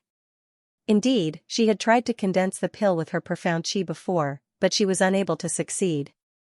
But if she didn't use qi to condense the pill, and she didn't have the secret method of condensing the pill, how could she condense the pill? The fat rabbit was about to die of anxiety. This stupid woman clearly has a body full of treasures, But she actually didn't think of using her spiritual power. That was the moon spirit root, the moon spirit root. What else could be purer and more concentrated than the moon spiritual root? Mu Yan spreads out her slender snow-white hands, and the power within her body slowly revolves. Xianxia flowed in the sea of qi. But, no, what she wanted was not this power. She could feel that there was another force within her. When the Tian Mo Qin is being repaired, this strange and unfamiliar power is stirring within her, even overturning the seas and rivers. That's spiritual power. In her previous life, she exhausted 30 years and suffered the thunder tribulation, only to glimpse a little bit of it. But in this life, on her lower abdomen, adjacent to her qi sea, a majestic power begins to surge. Then it spreads little by little, flowing into her meridians, and is sent to her palm. A gentle breeze blows through the tranquil space. The verdant grassland becomes even more exuberant in a split second. The fat rabbit's eyes widen in excitement, incessantly pawing the ground with its front paws. That's right, that's it.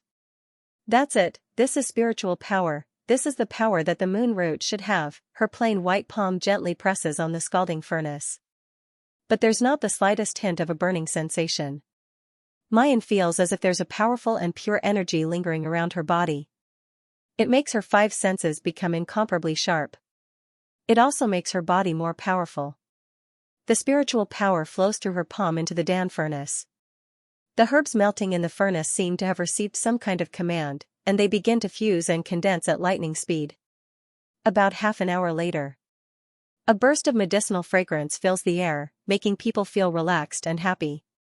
The Dan fire goes out, Mayan opens the Dan furnace, and sees 30 elixirs lying on top. This is a very ordinary second-grade, Yangshan Dan. Its effect is only of little value, to clear the internal heat and reduce inflammation, and to refresh the mind. But elixirs are elixirs after all, and this kind of Yangshan Dan can't be bought in ordinary pharmacies. If they were to be auctioned in the Ghost City, one could be sold for tens of thousands of gold coins. According to the memories of Mayan's previous life, an alchemist can only refine 10 of these second-grade elixirs at a time. But she actually managed to refine 30 of them. Mayan picks up an elixir and carefully examines it, a contented smile hanging on the corner of her mouth. Now, let's see who still dares to say that she can't refine elixirs. She's in a very good mood, and she doesn't even mind the fat rabbit stealing a bite. She directly tosses 3 to it. As a result, a scene that makes her dumbfounded happens. The fat rabbit pushes the 3 elixirs with its front paws, and actually flings them far away. Mung Bean's eyes reveal a look of disgust. For a long time, Mayan hasn't recovered from the fat rabbit's disdain. But that wasn't right, the fat rabbit is eager to drink the draught that she refined. Why would he despise the more expensive pills? Ding ling dong long, she suddenly hears the sound of the Tian Mo Qin. Mayan turns her head to look, only to find that the fat rabbit has jumped onto the Tian Mo Qin at some point, and is constantly strumming the strings with its claws. An eager expression appeared on his face. In a split second, Mayan's mind is suddenly enlightened, as if a blessing has come to her mind. She understood, what the fat rabbit wants isn't ordinary draughts or elixirs. Instead, it's a draught or elixir refined using the skills of a Shin musician. What was the difference between the two? Just by looking at the draughts that Chen Qingfeng is able to refine after receiving her guidance, and the special draughts that she refines, the difference in price that he can sell at is very clear. At this time, Mayan also suddenly remembered. After the Tian Mo Qin has been repaired and the Shin musician skills have been upgraded, there is indeed a Shin musician skill related to alchemy that has been unlocked. Cloud birth and sea binding, Mayan slowly walks to the side of the fat rabbit, grabbing its collar and picking it up. She has a smile that isn't a smile. It's actually heavier again. Alright, since you've reminded me again and again, I'll let you have a taste of the elixirs refined using clouds born forming seas. Late at night, the entire courtyard is quiet. Xiaobao is alone on the bed, sleeping very soundly. But suddenly, his little nose twitches, and he slowly opens his eyes, muttering, "So fragrant? What is it? How can it be so fragrant?" He gets up from the bed, but finds that there's no one in the room. Niang Qin and the lecher aren't here. But the source of the fragrance is clearly inside the room. Xiaobao seems to have thought of something, and his figure disappears, arriving in the space. In a split second, a fragrance that's 1,000 times richer than before hits his senses. This fragrance is really too strong, and too tempting. So much so that Xiaobao feels like his stomach is growling, and his blood seems to be boiling and burning with desire. Xiaobao looks up, and sees a huge pill furnace on the lawn not too far away. The flames inside are raging. And that tempting fragrance is coming from the pill furnace. But what's strange is that there's no one beside the pill furnace to control the Dan fire, but the Dan fire is burning very vigorously. A melodious and sweet-sounding sound of a zither reaches his ears. Xiaobao turns his head to look, and sees his beloved mother sitting in front of the tian, slowly plucking the strings. As the strings move, the medicinal fragrance becomes more and more intense, and more tempting to the soul. The fat rabbit's mung bean eyes on the side are already suffused with red light. He greedily stares at the pill furnace, wishing he could immediately pounce on it.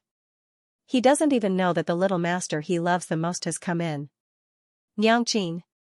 Xiaobao shouts in a low voice, looking at Mu Yan with adoration in his eyes. Niangqin is really the most awesome. That ugly auntie even said that Niangqin can't do alchemy. But not only can Niangqin do alchemy, she can also refine the best elixirs in the world. Xiaobao's nose twitches, and there's a trace of desire in his eyes. Even he really wants to eat it. The sound of the zither finally comes to an end, and the Dan fire in the pill furnace also gradually extinguishes as the sound dissipates. Then, there's a loud bang. The lid of the pill furnace automatically flies off. Immediately after, a medicinal fragrance that's 100 times richer, more mellow, and more tempting than before hits the nose. Mayan stands up from the tian, her complexion somewhat pale. Then, she felt her vision blur. Two shadows, one blue and one white, flew past her eyes like arrows leaving the bow. It landed on the pill furnace. Then, Mu Yan saw a scene that made her flabbergasted. She watched as her precious son, who had always been calm and composed, pulled all the pills from the pill furnace into his arms. He glared at the fat rabbit and said word by word in an ice-cold voice, "Mothers, Xiaobao's." On the other hand, the fat rabbit on the other side had a face full of resentment and pleading. It was restless, as if it wanted nothing more than to snatch one from Xiaobao's hands. Mu Yan immediately laughs in spite of herself. She had seen other people's children snatching things to protect their food. But her baby had never shown such a cute and childish side before. Mu Yan walked over, picked Xiaobao up, and kissed his soft and tender cheeks. "Baby, why are you awake?" Xiaobao immediately presents the pills to Mu Yan. "Niangqin, eat." He had always been gifted with intuition. Whether an item was precious or not, whether a weapon was powerful or not, was it? However, if he eats it, it will make him stronger, and it will also make his mother stronger. And these 5 elixirs are very precious. Mu Yan takes the elixirs with a smile, but she doesn't eat them herself. Instead, she puts one in Xiaobao's mouth. "Baby, eat." These elixirs were originally refined by Niangqin. If baby likes them, Niangqin will refine more later and give them to you as jelly beans. Although using the cloud birth, forming the sea, skill to refine elixirs is really very tiring. She spent 4 hours and exhausted all the spiritual power in her body, only to refine these 5 elixirs. Moreover, after these 5 elixirs are successfully refined, she won't be able to use the cloud birth, forming the sea, skill for at least 3 days. Xiaobao's big eyes flicker, his cheeks bulging, and he swallows the elixir. Then he reaches out to embrace Mu Yan's neck and gently kisses her on the cheek, his little face revealing a bashful expression. Niangqin is really good to him. Xiaobao loves Niangqin the most. "Baby, Niangqin was able to successfully refine the elixirs this time. In fact, it's all thanks to the fat rabbit." Mu Yan gently strokes his hair, her voice is soft and her smile is sweet. "Baby, shouldn't you also thank the fat rabbit?" Xiaobao thinks for a moment, then he struggles to jump down from Mu Yan's arms. Then he takes out 2 elixirs and brings them to the fat rabbit's mouth. "I'm sorry, Bunny." There's a guilty expression on his delicate little face. "These 2 are for you, can you forgive me?" The fat rabbit originally thought that the elixirs it yearned for even in its dreams were gone, and it was simply aggrieved into a ball. At this time, it hears its most beloved little master apologizing to it. and even directly giving it 2 elixirs. It immediately jumps 3 feet high in joy. Then it turns into a furry ball and rolls into Xiaobao's arms. Its pink tongue licks Xiaobao's little hand, making whimpering sounds like a spoiled child. The 2 little guys happily play together. It's as if the unpleasantness just now never happened. However, not long after swallowing the elixirs, the 2 little ones fall asleep in a daze. On the other hand, Xiaobao and the fat rabbit's bodies emit a sparkling light, enveloping their whole bodies. Especially Xiaobao, those fluorescent lights seem to have fused into his blood vessels and bones, washing them over and over. Moreover, the energy in the space is incompatible with the Yanwu continent. Originally, it could only be absorbed by Mu Yan, but now it's starting to enter the bodies of Xiaobao and the fat rabbit along with the fluorescent light. Before, Mu Yan didn't know what this strange energy was. But now she knew.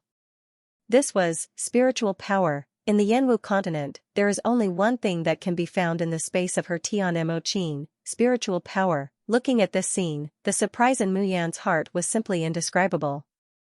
She still remembered what Bailey Yinlu said at that time. There's no spiritual energy in the Yanwu continent, so Xiaobao won't live past the age of 10 here.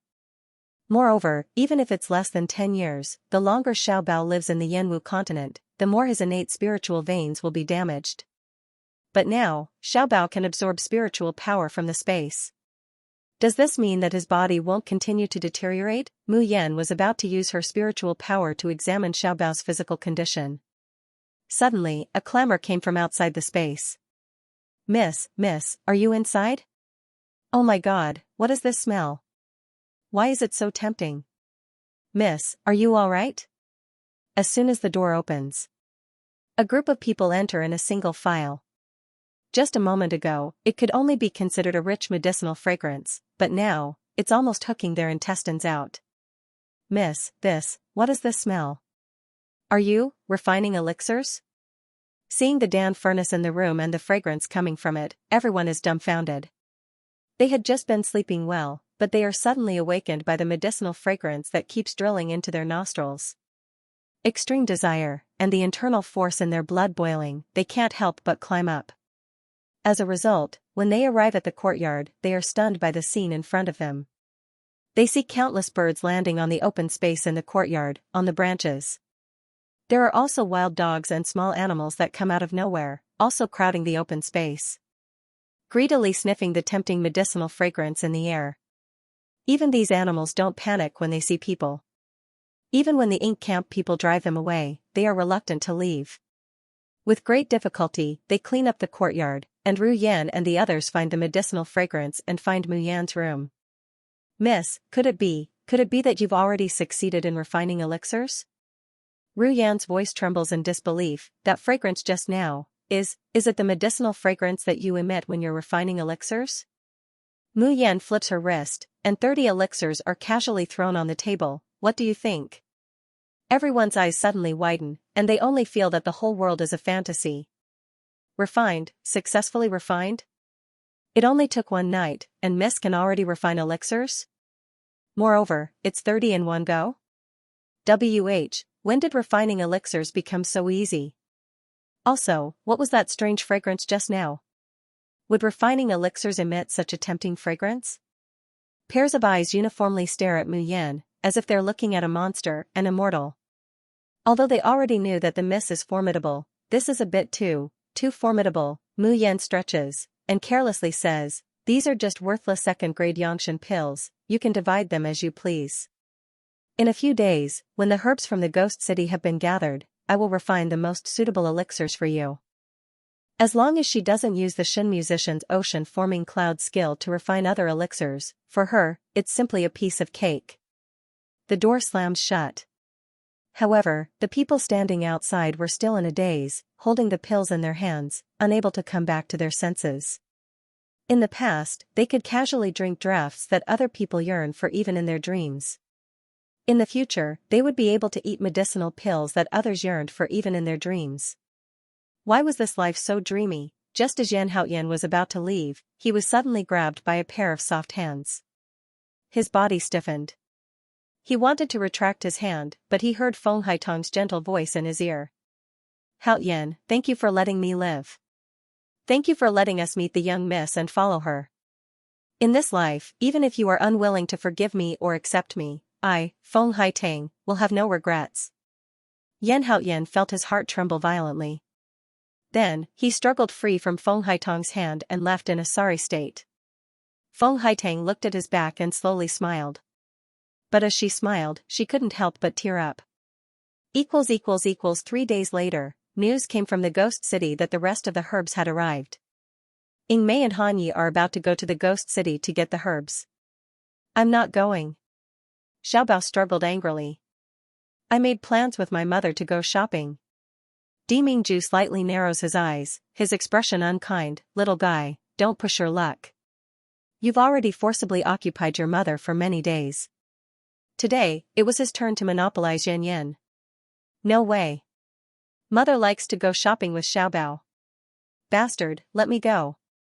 Han Yi smiles along, but he doesn't dare to let go of her. Little master, look, it's not bad for us to stroll around the ghost city. Before he could finish his words, a white shadow suddenly rushes out and grabs Han Yi. Han Yi is caught off guard, and his hand loosens. Xiaobao immediately catches the rabbit that has fallen from the air and rushes towards Mu Yan's house. As he ran, he didn't forget to shout, Bun Bun, well done. Awoo. It loved little master's praise the most. Unfortunately, he hasn't even run 2 steps when Dimingju grabs him by the collar. Xiaobao glared at him. But he hears Dimingju say unhurriedly, do you want your mother to give birth to a little sister to play with you? Little girl, little treasure was stunned, and he blinked his big eyes. A little sister who looks like her mother, she must be very, very cute.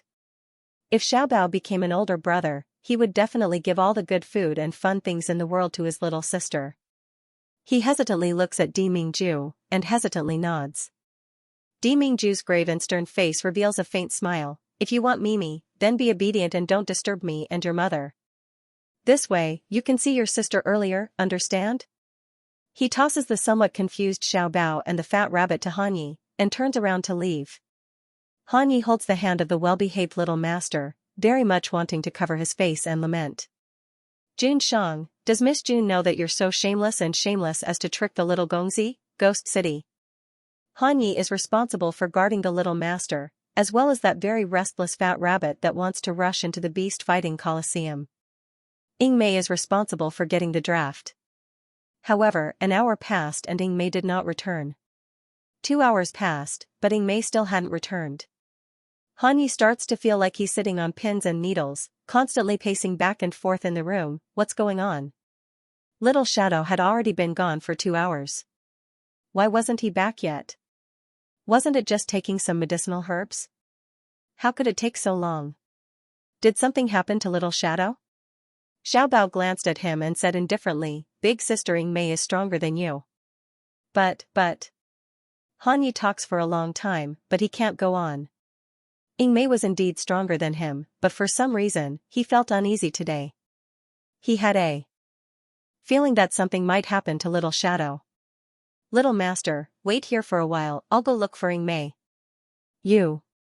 Will it be dangerous for you to be here alone? Han Yi is very hesitant. He's worried about Ying Mei, but he's also worried about leaving Xiaobao here by himself. Little Treasure's expression was calm, and his blue eyes carried a natural dignified aura that made others unconsciously trust him. Of course I won't be in danger. The drafts and elixirs that Nyangqing gave me, Xiaobao has them all with him. Ever since they were chased by the people of Jin Wangfu last time. Mu Yan prepared all kinds of drafts for Xiaobao to save people and kill people. In addition, Xiaobao's cultivation has advanced by leaps and bounds under Dimingju's guidance. Even a Xiantian expert would not be able to do anything to him. In the worst-case scenario, he still has the fat rabbit in the ghost city, adjacent to the beast-fighting coliseum. The one who should be worried is this somewhat stupid Uncle Han Yi in front of her. The drafts and elixirs that Nyangqing refined, do you want to bring some? Xiaobao asks earnestly. Han Yi promptly shakes his head, no need, those drugs are of no use to this subordinate. Then little master, you stay here obediently. This subordinate will go look for Little Shadow. That day, when Mayan used the cloud birth and sea forming skill to refine an elixir, Mingju, Han Yi, and Ing Mei had to leave because of something, so they don't know what happened that night. Han Yi naturally prostrates himself in admiration towards Miss Jun's innate talent. But no matter how amazing his talent is, this is still the Yanwu continent after all. The drafts and elixirs that Miss Jun refines would be snatched to pieces on this continent. But Han Yi doesn't think that it will have any effect on him. So even though he's touched by the little master's concern, Han Yi still refuses. Xiaobao frowns as he watches Han Ye's departing figure. He lowers his head and strokes the fat rabbit's fur. Bun Bun, big sister Ing Mei and idiot Uncle Han Yi won't be in danger, right? The fat rabbit's response was to bare its teeth, its eyes especially hungry. I really want to eat meat. There were so many meaty meat right next to them, but he could smell it but not eat it. It was really very, very sad. After Han Yi leaves, his figure practically turns into a shadow, arriving at the ghost city's herb storehouse in the blink of an eye. Little shadow, are you here? Han Yi immediately shouts anxiously as soon as they break into the medicinal herb storehouse. I'm sorry, Gongzi, but the medicinal ingredients storehouse is an important place in the ghost city, you can't trespass. Two black-clothed children step forward to stop him, but Han Yi pushes them away. So it's Miss Jun's Gongzi Han Yi. I don't know what Gongzi wants to do by angrily barging into the medicinal ingredients storehouse. Could it be that he wants to cause trouble in the ghost city like last time? Even if it's Sershan too, acting so recklessly, isn't that a bit too much? Hearing the familiar and loathsome voice, Han Yi immediately turns his head. A chubby old face like the Maitreya Buddha immediately came into view. On this old face, a pair of eyes were squeezed by the fat to the point that they were almost invisible, but from time to time, they would reveal bursts of light. Who else could it be but Su Fu? Han Yi frowns, how come it's you? Didn't I say that you are not allowed to touch anything that belongs to our young miss? Moreover, for someone like you to go back on your word and offend Shen too, shouldn't you be punished? Unexpectedly, you can still stand here in one piece. How does the ghost city do things? Hearing Han Ye's words, the fat on Su Fu's face fiercely jumps. His narrowed eyes were filled with resentment. But soon, he continued to smile. Young Master Han must be joking. This old man offended Sershan too, so of course I received the punishment I deserved. Now, he had been demoted from the auction house to the medicinal herb warehouse as a guard. Is Sershan too still not satisfied? As soon as Han Yi sees him laughing, he frowns in disgust. Don't fucking talk nonsense with me. I'm asking you, there was a black-clothed youngster who came here to collect herbs, where is he now? Did you hide him? Impossible. Han Ye's voice almost blurts out. If Ing Mei had left long ago, how could she not have gone to the private room to look for him and Little Master? Even if Ing Mei could leave him alone, it was impossible for her to leave Little Master behind. You're lying. Han Ye's figure flashes, and he suddenly grabs Su Fu's collar, lifting him up high. Speak quickly, where is Ing Mei? What did you do to her? If you don't say it, don't blame me for being impolite. I really don't know. Young Master Ing Mei has really left. Su Fu cried out in fright. Maybe young Master Ing Mei found it interesting when he passed by the Colosseum, so he went in to take a look. Why don't you go to the beast fighting Colosseum to take a look? Han Yi suddenly grabs him and throws him to the ground. Su Fu let out a painful groan. Then, his chest was stomped hard, and the sound of bones breaking could be heard. I'm warning you, you better not play tricks with me. If something really happens to Ing Mei, I'll make you beg for death. Su Fu was in so much pain that his head was drenched in cold sweat. Tears and mucus flowed down his face. Young Master, spare me, spare me. If you don't believe me, this subordinate can take you to various places in the ghost city to find it. The uneasiness in Han Ye's heart becomes thicker and thicker, deeper and deeper. Especially when he had suppressed Su Fu and searched every corner of the ghost city, but he couldn't even find the shadow of Ing Mei. Young Master Han, I just told you, didn't I? Young Master Shadow Charm had long since left. Maybe he has already gone home? Han Yi can no longer control the panic and ruthlessness in his heart. He clasped Su Fu's neck, tightening it bit by bit. I don't believe a word of your nonsense. Since you're not willing to tell the truth, there's no point in keeping you alive. Ka la, the sound of throats being crushed could be heard. Sufu sees the undisguised murderous intent and cruelty in Hanya's eyes, and the fear in his heart finally surges. Don't kill me. I'll talk, cough cough cough cough cough.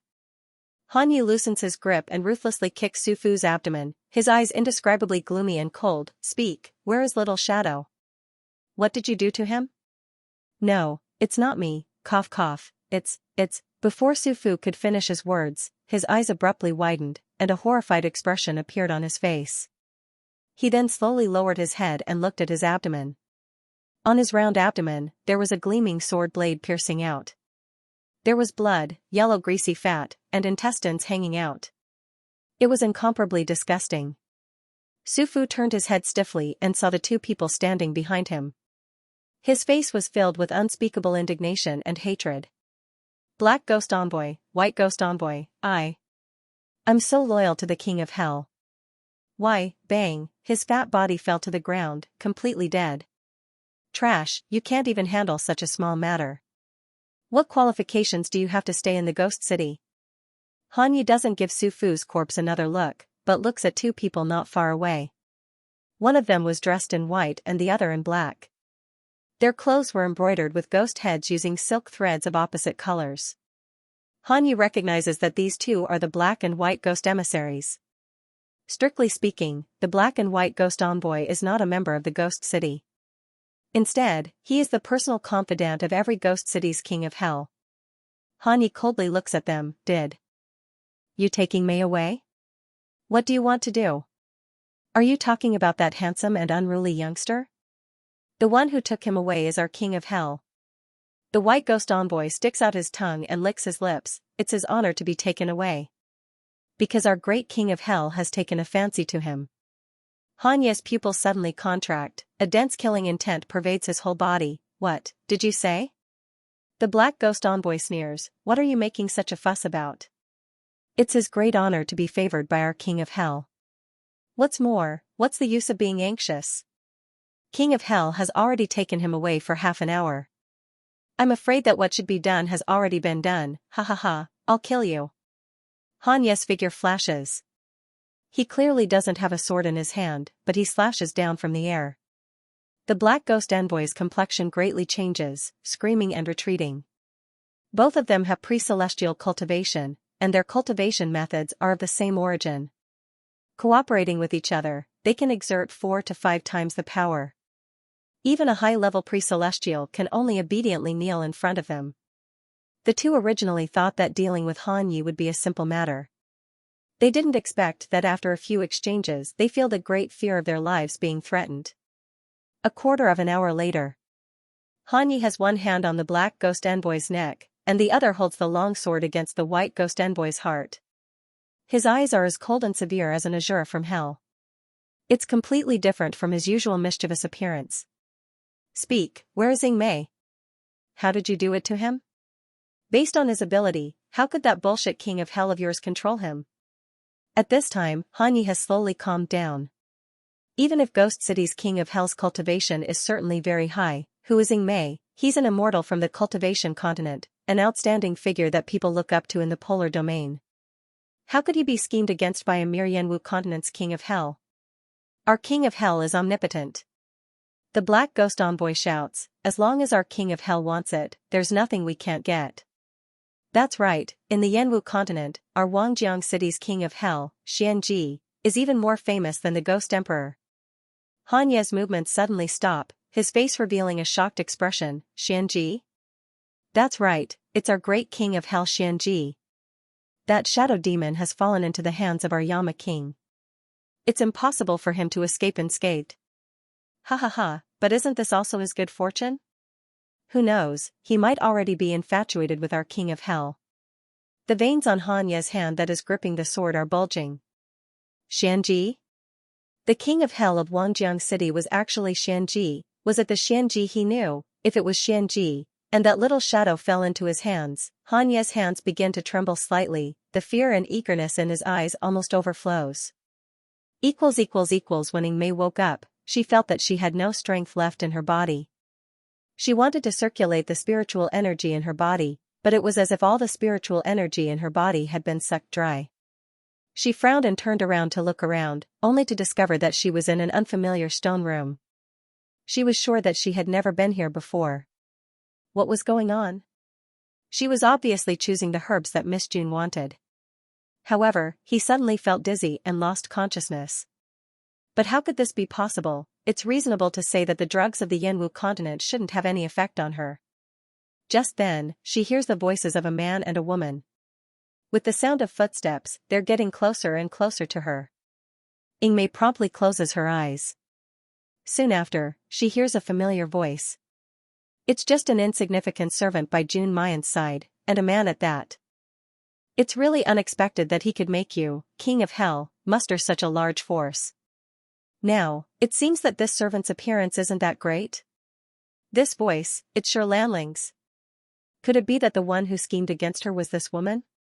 But how could this woman possibly poison her into a coma? Soon after, she hears a man's slightly effeminate voice. Lanling, you're just an ugly freak. What qualifications do you have to judge Yingmei's appearance? Xianxia, you. Alright, we're only in a cooperative relationship. I'll provide you with the prescription, and you refine the elixir for me. As for other matters, it's not up to you to manage. The room is quiet for a moment, filled with the sound of Lanling's heavy breathing. After a long while, she grits her teeth and says, since you know that we're in a cooperative relationship, you should understand that I've already accomplished what you wanted me to do. You should understand that I've accomplished what you wanted me to do, but I haven't done what you promised me. It's just June Mayan's life. The man's voice is full of disdain. Rest assured, she's just an insignificant mortal. Ben Wang will hand her over to your hands sooner or later. You can humiliate her, you can hack her into pieces. Lanling takes a deep breath. Also, get rid of June Mayan's little bastard for me as well. When the time comes, I want June Mayan to personally see me and her man kiss each other. I'll also chop that little bastard into minced meat, and feed it to her with my own hands. As long as June Mayan and that little bastard are gone, Di Mingju's gaze will definitely be on her. Then, Di Mingju's gaze will definitely fall on her. At that time, that godlike man will definitely be hers. Hee, a woman's heart is truly the most poisonous. The man lets out a sinister laugh. Soon after, Yingmei feels him sitting down by her bed. Soon after, a cold, sweaty hand touches her face. That kind of disgusting touch makes Yingmei almost unable to restrain herself from chopping off his hand. She heard the man's heavy breathing and sharp voice, only you are different. Hee, after so many years, you haven't changed at all. Lanling hatefully said, it was June Mayan, that slut, who humiliated me first. Of course, I have to retaliate 1,000-fold. Just tell me if you're willing to help me with this. Don't worry. The man loosens the hand stroking the Yingmei's face, and turns to face Lanling. I said, as long as you get rid of the Ghost Lord for me, let me take over all the forces in the Ghost City. No matter what your conditions are, I can satisfy them. As for killing June Mayan, it's just a piece of cake. Now, you can go. I want to consummate my marriage with my Yingmei. Don't tell me you want to watch from the sidelines? Pervert. You actually want to be with a man. Lanling spat in disgust, and her footsteps quickly faded away. The man also left the room. Yingmei opened her eyes and slowly gathered the power in her body. But in his heart, he was thinking, who is this person? Why does he know me? And how does he want to harm the miss? The spiritual power in her meridians has indeed been drained, but as she revolves her heart sutra, her strength comes back little by little. She can already try to sit up now. Several maids come in and help Yingmei up from the bed. What are you doing? Yingmei shouts. However, these maids look like they've been sucked out of their souls. They don't have any consciousness, and their pupils have no focus.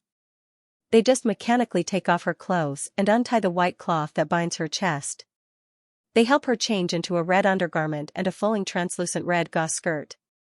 Her perfectly round and beautiful body curves are completely revealed, and her snow-white skin and alluring long legs are faintly discernible. Yingmei's beauty is undoubtedly revealed under this kind of clothing, but it makes her so angry and disgusted that she wants to kill someone. She wants to struggle, but these women's strength is so great that they don't even feel pain and can't hear any sound. Ying Mei can only suppress the anger in her heart and slowly circulate her mental cultivation method, gathering strength. When they put a hairpin on her head, Ying Mei suddenly stands up, pulls out the hairpin on her head, and stabs it into the chest of one of the maids. Then she musters all the strength in her body and rushes out. However, as soon as she rushes to the door, she is hugged by someone. A man's feminine voice rings in her ear, "Don't waste your energy, Ying Mei. My spirit-devouring powder is specially prepared for you." Ying Mei suddenly looks up and sees a feminine face that is neither male nor female. The man's facial features are exquisite and magnificent, but the corners of his eyes are high, and his lips are extremely thin, making him look mean and sinister. Disgusting. As he speaks, he sticks out his tongue and licks Ying Mei's face. Ying Mei is so disgusted that she almost vomits. She uses all the strength in her body to push him away. Her feet stagger a few steps, and she returns back to the room. Her sharp gaze fiercely stares at the man. Even if there is no spiritual power in her body, she gradually fills the air with a cold killing intent. This killing intent caused the seemingly unconscious maidservants in the room to instinctively shiver. Only that man's eyes shine brightly, and his whole person seems extremely excited. Her originally feminine voice even became shrill, "It's this kind of gaze, this kind of temperament, that's why I can't forget you for so many years. No matter how many men and women I get, those people can't be compared to you at all. Ying Mei. Ying Mei. Ha ha ha ha, you're finally in my hands now." Ying Mei was furious when she heard this. The way this disgusting man looked at her made her want to kill someone. However, before she could move, the tip of his nose once again caught a whiff of a faint musk. The last bit of strength left in her body was sucked away, and her body could no longer support itself. She stumbled and fell onto the bed. The man laughed heartily and walked towards Ying Mei step by step. "I told you, I specially prepared the spirit-devouring powder for you. And on this Yanwu continent, there's no way to resist the medicinal power of the spirit-devouring powder. Ying Mei, just accept your fate." Ying Mei gritted her teeth, resisting the effects of the medicine. He looked at the man coldly. "Who exactly are you? Why did you capture me?" The man's expression stiffened, and then a violent rage and unwillingness surged on his face. "You don't recognize me? Ying Mei, do you still not recognize who I am?" Ying Mei frowned, his expression unchanged. In his heart, however, he kept wondering if he had seen this person before. The man lets out a sigh, the twisted expression on his face slowly fades. Soon after, his eyes are once again tainted with passion. "That's right, I was just a nameless pawn under your command at that time. You were aloof, brilliant, dazzling, and could even stay close to Jun Shang. Naturally, you wouldn't remember a lowly existence like me." Ying Mei's eyes slightly widen, revealing an incredulous expression. This man used to be her subordinate, saying so, it seems like she has a vague impression. But she had too many people under her command at that time, how could she recognize each and every one of them? The man is still talking to himself, as if immersed in a distant memory. "At that time, I was just a member of the Xian department under your jurisdiction. I'm afraid you didn't even know that there was a person named Xianxia, right? During an inadvertent mission, I discovered your identity as a woman dressed as a man. Since then, I could never forget you." Ying Mei is startled, her hands clenching into fists. It turns out that her disguise as a man was discovered so early on. No wonder this man directly took off her corset when he caught her, and dressed her in women's clothing. She was really too careless before. She thought that if her companions didn't find out, then no one else would. Xianji's blurred voice continues, "At that time, you were so dazzling, so powerful, and I could only look up to you. I could only crazily fantasize about you in the dark, to hold you in my arms, to wantonly kiss you." Ying Mei finally couldn't help but shout, "Shut up." She has never felt that someone disgusts her so much. "You said that you were my subordinate?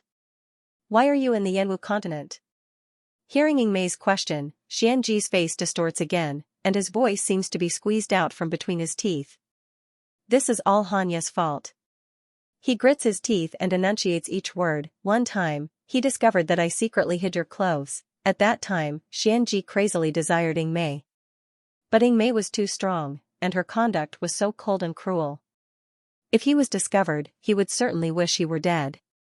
Thus, Xianxia could only steal Yingmei's inner clothes and hide them under the quilt. Borrowing the lingering fragrance of Yingmei's body, he vented his lewd fantasies every day. He didn't expect that such an action would be discovered by Hanyi. Soon after, his immortal bone is cruelly extracted, and he is directly kicked into this Yanwu continent that doesn't even have spiritual power. He remembers those days when he had just arrived at the Yanwu continent, those days when life was worse than death. Xianji's eyes are crimson, and he's gnashing his teeth in anger, as if he's itching to tear off Hanyi's flesh piece by piece. If it weren't for Hanyi, I would still be on the Shoshian continent, enjoying the worship and longevity of mortals. Do you know how desperate and unwilling it is to be reduced from an immortal to a mortal with a lifespan of less than 100 years? However, what goes around comes around. Now, it's finally your turn. Ha ha ha ha. As the Xian level speaks, he suddenly bursts into laughter. When I accidentally saw you and Hanyi in the ghost city that day, I simply couldn't believe my eyes. I didn't expect that Yingmei and Hanyi, who were able to see Jun Shang every day on that day, would actually be expelled from the Shoshian continent, reduced to a mere mortal in the Yanwu continent. Ha ha ha. As expected, my thoughts were correct. No one knows better than us what the biggest weakness of the people from the Shoshian continent is. With just a little bit of spirit-devouring powder, you won't be able to transform your spiritual power into profound qi, and you won't be able to resist at all. You won't even be comparable to a mortal. Step by step, Xianji walked towards Yingmei. Using his ice-cold and slippery hands, he pinched Yingmei's face and looked at her obsessively. Lord Yingmei, you definitely do not know how beautiful you are right now. I have been thinking about this day for a long time. When I get you, I'll use the same method to get rid of Hanyi. At that time, we can live together in the Yanwu continent. This kind of life is something I've always dreamed of. Yingmei struggled with all her might, but she couldn't muster any strength at all. If you dare touch me, believe it or not, I will tear you to pieces one day. Hee, how could you bear to kill me after you've had your fill of love and pleasure? Xianji isn't afraid in the slightest, on the contrary, he becomes more and more brazen as he reaches into Yingmei's lapel. What's more, no matter how powerful you are in the Shoshian continent, in the Yanwu continent, your cultivation has been dragged down to the same level as mine. I've been immersed in this place for many years. Whether it's means or influence, I'm far superior to you and Hanyi. If you want to kill me, I'm afraid you still can't do it. The man's hand felt like a slippery reptile wriggling on his skin. Yingmei was enraged. All of a sudden, he raised his hand and ruthlessly flung it towards Xianji's face. Unfortunately, under the effect of the spirit-devouring powder, her strength was almost completely gone. When that slap landed on Xianji's face, not only did it not hurt or itch, it instead made Xianji's eyes even more greedy and fiery. Xianji suddenly pounces forward, pushing Yingmei down on the bed. He reached out and tore her clothes. Ha ha ha, as expected of the decisive Lord Yingmei. Even in such a state, you still have such courage. But I like it. Yingmei, the more unyielding you are, the more beautiful you'll be when the drug takes effect and you're rolling under my body. You'll be indescribable. Yingmei's expression suddenly changed. Her eyes reddened and her body trembled slightly. Because she also discovered that along with the effects of the spirit-devouring powder taking effect, not only was her body powerless, but there was also a surge of heat rising from within. It made her yearn to be touched by a man.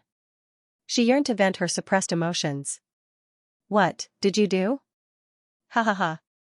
It's just that when Sherlan Ling was refining the spirit-devouring powder, she added some interesting herbs into it. What? Lord Shadow Charm can't take it anymore? Don't worry, this subordinate will definitely serve you well. I will make sure that you will never be able to lead this subordinate ever again. There was a tearing sound. Yingmei's outer clothes were torn off. Her originally thin clothes were only left with a thin gauze. Her alluring snow-white skin and curves were faintly discernible. Xianji's eyes were crimson red, and his breathing was as rapid as a bull's. He stared at Yingmei's chest and swallowed his saliva. Then, he reached out with a trembling hand and touched her chest. Xianji. I, Yingmei, swear. The day I escape, I'll make sure you die without a burial ground. Yingmei's eyes were dyed red with hatred and humiliation. However, all of her strength has been drained, and she can't even move her fingers, let alone bite her tongue to commit suicide. Her body even betrays reason and hatred, longing for a man's touch. When Xianji's hands tear off the gauze, the ear-piercing tearing sound finally makes Mei unable to bear the despair and humiliation. Tears slide down from the corners of her eyes. Seeing her tears, Xianji becomes even more excited, his whole body trembling with excitement. Previously, when I was dreaming, I longed for the appearance of the grating maid Aaron under me, crying and begging. I used to hate Hanyi for removing my immortal bone and expelling me from the Shoshan continent. Now, I want to thank him instead. Ha ha ha. Saying that, he clasps Mei's lower jaw, intoxicated as he bends over to kissing Mei's lips. It's just that Xianji still hasn't tasted the fragrance that he yearns for even in his dreams. Suddenly, he hears a tremendous roar. Immediately after, the entire basement shakes violently, dust and gravel rustling down from above. What's going on? Xianji suddenly stands up from the bed. Just as he's about to call someone in, he sees a flash of light before his eyes. Then a powerful force comes from in front of him, and his whole body flies out upside down, heavily hitting the wall. An intense pain comes from his internal organs, as if they're overturning rivers and seas. Xianji can't help but spit out a mouthful of blood. But just as he struggles to stand up, he's grabbed by the neck, then ruthlessly thrown to the ground. Xianji lets out a pained howl, but before he could resist, a foot steps on his chest, and his ribs make a shattering sound. The fragments of his ribs pierce his internal organs, making him almost wish he was dead. Soon after, a familiar face that he loathes day and night slowly appears in front of him. Han Yi. Xianji's lips tremble, and he spits out 2 words. Then he's ruthlessly slapped in the face. In the Shoshan continent, I gave you a way out, but obviously, I was wrong. What are you? You actually dare to covet Mei. Speak, what did you do to Mei? If you dare to touch her, I'll peel off this layer of skin from your body. For the first time, Hanya's usually adorably stupid and frivolous face doesn't have the slightest expression. The chilling killing intent emitted from his entire body caused Xianji's pupils to suddenly contract. His memory seemed to have returned to many, many years ago. In that distant Shoshan continent, the pain and despair of having his immortal bones stripped away was the humiliation of being as low as a speck of dust when he faced Hanyi. That's right, what he feels towards Hanyi isn't hatred, but a bone-deep fear. He originally thought that Hanyi and Mei had been banished to the mundane world. When he faces Hanyi again, he'll definitely be able to hold his head high. But at this very moment, Hanyi is just standing in front of him, and he's so terrified that he completely forgets how to scheme against him. Even his body is trembling uncontrollably. Hanya's eyes and voice are bone-chilling. Fine, if you don't want to tell me, then tell me, where do you want me to start peeling off your skin? How about the top of your head? Hanyi turns his wrist, and a dagger appears in his palm. The cold light of the blade slowly descended towards the top of Xianji's head. Hanyi. A low gasping voice comes from behind. Hanya's movements stop, and he abruptly turns around. Little Shadow? Little Shadow, you're here. Hanyi calls out in pleasant surprise, no longer paying attention to Xianji. He pounces over. I didn't sense your spiritual power fluctuations, so I thought that this guy had hidden you. Little Shadow, how are you? Not. Hanya's voice is like a rapid waterfall that is suddenly cut off. The expression on his face is also completely frozen. His eyes are straight, unblinkingly staring at the girl who is struggling to get up from the bed, unable to move away. That's right, a girl. Even if Hanyi is a fool, he can still be sure that the person getting up from the bed is a woman. Long jet black hair, like a waterfall, draping over her snow-white shoulders. The clothes on her body are torn and tattered, and even the red doo-doo is hanging halfway down. The snow-white rabbit is undulating, and the pink dogwood is faintly discernible. Long, straight legs, softly hanging over the edge of the bed. Hanya's stiff gaze slowly moves up along the smooth and slender calves. Then, with a swoosh, his mind goes blank. A thin stream of heat rushes up to his nose. Hanyi suddenly reaches out to cover his nose, his voice stuttering, Little Shadow, you, how can you be a woman, you're a woman. Shut up. Ingmei ruthlessly glares at him, hurry up and help me put on my clothes. It's just a pity that she doesn't know that right now, her cheeks are flushed, and her coquettish eyes glaring over, how alluring she is. Hanya's entire person is in a trance. Almost at the same time, he walks over to her. Just as he's about to reach the edge of the bed, he trips over the bed under his feet, and his whole body falls forward. Aya. Woo. A soft, muffled groan, like pleasure and pain, reaches his ears. Hanyi is worried that he might have hurt little Shadow. All of a sudden, he realized that his face seemed to have fallen into a soft and fragrant embrace. That kind of touch was something he had never felt before. Hanyi dazedly reaches out his hand, and he can't help but touch it. The smooth, soft, and elastic feeling makes his whole person go silly. THTH this is, bastard. If you still dare to touch me, I'll kill you. Hanyi abruptly sits up, no, little Shadow, believe me, I didn't mean it. Patter, patter, a few drops of bright red liquid fall from Hanya's nostrils onto Ingmei's fair chest. And when he got up, his hand happened to be placed on that unspeakable position. Han. Knight. Do you want to die? Hanyi practically tumbles and crawls as he is kicked down from the bed. He quickly wiped away the blood from his nose, took out a set of clothes from his spatial ring, and helped Ingmei put it on. Because Ingmei didn't have any strength left in her body. Therefore, it's hard to avoid having to rely on Hanya's help to dress. As it happens, Hanyi is clumsy. Right now, he's so flustered that his brain is full of water. Where are you touching, you bastard? Right. I'm sorry. I didn't do it on purpose. Hanyi has already exhausted all of his willpower to not touching Mei's smooth skin. However, in the process of putting on clothes, it was inevitable that they would touch each other. Ugh, the residual effects of the drug in her body making Mei let out a low, hoarse moan. That voice is so soft and charming that even a rock would be teased and scalded. But Hanyi thinks that she's in pain, so he's so anxious that he forgets everything.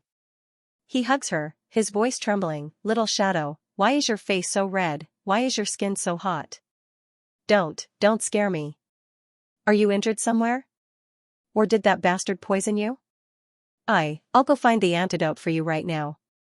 Ingmei's whole body is burning hot, limp and powerless.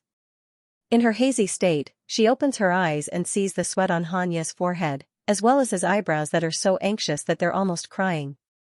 She didn't know why, but her originally ice-cold heart was also slightly warm. This idiot, he was really worried about himself, so worried that he even lost the most basic judgment. Ingmei moved her lips and was about to speak. Suddenly, a feminine male voice rang out in the room, don't worry, nothing happened to Ingmei. She's just horny and wants me to ck her hard. Hanyi suddenly turns around, only to discover that Xianxia, who he had just beaten to the point of being on the verge of death, is now standing up in one piece. Hanyi isn't surprised by this. Their bodies are not as frail as the people of Yanwu continent, even if Xianxia has already been stripped of his immortal bone.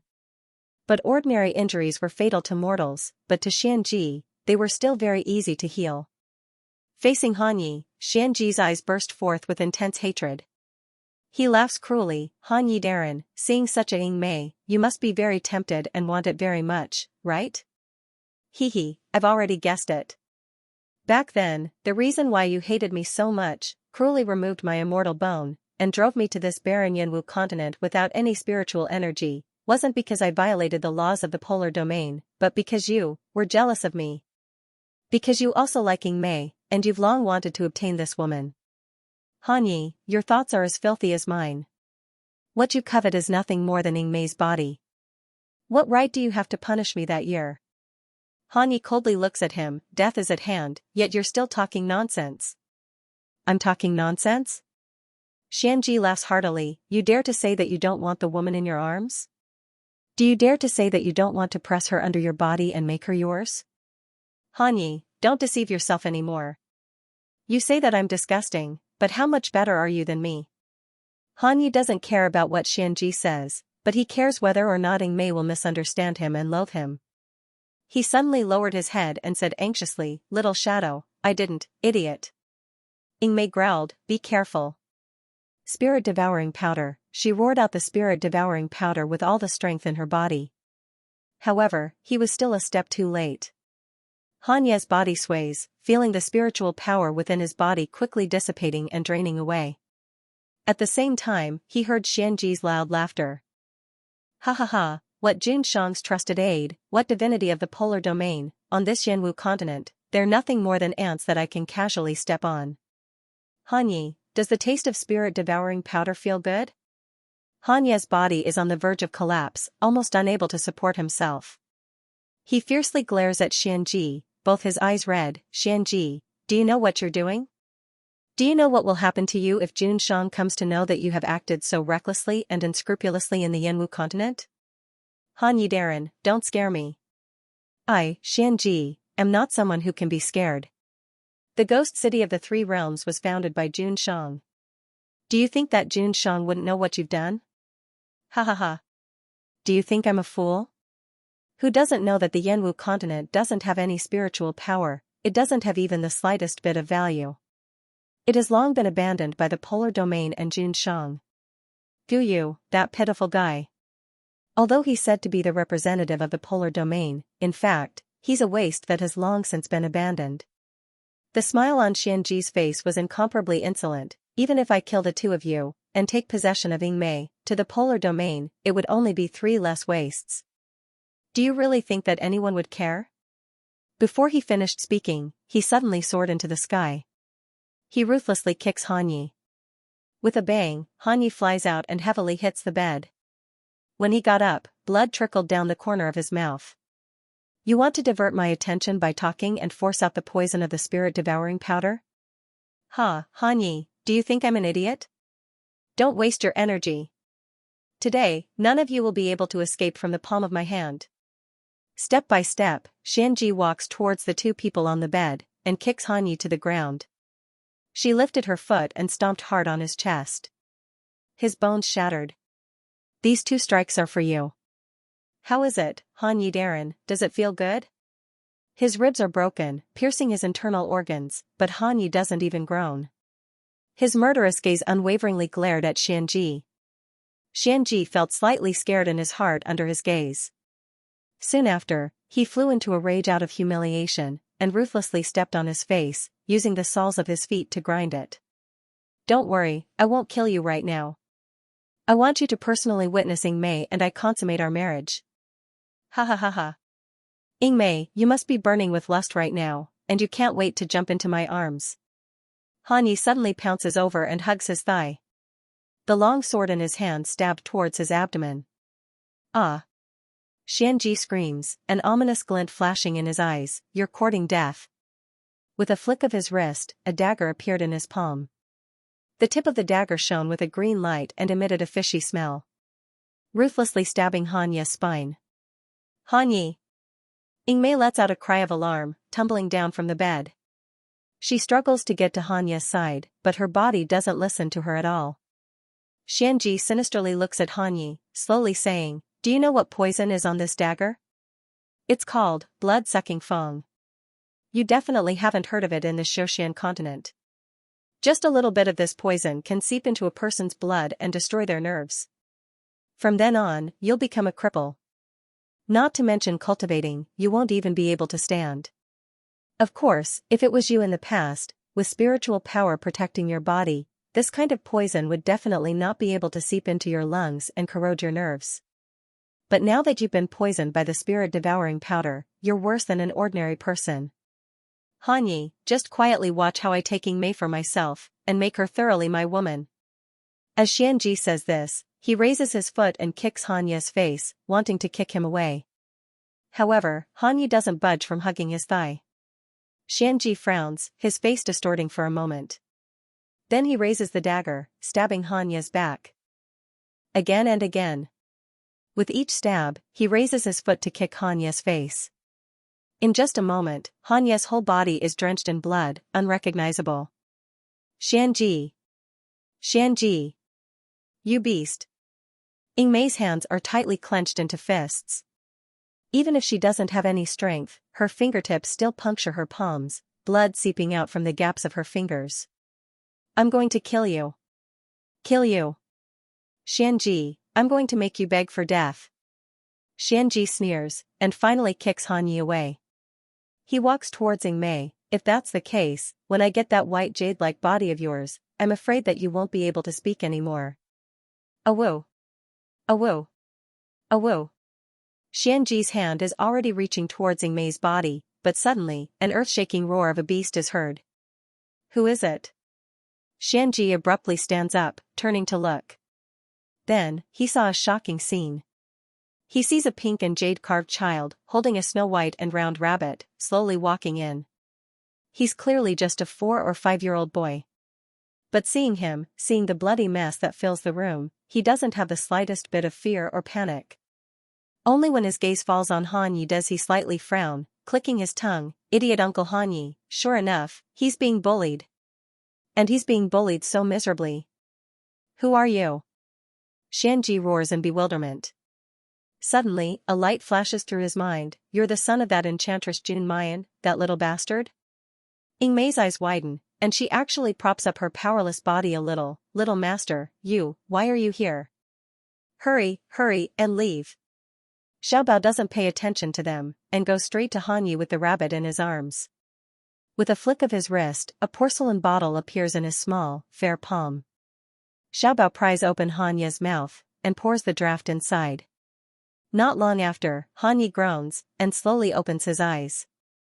Seeing Xiaobao's delicate but ice-cold little face, Han Yi's pupils contract, suddenly realizing what's going on. Little master, why are you here? Hurry, and leave. Go find your mother in June. Shut up. Xiaobao interrupted him with a crisp and childish voice. You idiot, I told you to bring the medicine that Nianqing refined, but you didn't. Han Yi opens his mouth, and then he's surprised to find that his body, which had just been poisoned by the blood-sucking fangs, and had lost all feeling, has unexpectedly returned to normal. However, the spiritual power that had been eroded by the spirit-devouring powder still hadn't returned. Xiaobao also discovers this. He looks at Ying Mei, then looks at Han Yi, slightly wrinkling his brows. After muttering to himself, he pouted and said unwillingly, but little Bao only has 2 left. But in the end, he still takes out 2 pills, 1 for each person, and stuffs them into Ying Mei's and Han Yi's mouths. Han Yi dumbly swallows the elixir, but he still couldn't help but anxiously say, Little master, you should quickly leave. Don't worry about us, you're not his match. It's too late to leave now. A sinister and ruthless voice came from behind. Han Yi and Ying Mei's complexions change at the same time. Only Xiaobao's expression remained cold and indifferent as he slowly turned his head. They don't know when, but Xianji has already arrived in front of them. He's holding a steel whip in his hand.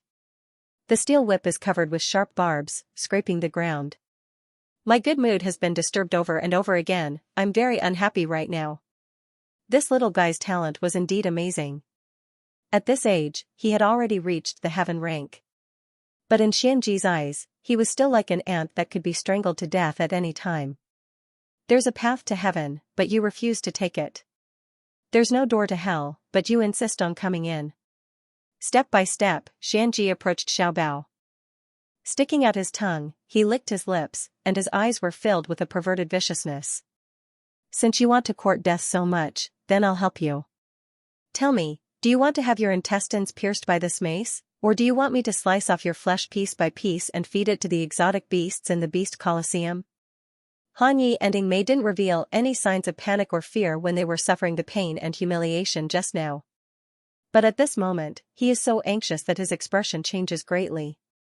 Xianji, if you dare to touch the little master, Jun Shang will not let you off. Little master is the son that his lordship has acknowledged, and is the future monarch of the polar domain.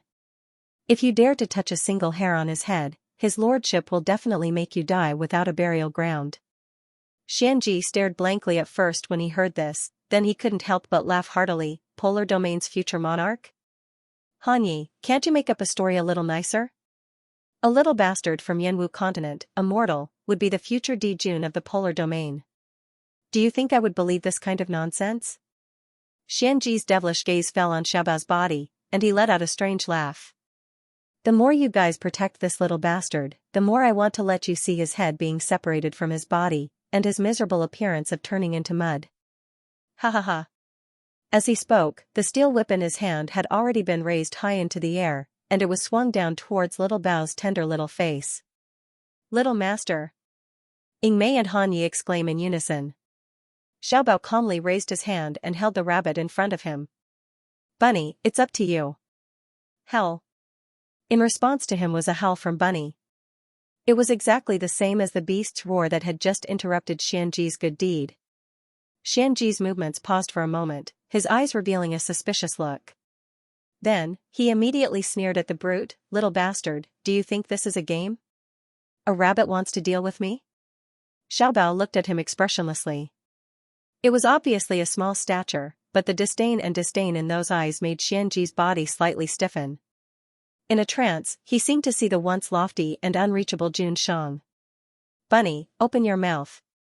Xianji was still immersed in that dreadful yet familiar coercion, unable to come back to his senses. Suddenly, the fat rabbit that Xiao Bao had lifted up, slightly, slowly, lazily opened its mouth. There was even a hint of reluctance in Green Bean's eyes. Xianji stared blankly. He didn't understand. So what if the rabbit opened its mouth? Could it be that it could deal with him? In the next moment, the roars of countless beasts filled the entire room. 1, 2, 3, 10, 20, countless large exotic beasts were spat out from the fat rabbit's mouth one after another. Some of them smashed onto Xianji's body, some of them directly trampled him under their feet, and some of them even bit into the flesh on his body. The small house was instantly filled to the brim with countless giant beasts. It was accompanied by Xianji's mournful wailing, as well as the rising and falling roars of beasts. As for Xiao Bao, as soon as the fat rabbit finished spitting out the strange beast, he grabbed Yingmei and Han Yi with each hand and fled outside the house. He left the two dumbstruck people behind. Xiao Bao patted the fat rabbit's head. Well done. The meat that was in her mouth was gone. She was so sad. She needed the little master to kiss, hug, and raise her up high. A faint smile hung on Xiao Bao's face as he gently scratched the fat rabbit's chin. I'll bring you to the beast battle arena in a while. This time, I'll let you eat your fill. The fat rabbit immediately let out a happy purr. Young master, this rabbit. What on earth was it? He actually swallowed so many exotic beasts, and still managed to spit them out alive. Wasn't this a little too exaggerated? Even in the Xiaoxian continent, he had never seen such a divine beast. No wonder Jun Shang's eyes are a little strange every time he sees the fat rabbit. And every time the fat rabbit meets Jun Shang, it would be so scared that it would scurry away like a rat, never daring to stay in front of Jun Shang for too long. Could it be that Jun Shang already knew that this rabbit wasn't simple? Han Yi is still in shock, when suddenly a loud bang is heard from inside the room. Immediately after, an exotic beast with a thick stench of blood flew toward the door. That strange beast is bigger than the three of them put together. When it was flying in the air, its sharp fangs were already exposed. The beast's roar was filled with violence and savagery. And the direction in which the exotic beast fell happened to be in the direction of Yingmei. Little Shadow, be careful. Han Yi doesn't even think about it. He pounces over, grabs Yingmei, and rolls over on the spot. The exotic beast landed less than half a meter away from the two of them. Roar. It opens its bloody mouth wide, as if it wants to swallow Han Yi and Yingmei together. Han Yi doesn't even think about it. He pours spiritual power into his fist and ruthlessly punches the strange beast. He originally thought that after being poisoned by the spirit-devouring powder, his arm would be bitten off by the beast. But who would have thought that when he punched out, the wind generated by his fist would surge wildly? Then, the sound of the exotic beast's bones shattering could be heard. There was a bang. The beast fell to the ground, dead. Han Yi blankly stares at his own hand, then looks at the completely unharmed Yingmei in his arms. Then, he looked at Xiao Bao in disbelief. The spirit-devouring powder has been dispelled? However, the spirit-devouring powder was a pill recipe from the Xiaoxian continent. If it's refined in the Yanwu continent, the effect might not even be 1/10. But even if it was only 1/10 of it, it was not something that could be easily solved. Xiaobao looks at him in disgust. Niangqin's medicinal pills are omnipotent. Han Yi suddenly remembers the elixir that Xiaobao had just fed him and Ying Mei. Then, he lowered his head and circulated the spiritual energy in his body. As expected, the spiritual energy that had originally disappeared was slowly growing in his dantian like a trickle. He was so shocked by the changes in his body that he couldn't think. I already knew that Miss June was powerful, but I didn't expect that she would actually be powerful to this extent. His and Ying Mei's bodies are completely different from the people of Yanwu continent. For the people of the Yanwu continent, precious and wondrous medicines are just like trash to them. Therefore, when the people under Mayan are going wild with joy for obtaining her drafts and elixirs, Han Yi has never thought of fighting over it. Why would he care about such a thing used by mortals? But now that things have come to this, Han Yi really wants to slap himself. What mortal's use? She didn't care about anything. If he could return to the past, he would definitely kneel in front of Miss June and beg desperately. Such a precious medicinal pill, whoever didn't want it would be a fool. The spirit-devouring powder in Ying Mei's body was deeper than cold nights, so his spiritual power hadn't clearly recovered yet. Therefore, after eating the pill, he began to silently circulate his mental cultivation method. Sure enough, at this moment, the spiritual power finally began to return. Ying Mei recalled the humiliation and despair she had felt a moment ago, and her mood was indescribably agitated. She looked down at Xiaobao, her eyes filled with gratitude. "Little master, thank you. You and the young miss saved me again." Xiaobao shook his head like a little adult. "You're welcome. Elder sister Ying Mei is a good person." Xiaobao doesn't want elder sister Ying Mei to die. Ying Mei slowly knelt down in front of Xiaobao. From now on, Ying Mei swears to be loyal to Miss and Little Master. If I go against this, may the heavens and earth destroy me, and the world will not tolerate me.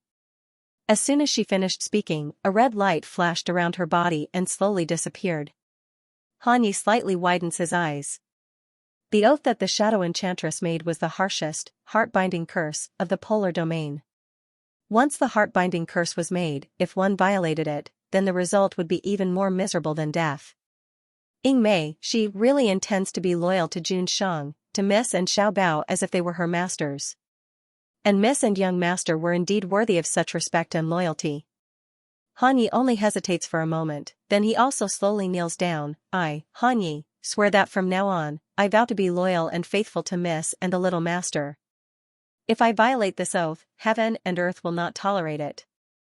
The red light also flashed and slowly disappeared. Little Bao blinked, and a rare trace of bewilderment appeared on his frosty little face. The two of them cast the heart-binding curse with a straight face and stood up from the ground. Ying Mei's body swayed and she almost knelt down again. "Little Shadow." Han Yi promptly supports her. His hands inadvertently touch a soft, bumpy place. Han Yi is so startled that he almost jumps up from where he is. Then, the shock, hatred, and fear slowly dissipated. The voice that had been hovering in his mind earlier, clamoring louder and louder, became clearer and clearer. Han Yi couldn't help but look at the girl that he's holding in his arms. Her face was so red that it seemed as if water could drip out of it. "Little Shadow, so you're a girl." At first, when he heard Xiaobao calling Mei big sister, he thought that Xiaobao was too young and mistaking Mei's gender.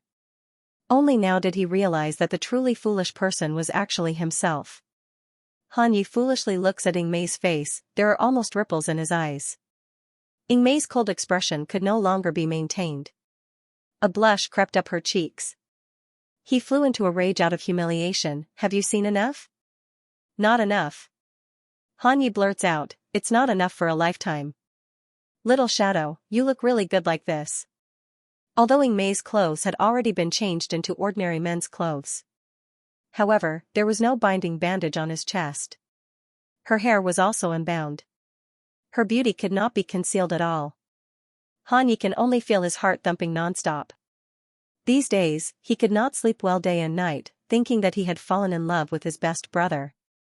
She thought that her dirty thoughts had tainted the Shadow Enchantress. But it turned out that Ying Mei was actually a girl.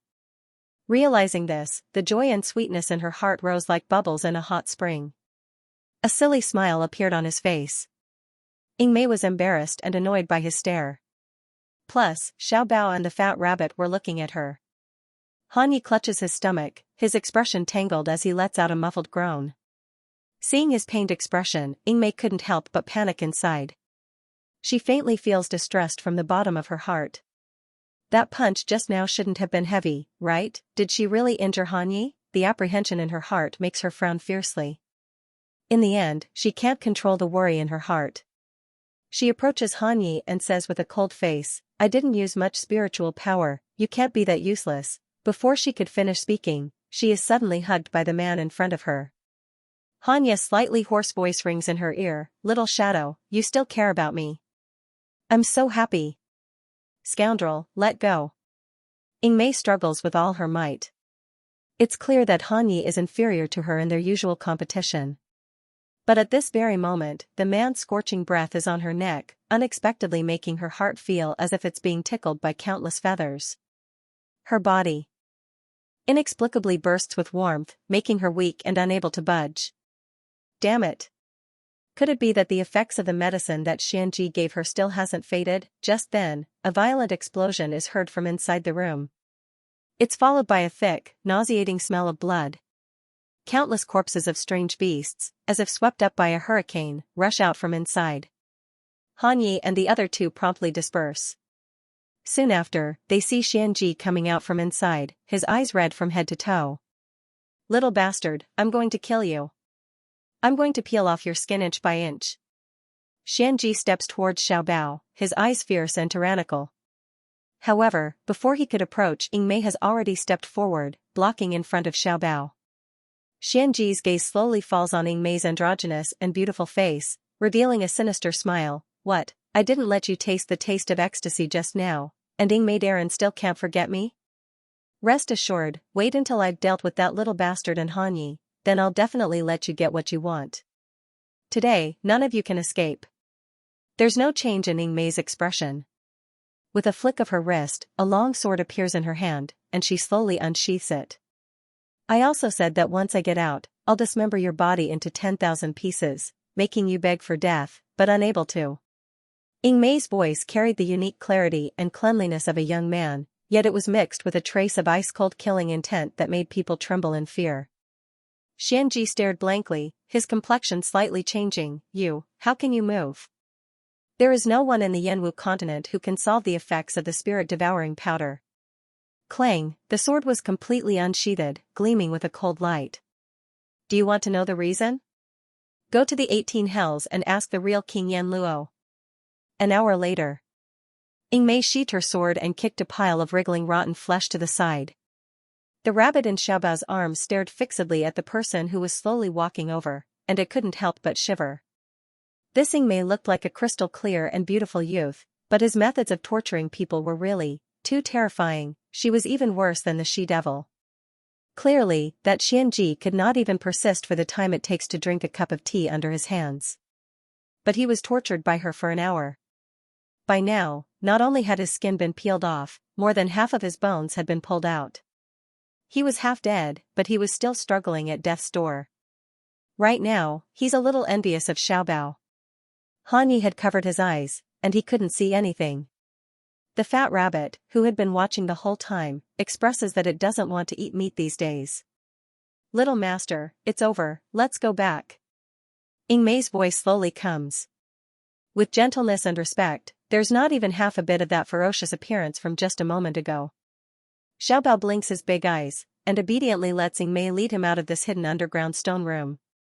He hasn't seen Yangqing for a day, and he misses her very much. Behind them, Han Yi looks resentfully at Xiao Bao's small hand being held, wishing that he could take that hand and hold it instead. Thinking of his own performance today, his expression is incomparably dejected. He's really too useless, he couldn't save the damsel in distress. Instead, he had to rely on the Mrs. Medicine and the little master's help to get out of danger. If he really caused Little Shadow to be tainted by that beast, he really wouldn't have the face to live on. Even the final revenge was taken care of by Little Shadow alone. He wasn't of any help at all. Even in the polar domain among Jun Shang's confidants, there are many who are more handsome than him, more powerful than him, and more worthy of Little Shadow than him. What qualifications does he have to delusively think that he can stand by little Shadow's side? Slowly, Hanya's footsteps become as heavy as lead. His heart, which was originally burning with passion, fell to the bottom of a valley. Just then, Ingmei's clear and cold voice suddenly comes from ahead. "Idiot, what are you still doing there?" Hanyi stares blankly, and promptly quickens his pace to keep up with Ingmei. However, his expression is still dispirited, and he doesn't even dare to lift his eyes to look at Ingmei. Ingmei sighs softly, loosens Xiaobao's hand, and says in a low voice, "My foot seems to be injured, it hurts to walk." "Ah. Your foot is injured? How could it be? Is it serious?" Hanyi suddenly panics, and promptly goes to check on Ingmei's injury. Ingmei's foot is indeed stained with a lot of blood, looking somewhat frightening. But Hanyi doesn't know that the blood is Xianxi's. In other words, with Ingmei's physical body, once her spiritual power is restored, ordinary injuries can be healed in the blink of an eye. However, in his panic, Hanyi simply can't think of this. Ingmei sees his flustered and bewildered appearance, and a hint of warmth flits through her eyes. "Idiot, what are you making a racket for? Carry me back." "Ah." Hanyi stares foolishly for a long time before he suddenly comes back to himself. With a red face, he squatted down and carried Ingmei on his back. When the girl's soft body presses against his back, Hanya's whole body stiffens, almost forgetting to breathe. Xiaobao carries the fat rabbit and follows behind the two people. Watching Hanya's manner of walking like a snail, they can't help but shake their heads. "Bun bun, idiot, Uncle Han, you will definitely be henpecked in the future." The phrase henpecked husband was something that Xiaobao and his mother had seen together in Bailey Liuing's notebook. The fat rabbit raised its head to look at Xiaobao, blinked its mung bean eyes, and thought, even that scary Dijun is henpecked, so what's so strange about Dijun's subordinates being henpecked? Huangyao country. The moon was dark and the wind was strong. All was silent.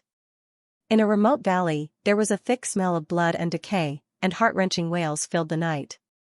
After a long time, the wailing finally disappeared without a trace. However, the stench of blood and decay was getting stronger. "Princess, what do you think of this batch of corpse soldiers?"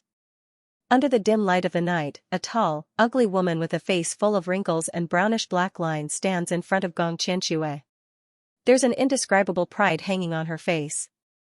Not far from the two people, there are hundreds of people standing. Only to see that all of them have reached Earth stage.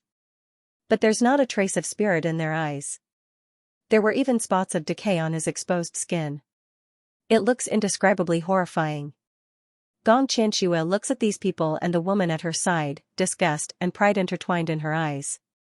But when she looks at the ugly woman at her side, she immediately puts on a grateful and trusting expression. "Sister Lu Sei, I'm certainly at ease when you do things. You helped me cultivate this batch of corpse soldiers, now their strength has already reached Earth stage, solving a lot of problems for me." "Lu Sei, thank you, you're my best friend." Saying that, she directly grasps the woman's hand. This woman is called Lu Sei. It sounds like a beautiful name, but not to mention her ugly face. Even her hand is wrinkled, like the pitted bark of a tree that's been gnawed by worms. Disgusting. However, when Gong Qianxue grabs it, there's not a trace of change on her face, instead it's brimming with sincerity. Lu Sei's ugly face shows a trace of emotion. Ever since she turned into this ghastly appearance, only Gong Qianxue is willing to treat her as a friend, treat her as a normal person. So, no matter what, she will definitely help Gong Qianxue. However, Lu Sei doesn't see it. Just as she lets go of her hand, the moment she turns around, Gong Qianxue immediately wipes her hand on her clothes. There's a look of incomparable loathing on her face. But thinking of Lu Sei's ability, Gong Qianxue holds back this loathing. Lu Sei, this woman, she's still useful. Not to mention that the corpse soldiers she refined are almost invincible, who knows how much trouble they've helped her solve. For example, a family that's now dead here. Guarding a gold mine, she wants them to give it up, but they unexpectedly refuse. They don't know what's good for them, then let them be buried in the gold mine forever. Of course, the most important thing is still Lu Sei's identity, Huangyao's king of hell. That's right, even Jian Feng and the Heavenly Road sect don't know that Gong Qianxue has long controlled Huangyao's ghost city in her hands through Lu Sei. Now, even Jing Chang's ghost city will soon be covered by Xianji's hand. As long as the hindrance ghost King Guyu is eliminated. At that time, the entire ghost city will be dug out by her. All the resources inside belong to her. The light in Gong Qianshua's eyes shines brightly because she thinks of these. Oh, by the way, big sister Lu Sei, didn't you say that Xianji said last time that there's a way to control the ghost king? Has he sent back any news? How is it going? Princess, rest assured, Xianji sent news a few days ago, saying that he has reached an agreement with Ghost City's Shirlanling, Xianxia, to let her help him refine a kind of elixir. Even if it was the ghost King Guyu, in the face of such a pill, he would not have the strength to fight back. Ghost King Guyu will definitely die. When she spoke of Xianji, a strange light flashed in Lu Sei's eyes, as if she was missing him, and also as if she was bashful. Gong Qianxua chuckled and said, Big brother Xianji and big sister Lu Sei are really a match made in heaven. Back then, big brother Xianji was on the verge of death and fell into the misty forest. Thanks to big sister Lu Sei, you saved him. Then, from then on, big brother Xianji devoted himself to you, big sister, and it became a story told. It really makes one envious. As he spoke, his gaze caught a glimpse of Lu Sei's face, and he felt a wave of nausea. Lu Sei, this idiot, was really stupid. She really thought that Xianji liked her. Only Lu Sei, this idiot, still thought that Xianji's feelings for her were deeply rooted, and that he was single-minded. She didn't even think about it. Who would fancy her with her appearance that was neither human nor ghost, but on the surface, Gong Qianxua didn't show it at all. Instead, her face was full of blessings and gratitude. Big brother Xianji really has a lot of ability. After entering Jingqing country's ghost city for just a few years, he's already become the king of hell, and he even has complete control of the ghost city in his hands. Truly worthy of being the man that sister Lu Sei fancies. The expression on Lu Sei's face grew sweeter and more complacent. Her smile squeezed the potholes and wrinkles on her face together. It looked extremely terrifying. Gong Qianxua couldn't hold it in any longer. She looked elsewhere, and when she saw the hundreds of corpse soldiers not far away, she couldn't help but feel her blood boil. No matter how ugly and disgusting Lu Sei was, as long as she could raise these corpse soldiers, he had to put up with her. Because these zombie soldiers were controlled by Lu Sei using her own foster mother Gu. Once Lu Sei died, these corpse soldiers would also turn into nothingness. Gong Qianxua had spent countless resources on these corpse soldiers. If she failed at the last moment, she would definitely not be able to bear it. He was about to smile and compliment Lu Sei a few more times. Suddenly, Lu Sei's body emitted a cloud of black smoke. Immediately after, a blood-red bug drilled out from Lu Sei's neck. After falling to the ground, he rolled a few times in extreme pain and finally breathed his last. Seeing this scene, Lu Sei's eyes suddenly widened, and she let out a scream of horror. No, impossible. This is impossible. The voice was so sharp that it almost pierced through the clouds. Gong Qianxua was startled and quickly asked, Sister Lu Sei, what's wrong? What happened? Xianji is dead. How was that possible? Who was it? Who in the world killed my Xianji? Gong Qianxua is startled, and it's a long while before she finds her voice. Xianji is dead? How did he die? How could Xianji die? Jingqing country's ghost city will soon fall into her hands. How could Xianji suddenly die? Something easily obtainable suddenly vanished into thin air. Such a blow almost made Gong Qianxua unable to maintain her noble and kind appearance. Xianji, that good for nothing, even if they're going to die, why don't they wait until Jingqing country is handed over to her before they die? Because she didn't want to make Lu Sei unhappy, she didn't even place spies around Xianji. Now that Xianji is dead, Jingqing country's ghost city unexpectedly loses control in a split second. Gong Qianshua's chest heaves violently, but she forces herself to calm down. Big sister Lu Sei, in the end, who killed big brother Xianji? Who could be so cruel and merciless? You must take revenge for big brother Xianji. Lu Sei's ugly face became incomparably sinister at this time. The corpse soldiers standing below, affected by Lu Sei's emotions, also let out ghostly wails and wolf-like howls. Who killed my Xianji? I will definitely dismember his corpse into 10,000 pieces. Flap flap, a pigeon swooped down from the sky and landed on Gong Qianshua's shoulder. Gong Qianshua knows that this is news sent back by the informants she has placed in various places in Jingqing country. Seeing the message, Gong Qianshua's pupils suddenly contracted.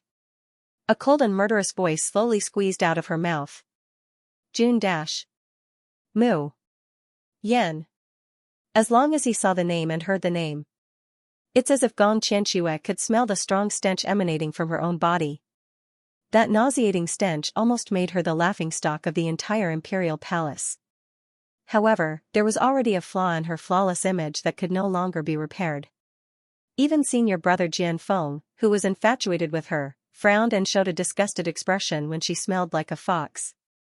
How could Gong Qianshua, who was proud and arrogant and had never suffered the slightest grievance, tolerate this? And all this humiliation was brought upon her by that slut, Jun Mayan. But Gong Qianshua didn't want to think about it. If she hadn't instigated the raging inferno mercenary group to deal with Jun Mayan, how could this evil consequence have backfired on her? Gong Qianshua takes a deep breath, and immediately says anxiously and angrily, "Big sister Lu Sei, I know who killed big brother Xianji." "Who is it?" "It's the hot and powerful Enchantress of medicine in Tianyuan City, Jun Mayan. She is now in Jingqing country's Wanjiang City. Big brother Xianji was killed by this vicious woman with her own hands." Jun Mayan. Jun Mayan. Lu Sei repeated the name over and over, gnashing her teeth. "All right, I'll go to Wanjiang City now. Whoever killed my Xianji, I'll make them pay 100-fold, 1,000-fold. Jun Mayan, I want you to die without a burial." Seeing the burning killing intent in Lu Sei's eyes, Gong Qianshua slowly raised the corner of her mouth, revealing a cold smile. If Lu Sei, this foolish woman, is willing to go to Wanjiang Lu's ghost city, then it really couldn't be better. In this way, whether it's Jun Mayan, the ghost King Du Yu, or the ghost city, they can all be easily dealt with. Miss, you're back. When Ru Yan sees the handsome man and beautiful woman coming in from outside the door, she immediately smiles and greets them. "Today, you went out with Jun Sheng and had fun." Speaking halfway, Ru Yan's voice slowly quieted down. "Because she can." Clearly see Di Mingju's unhappy expression. And when he heard her question, he looked at her coldly. Ru Yan shrinks her neck and looks at Mayan with a wronged expression. Mu Yan glances at Di Mingju. She finds it a little funny, but she holds back. She knew that this man had chased Xiaobao away today because he wanted to spend some alone time with her. But the result didn't seem to be ideal. Every time the two wanted to be alone, they would be interrupted by all sorts of people and things. If it's not a man coming up to strike up a conversation with Mayan, then it's a woman who wants to throw herself into Di Mingju's arms. Finally, with great difficulty, they boated in the middle of the lake, and the atmosphere became a little more romantic. In the end, an injured teenager falls from the sky. After Mayan uses drafts to cure his injuries, he kneels in front of Mayan and insists on selling himself to her. Di Mingju is so angry that his complexion changes on the spot, and he directly kicks the freshly healed youth into the lake. "Hey, still angry?" Mu Yan tugs at Di Mingju's sleeve. "Don't scare my subordinates." Di Mingju's face darkens. He reaches out and grabs Mayan's waist, pulling her into his arms. "Ben Jun really wants to lock you in the room, lest you go out and attract bees and butterflies." "Hee, same to you." Mayan hooks up Di Mingju's chin, a smile that isn't a smile. Jun Shengdaren's ability to flirt with flowers and provoke grass is also very great, isn't it? Di Mingju immediately moves a little closer, his voice a little hoarse. "Ben Jun doesn't mind Yan Yan locking me up, it's just, you and me." Mu Yan, damn it, this man's skin was thicker and his moral integrity was getting more and more invincible. She was ashamed of her inferiority. Ru Yan, who was standing at the side, thought, "Miss, son-in-law, you two are showing off your affection. Can you at least take care of me, your subordinate?" Cough. "Ruyan, where's little Bao?" "Not back yet?" Mayan's brows wrinkle all of a sudden. "He only went to the ghost city to get the herbs, why hasn't he come back yet? Could something have happened to him, or could it be that the fat rabbit couldn't hold back and ate all the strange beasts in the ghost city?" Mu Yan can't help but press her eyebrows, preparing to go to the ghost city to take a look. Suddenly, "Mother!" A crisp cry accompanied a small figure that flew into her arms like a cannonball. Xiao Bao. Mu Yan hugs the small and soft body tightly in her arms. Why did you only come back now? His voice was filled with urgency, but his heart, which had been hanging in suspense, returned to its original place. Xiao Bao rubs against Mayan's neck, then he raises his head. Niangqin, there are bad people in the ghost city. Puff, a white furry head bursts out from Xiao Bao and Mu Yan's embrace. The fat rabbit let out a howl and shook its head to take credit. The bad guys were all chased away by me, Uncle Rabbit. Pooh. When did it become Uncle Rabbit? How could this wise and mighty divine beast be Lord Rabbit? Mu Yan doesn't have the time to take care of the fat rabbit's entanglement. She turns to look at Han Yi and Ying Mei.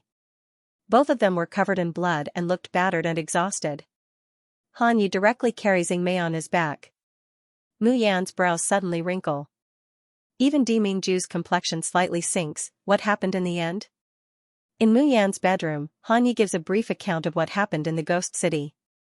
After saying that, Han Yi kneels down in front of Di Mingju with a thud. Lord, I know that Ying Mei disguised herself as a man and deceived Lord. According to the rules of the polar domain, she will be punished with capital punishment.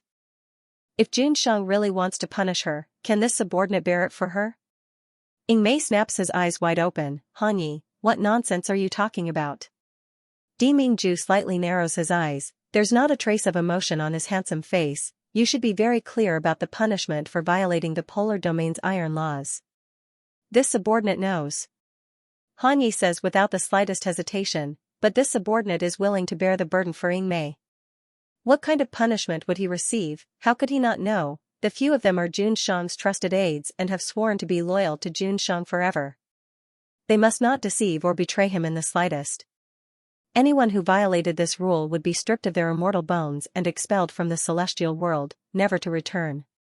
This kind of punishment was like hell to anyone in the Xianxia continent. Han Yi is also afraid, but for the sake of Ying Mei, he bears this kind of punishment. He didn't feel the slightest bit of regret. Ying Mei sighed softly.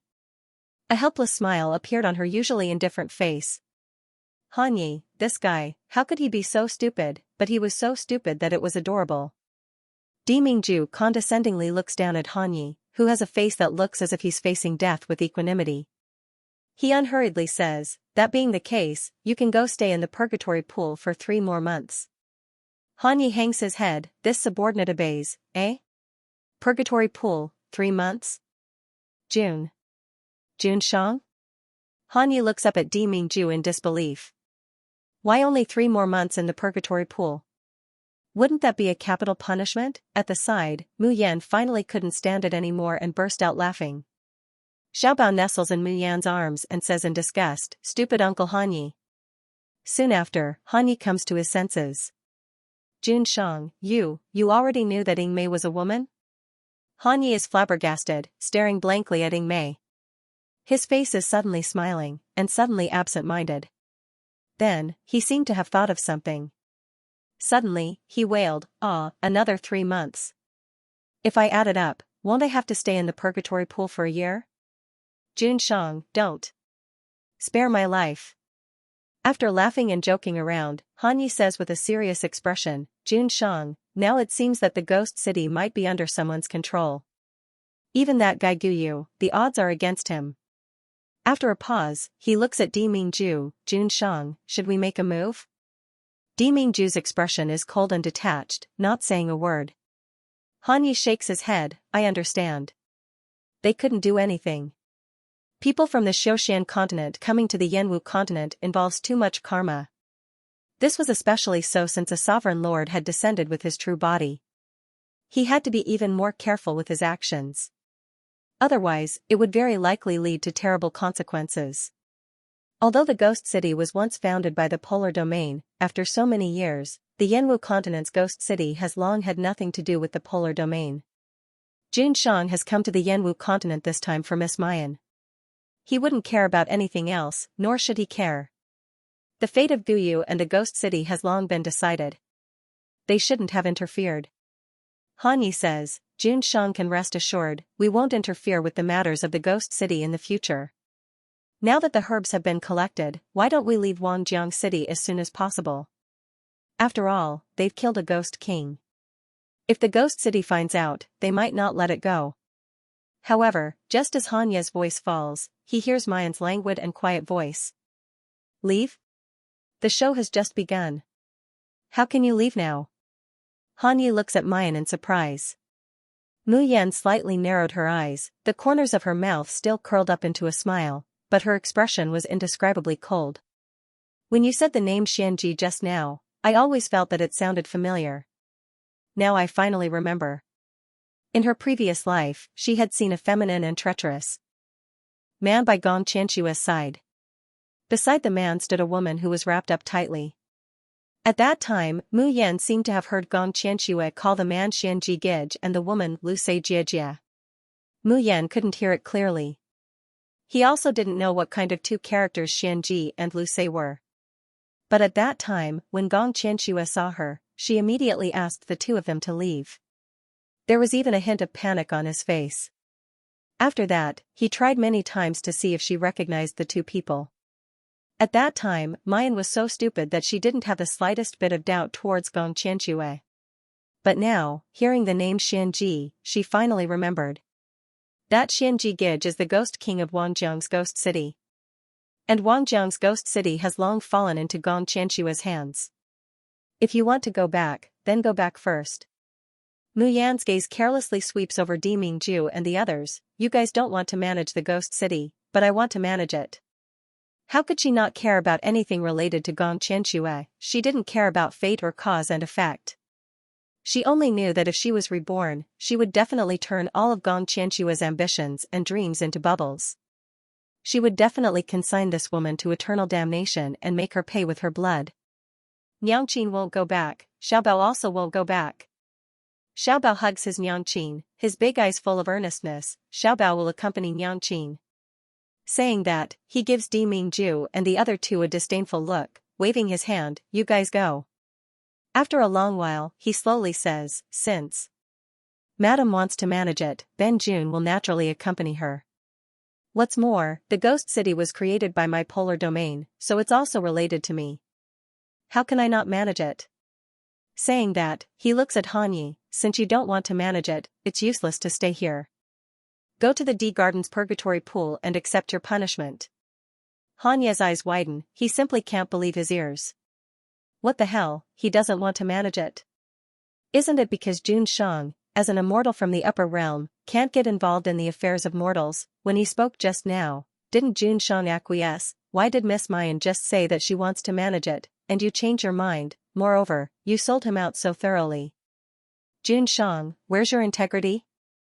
The point is, who did he provoke? Why is he always the one who gets hurt? The situation in the ghost city is very strange. A ghost king is clearly dead, but the entire Wangjiang ghost city is still operating normally. It's as if it's not affected at all. Even the herbs that Mayan wants, as well as the gold coins from the special drafts auctions, have been delivered very promptly. There's one thing that Mayan is more concerned about. Magistrate Qin and the others, who stood by her side to protect her that day in the ghost city, are nowhere to be seen these days. She asks the white-bearded magistrate Liu, and he only says that they've been transferred away to perform some tasks. There's also an even more troublesome matter. Han Yi and the others have no way to contact the Ghost King, and they can't find any trace of him. As Mayan is thinking about how to destroy Gong Qianshua's invasion of the Ghost City, she receives an invitation. Ghost Wind Valley? Hearing this name, Ru Yan and Old Tao's complexion greatly changes. Even Yan Haoyan and Feng Haitang show anxious expressions. Miss, you absolutely can't go to the Ghost Wind Valley. Ru Yan says loudly, although Old Tao and I haven't been there, we know that it's the Ghost City's forbidden area. Apart from the Ghost City's higher-ups, if anyone else goes in, they absolutely won't come out alive. Feng Haitang also says, I've also heard of the Ghost Wind Valley. In those days, there were 19 pre-celestials who attacked the Ghost Wind Valley together. 19 went in, but in the end, only one came out alive, and he even went mad. Miss, if you want to stop Gong Qianshua from controlling the Ghost City, there are plenty of ways. You absolutely don't need to take this kind of risk. What's more, that woman, Sherlan Ling, is also in the Ghost Wind Valley.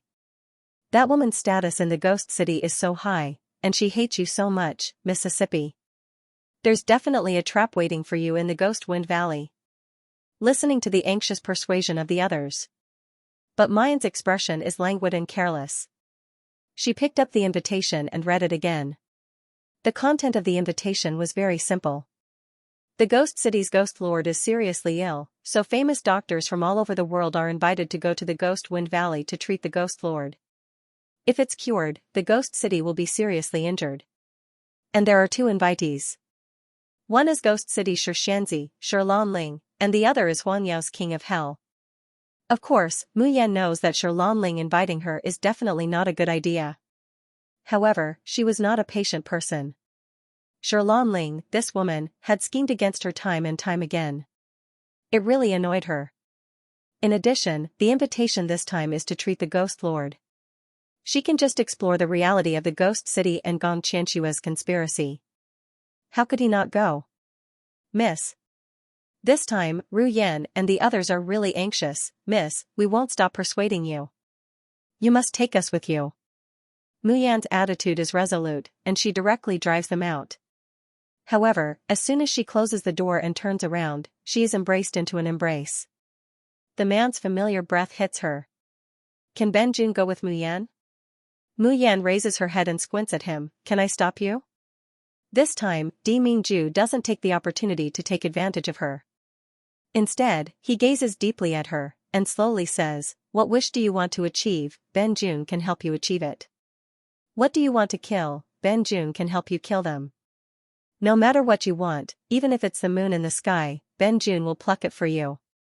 But there's only one thing that I will never allow. Di Mingju grips her chin, forcing her to slowly raise her head. Mu Yan, you have to promise that you won't let yourself get hurt, and will never, ever disappear from my life. Mu Yan stares blankly at those blue eyes that are close at hand, feeling as if her soul is being sucked in. The man's resolute and decisive voice lingers in her ears like an oath and a spell. It makes her heart sink little by little, unable to extricate herself. After a long time, she comes back to her senses, and then slightly hooks up her lips into a smile. Di Mingju, this is my hatred.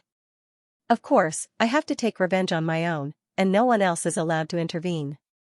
Not even you, understand? The man looked at her deeply, then lowered his head and kissed her nose dotingly. Ben Jun wouldn't dare to disobey Madame's order. Bastard, who's your madam? Can you stop calling me? The more proficient you become, The Ghost Wind Valley is located at the junction of Huangyao and Jingqing. It doesn't belong to Huangyao, nor does it belong to Jingqing. In a strict sense, it doesn't even belong to the Ghost City. Because this is an incomparably gloomy, frightening, and mysterious place. For generations, only the Ghost City's Ghost King and above can safely enter and exit here. However, despite the Ghost Wind Valley being such a frightening place, there are still countless doctors and apothecaries who come to treat the Ghost Lord. The reason is that the Ghost City gives a reward that all those who study medicine and alchemy absolutely cannot refuse. Secret pill condensation technique. Thinking of this reward, the corners of Mu Yan's mouth couldn't help but curl up into a cynical smile. When Ling wrote this invitation, she believed that even if she knew it was a trap, she would still jump into it. It was probably because of this reward, right? Ling probably thought that she was still unable to concoct pills. Moreover, he wanted to obtain the core condensation mystic method no matter what. When Mu Yan arrived at the entrance of the Ghost Wind Valley, it just so happened that an old man with grizzled hair and beard was taking out an invitation card for the guards of the Ghost Wind Valley to check. Looking from the entrance, the Ghost Wind Valley was shrouded in fog. As he got closer, he could even feel the bone-chilling cold wind. As soon as Mayan approaches the entrance, she feels a vigilant gaze directed at her. The old man sized up Mu Yan and the other three, and then revealed a suspicious expression. Are you also the doctors who were invited to treat the Ghost King? Even though it was a question, the disdain in his eyes could not be concealed. It's really that Mayan, Di Mingju, Han Yi, and Ing Mei, none of them look like doctors. Di Mingju converges his breath, making people unconsciously ignore his existence. Han Yi and Ing Mei look like ordinary handsome young men. Although she's beautiful, she's only an 18 or 19-year-old girl. How could she be a famous doctor or an apothecary? Such a person dares to come to the Ghost Wind Valley to treat the Ghost Lord. She also wants to snatch the secret method of core condensation. Isn't this a joke? Dr. Wang, please come in. After examining the old man's invitation, the guard respectfully returns it and makes a gesture of invitation. Dr. Wang takes back the invitation, but he doesn't go in immediately. Instead, he looks at Mu Yan sarcastically. He doesn't believe that there's anyone in this group who's qualified to treat the Ghost Lord. One should know that he's already considered young among the famous doctors in the Yanwu continent. But he was already in his 40s when he became famous. However, the next moment, Dr. Wang widens his eyes in shock. Because the beautiful girl who he thought was least likely to be a doctor actually takes out an invitation that's exactly the same as the one in his hand. How is this possible? An 18 or 19-year-old girl is actually a famous doctor invited by the Ghost City. While he's still in shock, he suddenly hears a soft huff from the guard. I'm sorry, Miss June, although there's no problem with your invitation, your name doesn't seem to be on the list of doctors I've recorded. Hearing the guard's words, Mu Yan raises her eyebrows in surprise. Huh. I don't know where this country bumpkin came from, daring to pretend to be a senior doctor. What do they think the Ghost Wind Valley is? Do they think they can come in whenever they want? A bunch of idiots. The medicine boy next to Dr. Wang sees that his master doesn't like Mu Yan's group. Seeing that they've been denied by the guard, he immediately taunts loudly. Dr. Wang puts his hands behind his back and says with a haughty face, this old man was wondering why the people of the Ghost City are so stupid to invite such a young and inexperienced girl to treat the Ghost Lord. It turns out that they're shameless imposters. How could they have an invitation? You should know that the people invited by the Ghost City this time are at least at the level of Xian Medical Pavilion's senior doctors. The medicine boy says as he looks at Mu Yan up and down. Seeing her flawless face, he can't help but reveal a lascivious smile. Master, maybe this girl is a doctor's concubine and furnace. That's why she has an invitation, but her name isn't registered. Before he can finish his words, there's a sudden blur. 2 clapping sounds could be heard. 2 big slaps landed on his face. He screamed and spat out a mouthful of blood with broken teeth. Unbeknownst to him, Yingmei had already appeared in front of him. The sharp blade was unsheathed and slowly rubbed against his neck. Watch your mouth. Do you believe that I will cut off your tongue? Guard. Guard. What are you waiting for? Dr. Wang suddenly came to his senses and immediately roared hysterically. This group of people forged invitations and pretended to be doctors. Now they're fighting in the Ghost Wind Valley. Don't you care? The faces of the guards turned cold. Only now did they react. Yingmei had actually made a move in front of them. They couldn't even see Yingmei's movements clearly. Everyone, let's catch them. Hand him over to the King Yanluo of Hell. With a loud shout, dozens of guards in the Ghost Wind Valley rushed out as if out of thin air. Each of them was at the peak of the earth rank or above. Even if it's a pre-celestial expert, in the face of such a lineup, they certainly won't get any advantage. However, Dr. Wang and his medicine boy's triumphant expression hasn't fully blossomed on their faces when they suddenly freeze. Bang bang bang, from time to time they hear the sound of fists hitting flesh, as well as men's screams of love. 1, 2, 3, 10, 20, after a short time to drink a cup of tea. Those fiendish guards of the Ghost Wind Valley are lying on the ground, none of them can stand up. And there's only one person who has knocked them down. That black-clothed handsome youngster, Yingmei. Who are you people? The Ghost Wind Valley guard angrily questions. He also holds the signal flare in his hand. Didn't I tell you? I'm a doctor, invited to treat the Ghost Lord. Mu Yan slowly steps forward, smiling as she looks at the guards of the Ghost Wind Valley. Her beautiful face and bright smile make the guard's mind go into a trance for a moment. Then he immediately says in a loud voice, no, impossible. The people invited to treat the Ghost Lord this time are all famous senior doctors and pharmacists in the Yanwu continent. You're just a little girl, how could you have such superb medical skills? You don't believe in my medical skills? Mayan sneers and crooks her finger at Dr. Wang. Why don't I demonstrate it to you on the spot? At this moment, pure fear surges in Dr. Wang's heart. He turns around to run. However, he hasn't run 2 steps. As if he's being pulled by an invisible force. he can't help but fall back. His face shows a horrified expression, what did you do? Why can't I control my body? Mayan, who originally wanted to catch him by herself, turns to look at the man standing next to her. She can't help but curl up her lips into a smile. Seeing that he can't break free, Dr. Wang's face suddenly shows a vicious expression. Suddenly, he turns around. He raises his left hand high, clenches his fist, and a green light flashes. He shouts, go to hell. With a wave of his hand, green powder, accompanied by a fishy smell, diffuses out. But Dr. Wang also wails at the same time. His hand, which was holding the green powder, was broken at the wrist.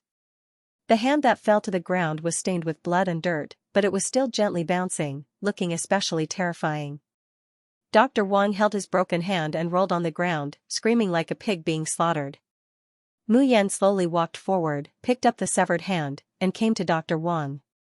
Those Ghost Wind Valley's guards were also so shocked by the scene that their faces turned green and pale.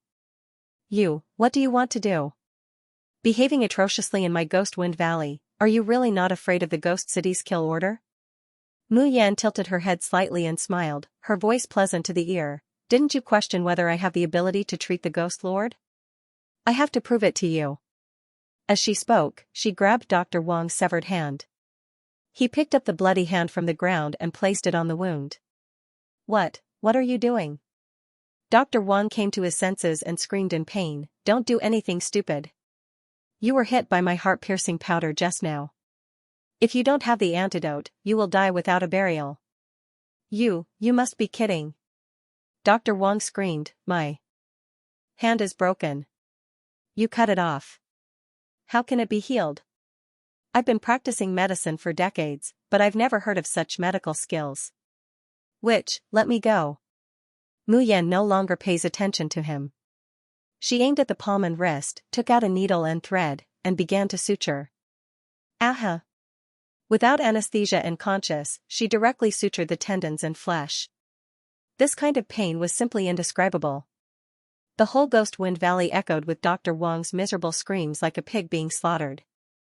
In the end, he didn't even have the strength to scream anymore. He only begged, this old man was wrong, I was wrong, please let me go, it hurts, I really can't stand it, boo-hoo. At this moment, Mu Yan finally cut off the thread and showed a satisfied smile, okay, the suture is done. The Ghost Wind Valley's guards regained their senses one by one from their shocked faces. You can't be thinking that sewing severed limbs together like that is considered medical skill, right? Mu Yan slowly raised her eyebrows. She turned her hand, and a porcelain bottle appeared in her hand. She slowly poured the medicine in the porcelain bottle onto Dr. Wang's hand. Then, a shocking scene happened. They saw that the bloody wound on Dr. Wang's hand, which was sewn with thread, began to heal at a speed visible to the naked eye. Mu Yan pulled off the suture rope while pouring the draft. After a few breaths, there was only a centipede-like scar left on Dr. Wang's wrist. Dr. Wang widened his eyes and looked at his hand in disbelief. Then, he subconsciously moved his fingers. It moved. The fingers moved. How is it possible? How can a broken hand be sewn back together, and how can it be as good as before? Dr. Wang looked at Mu Yan in shock, and then looked at his hand. There seemed to be that terrible pain on his wrist. However, when he crooked his finger, he really felt the existence of his hand.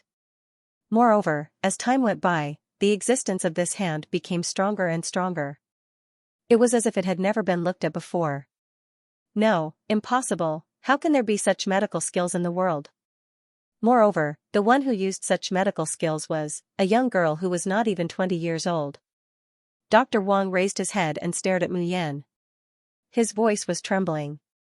You. Who are you? Sir Shintu, you've come. Why are you standing here and not going in? Inside the Ghost Wind Valley, an old man cried out in surprise. He sees Magistrate Lu striding forward to welcome Mu Yan, repeatedly bowing to invite her in, his expression indescribably respectful and flattering. Shintu? The Ghost Wind Valley guards were all dumbfounded. What Sir Shintu meant, they all knew. However, the Ghost City hasn't had a Shinshu for a long time. Why did it suddenly appear now, and such a young girl at that?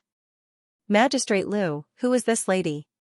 Finally, one of the guards could not help but say, although she has an invitation, her name is not recorded here, so we dare not let her in. Idiot. Hearing this, Magistrate Lu wished he could slap this second pig-like teammate to death. Having Sufu in the ghost city is not enough. Don't you know who she is? Magistrate Lu hatefully says, you guys don't know who the new Shinsudaran of the ghost city is, but you guys should have heard of the Enchantress of Medicine from Tianyuan City, the one who even the king of hell can't take his life. The Enchantress? The first one to cry out in alarm was Dr. Wang. You're the Enchantress of Medicine from Tianyuan City who is said to be able to bring the dead back to life? Yes. Didn't this young lady's medical skills bring the dead back to life? Magistrate Lu ignored him and continued, even if you haven't heard of the Enchantress of Medicine, you should have heard of the godly tier alchemist, right? More than half of the top-notch drafts sold in the ghost city today are refined by this Miss June. Have you eaten a bear's heart or a leopard's gall? How dare you doubt her identity and block her from entering? If you delay the treatment of the Ghost Lord, I'm afraid that even if you have 10 lives, it won't be enough to compensate for it. As soon as he said that, Dr. Wang's body swayed and he fell to the ground with a thud. The faces of the Ghost Wind Valley's guards turned pale with fright as they knelt down. How could they have thought of that, the Enchantress of Medicine who could bring the dead back to life? The godly alchemist whose drafts can be sold at sky-high prices in the ghost city. It was actually this young girl who looked no more than 18 or 19 years old. Listening to Magistrate Lu's incessant flattery, watching the guards continuously kowtow and beg for mercy. Mu Yan's expression is indifferent. She gently patted off the mud and blood on her hands. The bloodstains had dried up and could not be wiped off. She was about to give up.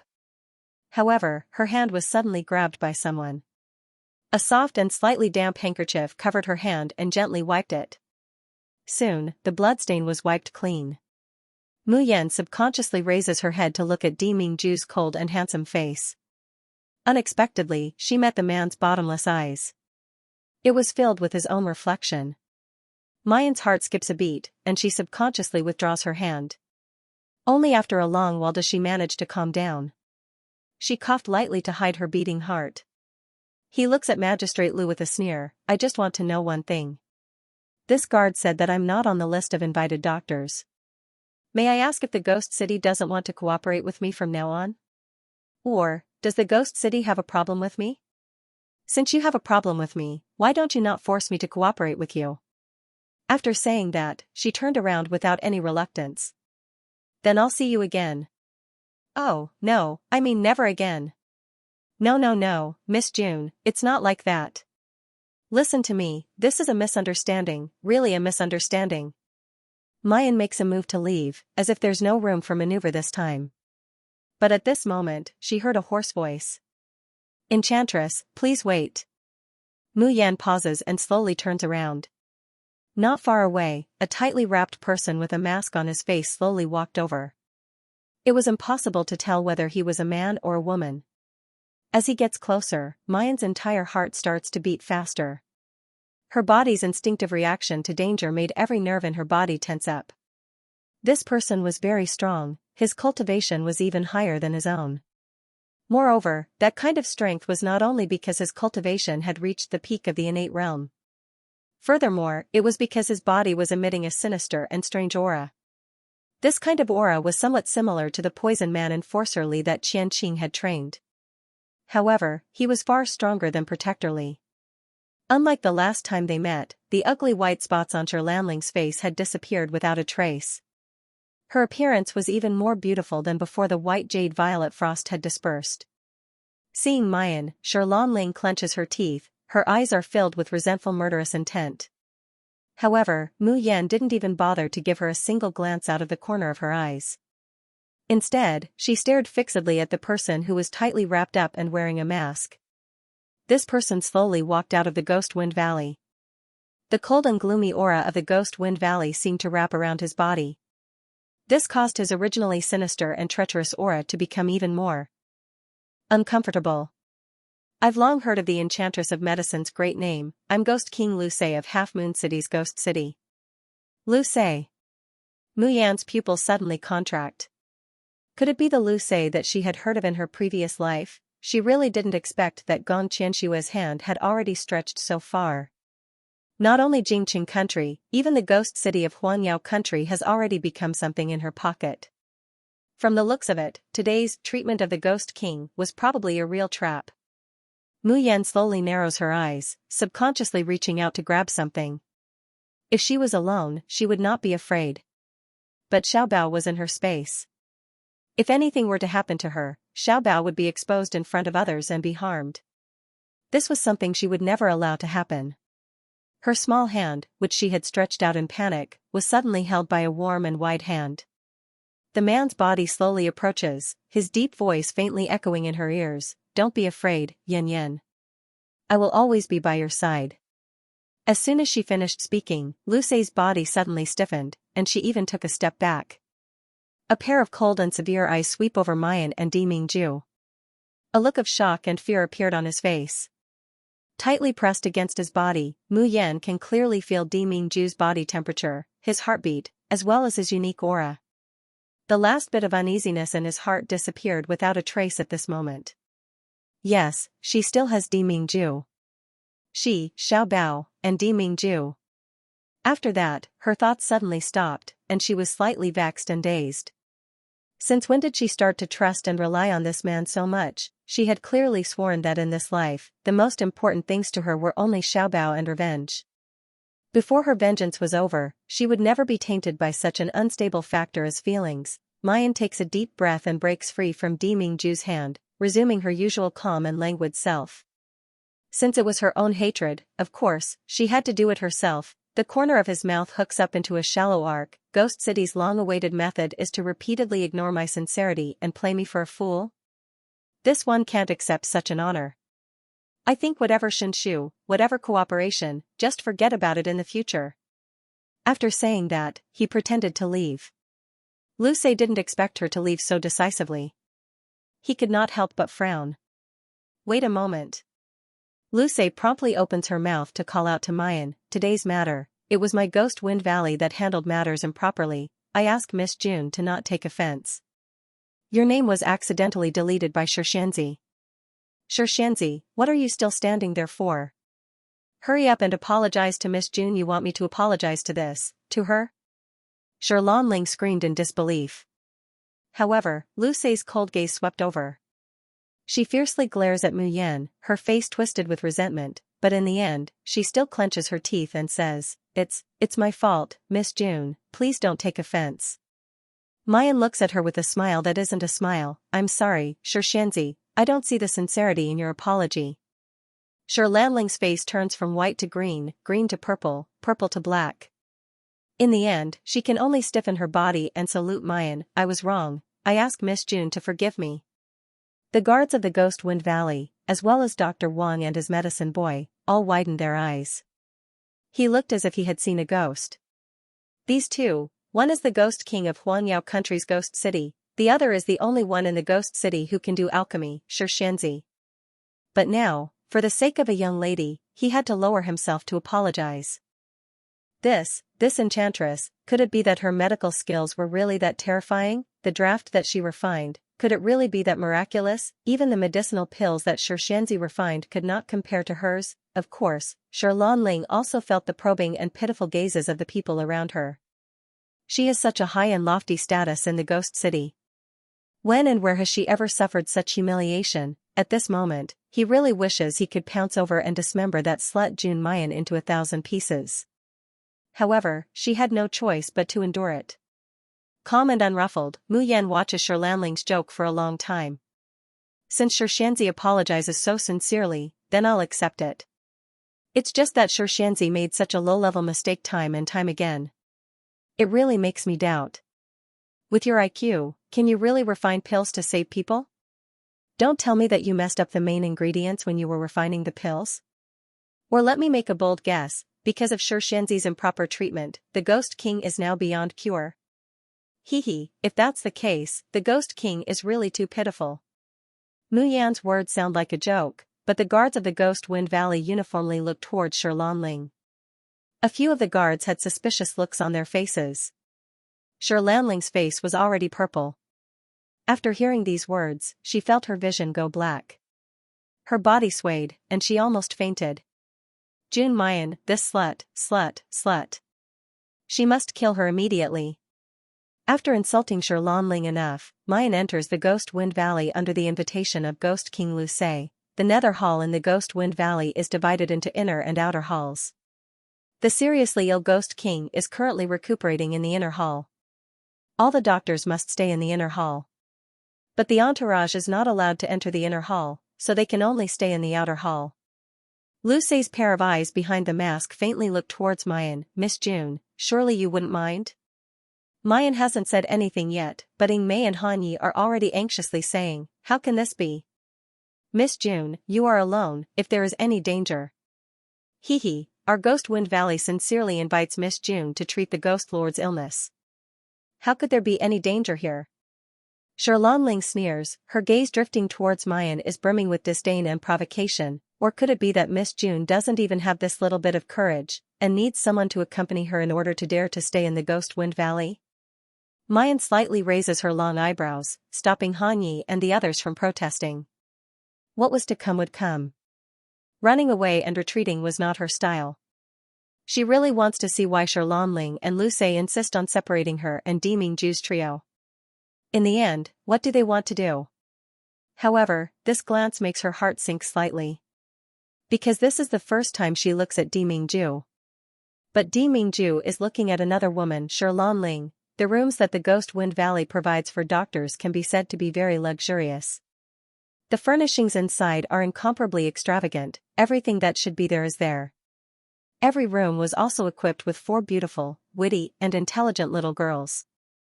Mu Yan waves her hand to dismiss them. After making sure that there's no one around to spy on them, she flashes into the space. Niangqin. Xiaobao throws himself into her arms, his little raised face full of attachment. Niangqin, Xiaobao has been cultivating properly.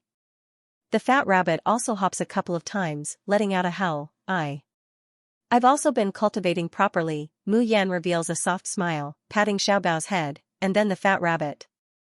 Niangqin is going to refine an elixir now. Keep an eye on it for Niangqin, and if anyone comes near, alert Niangqin. Xiaobao nods heavily. Holding the fat rabbit, he sits next to Mu Yan, but his attention is completely focused outside the space. Mu Yan takes out the furnace and ignites the pill fire. This time, she wants to refine an elixir that can restrain the Yin energy in the Ghost Wind Valley. From the moment she entered the Ghost Wind Valley, she felt strands of cold Yin energy eroding her veins. It might be nothing for a short period of time, but after a long time. If the Yin energy becomes a bit stronger, she's afraid that it will have a bad effect on her. Once she absorbs too much Yin energy, the space will also be nibbled away by the Yin energy. Of course, Mu Yan won't allow such a thing to happen. The sound of the zither slowly rises, and the pill fire in the furnace burns even more vigorously. After a long time, 6 elixirs finally take shape. It's different from the last elixir that spread its fragrance for thousands of miles and alarmed countless creatures. The 6 elixirs this time are very ordinary. Mu Yan gives one each to Xiaobao and the fat rabbit. She then swallows one herself. Xiaobao obediently swallows the elixir, then looks at Mu Yan. He hesitates for a moment before saying, Niangqin, are you unhappy? Mu Yan stares blankly. She's unhappy, why not? Just because Di Mingju saw another woman, she frowned, stroked little Bao's head, and pulled out a smile. Baby, don't worry, mother isn't unhappy. I'm just wondering if I should give Han Yi and Ing Mei an elixir as well. Hearing this, little Bao immediately nodded. Yes. Xiaobao feels that after eating the medicinal pill, my body no longer feels cold and uncomfortable. Mother is so amazing. Xiaobao's Niangqin is so awesome was purely because of his unwarranted worship and trust towards Mayan. However, if other people in the Ghost Wind Valley knew about this kind of medicinal pill, they would probably be so shocked that their jaws would drop. After all, what was the most frightening thing about the Ghost Wind Valley? It wasn't the powerful guards inside, but the poison smog that could corrode one's lungs. Without the corresponding antidote, just inhaling a certain amount of poison smog would cause one's entire body to go limp and unable to resist. This was also the reason why even innate realm experts could enter the Ghost Wind Valley. They might not even be able to get out of here alive. The poison smog of the Ghost Wind Valley has existed for hundreds of years, and it has also been studied for hundreds of years. However, no one outside of the Ghost City has ever been able to crack it. But at this very moment, Mayan was able to refine an elixir that could restrain the poison smog, just based on the poison smog that her body came in contact with. Mu Yan hesitated for a while, but still quietly left the room and headed out of the hall. At this time, the sky was completely dark. The door to the room was gently pushed open, but it was dark and empty inside. Di Mingju isn't in the room, Mu Yan frowned slightly. At this hour, if Di Mingju isn't in the room, where would he go? However, since he's not here, she doesn't stay any longer. She turns around and heads towards Mei and Hanya's room. In fact, she also knows that Di Mingju's body is special. Ghost Wind Valley's poison smog, he probably did not care about it at all. However, before she could go out, suddenly, footsteps and voices came from outside the door.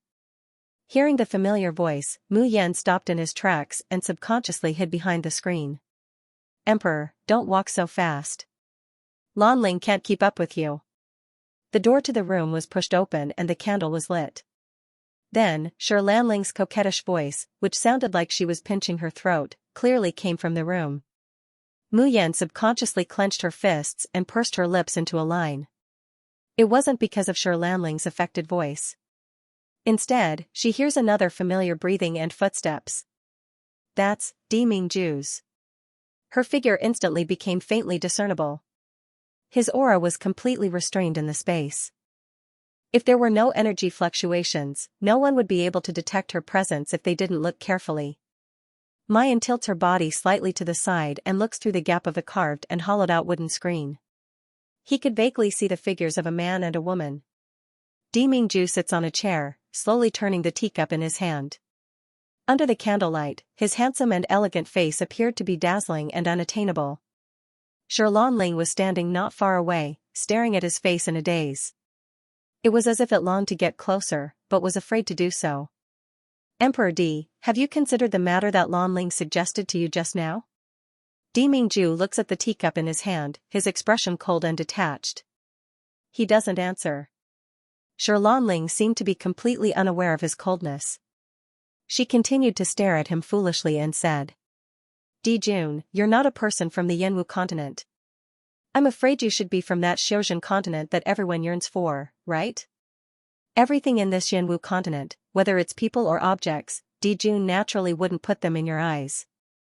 Step by step, she slowly approaches Di Mingju. The pressure from the man's body made it hard for her to breathe. But it also makes her more and more amazed, infatuated, and longing for it. Di Jun must have come to the Yanwu continent to ask for something. That Jun Mayan is merely a mortal woman who has a child and has long lost her innocence. However, the emperor condescends to keep her by his side. Presumably, it's because that woman has something that the emperor desires, right? His heart seemed to be squeezed tightly in an instant.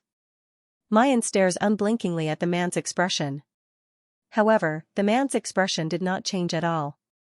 It was as if she had heard something unimportant. Then, he casually looked at Lan Ling. Oh? Then tell me, what has been Jun's scheme? Hearing Di Mingju's question, Lan Ling's eyes immediately brighten. An ecstatic look flashed across his face. What Lu Sei said was right. For such a powerful man to want a broken shoe like Jun Mayan, it's really because he's plotting something from her. Moreover, she also knows that the bastard simply isn't Di Mingju's. If that's the case, Di Jun simply doesn't really like Mayan. He just wanted to use her. Lan Ling suppressed the surging desire in her heart, and the expression on her face became more and more coquettish. Her skin was covered with white spots just a few days ago. At this moment, however, it had become fair and transparent, like a fine piece of jade. However, upon closer inspection, one would discover that her skin was so thin that it seemed as if it would break at any moment. It was sparkling and translucent, and it was somewhat unusual. Di Jun, the reason why you value Jun Mayan so much should be because she has a pre-celestial holy body that's rarely seen in 10,000 years, right? Cultivating yin-yang dual cultivation with such a woman will be several times more effective, be it in terms of cultivation or healing.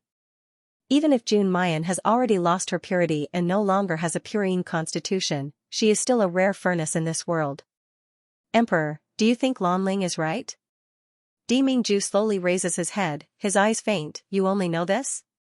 Sure. Lanling stares blankly, not understanding what Di Mingju's words mean. Then she heard the man's cold voice, or, should I ask, who told you these words? Who planted the golden silkworm goo in your body? Sure. Lanling's expression changed. She forced herself to be calm and said, what is the Emperor Lord saying? Lanling doesn't understand? Lanling represents Ghost City and hopes to cooperate with Di Jun. Dash. His throat was clutched by a steel-like hand, tightening bit by bit. The air in his body was squeezed out bit by bit. Sure. Lanling's complexion turned green and purple, her eyes filled with panic and fear. Emperor, spare my life, it's King of Hell, Lu say, let me. His throat was released. And a large amount of cold air was poured into his throat. Sure. Lanling coughed violently. At this very moment, besides adoration, there's also a bit of fear in her eyes as she looks at Di Mingju. Trembling with fear, she says, Di Jun, it was Ghost King Lu Sei who sent me to find you. I hope that you can cooperate with the Ghost City. As long as you don't stop and don't intervene in what happens next, all of the Ghost City's resources will be at your disposal. Whatever you want to find in the Yanwu continent, the Ghost City can find it for you. Ghost King also guaranteed that as long as she sits on the throne of the Ghost King, she will be even more respectful to you than Guyu. In fact, Sure. Lanling said, blushing slightly. He slowly reached out and took off his coat. Her snow jade-like shoulders, half-covered breasts, and her lithe body, which was only wearing a thin inner garment, were exposed. In fact, if you want Lanling is willing to offer my body to you. Although Lanling doesn't have the innate saint physique, she has the rare heavenly Yin female physique. Moreover, compared to June Mayan, Lanling is still a virgin. If the Emperor is willing, Lanling is willing to devote myself to you. Even if it's as a slave or a concubine, or even as a cauldron, as long as it's for the Emperor, Lanling is willing. Saying that, she shyly and expectantly looks at Di Mingju, her eyes filled with deep affection. The man in front of her was like a god, aloof and incomparably handsome. Even in the cultivation continent, such a man would surely be supreme. How could a small Yanwu continent hold Sure Lanling's ambition, as long as she could dedicate herself to such a man, even if she had to be a slave, a concubine, or even a cauldron? So what, she can follow him, leave the Yanwu continent, and henceforth become incomparably noble. That was the life that belonged to her. Sure. Lanling's heart is getting hotter and hotter. Slowly, with a seductive gesture, she put her hand in front of her chest. Little by little, she pulls off her clothes. Until the snow-white, alluring body is revealed under the flickering candlelight. Di Jun, Lanling is ready for you to pick. Don't you want it, Di Jun? She uses the softest voice to say the most sticky and coquettish words, step by step walking towards Di Mingju. The man's gaze on her body doesn't fluctuate in the slightest. It's like looking at a dead thing, a pile of trash. Sure. Lanling's heart sinks, then she tries even harder to twist her delicate body, taking off the remaining clothes on her body bit by bit. Your Majesty, let Lanling serve you. In the darkness, Mayan's expression turns a little cold. Her heart, which was originally opening up bit by bit because of Di Mingju's protection and companionship, is once again sealed up at this moment. It's like a thick layer of ice has condensed on the outside, never to be opened to anyone again. Only the strands of pain in her heart, like it's being cut by a knife, reminds her. Once, she was almost moved by this man, moved by emotions. Mayan's mind is completely calm, thinking about how she should quietly get away when the two of them are deep in passion. But at this moment, there's the sound of a violent impact. Mayan stares blankly. Looking out through the gap in the screen, she sees the two people who should be embracing each other intimately. Right now, only Di Mingju is left standing in the room. And Sure Lanling's entire body has already flown out, smashing through the door and landing heavily outside the room. The violent noise wakes up the guests and guards in the outer hall. Everyone follows the sound and comes over, only to see a naked Xianxia lying in the grass, her face lifeless and incredulous. What happened? Ah. Isn't this Xianxia? Oh my, how could Xianxia not even wear a single piece of clothing? And just now, didn't she fly out of that room? Along with all kinds of voices, there's also those gazes that fall on her naked body, whether it's passion, or disgust, or gloating. Everything caused her mind to go blank, and she was unable to think. Why did things turn out like this? Wasn't she offering herself to Demingju just now? Wasn't she about to successfully seduce this man? Why did she fall from heaven to hell in the blink of an eye? My lord, what happened? Han Yi and Ing Mei hurriedly rush over. Seeing Xianxia lying naked in front of Demingju's door, they reveal a disgusted expression. Why is it this woman again? Han Yi snappily says, Xianxia, don't you have any shame? My family's Jun Shang has long said that he doesn't fancy you. Moreover, my family's Jun Shang already has a wife. You repeatedly run over to offer yourself as a pillow, aren't you a bit too thick-skinned? Ah, I didn't expect that Xianxia, who is as noble and pure as a lotus on the surface, is actually such a debauched person in private. Tsk.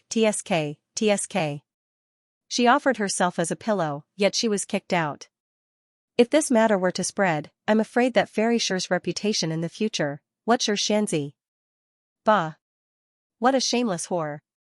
In the past, Xianxia used her holy and noble identity to guide public opinion and destroy many women she disliked.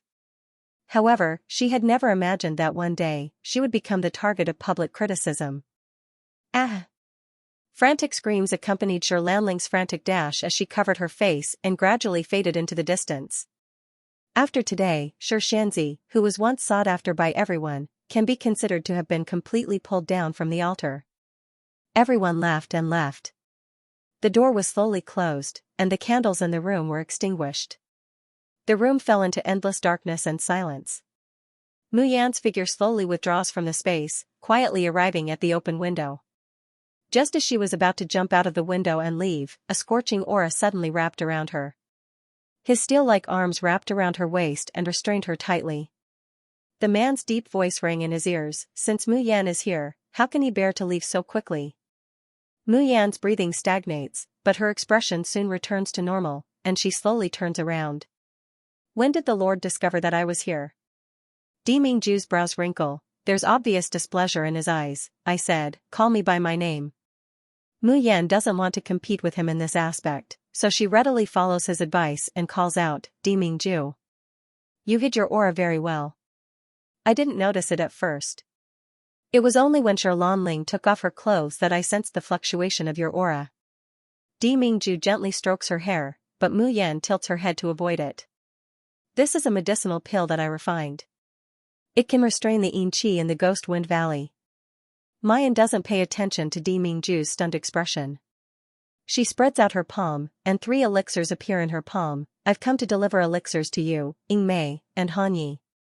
But I think that maybe you don't need them. No, Benjun needs it. Demingju's brows are tinged with a trace of indescribable gentleness. As long as it's something that Mayan gives, Benjun wants it all. As he said that, he directly swallowed a pill in Mu Yan's hand. When the man's warm lips touch her palm, Mayan's heart can't help but jump. She quickly withdrew her hand and placed the other 2 pills on the table. If there's nothing else, I'll head back first. Saying that, she breaks free from Demingju's embrace, and turns around to leave. However, just as she takes a step forward, Demingju suddenly pulls her back. Mu Yan, are you angry? The man's deep voice rang in her ears. Mu Yan stares blankly for a moment, then says with a smile that isn't a smile, why should I be angry? Or are you jealous? Jealous of your big head? Mu Yan finally got angry. She fiercely kicked the man's body. At the same time, her body was like a swimming fish. She broke free from the man's embrace and quickly flew out of the door. His body was about to rush out of the door. Suddenly, the door slammed shut in front of her eyes. Then, his body was pressed tightly against the tightly shut door by a tall and hot body. Demingju's handsome face is very close. The icy blue eyes seem to be burning with blazing flames, wanting to devour her completely. His hot breath gently blew on her lips and face, making her whole body heat up. Dimingju, let go. I won't. Dimingju leans down, and slowly says, Mayan, I've said it before, in this lifetime, I will never let go of your hand. Muyan sneered and said, because I have something to gain from it? What pre-celestial holy body, that can allow you to quickly? Before she could finish speaking, Dimingju's lips pressed down, completely swallowing her voice. A broad palm presses the back of her head, forcing her closer to him, unable to escape. But his movements are so gentle, so careful, as if he's protecting a treasure. It also makes Mayan sink a little, unable to extricate herself. After a long time, the lips part. Mayan's lips are slightly red and swollen, all the more alluring. The silver threads sticking to the corners of her lips make the charming and ambiguous atmosphere in the room seem like someone has added a fire. Little heartless. Dimingju's voice is unreasonably hoarse. The broad palm grabs her small hand and slowly moves down, finally pressing down on a hard and scorching place.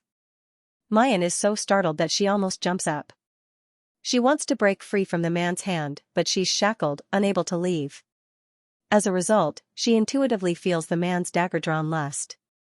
Heartless woman, if I really just want your body, why would I have to endure so much? Mayan's face is so red that it's almost dripping water. But it's as if someone has reignited a fire in her heart, melting the ice that has just been built up a little bit. You let go first.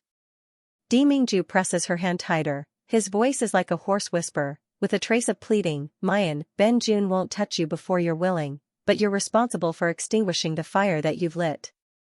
An hour later, Dimingju embraces the sleeping girl in his arms, lowering his head to gently kiss her between the eyebrows. He gets up and goes to the outer room, lightly knocking on the edge of the table. Jun Shang.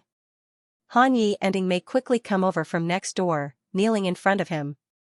Dimingju's expression appears incomparably cold in the darkness. Sure, Lan Ling has the gold silkworm goo on her. Gold silkworm goo? Han Yi and Ing Mei suddenly raise their heads, looking shocked. Isn't that the goo that only the people of Tiani men can use? Ing Mei frowns. Jun Shang, you're saying that there are people of Tiani men in this Ghost Wind Valley?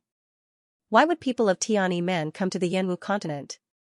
Could it be?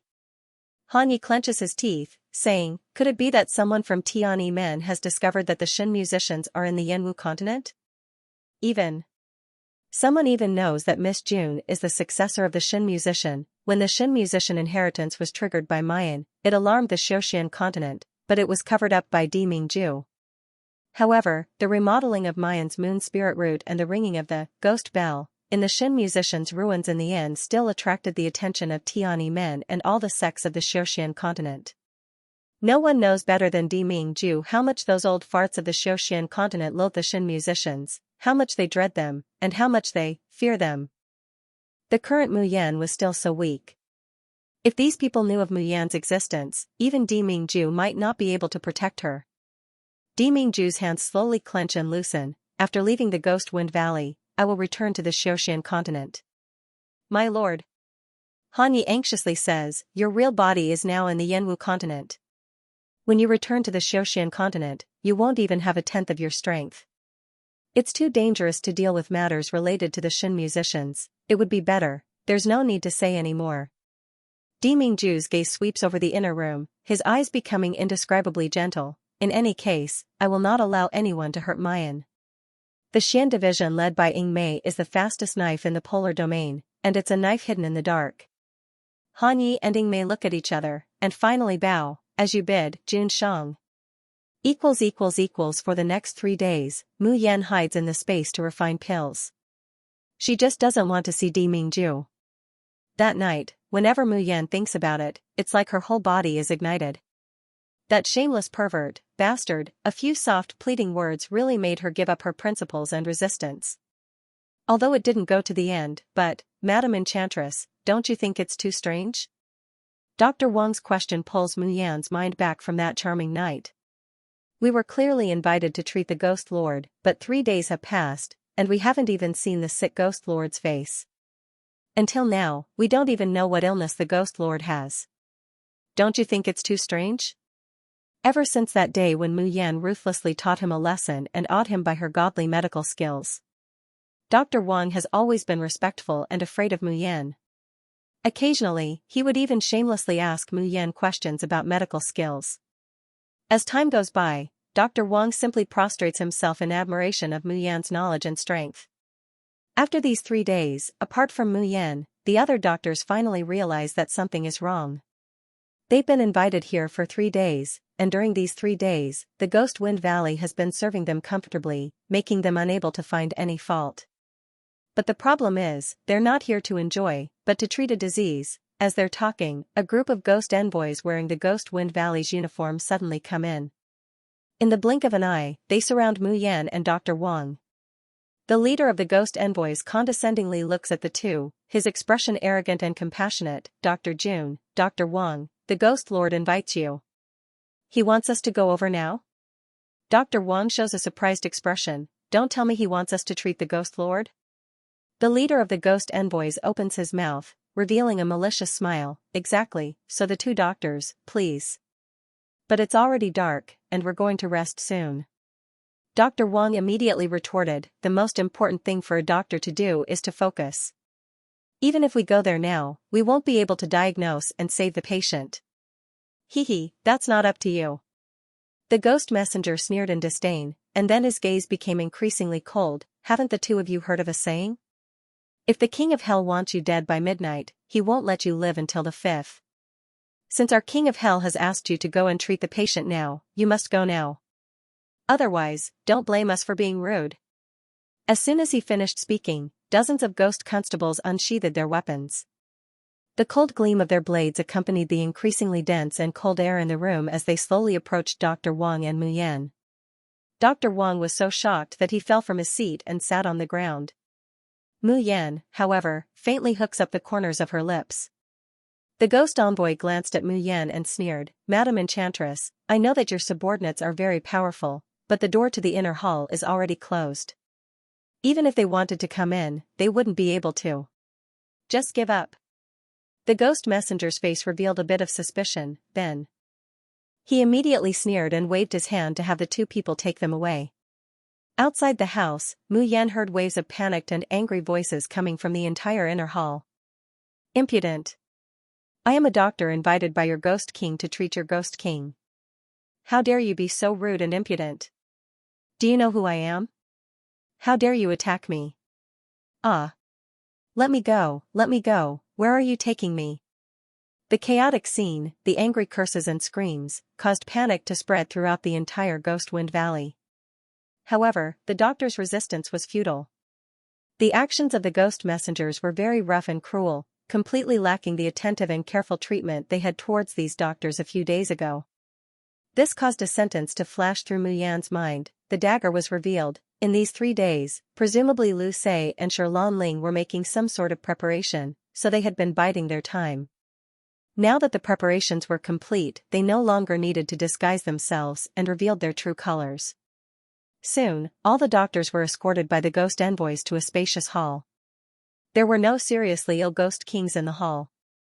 Only Yama King Lu Sei, whose entire body was wrapped up tightly, and Sherlan Ling, who wore a gorgeous dress and heavy makeup, sat on the main seats. The surroundings of the hall were filled with ghost envoys dressed in uniforms. Compared to the ghost envoys in the ghost city, the cultivation of these ghost envoys is a whole level higher. As they got closer, they could smell the thick scent of blood coming from their bodies. It proved how many lives they had stained their hands. More than 10 highly respected doctors were pushed into the hall like lambs waiting to be slaughtered. Everyone's faces were filled with unease, but they kept quiet out of fear, not daring to speak. At this moment, many people were already regretting in their hearts. He shouldn't have risked his life in the Ghost Wind Valley for the core condensation secret technique. Yama, what are you doing? Suddenly, a loud and clear voice rang out, breaking the silence. We are the doctors that you have personally invited to treat the Ghost King, not criminals. Don't tell me this is how you Ghost City treat your guests? Everyone looked in the direction of the voice. Seeing who the person who spoke was, many people showed expressions of relief. So Dr. Song is here. That's great. Yes, yes. Dr. Song is a person of virtue and prestige, who in the entire Yanwu continent wouldn't regard him highly. Even the royal family of Jingqing country has to respectfully invite him over. The one speaking is Jingqing country's Changshu Hall, Dr. Song. He is extremely famous in Yanwu continent, and can be said to be second only to godly Dr. Qianqing. Very soon, another white-haired old man with a pair of awkward eyes spoke up. What nonsense! Where's the Ghost King? Where is it? This time, the Ghost King must give us a reasonable explanation. Otherwise, we will not let this matter rest. This old man wants to report this to His Majesty and let His Majesty personally make the decision for me. Seeing the old man speak, someone else exclaimed, "Ah! That's Huangyao country's national healer, Dr. Du. The Ghost City is in trouble this time. Dr. Du is Huangyao country's emperor's imperial physician. Many of the drafts in Huangyao country's Ghost City are refined by him. Moreover, Dr. Du has a violent temper. If you provoke him, then this time, the Ghost City will suffer." Then, one after another, virtuous and respectable doctors stood up and condemned Lu Sei and Shi Lanling. At the head of the table, Lu Sei's face was hidden behind a mask, and no expression could be seen. Only a pair of eyes, without a trace of warmth, coldly swept over everyone below. Shi Lanling, who is sitting next to her, is glaring at Mayan. A pair of devilish eyes, outlined by thick makeup, exuded intense hatred and excitement. The only one with a leisurely expression in the entire audience was probably Mu Yan alone. While everyone was arguing, she openly found a place to sit down, poured herself a cup of tea, and slowly drank it. Looking at her leisurely appearance, Shi Lanling remembered the embarrassment she made 3 days ago. The evil fire in her heart burned crazily, making her almost unable to control herself from pouncing over and tearing Mu Yan's face to pieces.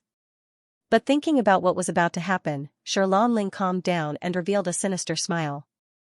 "Alright, let's not talk nonsense now." Dr. Song raised his hand and gestured for everyone to quiet down. Then, he turned his sharp gaze towards Lu Sei. "Where is the Ghost King? Didn't you tell us to treat the Ghost King?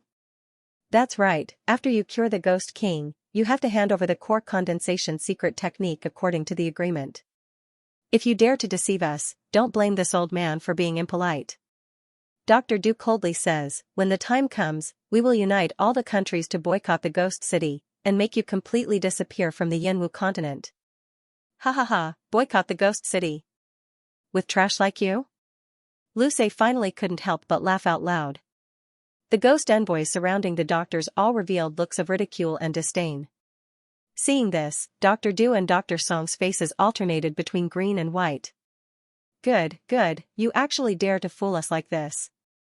Let's wait and see. Everyone, since the Ghost City doesn't have any sincerity, what are we still doing here? Let's go. Dr. Du waved his hand, and the other doctors immediately responded. Everyone was about to leave in anger. However, just as they reached the door, 2 ghost servants blocked their way. "Get lost.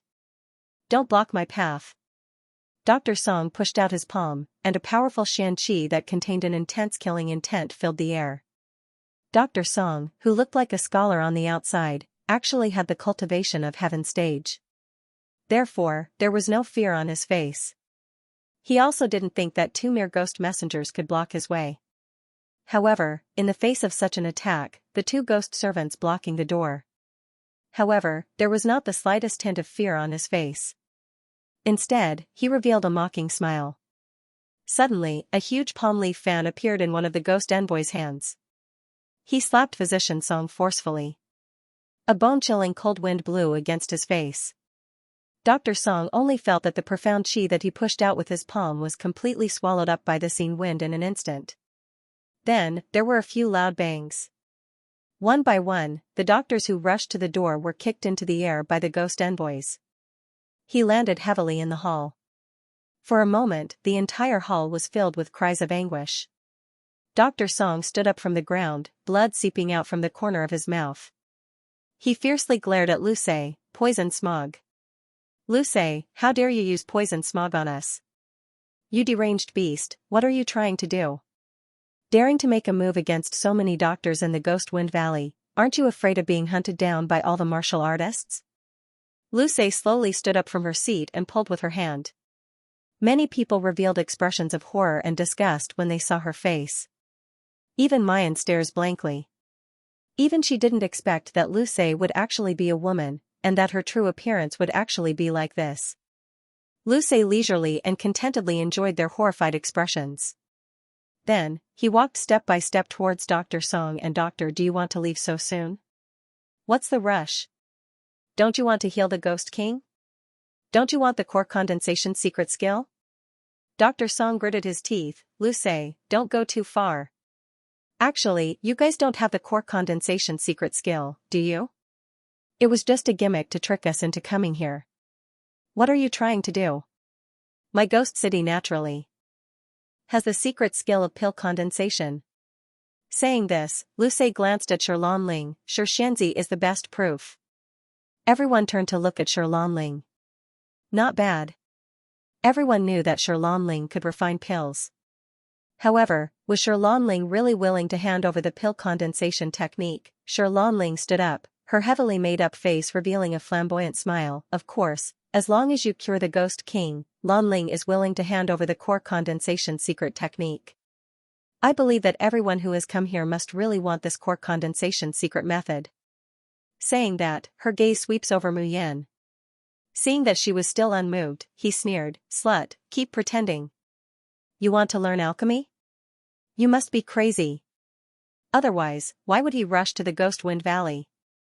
However, you will never have the chance. Since the Ghost City is really willing to use the secret skill of pill condensation as a reward, why are we still delaying? Hurry up and take us to treat the Ghost Lord. At this moment, even Dr. Song and Dr. Du seemed to have forgotten the unpleasantness from before as their eyes burned with passion. That was the core condensation secret technique. The Yanwu continent is so big, who knows how many practitioners, doctors, and alchemists there are. But those who could concoct pills were few and far between. Whoever could master the method of alchemy would be able to stand at the peak of the medical world and become a superior person. He even found a shortcut to transcending the tribulation and ascending. This was also the reason why Dr. Song and the others rushed over to treat the Ghost Lord even though they knew that the Ghost Wind Valley was dangerous. Luce, however, sneered and said unhurriedly, there's no hurry. Before I let you treat the Ghost Lord, I still want to see if you have the real ability to treat the Ghost Lord. After all, the Ghost Lord is currently the most supreme person in our Ghost City. Not just any doctor is qualified to treat him. Dr. Song said anxiously, if you don't let us treat the Ghost King, how do you know if we are qualified or not? It's very simple. Luce looks around, and her gaze finally falls on Mayan. Mu Yan only feels a strong killing intent sweep over her body. They only heard Luce continue, as long as you can win against Ling and Xianxia in terms of medicinal pills, then you will have the qualifications to treat the Ghost Lord's illness. In this case, I will naturally let you in to treat the Ghost Lord's illness. I beat Xianxia. Hearing this condition, many doctors frowned. However, there were also a few doctors, such as Dr. Song and Dr. Du, who revealed arrogant expressions. Although Ling was very famous, in terms of medical skills, they believed that they were much better than this little girl. Hee hee. Ling sneers. Standing at the head of the table, she condescendingly looks down at them, Dr. Song, Dr. Du, I'm afraid you didn't hear it clearly. The competition that the Ghost King is talking about is for you to compete with me in alchemy. As she says that, she sweeps Mayan with a venomous and arrogant gaze, I forgot to tell you, the Ghost Lord's illness can't be cured by ordinary drafts and medical skills. Only elixirs can alleviate and truly cure it. If you want to go in and diagnose the Ghost Lord's illness, then first beat me in alchemy. Alchemy? Dr. Song says in disbelief, are you kidding? If we could do alchemy, how could we possibly come all the way to the Ghost Wind Valley? These people who have come to the Ghost Wind Valley, which one of them isn't aiming for the secret method of pill condensation, if they could do alchemy, how could they possibly take this kind of risk? What's more, they still have to compete in alchemy with Ling, who had already made a name for herself 10 years ago. Luce, Ling. Are you playing with all of us? Luce hooks up the corners of her lips, and the flesh on her ugly, pitted face immediately piles together, looking even more terrifying. She laughs sinisterly. Doctors, rest assured. Since you're going to compete with Xianxia, you'll naturally have the skill of alchemy. Let us have the skill of alchemy? Could it be that you're going to make the secret method of pill condensation public now? Thinking of this possibility, each and every one of the doctors below becomes fiery. Luce doesn't answer them, but claps her hands. Soon, a group of black-clothed ghost envoys come forward with trays. On each tray, there's a small black cup. There's also one in front of Mayan. She takes a look inside, and finds that inside that small cup, there's a black bug the size of a baby's fingernail. An unpleasant stench emanated from the little black bug's body. Just smelling it a little, Mayan immediately feels her stomach turning upside down. She immediately holds her breath. But as she looks at that black bug, her gaze becomes incomparably deep. That's because she already recognizes what it is. The foremost poison in the world, goo. It stinks.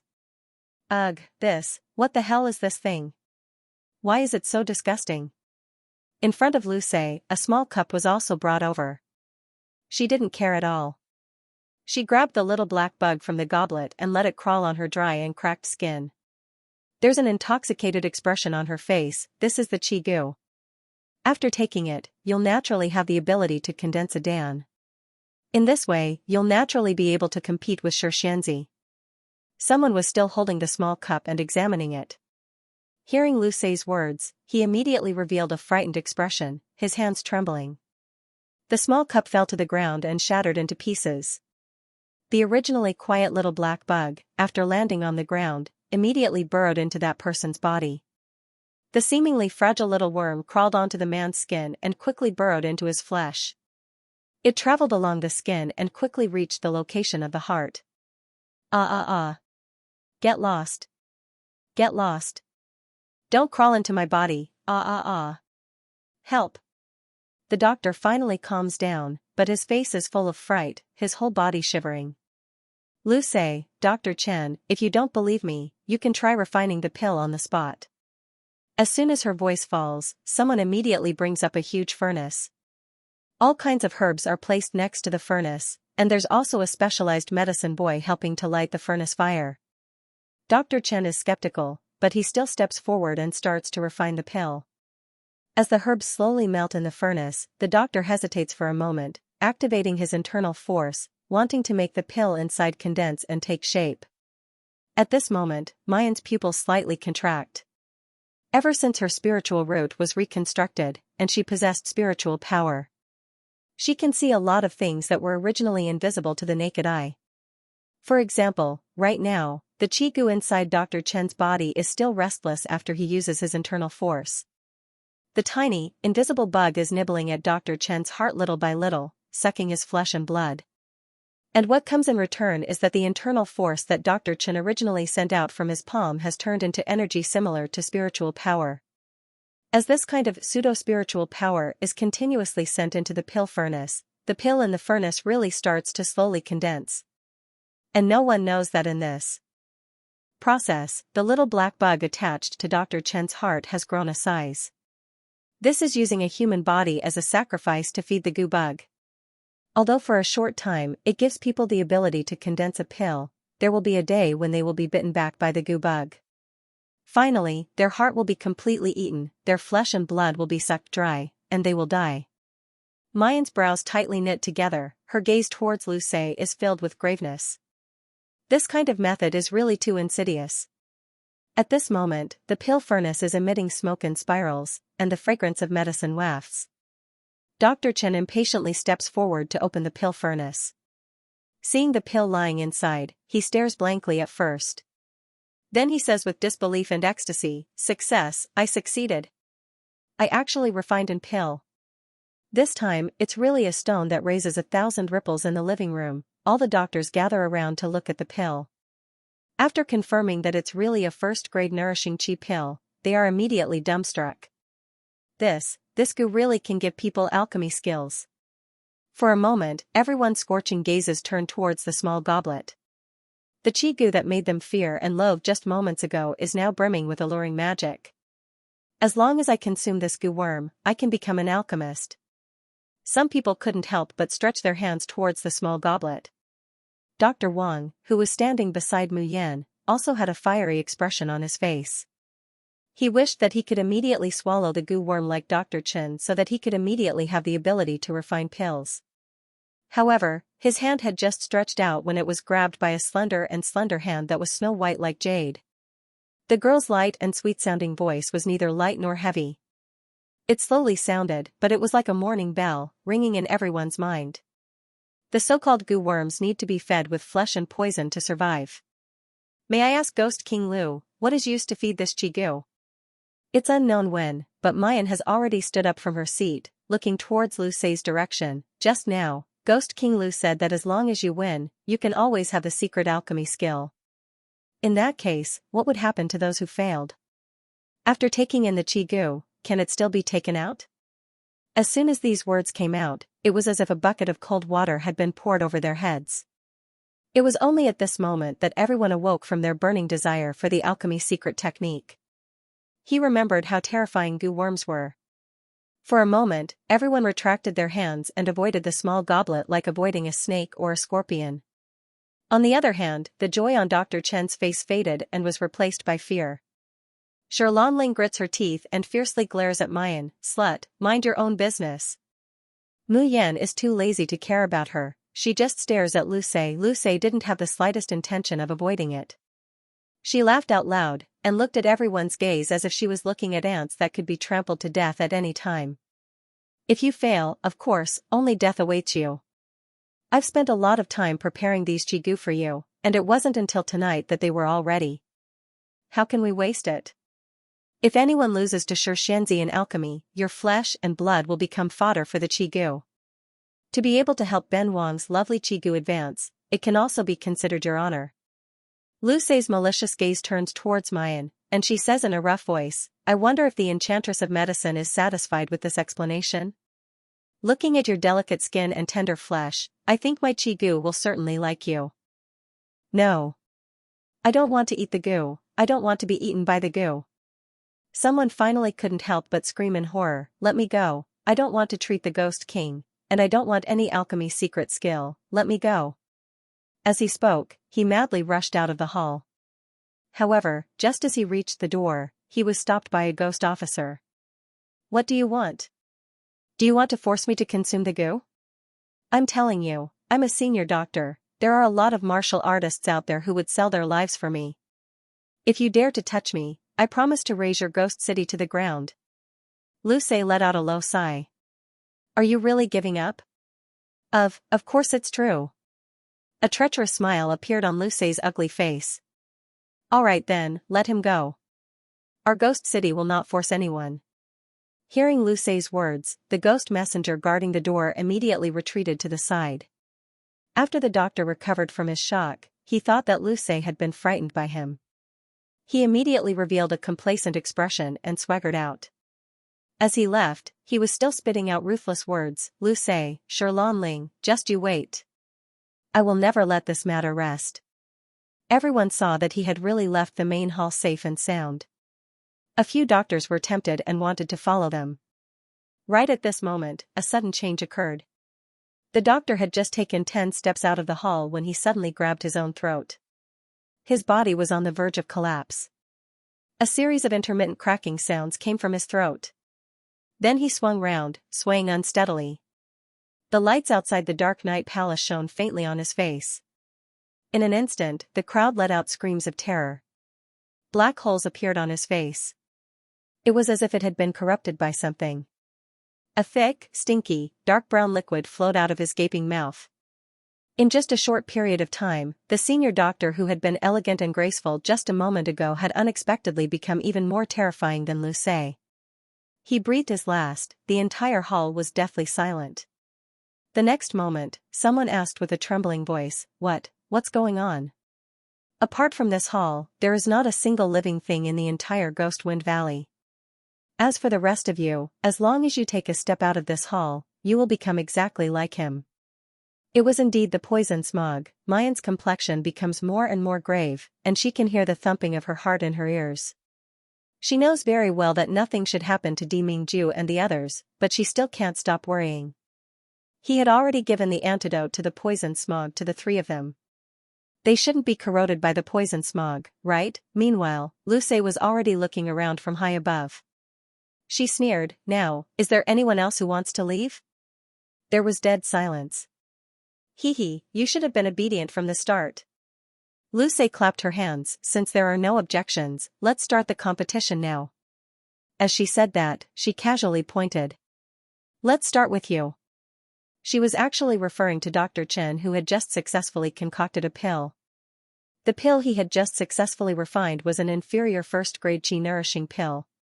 Sherlan Ling held the pill he refined in her hand, her face full of disdain. "If you want to compete with me, you have to refine a second-rank pill. Otherwise, I won't bother to make a move." "Did you hear that?" Luce looked at Dr. Chen. "Concoct medicinal pills of second rank and above." No. It's my first time concocting pills. It's impossible for me to concoct a second-grade pill." Before he could finish his words, he was lifted up by the neck by the ghost messenger. "If you don't want to concoct pills, then throw you out of the hall." What was outside the hall? It was the poison smog that could turn a person into a corpse in an instant. "I concoct pills. I will concoct the pill now." Dr. Chen cried and crawled to the front of the furnace to start concocting the pill. After an hour, Dr. Chen had almost exhausted all of his qi. And Mayan also sees that his heart's blood is slowly being sucked away by the qi goo. His entire body became thinner at a visible speed. However, an hour later, there was a loud bang. The pill furnace exploded, and the pill concoction failed. This was inevitable, even with the assistance of the qi goo. This is, after all, Dr. Chen's first time refining pills. How could he casually refine a second-grade elixir? Dr. Chen stared blankly at the exploding alchemy furnace. Soon after, she looked at Luce in fright, her whole body trembling like a sieve. The corners of Luce's mouth slowly pull up, revealing a mouthful of ghastly white teeth. "That smile is really indescribably happy. Dr. Chen's alchemy has failed, then you're just a useless waste. Therefore, right now, you can become my lovely qi goo's food. Spare my life." "Ah."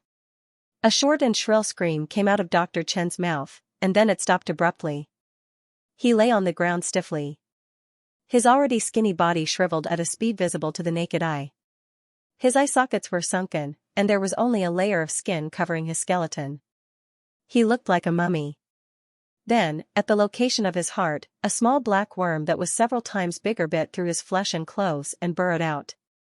Fluttering its wings, it flew to Luce's hand and drilled into her body.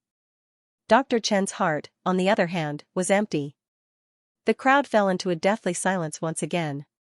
Even the ghost envoys of the ghost city, as well as Magistrate Liu, have unsightly expressions on their faces as they watch this scene. And all the invited doctors were even more frightened, their faces drained of blood, their legs trembling. "Alright, this one is already useless. Next, who should it be?" Only when she looks at Mayan does she suddenly meet a pair of bottomless peach blossom eyes. Not dodging or avoiding, but it gives her a kind of bone-chilling chill. Luce's eyes slightly narrow, the muscles on her wrinkled and pockmarked face slightly tremble. It's this woman who killed her Xianxia. She won't kill her so quickly, she must let her suffer the torment of fear and despair, bit by bit, torture her to death. However, a dark light flashes through Luce's eyes. She always feels that this woman has an energy that she's familiar with, but also frightening. What is it? Her gaze flits over Mayan, and finally falls on a person at random. Next, you. Don't ah. I don't want to take that goo, help. Help ah. An hour later, there are already 3 corpses in the spacious main hall. Each of them has their flesh and blood sucked dry by the qi goo, their hearts gnawed away, dying incomparably miserable deaths. And among these 3 doctors, not a single one could successfully refine a second-level elixir. The entire hall is deathly still, only Sherlanling's insolent laughter echoes. He, you call yourselves famous doctors in vain, but you can't even refine a second-level elixir. If you're not trash, then what are you? She looks at everyone with eyes brimming with resentment and hatred. At this moment, that noble fairy who seemed to be above the common populace, no longer exists. Since 3 days ago, when Di Mingju kicked her out of the house naked, many people in the Ghost Wind Valley had seen it. Ling not only hates Jun Mayan, but also everyone in the Ghost Wind Valley. If she lets these people of the Ghost Wind Valley go out alive, her reputation will really be ruined. Moreover, she's lost face in front of everyone, ridiculed, humiliated. Why can these people be high and mighty as famous doctors? She wants to see these people even more miserable than her, even worse than pigs and dogs. Especially Jun Mayan, that slut. Ling looks at Mayan, and sees that her face no longer has a leisurely expression, but has a dignified expression. Her heart is really unspeakably carefree. This slut, seeing so many people die tragically, she's finally afraid. But it's useless to be afraid. Today, I will make you die without a burial ground. TSK, so many have already died. Who's next? Ling chuckles, then she suddenly turns her gaze towards Jun Mayan, as the Xianxia of my ghost city, as well as the renowned Enchantress of medicine. Don't you want to contribute to our ghost king? Dr. Wang, who was standing next to Mu Yan, immediately changed his expression, and his whole body trembled. But he still couldn't help but tremble as he says, Dr. Jun is best at refining drafts, and she's so young, it's better not. If I don't let her do it, are you going to do it? Hearing Ling's question, Dr. Wang's face immediately turned pale. He didn't dare to say anything else. Mu Yan sneers and is about to step forward. Suddenly, a loud voice rang out, this old man will compete with you. Mayan stares blankly as she sees Dr. Song striding forward. In her hand, she's still holding the small cup containing the qigong. Seeing that he's about to eat that qigong, Mayan promptly stops him. Dr. Song, you don't need to do it for me. At your age, you actually have such godly medical skills, and can even refine such a heaven-defying draft. This shows that your potential is limitless. No matter how useless our old bones are, we won't let a little girl like you sacrifice herself before us. What Yanwu continent's practitioners and mortals need the most is the existence and continuation of doctors like you. Saying that, without waiting for Mayan to stop him, he directly swallows the qigong in the small cup into his belly. Mu Yan's pupils suddenly contract. An indescribable emotion surged from her organs to her brain. Dr. Song has already walked forward with large strides. He coldly looks at Lu Sei and Ling. Elegant and holy Xianxia, I spit on you. It turned out that she was just a black-hearted woman with a human face but a beast's heart. For a beast like you to be called a doctor, it's an insult to other doctors who save the dying and heal the injured. Old fart. Alright. Since you don't want to live anymore, don't blame me for being impolite. Ling's entire face contorted in anger. With a wave of her hand, a ghost constable swiftly brought over her personal pill furnace. Dr. Song did not look at her again as he walked straight to his pill furnace. As the medicinal herbs were melted by the raging fire, the powerful Xianxia in Dr. Song's body revolved, driving the medicinal concoction to fuse. Just like the doctors before him, Mayan can clearly see that the qigong that's attached to his heart is nibbling away at his flesh little by little. Dr. Song's originally rosy complexion gradually turned pale as time passed. His eye sockets also began to sink in. This was because if he wanted to refine a second-grade elixir, he would need to consume more profound qi. And the more internal force it mobilizes, the more flesh and blood it will stimulate the qigong to consume. But if he didn't consume a large amount of profound qi, it was impossible to condense elixirs of second grade and above. This was a vicious cycle that pushed people into a dead end. 2 hours later, a medicinal fragrance wafted out from the pill furnace in front of Dr. Song. And this fragrance made all the doctors in the hall restless. This is a second-grade, Xianyuan pill, and from the rich fragrance, it's at least a second-grade upper-grade pill. That's great. As expected of Dr. Song, he actually refined a second-grade medicinal pill. Almost at the same time, Ling also succeeded in concocting pills. Compared to Dr. Song, who was thin and haggard after concocting pills, Ling's forehead was only slightly sweaty, but her skin was becoming increasingly light and transparent, radiating radiance. She looked at Dr. Song contemptuously, her face full of disdain. At this moment, a ghost messenger walked in front of Dr. Song and opened the pill furnace. There were 3 pills in the furnace. They were translucent, round, and fragrant. The ghost envoy picked up a pill, distinguishing it, then said in a clear voice, "Superior second grade, Xianyuan pill. This is great. It really is a superior grade 2 pill. We won this time. We have hope." However, very quickly, the ghost messenger arrived in front of Ling, picked up the pill in front of her, sniffed it, and tasted it. Then he said loudly, "Third grade medium Xianyuan pill." In an instant, the noisy hall became deathly silent. The doctors who were overjoyed just a moment ago turned pale, and their faces were filled with despair. Dr. Song's body swayed, and he almost couldn't support himself to stand. Lu Ce also reveals an ambiguous smile, using a rough voice to say, "Since you failed in the alchemy competition, then Dr. Song, you can only become my Qigu's fodder." Dr. Song's pupils constricted slightly. There was obvious fear and shock in his eyes. Anyone who has seen with their own eyes that the Qigu has sucked the flesh and blood dry, the heart hollowed out of the corpse, there's no way they wouldn't be terrified. Soon, he felt a sharp pain in his heart. There was also the despair and coldness of his life force being sucked out bit by bit.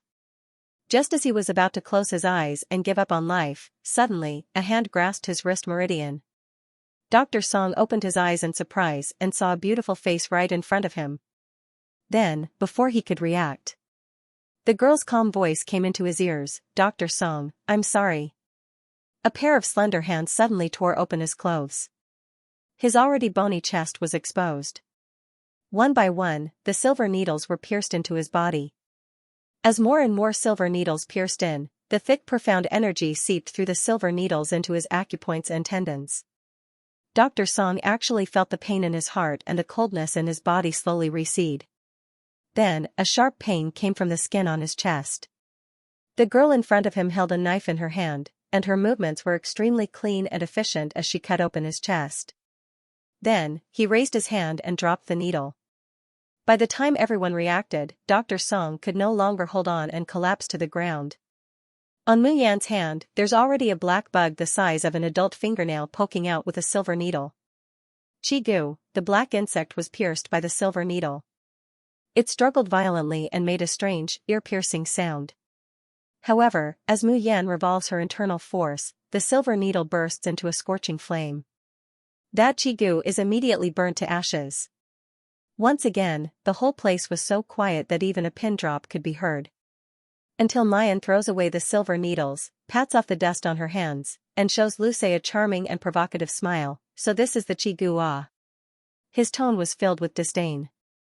Lu Ce's gaze instantly became incomparably cold, her whole body emitting a powerful pressure and murderous aura. That almost suffocating pressure and murderous aura caused the doctors who had just been wild with joy to once again sink into a state of panic. Mu Yan's expression also becomes serious. This time, it was not an illusion. She clearly felt that this Lu Ce's cultivation was higher than hers. Even the aura emanating from her body is far higher than that of the Yanwu continent. Just like the pressure that occasionally leaks from Di Mingju and the others. And at this moment, Lu Ce slowly, with a hoarse and unpleasant-to-hear voice, said, "Miss June's barehanded medical skill in taking the gu really makes me gasp in amazement. Since the Enchantress of Heaven has such ability, then from what I see, the next person to compete will be you. Xianxia, what do you think?" Ling immediately laughed. "Good, very good. June Mayan, I've waited for this moment to compete with you for a very long time." Magistrate Liu, who had been silent all this while, finally couldn't help but step forward. With a trembling voice, he says, "Yamadaran, although Miss June doesn't know alchemy, the godly drafts that she refines have better effects than elixirs. Moreover, her medical skills are truly superb. Few people can match her." Hearing Magistrate Liu mercilessly say that she's inferior to Mayan, Lanling's face is filled with malevolent anger. Lu Ce's expression was still indifferent. Her cold gaze looked towards Magistrate Liu, and the corners of her mouth lifted, revealing a terrifying smile. "Is that so? The drafts refined by the Enchantress are really better than elixirs?" "Yes, yes. This subordinate dares to guarantee it with my life." When Magistrate Lu hears Lu say that, he thinks that she's been moved by his words, and promptly says, the drafts that Miss June refines sell much better than Xianxia's elixirs in the Ghost City. Her medical skills are also acknowledged to be very good. If it's her, she will definitely be able to save the Ghost King. As soon as Magistrate Lu finished speaking, he was suddenly grabbed by the neck. Then, a cloud of black mist enveloped his entire face. A mournful howl came out from Magistrate Lu's mouth, and his face turned blue and purple at a speed visible to the naked eye. His skin was also covered with potholes. Lu swung her hand, and threw Magistrate Lu, who had already fainted, onto the ground. He sneered, if this king says that only pills can treat the Ghost King, then only pills can treat the Ghost King. Who do you think you are to dare to make irresponsible remarks in front of this prince? Since you want to use your life as a guarantee, this king will fulfill your wish. Ling was originally worried that Lu would really believe that Jun Mayan was stronger than her, but when she sees this scene, she immediately laughs heartily. Jun Mayan, did you hear that? If you want to save the Ghost Lord, you can only use alchemy. Even if you can refine godly drafts are only drafts in the end, how can they compare to elixirs? Her heavily made-up face was filled with unbridled pride and hatred. It's as if he can already see Mu Yan's miserable appearance of the Qi Gu sucking away her flesh and blood, dying without a whole corpse. Dr. Song struggled free from the despair of death and was ecstatic that he had survived the terrifying Gu worm. But Lu and Lanling's shamelessness was like a stick to his head, making him so angry that his whole body trembled. These scum, they didn't even look for a doctor to treat the Ghost Lord. What they wanted was for all the doctors to be eaten by the Gu. I'll compete with you. I'll compete with you again. Dr. Song doesn't care about his weakness from losing too much blood. He shouts loudly while tugging at Mu Yan's sleeves. Lowering his voice, he says, little girl, quickly leave this place. I just realized that you're not afraid of the poison smog. I'll help you hold them back, you leave quickly. Lanling sneered and looked at Dr. Song with disdain, just look at your half-dead appearance, what right do you have to compare with me? Without the Qi Gu in your body, you can't even condense your Dan, so what right do you have to compare with me? Then let this old man compete with you. No, I'll compete with you. Lanling, Lu, do you really think that us doctors are easy to bully? Even if it's eaten up by the Qi Gu, so what? This old man will compete with you. Dr. Du, Dr. Jiang, Dr. Li. Each and every one of them, doctors of virtue and prestige, stand in front of Mayan. Just now, they were still filled with fear of death and Gu worms. But at this moment, they were all filled with righteous indignation, filled with the courage to face death calmly. It wasn't that he wasn't afraid of death, it wasn't that he didn't want to live. But they know that. Today, the Ghost Wind Valley won't let any one of them off. And these old guys, if they die, then they die. Today, if they all die here, Yanwu continent's medical science will fall back by at least 30 years. And the cause of all this is their greed for the secret method of pill condensation, but at this very moment, Mayan, who has taken out the Gu with her bare hands, lets them see hope. Such a little girl who's not even 20 years old, but has such godly medical skills. She can even refine drafts that can bring the dead back to life. The injury on Dr. Song's chest, with just a bottle of drafts, was healed in an instant. Such a rare seedling, a spark that can raise Yanwu continent's medical skills by a whole realm, how could they allow her to extinguish it? So, at this moment, all the doctors who were once greedy for life and afraid of death stand up. Standing in front of Mayan. Even Dr. Wang, who once ridiculed Mayan, stands in front of Mayan with trembling legs. They spread open their not-so-strong arms, protecting Mayan behind them like an eagle protecting a chick. Mayan stares at this scene in a daze, and she can't help but reach out and press her chest. At the place where her heart should be filled with hatred and be sealed in ice. At this moment, she doesn't know why, but there's a surge of warmth. This warmth washes through every cell in her body, making her feel sour and ashamed, but also indescribably moved. Mayan takes a deep breath and pushes aside the doctors in front of her.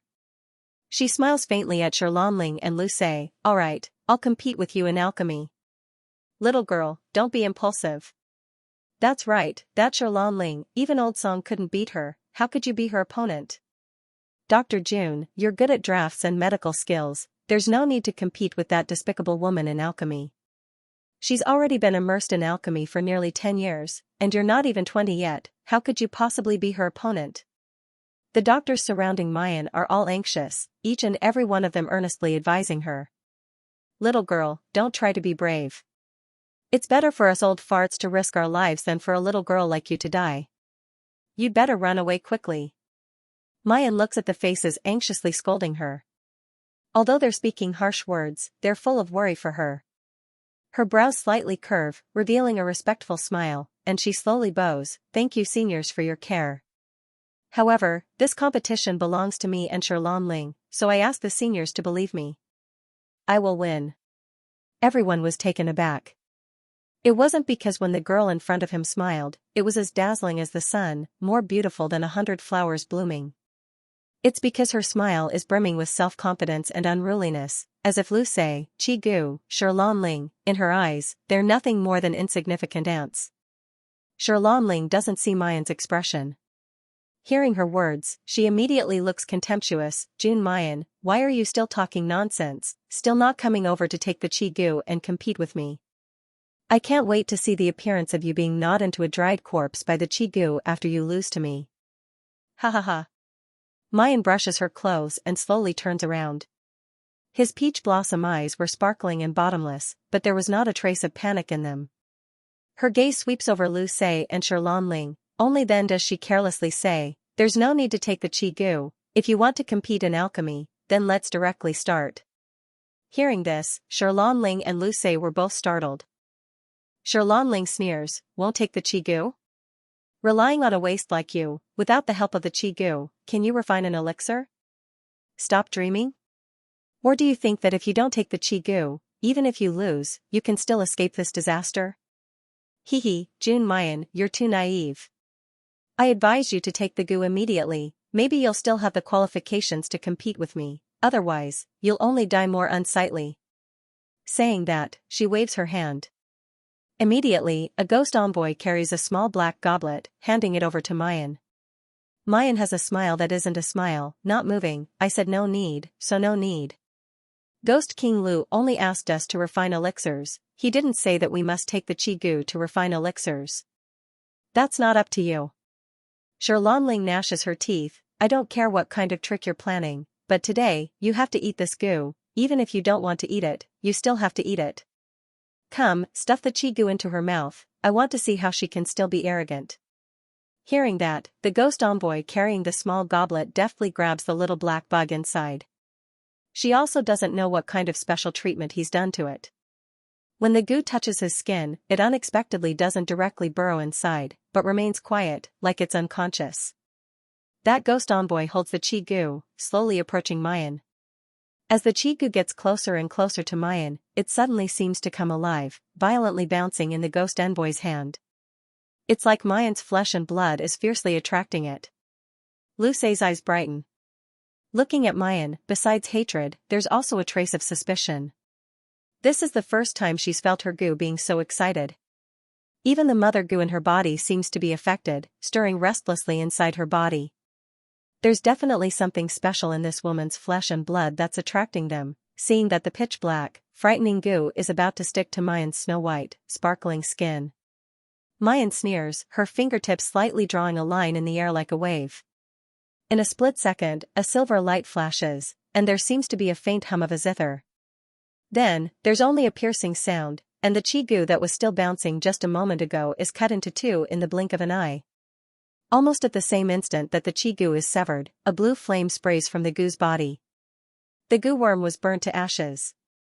Even the ghost envoy's fingers were burnt black, but he only reacted after a long while, letting out a blood-curdling scream. Ling has been waiting for Mayan's frightened expression after swallowing the Qi Gu. Who would have thought that it would be so easily resolved by this woman? Her face instantly twisted, and she roared in a stern voice, "Trash, what are you still standing there for? So many Qi Gu, I don't believe she can escape all of them. Hurry up and attack." When the ghost messengers heard the order, they rushed forward like a swarm of bees. Everyone was holding a Gu worm in their hands. Mayan chuckles and flips her wrist. In a split second, a simple and lustrous zither with a flowing luster appears in her hand. Her slender hands lightly plucked the strings of the zither. The music of the armored horses resounded throughout the hall. Sound blades shot out at a speed invisible to the naked eye. Mu Yan knows better than anyone that if these goo worms fall to the ground, they will drill everywhere. Even if he was not afraid, the other doctors would definitely suffer. Therefore, swoosh, swoosh, swoosh, the sound of the zither turns into blades, and 100 of them shoot out. In the blink of an eye, the ghost envoys who had just fiercely rushed over, each and every one of them clutches their burnt hands and cries out in pain. And the chi goo that had just frightened everyone, after a short moment, has completely turned into fine powder. The whole audience is deathly still, everyone's eyes are focused on Mayan. The doctors are shocked, ecstatic. The ghost envoys are fearful, aghast. But Xianxia and Lu Ce are completely and utterly in disbelief. Especially Lu Ce. That terrifying face of hers is now completely twisted together. Those pair of turbid eyes seem like they're about to fall out of their empty sockets. My chi goo. Jun Mayan, you slut, you killed my Xianxia, and now you've even killed all my chi goo. Good, good. They can't let you take the chi goo, then let me personally feed it to you. As soon as her voice falls, Lu Ce opens her mouth. The next moment, she sees an ugly black-red bug that's several times bigger than the other chi goo, crawling out of her mouth. Lu Ce grabs that bug, and her figure suddenly turns into an afterimage, heading towards Mayan. This time, Mayan's expression becomes extremely grave. The Tian Emochin in her hand stands upright, 5 fingers suddenly vibrating on the strings. The sound of the zither abruptly rises, like a hurricane engulfing the waves, rushing straight to the sky. Lu Ce is almost about to rush in front of Mayan, but she suddenly feels her body colliding with an invisible wall. Her entire body was bounced away. The Shin musician's new second-level skill, divine hands weave the heavens. Through the sound of the zither, it drives the heaven and earth's vitality in the air, forming a protective barrier in a short period of time. Exhausting all internal force or spiritual power within the body, lasting for 3 breaths. Lu Ce is bounced back by that sound wall, and she continuously retreats 3 steps before she can stand firm. She suddenly looks at Mayan, her eyes filled with bewilderment. Jun Mayan is a musician? But such a powerful sound wall, is it really something that a musician of the Yanwu continent can achieve? A treacherous light constantly flickers in Lu Ce's eyes. As she prepares to attack again, a voice suddenly rings out from outside the main hall. Ghost King Lu Ce, what do you want to do to the future Dark Lord's wife? Before her voice falls, she sees Xianxia's figure walking out from the thick black fog. The poison smog wrapped around his body, but it didn't seem to have any effect on him. Xianxia goes straight to Mayan's side, and slightly bows towards her. Miss June, Di Jun said that he has something to take care of, and let this subordinate protect you first. Mu Yan sees that Xianxia is unscathed. Hearing his words, her heart immediately relaxes. As expected, Di Mingju and the others are safe and sound. Xianxia turns to look at Lu Ce, his eyes cold. Ghost King Lu Ce, you have offended your superiors, how should you be punished? Lu Ce narrowed her eyes. I don't know what you're talking about. Xianxia immediately sneered, apart from the Dark Lord that appeared when the Ghost City was just founded 1,000 years ago, no Dark Lord has appeared since then. You actually said that this woman is the future Dark Lord's wife? What a joke. Heh. Xianxia scoffs. He suddenly took out a black token from his bosom. The token looked very ordinary. There was no radiance or profound chi surrounding it. But as soon as the token appeared, the surrounding ghost envoys seemed to be possessed. Involuntarily, they knelt down and shouted, "Welcome, Supreme Nether!" Even Xianxia and Lu Ce didn't seem to be able to control themselves, and they kneeled down. It's just that before Lu Ce's knees completely hit the ground, she suddenly sobers up. How is this possible? Didn't the Dark Lord's decree disappear 1,000 years ago? Xianxia says, now, do you still have any doubts about the existence of the Dark Lord? Lu Ce's complexion turns green and white, her eyes are filled with dread, unable to say a word. Xianxia puts away the Dark Lord's decree, and the kneeling ghost envoys and Xianxia regain their freedom in a split second. Xianxia's eyes brighten all of a sudden, her face full of worship and infatuation. So Di Jun is the founder of the Ghost City, the Dark Lord. No wonder that man is so handsome and powerful. making her deeply infatuated with him almost the first time she saw him. But as it happens, such a great man actually fancies June Mayan, this slut who has already lost her chastity. Instead, he humiliates and dislikes her in every possible way. No. It's not that the Dark Lord dislikes her, but because of June Mayan's interference, the Dark Lord misunderstands her. That's right, it's like this, as long as she gets rid of June Mayan, as long as she lets the Dark Lord clearly see June Mayan's fickle, dirty, and ugly nature. She believes that the Dark Lord will definitely like her instead. Xianxia suppresses her excitement and stands up, suddenly saying in a loud voice, even if the Dark Lord's existence is proven, it still can't prove that this woman is the future wife of the Dark Lord. Moreover, June Mayan, you just promised me that you would compete with me in alchemy. Don't tell me you're going back on your word now? Mayan was originally still immersed in the fact that Di Mingju is actually the Ghost City's Dark Lord, not coming back to her senses. Hearing Xianxia's words at this time, she can't help but curl up the corner of her lips. That's right, I promise to compete with you in alchemy. If I win, I'll be allowed to treat the Ghost Lord's illness, isn't that right? She's answering Xianxia's words, but she's looking at Ghost King Lu Ce. Lu Ce nods, that's right, as long as you beat Xianxia in alchemy and prove that you have the ability to treat the Ghost Lord, I will naturally let you in to treat the Ghost Lord. If Miss June can't refine Dawn, or can't even beat Xianxia in alchemy, then it proves that you can't treat the Ghost Lord. Even if you're the Dark Lord's wife, you're still not qualified to treat the Ghost Lord. Mu Yan nodded, alright, then let's start the competition. Xianxia glares at her, faintly asking, you really won't take the Qi Gu and want to compete with me in alchemy? But isn't this too boring? Why don't we make a bet? I don't know if you dare or not, June Mayan. Mu Yan raises an eyebrow, oh? What's the bet? Xianxia chuckled softly. It's just that this smile doesn't have the slightest bit of immortal elegance and otherworldliness, on the contrary, it's brimming with gloominess and maliciousness. If you lose, then cripple your own cultivation and marry that ghost slave at Ghost King Lu's side. Henceforth, you'll serve the Ghost City forever, what do you think? Saying this, she pointed at the person behind Lu Ce. Lu Ce pointed at a man standing behind her. His clothes were also embroidered with the symbol of the Ghost City, but it was different from the other ghost envoys. He's not a ghost envoy of the Ghost City, but a ghost slave deployed by Lu Ce. Almost everyone in the room had noticed him in some way. Because this ghost slave's appearance was extremely ugly, even comparable to Lu Ce's. What nonsense are you talking about? Han Yi suddenly explodes, roaring as he rushes towards the ghost slave and Xianxia. But Mayan pulls him back. From their conversation, Mayan knows that Han Yi and the others can't get too involved in the matters of the Yanwu continent. Even more so, they can't casually harm the people of the Yanwu continent, otherwise, they will suffer the backlash of heaven and earth. The doctors on the side also start cursing all at once. Xianxia, don't go too far. Competing in alchemy is just competing in alchemy. You actually came up with such an insidious scheme to trick a little girl, you still have no shame. I remember now. A few nights ago, Xianxia went to seduce the man naked. He must be Dr. June's husband. This person must be jealous of Dr. June, that's why he came up with such a despicable method. Little girl, you mustn't agree with him.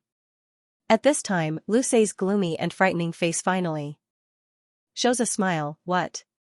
Isn't Miss June very confident in her alchemy level? Now you don't dare to gamble? Since Miss June also thinks that she will lose and doesn't have the guts to gamble, then I think it's better to forget about it. I just didn't expect that the so-called future Dark Lord's wife would turn out to be such a cowardly person, even throwing away the Dark Lord's face.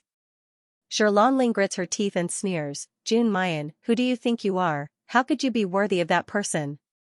Since you don't dare to gamble with me, I think you should obediently lead Dark Lord's side. A waste like you, how could you be worthy of Dark Lord? She hasn't finished speaking when a girl's low, sweet-sounding laughter suddenly resounds in the hall. This laughter makes Xianxia and Lu Ce, who are in the middle of provoking her, stare blankly. Soon after, they see Mayan raise her head, her beautiful peach blossom eyes rippling with a mocking arc. You guys really have a lot of nonsense. It's just that, after talking for so long, you're only talking about what I should do if I lose? Xianxia, what if you lose? What price are you going to pay?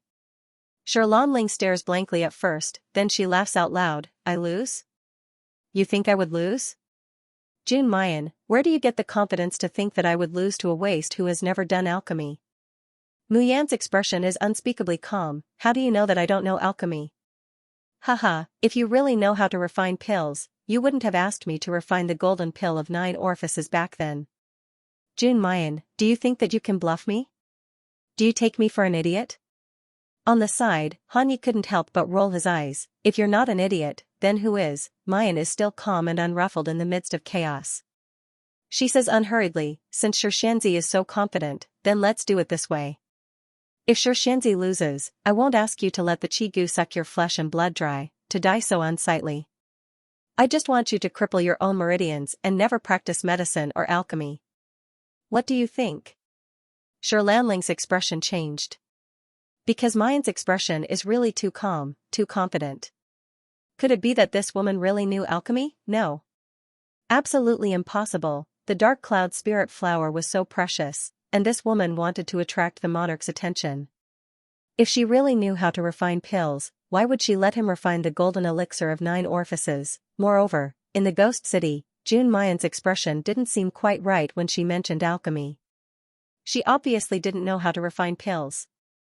The rules of the competition were simple. The Ghost Wind Valley provided 2 sets of exactly the same medicinal herbs. There should be as many types of medicinal herbs as possible, and most of them were valuable and rare medicinal herbs. Using these herbs, Mayan and Ling can almost refine any kind of elixir that they want to refine. Ling looks at Mayan contemptuously, and takes the lead to walk in front of the pill furnace. Her hands were slender and beautiful, but at this moment, her nails were dyed bright red with balsam juice. When he picked up the medicinal ingredients beside him and placed them into the pill furnace, his fingernails shone with sparks, as if his hands were stained with blood. It was exceptionally demonic. As the first and second herbs were sent into the furnace, Lanling's movements became faster and faster. She didn't hesitate or pause in choosing the medicinal herbs and how much she put in. Even if those doctors hated her to the core, they couldn't help but marvel at her proficiency in refining pills. Just then, Ling turned her head to look at Mu Yan. Seeing that she still hadn't started and was staring at her, she couldn't help but sneer. Jun Mayan, I thought you had some ability to think that you could beat me? So you were planning to secretly learn the pill condensation secret method while I was refining pills. Ha ha ha. Just give up.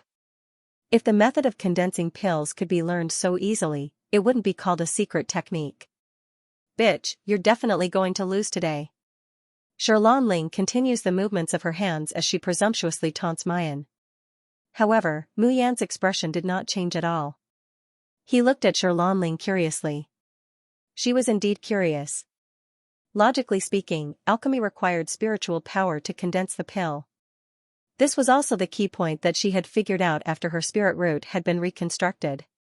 But in the Yanwu continent, there is no spiritual power. She really wanted to know what method Ling was going to use to condense the pill.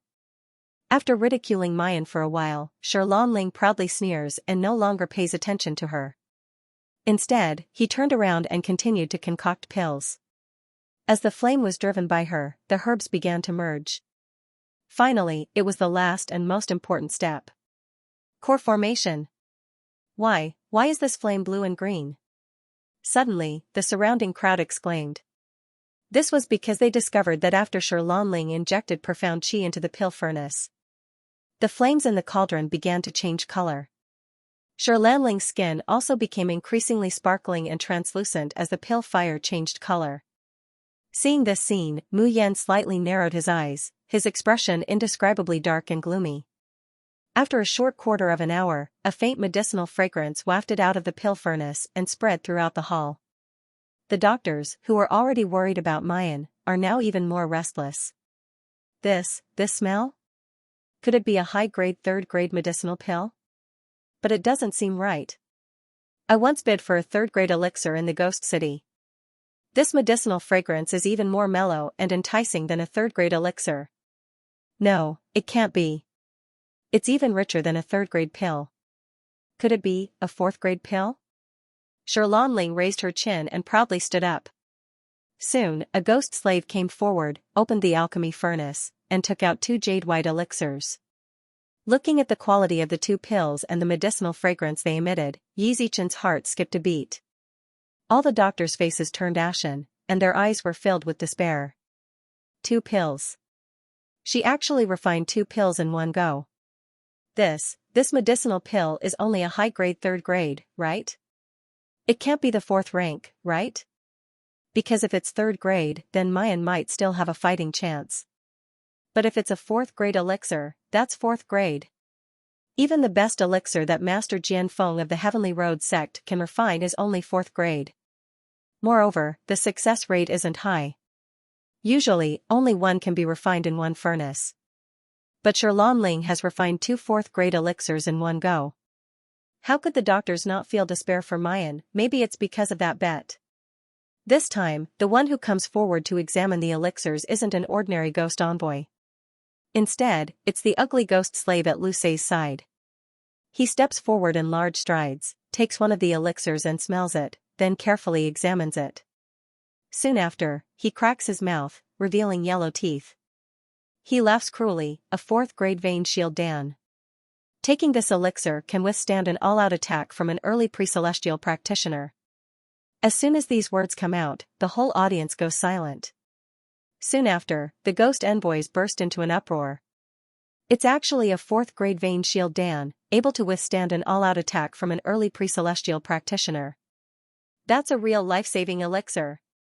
Xianxia is truly worthy of being the most famous genius alchemist in the Yanwu continent. She's only in her early 30s, yet she's already reached the level of a 4th grade alchemist. It really leaves people in the dust. Exclamations of admiration rushed towards Ling like a tide. Even those doctors who were just speaking ill of her, each and every one of them have pale complexions, their faces filled with despair. They can't say another word. Ling only feels that the resentment that she's accumulated over the past 3 days has been thoroughly vented in this moment. She darkly looks at Mayan and mockingly says, "Jun Mayan, you've been watching for so long, have you learned my secret method of pill condensation?" "Hehe, if you haven't learned it? Do you want me to demonstrate it to you again?" Mayan deeply looks at her, her eyes carrying a trace of understanding, a trace of astonishment, and a trace of pity. Ling seems to be infuriated by that trace of pity in Mayan's eyes. Her complexion suddenly changes, sneering, "What are you looking at? Jun Mayan, even if the drafts you refine are indeed first-rate, this is alchemy. Do you think you can learn it just by looking? If it was really that easy, there wouldn't be so few people in the entire continent who could concoct pills. I advise you to give up now. Don't waste our time. I see that the sky outside is about to brighten. Just in time, I can let Ghost King Lu preside over your wedding." The ghost slave on the side cracked his mouth again at the right time, looking at Mayan's eyes full of lust. Perhaps it was because his mouth was cracked wider this time, so not only did he reveal 2 rows of dark yellow teeth, but he also revealed the bright red flesh that was stuck in between his teeth. "Madam Enchantress, this servant is very much looking forward to being able to consummate our marriage with you." Han Yi couldn't help but unsheath a long sword in his hand. A cold chill filled the entire hall. "I dare you to say it again." The strong murderous aura made the ghost slave's face change, and he retreated to the side with a smile. At this time, Lu Sei comes forward, saying with a smile that isn't a smile, "Han Yi Darren, there's no need to get angry. Miss Jun herself agreed to the bet. You wouldn't want to go back on your word when things come to a head, would you?" Saying that, he looks at Mayan, his gaze deep and serene. "Miss Jun, I advise you to obediently take the Qi Gu if you really want to win. That way, you might still have a fighting chance." Mayan's fingers gently pluck the Tian Mo Qin. There was a sudden clashing sound, a cold light flashes, and that Qi Gu has already fallen from the air, splitting into 2 pieces. Disregarding Lu Sei's unsightly complexion, Mayan waves her hand, and those 2 burning Qi Gu immediately fly into the Dan furnace. It was one with the fire. She leisurely sat down in front of the pill furnace and unhurriedly threw the herbs into the furnace one by one. Unhurriedly, he said, "Whether I will lose or not, how will I know if I don't try?" Lu Sei fiercely glares at Jun Mayan, there's an indescribable hatred in her eyes. Ling suddenly sneered, "I thought you had some kind of ability, turns out you really learned my alchemy from start to finish. I want to see how you're going to condense the pill in a while. As soon as he said that, everyone noticed. The herbs and quantities that Mayan has chosen are exactly the same as Sherlanling's. This action caused the surrounding doctors to reveal anxious expressions. On the contrary, the people of the ghost city are sneering one by one, full of disdain. So she really doesn't know how to refine pills. To actually dare to compete with Xianxia in alchemy, he simply doesn't know the immensity of heaven and earth. Lord Ghost Slave, you are so lucky. After today, such a lovely and charming woman will be yours. The ghost slave kept laughing, which made the faces of the doctors at the side pale. Finally, the processing and placement of the medicinal herbs were completed. Under the burning of the flames, the herbs began to melt. The next step was to inject Xianxia and start to condense the pill. At least half of the people in the hall are waiting to see Mayan make a fool of herself. But to everyone's surprise, Mu Yan didn't place her hand in front of the pill furnace and pour her internal force into it. Instead, she picks up the Tianmo Qin on the side, and begins to gently pluck the strings. Everyone was dumbfounded. They did not understand what she was trying to do. After Sherlanling stared blankly for a moment, she suddenly laughed and said, "I've heard of playing the lute to a cow, but I've never heard of playing the lute to a pill furnace. June Mayan, don't tell me that you think that after hearing your zither music, those herbs will have a great spiritual nature and condense on their own?" Ha ha ha ha. The people around Sherlanling all laughed out loud. Almost everyone thinks that Mu Yan is struggling on her deathbed. He had never heard of anyone being able to refine pills through playing the zither. However, as the sound of the zither reverberated between heaven and earth, the flames in the cauldron jumped more and more fiercely. Furthermore, it was faintly emitting a crystal-clear silver light. As for the medicinal herbs that had originally melted, they actually began to show signs of solidification. How is this possible? How could he drive the alchemy fire to condense the herbs by playing the zither? Can't you feel it? Dr. June's zither music contains internal force. Could it be? Could it really be possible to condense a pill through the sound of the zither? The arrogant smile on Sherlanling's face froze in an instant. When the doctor saw this scene, all of them revealed looks of surprise and joy. I heard that Dr. June is also known as the music doctor because when she treats people, she can use the sound of the zither to expel the pain. I didn't expect her to be able to use the sound of the zither to refine medicine. This is really a marvelous skill, a marvelous skill. Sherlanling unwaveringly stared at the slowly condensing pill in the pill furnace, her eyes about to split open. Impossible. How was that possible? How could this slut condense a core just by playing the zither? Before he could finish his sentence, the Dan furnace seems to be unable to withstand some powerful energy, as it keeps trembling. Then, without waiting for everyone to react, there's a loud rumbling sound. The whole furnace bursts open, sparks flying everywhere. The people in the main hall are somewhat stunned for a moment. Sherlanling's incredulous voice comes to an abrupt halt. After a moment of silence, she suddenly bursts into unbridled laughter. Ha ha ha, the furnace exploded, it actually exploded. June Mayan, you lost. She said, without the secret method of core condensation, just relying on internal force, how could June Mayan succeed, just now, using the sound of the zither to drive the refining process? That slut was just bluffing. The doctors look at the broken pieces of the Dan furnace, each and every one of their faces is filled with despair. It's over, it's really over this time. Just now, they really thought that Mayan could succeed. But the greater the hope, the greater the disappointment. Only Mayan's expression hasn't changed in the whole audience, her fingers still gently plucking on the Tianmo Qin. Vigorous internal force lingers at her fingertips, sending it to the Tianmo Qin. There was also a streak of energy that could not be seen with the naked eye. As the internal force slowly seeps into the Tianmo Qin. That's spiritual power. Haha, ghost slave, what are you still staring at? From now on, June Mayan is your person. Sherlanling reveals a tyrannical smile, and sinisterly says, wait until her meridians are destroyed. How you want to play with her, how you abuse her, it's all your freedom. Hearing that, the ghost slave's pair of turbid yellow eyes shine brightly. His tongue licks his lips, his cheeks full of tiny particles tremble slightly. Because of excitement. Step by step, he walks towards Mayan, Madam Enchantress, a moment of spring night is worth 1,000 gold. Since you and I are already husband and wife, I don't think we should wait any longer. Now, follow me to the bridal chamber. Get lost. You disgusting beast. Dr. Song suddenly steps forward, his body still tottering, but he suddenly releases his whole body's pressure. As long as I'm still alive, I won't let your dirty hands touch June Mayan. Several doctors risk their lives, wanting to stand in front of Mayan. But Han Ye's movements are faster than them. He unsheathed his sword and firmly pressed it against the ghost slave's chest. He sneered, if you have the ability, take another step forward. He actually dared to covet the future mistress of their polar domain. He was really tired of living, Lu Se sneers, Han Yi Darren, if you're willing to bet, you must be willing to lose. What are you doing? Even if you're the subordinate of the Dark Sovereign, you can't be unreasonable.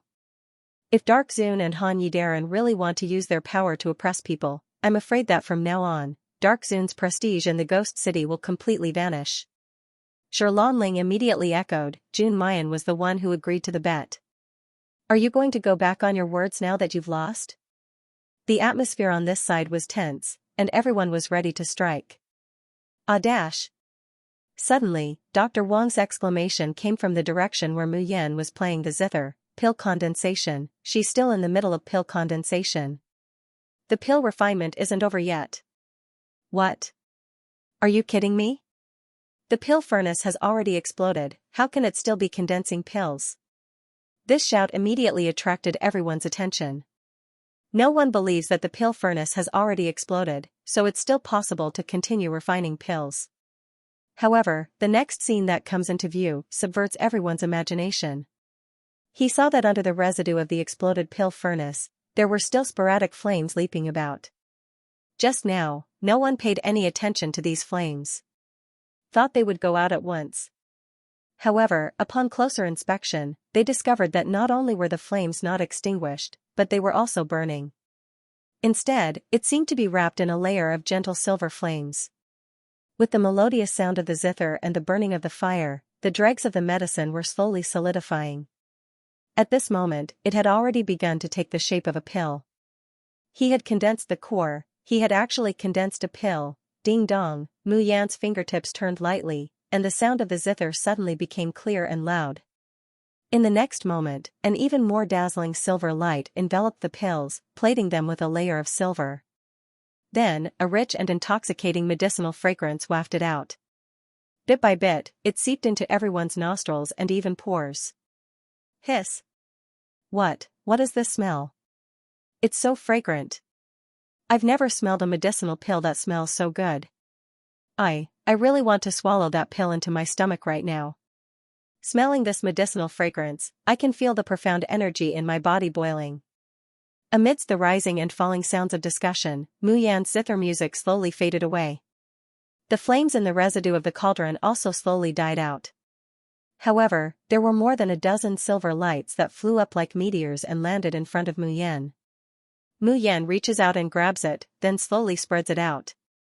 Everyone could only see a dozen black pills lying on her palm. There was a deathly silence in the hall, and even the sound of a pin dropping could be heard. After a long time, a thunderous applause and exclamations of praise erupted. It's done, it's really done, there's no need for that disgusting chi goo, it can also be refined into elixirs. Dr. Song and the others are all flushed with excitement, surrounding Mayan in the middle. Just now, they were really breaking out in a cold sweat for Mayan. He was afraid that this young lady with a bright future would really have her meridians destroyed and be tainted by that ugly beast. He had never expected that she would actually refine it into a pill. Furthermore, it was done in such an unimaginable way after the furnace had exploded. Who had ever heard of someone being able to control flames and refine elixirs without a cauldron? When the furnace exploded just now, it really scared this old man to death. I thought you were really going to lose. Dr. Du stroked his beard and said with lingering fear. Yeah? Why did the furnace explode? Facing these seniors who were protecting her, Mu Yan revealed an obedient smile, and explained, because the energy contained in my pill refining method is too strong, the bronze cauldron's endurance is too poor, so it could not withstand it, and in the end, it exploded. Was it because the energy contained in the alchemy was too strong? Everyone looked at the exploded bronze cauldron, then looked at Mu Yan, their faces filled with shock. Did this little girl know what she was talking about? This bronze cauldron was the most popular cauldron for alchemy in the market. Even the Tiandao sect used this cauldron for alchemy. How come I've never heard of anyone exploding their cauldron during pill refinement? Just how powerful was the energy contained within? Moreover, refining 5 or 6 pills in a single furnace was already considered a lot. But Mayan? He had clearly blown up the pill furnace, and the pill flame was so small, but he had actually managed to refine more than 10 pills at once. This was simply inconceivable. However, the strange thing was that these pills, which were emitting a rich fragrance just a moment ago, had now become pitch black and looked very ordinary. There was nothing special about them at all. End of chapter 520. Don't forget to subscribe, like, and share the video to support the channel.